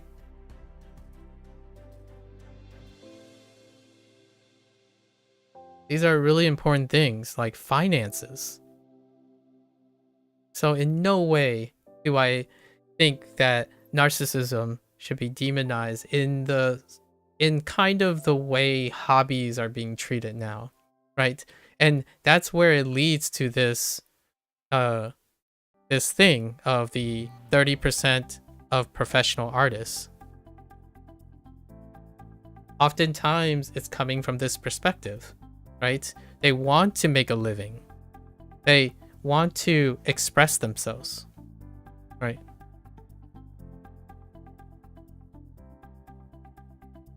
Self-expression is a hobbyist, right? They want to, you want other people to understand your self-interest, right? And then also while you're doing that, you get to improve your skills in self-improvement. And that this has become a lifestyle choice because oftentimes it deals with coping and escapism. Entertainment. It's not linear like this. I'm just saying these are connected, but it can go like different ways. It can connect in different ways. I'm just painting a very neatly archetypical corollary thing. So take it with a grain of salt. The idea is these things are related to each other, right? And it's this is my passion, I want to say, interacting with people that do these things. The things that are being made are great. I consume art, music, and movies and stuff to get closer to the people that make them because they don't have the time in the world to give me, right? Because they're busy being productive, right? Directors are off constantly doing their passion and stuff. It's narcissistic a lot of times, right? It's like, I would say 70% narcissistic and 30% empathetic. When you have a very successful director or an artist, a professional director or artist that are going about their business, they don't have time for me to like ask them interview questions and whatnot. What I can do is I can consume their media, like the thing they created, and get a little lens to them. And that's why I consume creative stuff. If I'm not consuming creative stuff, then I'm out working, creating a product, right? Teaching people. That's actualizing my things. Otherwise, I want to get closer to people. So this stuff is super interesting. This is what I observe when it comes to artwork, or art related things after streaming for like 5 years, especially sharing Inktober things, the 5 years of Inktober things, right? So you have lifestyle, it becomes a lifestyle. So the self-improvement is necessary for their lifestyle. They want to feel good about themselves. So it's already part of their lifestyle. Self-interest in their artwork. And because of that self-interest, they want to collect information and self-improve. And it might deal with coping. It might deal with escapism. And it might be entertainment, right? Along with self-improvement and self-interest. And that creates a form of support system. You like to think it creates a support system. And if they're lucky, they also get affirmation. Like someone would compliment their work, or affirmation in the forms of financial gains, right? Sell art. And specifically, sell their art. Now, this would be also some of the situations that I've encountered where someone I knew wanted to buy art from someone else, and they asked them if they could draw this, and that artist said, no, I can't. I only draw the things I want to draw. So if you're gonna ask me to draw something, it would be something I draw for you, not what you want me to draw that someone else can draw. That is a fair thing, right? That is a fair self-interest, narcissistic approach. When you ask someone or to commission someone to draw something, you have to ask them if they can incorporate something. Like, hey, I can't ask, I don't know. I can't ask Shinkai for background because he's making beautiful artwork for his next anime movie. But can you draw something like Shinkai's work? And you get two different things. You get either someone who's predominantly narcissistic or someone who's predominantly empathetic, but a mix of the two, right? One is going to be often dominant. It's rarely like neither. I don't know what neither sounds like apathy, just apathetic, as in they don't like themselves, they self-loathing, and they also are unempathetic. I think a great example, and I think this is a rare margin, these would be very concerning and unhealthy people. I would be really concerned if I encounter an artist who's making art right now and say, I don't care how I'm expressing my art, and also I don't care what other people think about my artwork either.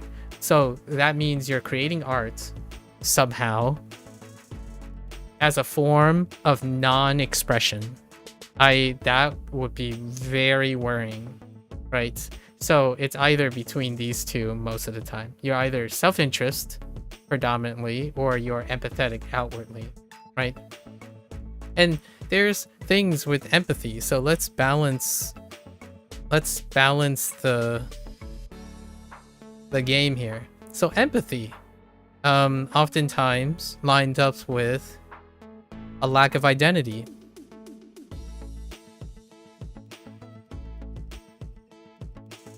But it also means they understand trends. And in that, they also understand fundamentals. And what I'm fundamentals? Jeez. My spelling. Wait, is that how you spell fundamentals? Fundamentals. And now we're kind of comparing apples and oranges a little bit. You might be saying, oh, a narcissistic person is very well capable of understanding fundamentals. I understand. The thing is, an empathetic person would be hyper-focused on fundamentals, because fundamentals tend to be standardized. Right? Oh, sorry. That's supposed to be in blue.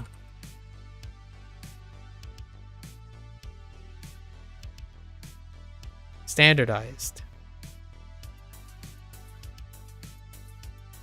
And standardized mean that a lot of people agree that these are the right, fundamentals. You have like right and wrong stuff, right? And one of the interpretations of narcissism is anything works.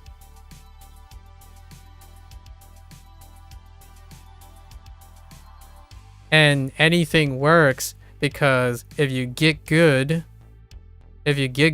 enough, you make the demand. You can create the demand for get good. This is the narcissistic approach, right? You don't need to know what other people want in your artwork, you can convince them that your artwork is what they need. And that's what I encounter.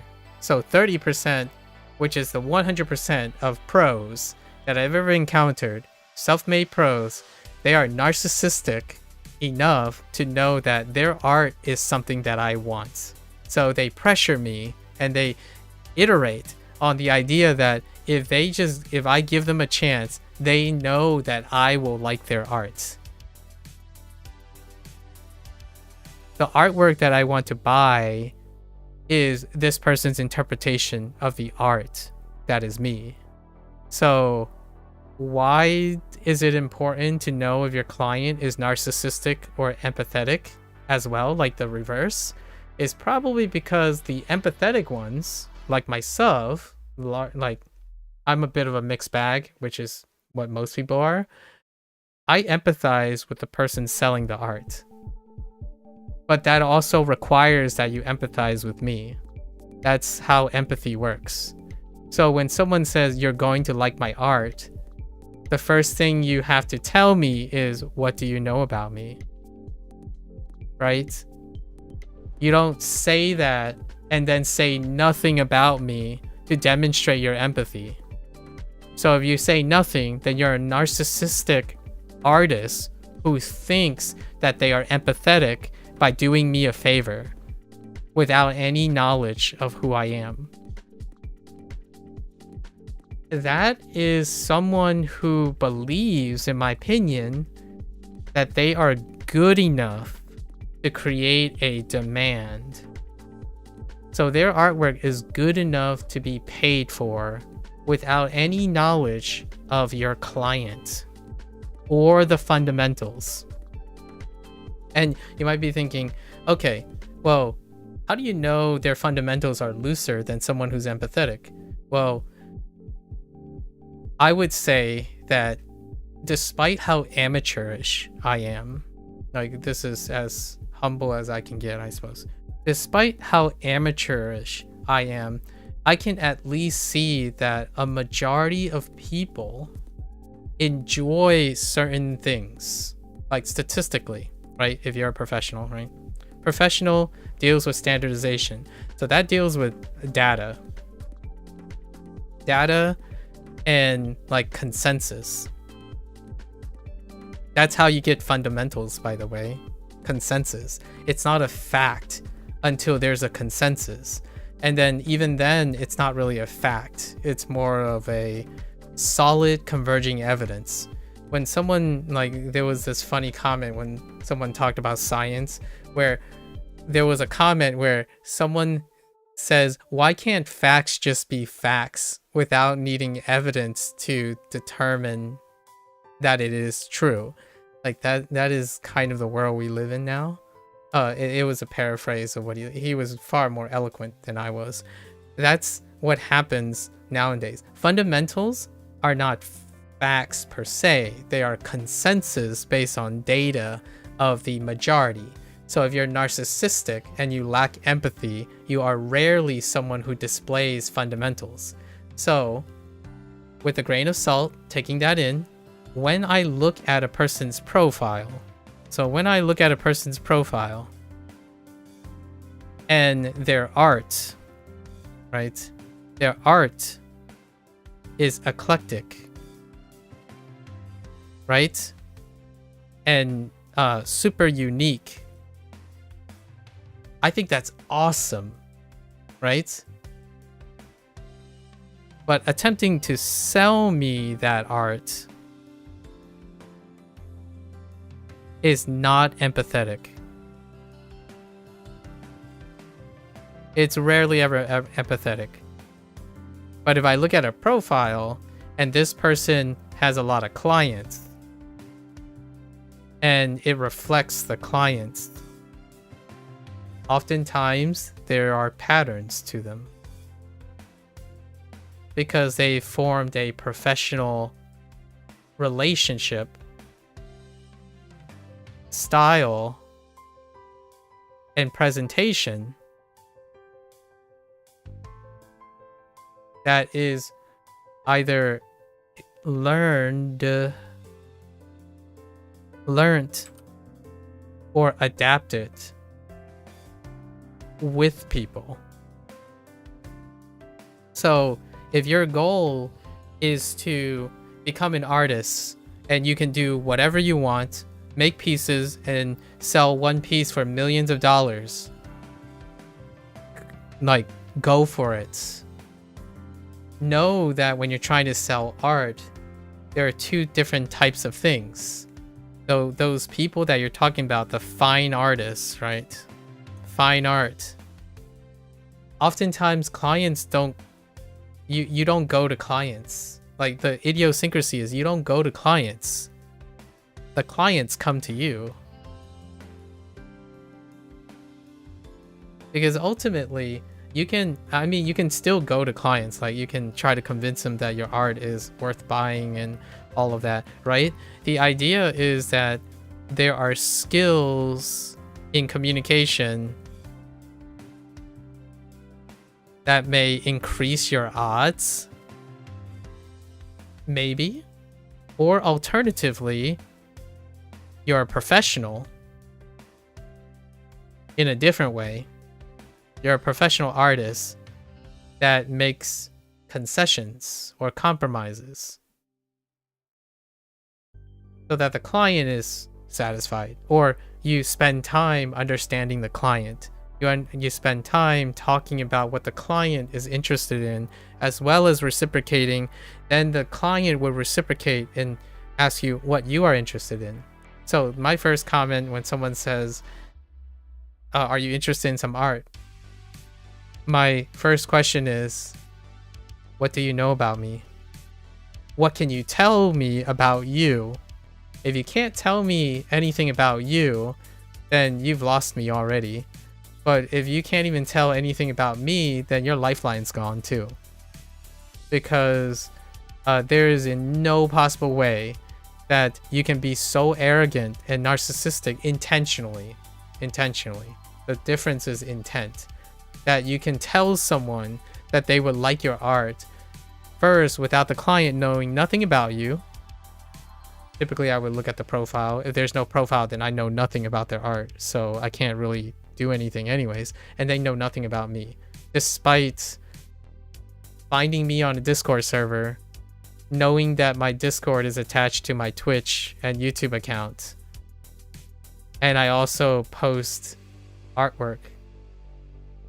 And they spend the first 30 minutes, like, I do talk to them, by the way. I talk to them for like 30 minutes to 4 hours, or however long they want. There was one person, we talked for a while. She kept talking about how, like, this is her only source of income. And I feel sort of for that situation. However, I'm not the target. I'm not the target person. I rarely... There was a time when I was younger where I fall victim to a lot of sob stories. However, if artwork is what your only source of income, I would say realistically that is simply not true. But that could be my cold heart, because even I don't do art, and I wouldn't say it's my only source of income if I so choose. The response that you gave me tells me that you care more about your way of thinking and your way of doing than actually being a professional. A professional makes compromises. And I even think fine artists also makes compromises. Maybe to a lesser extent if you're goated, right?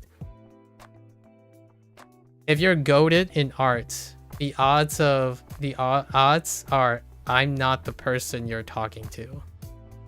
Like, goated artists do not approach someone like me who has no art experience or very few art experience. Like, what I'm sharing is all of my art experience. That's like probably a drop in a bucket for a fine artist that has clients coming to them who've made it already. So wherever they walk, if they offer you the opportunity to sell their art in their own vision, whatever they want, then you will buy it because it's that good. Hear me out. I have never felt that about any property in my life, like anything I've ever produced. So if you're trying to assume that I can empathize, if it's true, like if it's true that you're some big shot artist and you're contacting me, congratulations to you. I still can't empathize with you. So in no way will I ever buy art from someone who doesn't even know the person they're making art for or with.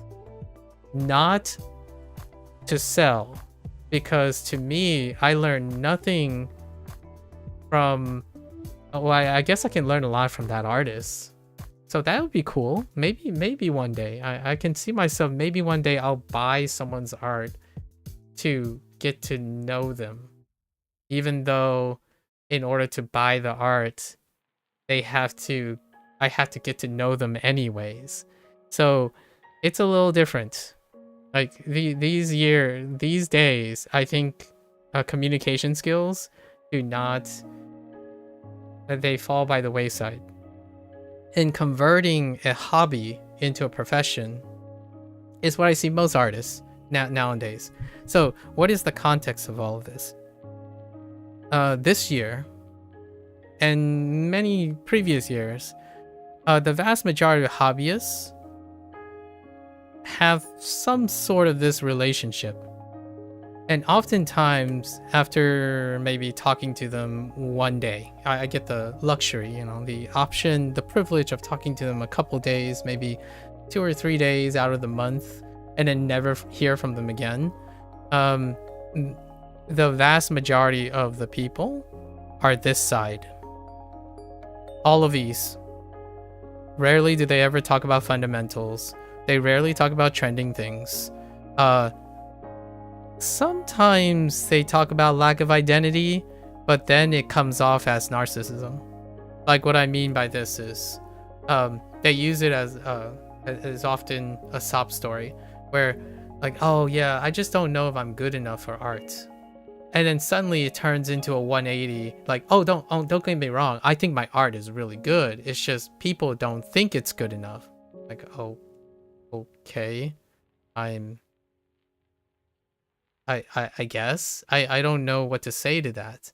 Like, on the one hand, they understand that people don't think it's good enough, but to them, they believe their art is good enough. So that is an impasse. That's a problem. That's a conflict of interest.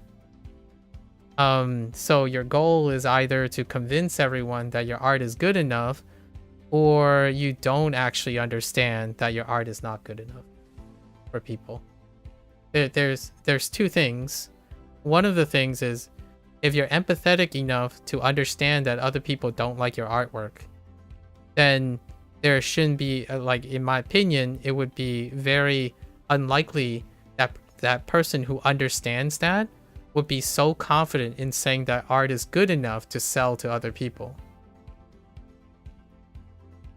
That is a self-contradiction. That is a cyclic argument. If you know your art is not good enough to sell, and then you tell the same person your art is good enough to sell, it's just people don't understand that they're good enough to sell, then it argues itself. And that's fourth time this year I've met someone like that. And I hope they're doing okay. I mean, I hope their future is bright. And the conversation obviously didn't last for more than 2 or 3 days. Oftentimes, it'll eventually lead to a conflict of interest. So most of the time, these two sides lead to a conflict of interest. You have an individual that constantly say they understand people's expression, they understand why people like certain things and whatnot, and then immediately 180s and says, well, whatever I do is gonna be the only thing I do because I rarely care about what other people think, right? It's self-contradictory. And what happens is, since most of the hobbyists that I meet that are narcissistic, I'm the stranger in this equation, right? Right? This is me. So, like, what I mean is, if I'm talking to someone who is a hobbyist and a narcissistic approach to art, then I'm not part of the equation anymore. I'm not saying everyone. Again, it's like not everyone. It's a mix of things. But when I meet someone who's excessively maybe coping a lot or hoping, very passionate, oftentimes it is very difficult to talk to them and not sound like I'm the jerk, right? I genuinely think that I'm the jerk most of the time. I sound like the person who's aggressive and the person who's constantly contradictory and beating that person's dream down, right? Like, what does an empathetic person sound like to a narcissistic person? When a narcissistic person comes up and say, my art one day will make people happy. They will, no matter what I do, I will make art that no matter what how bad they are or how sad they are, they will be happy when they see my art. That is bold, prideful, possibly overconfident a bit, but it's not empathetic. It's manipulative. Like, it's voiced in a way that's manipulative. And I'm saying that from an empathetic standpoint, but now when I say that, I'm raining on this person's parade. I'm basically telling this person their dreams can't be possible, right? Because it sounds like I'm being a pessimist. But I'm really, in all honesty, I'm being realistic. When you say everything is about you and you are the reason for everything, that is complete lack of empathy. You don't understand the suffering of a person in which the art that you make does not help them. You cannot entertain the idea that most of the stuff that comes out of your mouth is based on what you think of yourself and not someone you're encountering, right? And 80 to 90% of the interactions I've had when doing artwork is kind of like that, to a varying degree, but it's usually predominant in that way. Video games is a little bit different, like to provide a bit of contrast, right? I actually done more video gaming than I've done more things on video games. And video games have this aspect, there's still some population of let's play, right? And that is to share experiences.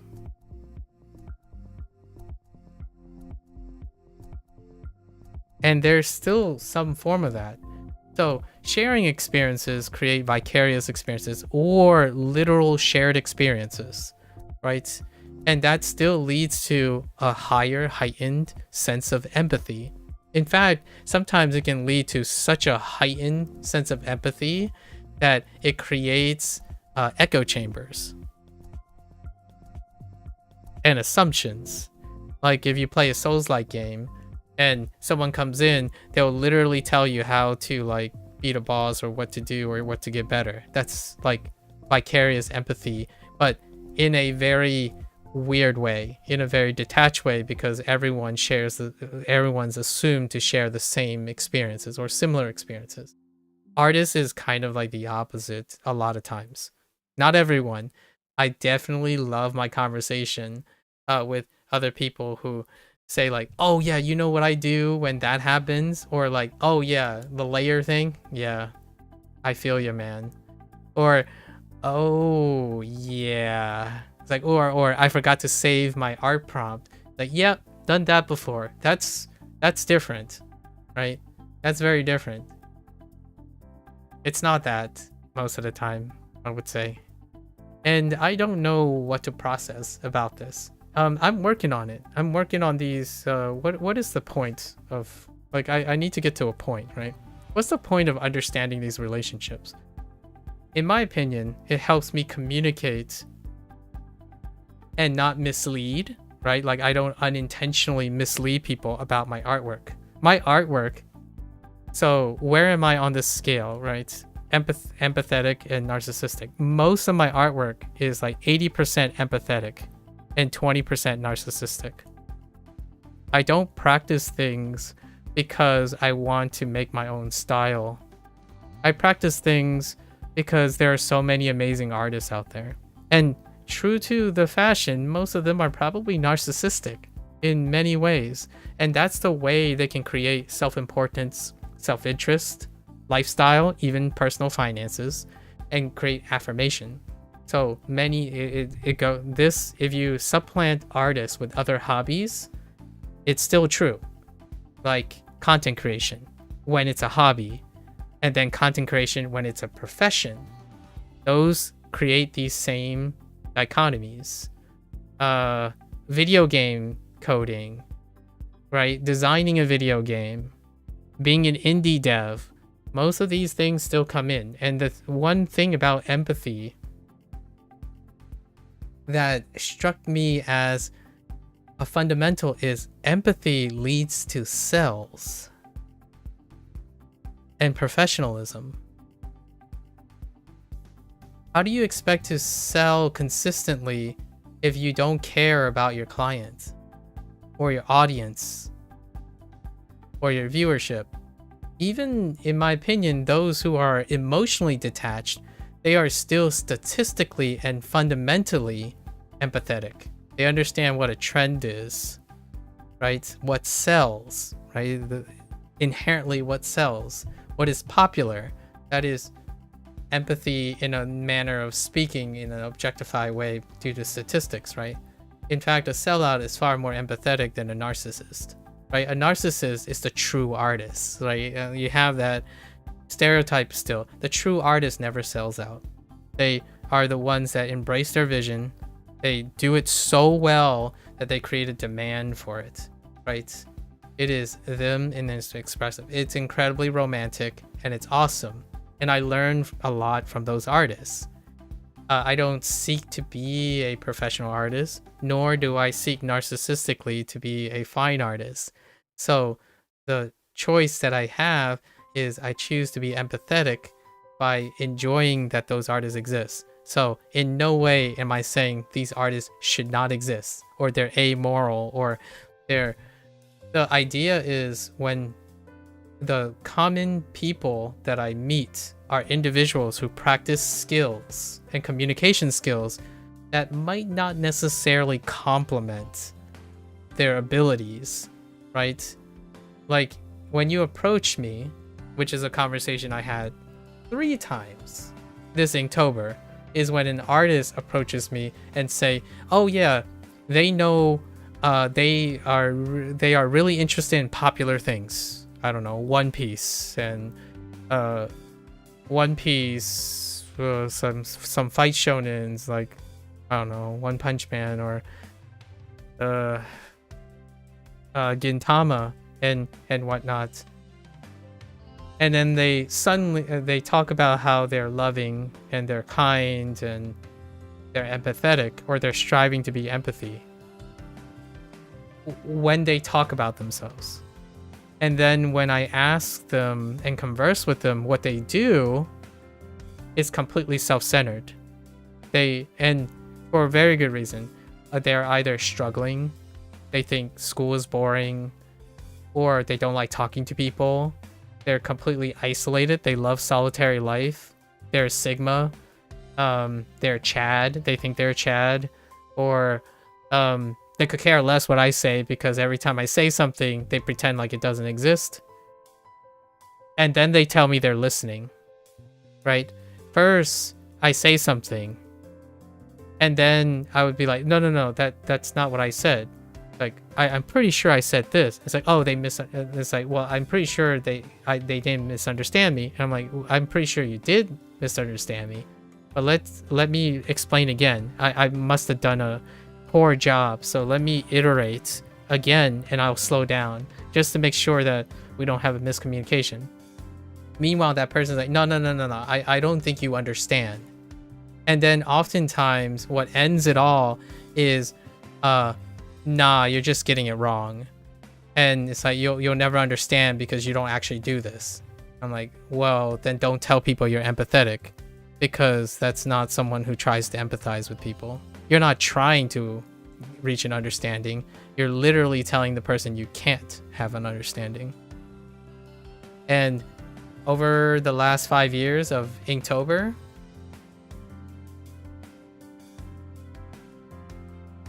probably met like 40 artists. And the large majority of them are between the ages of 18 and 25.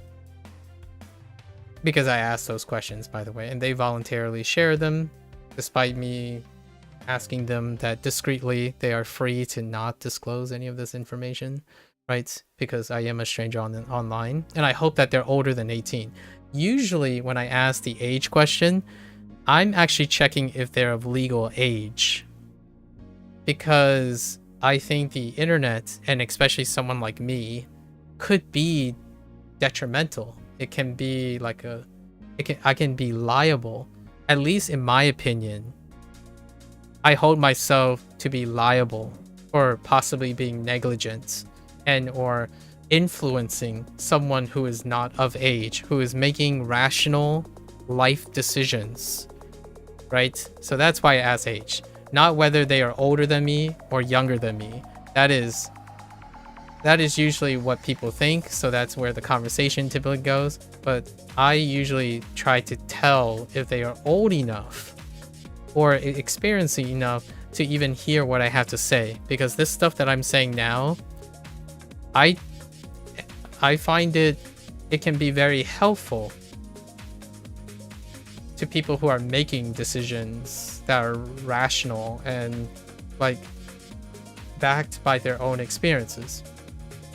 If someone who's inexperienced, they can easily say, well, not all narcissistic people are damaged and need support. And I was like, yeah, I know. Usually experiences tell you that this is an archetype. It's a reductive summary of highly correlating behavioral patterns. And your experience will tell you that data is data. It is a probability, and it depends. So that's perfectly fine. A person who is young and inexperienced would counter argue instead and say they can find one example of something, so therefore the following things aren't true. So if you're telling me that an artist who is narcissistic shouldn't be focused on how to make their self-interest and their self-improvement as part of their focus on trying to get them to sell art and motivate themselves to produce art that is worth selling or worth buying, instead of focusing on things that they are not good at, as in they choose not to be good at. I really do not believe that there are human beings who are born in this world who have a complete lack of empathy that are the statistical average. I think the vast majority of humans have the capacity for some sort of on a spectrum of empathy. So when you're talking about someone who comes up to you and say, I'm a very loving, kind person, and I want to be empathetic so that my art can reach out to other people and make people happy, and then you say, I could care less what people think. I will sell the art that I want to sell, and I will try to convince people that my art is the only art that is worth buying. That, to me, it won't last very long. The relationship between me and that person will probably last at most 3 or 4 days, or like 2 or 3 encounters, because I'm a stranger still, so I don't have friend goggles, right? I don't have friend goggles, and I don't have acquaintance goggles. I can't overlook self-contradiction, in my opinion, if I am to become a friend of someone. I understand my self-contradictions, and my friends help me realize those things because they care about me, they trust me, and I trust their words. When someone comes at me with a self-contradiction, then we have to resolve it. Otherwise, I don't talk to them ever again. And that's where it comes back to this whole thing, why I'm talking to myself.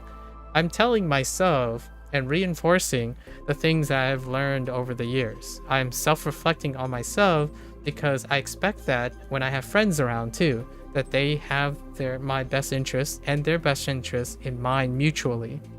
And in order to better myself, I must also constantly challenge myself to think, is this how it really is? Or is it not? Has things changed? By the way, I don't think this was true in the same extent. Maybe next year it will be very different. Who knows? Next year when I do Inktober, I will again reflect on this. Right now I'm trying to summarize the last 5 years, right, including this year. And for certain, a person like me have generally had the privilege, the word is privilege, had the privilege of talking to people who resembles a very early years, so we're gonna say 20s now, 20s, very early ambitious years, who communicate to me that they strive to be something that I'm not entirely convinced that they understand what that means yet. And I still am unsure if that's going to change in the immediate future. It might change, like something might completely shift the way things interact. Genuinely, it's a bit baffling. Like I got the opportunity to see the artwork of 4 or 5 people, and truly they are a very wonderful presentation and expression of themselves. It's so wonderfully expressive to themselves that the ones that were really extreme, they also behave like that, which I said this before in our conversation. It's like, oh, that sounds reasonable. Like, it's good that you're aiming, it sounds very appropriate that you're aiming for the goal of a fine artist, because you only want to do single pieces, and you want those single pieces to be sustainable, and you don't want anyone to tell you or advise you or provide feedback to you about your art. That sounds very appropriate, right? So why are you talking to me about art? That's a question that I would like to answer. Or like, that's a question that I would like an answer to. Like, so is there a reason? Like, what do you want to share your art with me? Like, is there other reasons? Is it because I'm doing my artwork, or I want to know, which makes it very difficult, right? You're on Twitch or YouTube, and your first task is to try to talk to someone and empathize with them, or at least you're trying to spark up a conversation, right? And that kind of requires some extent of empathy. And this is very correlated with your art. When I can't resonate with your art, I can't even empathize with you through your art. So, you know, my comment would be something like, wow, your art is incredibly unique and esoteric. I would love to ask you, can you explain some of your art to me? That is where I go.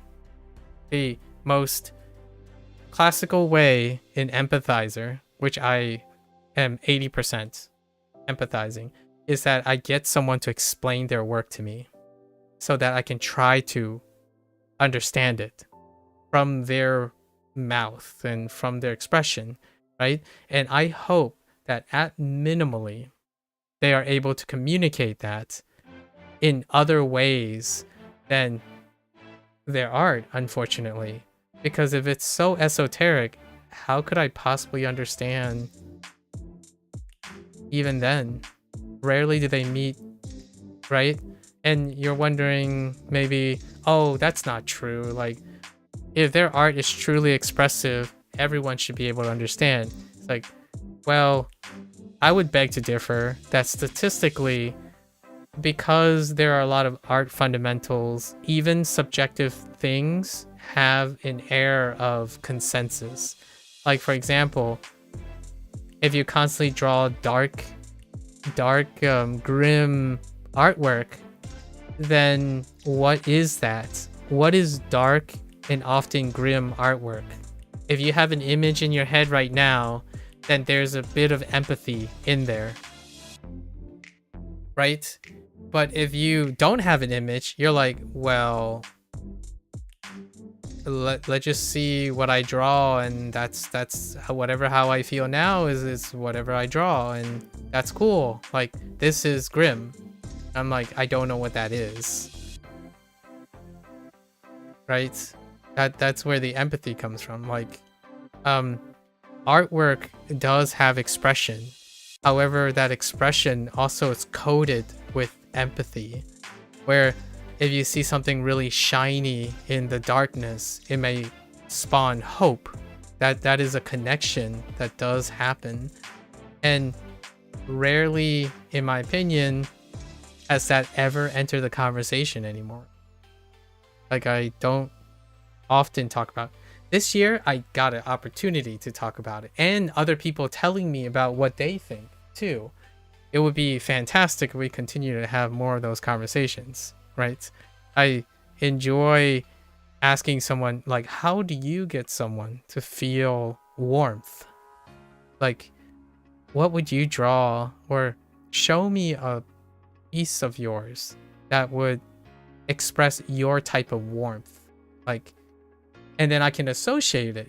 If I can resonate immediately, there's already a bit of empathy, right? Obviously, you can also show someone your art and ask them, how does it make you feel? And then you can explain afterwards instead of priming them, right? Priming them. I saw artwork that my first comment was, it kind of reminds me of body horror and cosmic horror. Are you interested in Lovecraft at all? Right? And they said nothing. In my opinion, they mentioned something like, oh, you know, like, I want to do this type of artwork, and laughed, and I'm like, I don't understand. Did I say something funny? I'm genuinely interested in asking you if you are interested in an artwork like this, because that's the closest thing I have. No, it eventually turned into the idea that this person kept saying that I'm not trying to empathize because I keep asking them questions on explaining things to me. Like, well, if you're trying to empathize and you can't, you ask questions, in my opinion. So, I don't know. Telling someone you're not empathizing is, ironically, at least in my opinion, or paradox.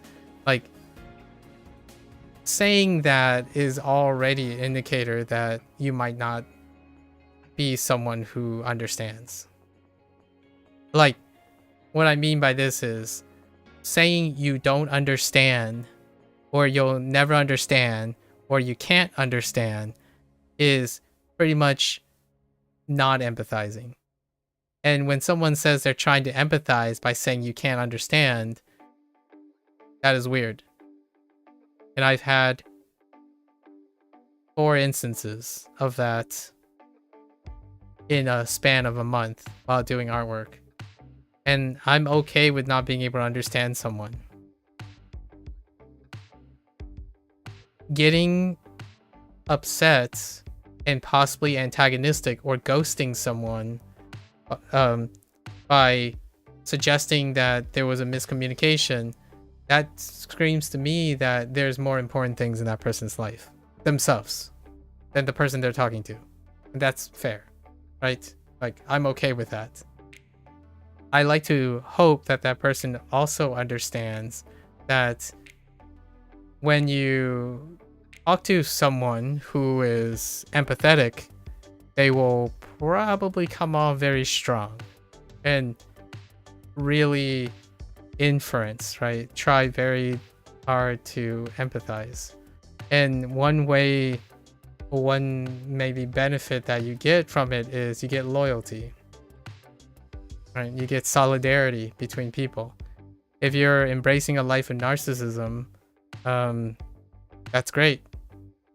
You can be the goated person of the world, and I wish you the best. And I'll learn from you vicariously, right? Most of these art techniques actually are people who I don't necessarily think they're goated, and I don't think they've ever said they're goated, but they do enjoy what their artwork brings. Their artwork brings fans, right? Community, empathy, and in a way, it comes at a cost of possibly being typecast. Like, they do reach burnout, right? They feel like their art has been stuck in a specific pocket because that's the artwork that a lot of people resonate with. So if they try to do something different, it can be off-putting. It can be an adjustment period, or it can be just way off the mark. So there's a constant balance, right? So what is the TLDR for this? And my future, right? My future self. This year, this Inktober was fantastic. I kind of pretty much the steps that I talked about today, right? Let's wrap this all up together. The steps that I talked about, like step 1, step 2, step 3, step 4, I hope that next year I will have some of that and then new things, because I'm not a professional artist. So I don't necessarily have to create a brand or a stylization that caters to people, right? I can afford to be narcissistic because I'm not trying to sell things to other people. I'm not trying to convince other people that my artwork is very good. If it happens, that's kind of cool. Like, that's neat. If someone says, oh, your artwork makes you smile, and so I love that. And I also don't want that to be something I'm dependent on. I'm not dependent on affirmation from other people, right? That is a way to work towards the narcissistic way of life. You may not need to be dependent on other people when you're self-absorbed and self-interest. Work on it, in my opinion, and be able to capitalize on it, right? The minimum amount of empathy is all you need. Enough to get someone to buy your things. That's the minimum amount, right? For myself, I actually spend most of my time empathizing. My artwork, in my opinion, is a representation of what other people like in artwork. Like video games, I play video games with incredibly popular artwork. That means that there's quite a lot of people who empathize with that artwork, right? So I do popular art. This is pop art. It's not special. That's one of the drawbacks of artwork that is professional. Sometimes when you go with the trends, you're inundated and you're competing with the trends. So most of my artwork, I feel when I look at them, I smile because they do trendy things. I've gotten to the point where I'm able to do trendy things, and that's sufficient for me. In no way do I ever think that I need to be unique so that people would want to buy the artwork. I think what I would love in the future, right, as an example, is that they buy or they give me the privilege to hear their story. Because your time is worth way more than $5 for an artwork that can probably be AI generated. This was a really frequent question that I get during Inktober in the last like 3 years. Will my artwork be replaced by AI art? Yes, it would. It would most definitely get replaced by AI art. And if not, they can do better. AI art already in the current state can do better art than me. But that's not what I'm selling, or what I'm advertising, or what I have to offer. I have to offer my time. So I can tell you why I drew the artwork. It would be very impressive to me if an AI is able to reproduce my story that comes with the artwork. So if I were ever to sell an art piece, I would have sold much more of my time to you. I would have given far more time to you than anything that artwork is worth. Like that artwork, I already mentioned, I spent like 15 seconds on one of the most charming aspects of what I think my artwork is. And if someone sees that, that is worth everything. Not what the end product is. It's the idea that someone is able to feel and be part of the process. Like, can they feel why I added that light? Because that's not what's being replaced by AI art. That's in my opinion, the narcissist who only cares about data and themselves are using AI art to achieve. Right? Like, one of the goals of concerns about AI art is making art so fast that you can sell them. So fast and better than someone else's art. I can already tell you, I am not delusional. My art, all of this that's on the screen right now, right here, can be produced in less than 30 minutes. Maybe even less. And better. Probably trendier. Sells better. Looks better. Cleaner, brighter, something like that. All sorts of better. And yet, I don't hear a single story about it. When I ask someone if they produce one of these, right? And I ask them, can you explain to me what you did and why you did it? Hear me out. There is a potential counter argument. They could explain to me why they use the AI art instead of doing it themselves. I would love to hear that story. Give me a story about why you chose to reproduce my art, right? For example, reproduce my art, and then come to me and say, see, AI art can reproduce your art and do it better. Give me the story behind that, and it would be totally worth it. Like, I mean, you're not hurting my feelings. I don't have a delusion of grandeur. I think this art, if people can't see what this art represents to me, it's the last 4 or 5 hours I was talking. Like, right now we're gonna have to like wrap it up, right? Put the fries in the bag after 6 hours. The fries are already like cold. I kind of like cold fries. This art doesn't represent what it looks like, right? What literally is there. It's everything I said in the last 5 hours. That's what the artwork represents. And I hope that other people feel that way too. Actually, I genuinely hope that if there's anything that someone can empathize me with, right, when doing art, is this. The process is irreplaceable for a human experience, right? I'm gonna write this on here, right?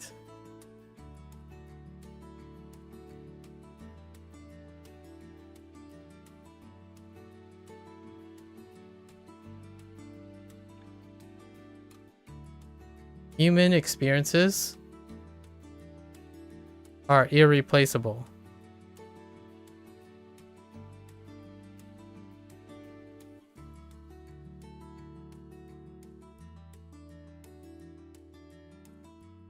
I like to hope this is true. I hope this is true for everyone.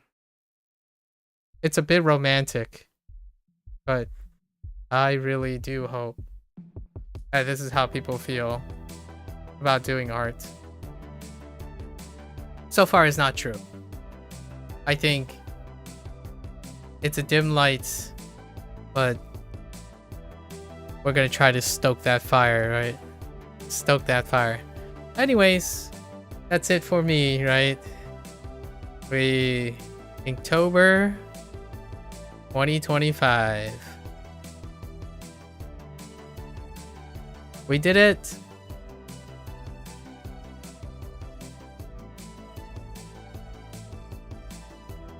And that's a wrap for today. Tomorrow I'll be doing something somewhat similar and a little bit more technical on the WaniKani side about mnemonic building. But that's a wrap for art this year. There might be a slight chance that maybe 1 or 2 other times tackling art, but it's not going to be another year before I return, right? I guess what I am saying here is, right, good luck. Right, see y'all in 2026. Let's say October 2026, right? So for those who are only interested in art, that's a wrap for Inktober. If you're gonna watch this later, thank you very much. I hope there's something that lights a spark in your life, motivates each other, right? You are free as always to come on by, join in whatever I'm doing, maybe even do something of your own, create, share. I would love to hear a story, exchange some ideas, anecdotes, keep each other motivated. So until next time, October 2026, stay safe, stay healthy. 皆さんまたね。大家下次见。Right. I'll see you guys next time. Bye bye.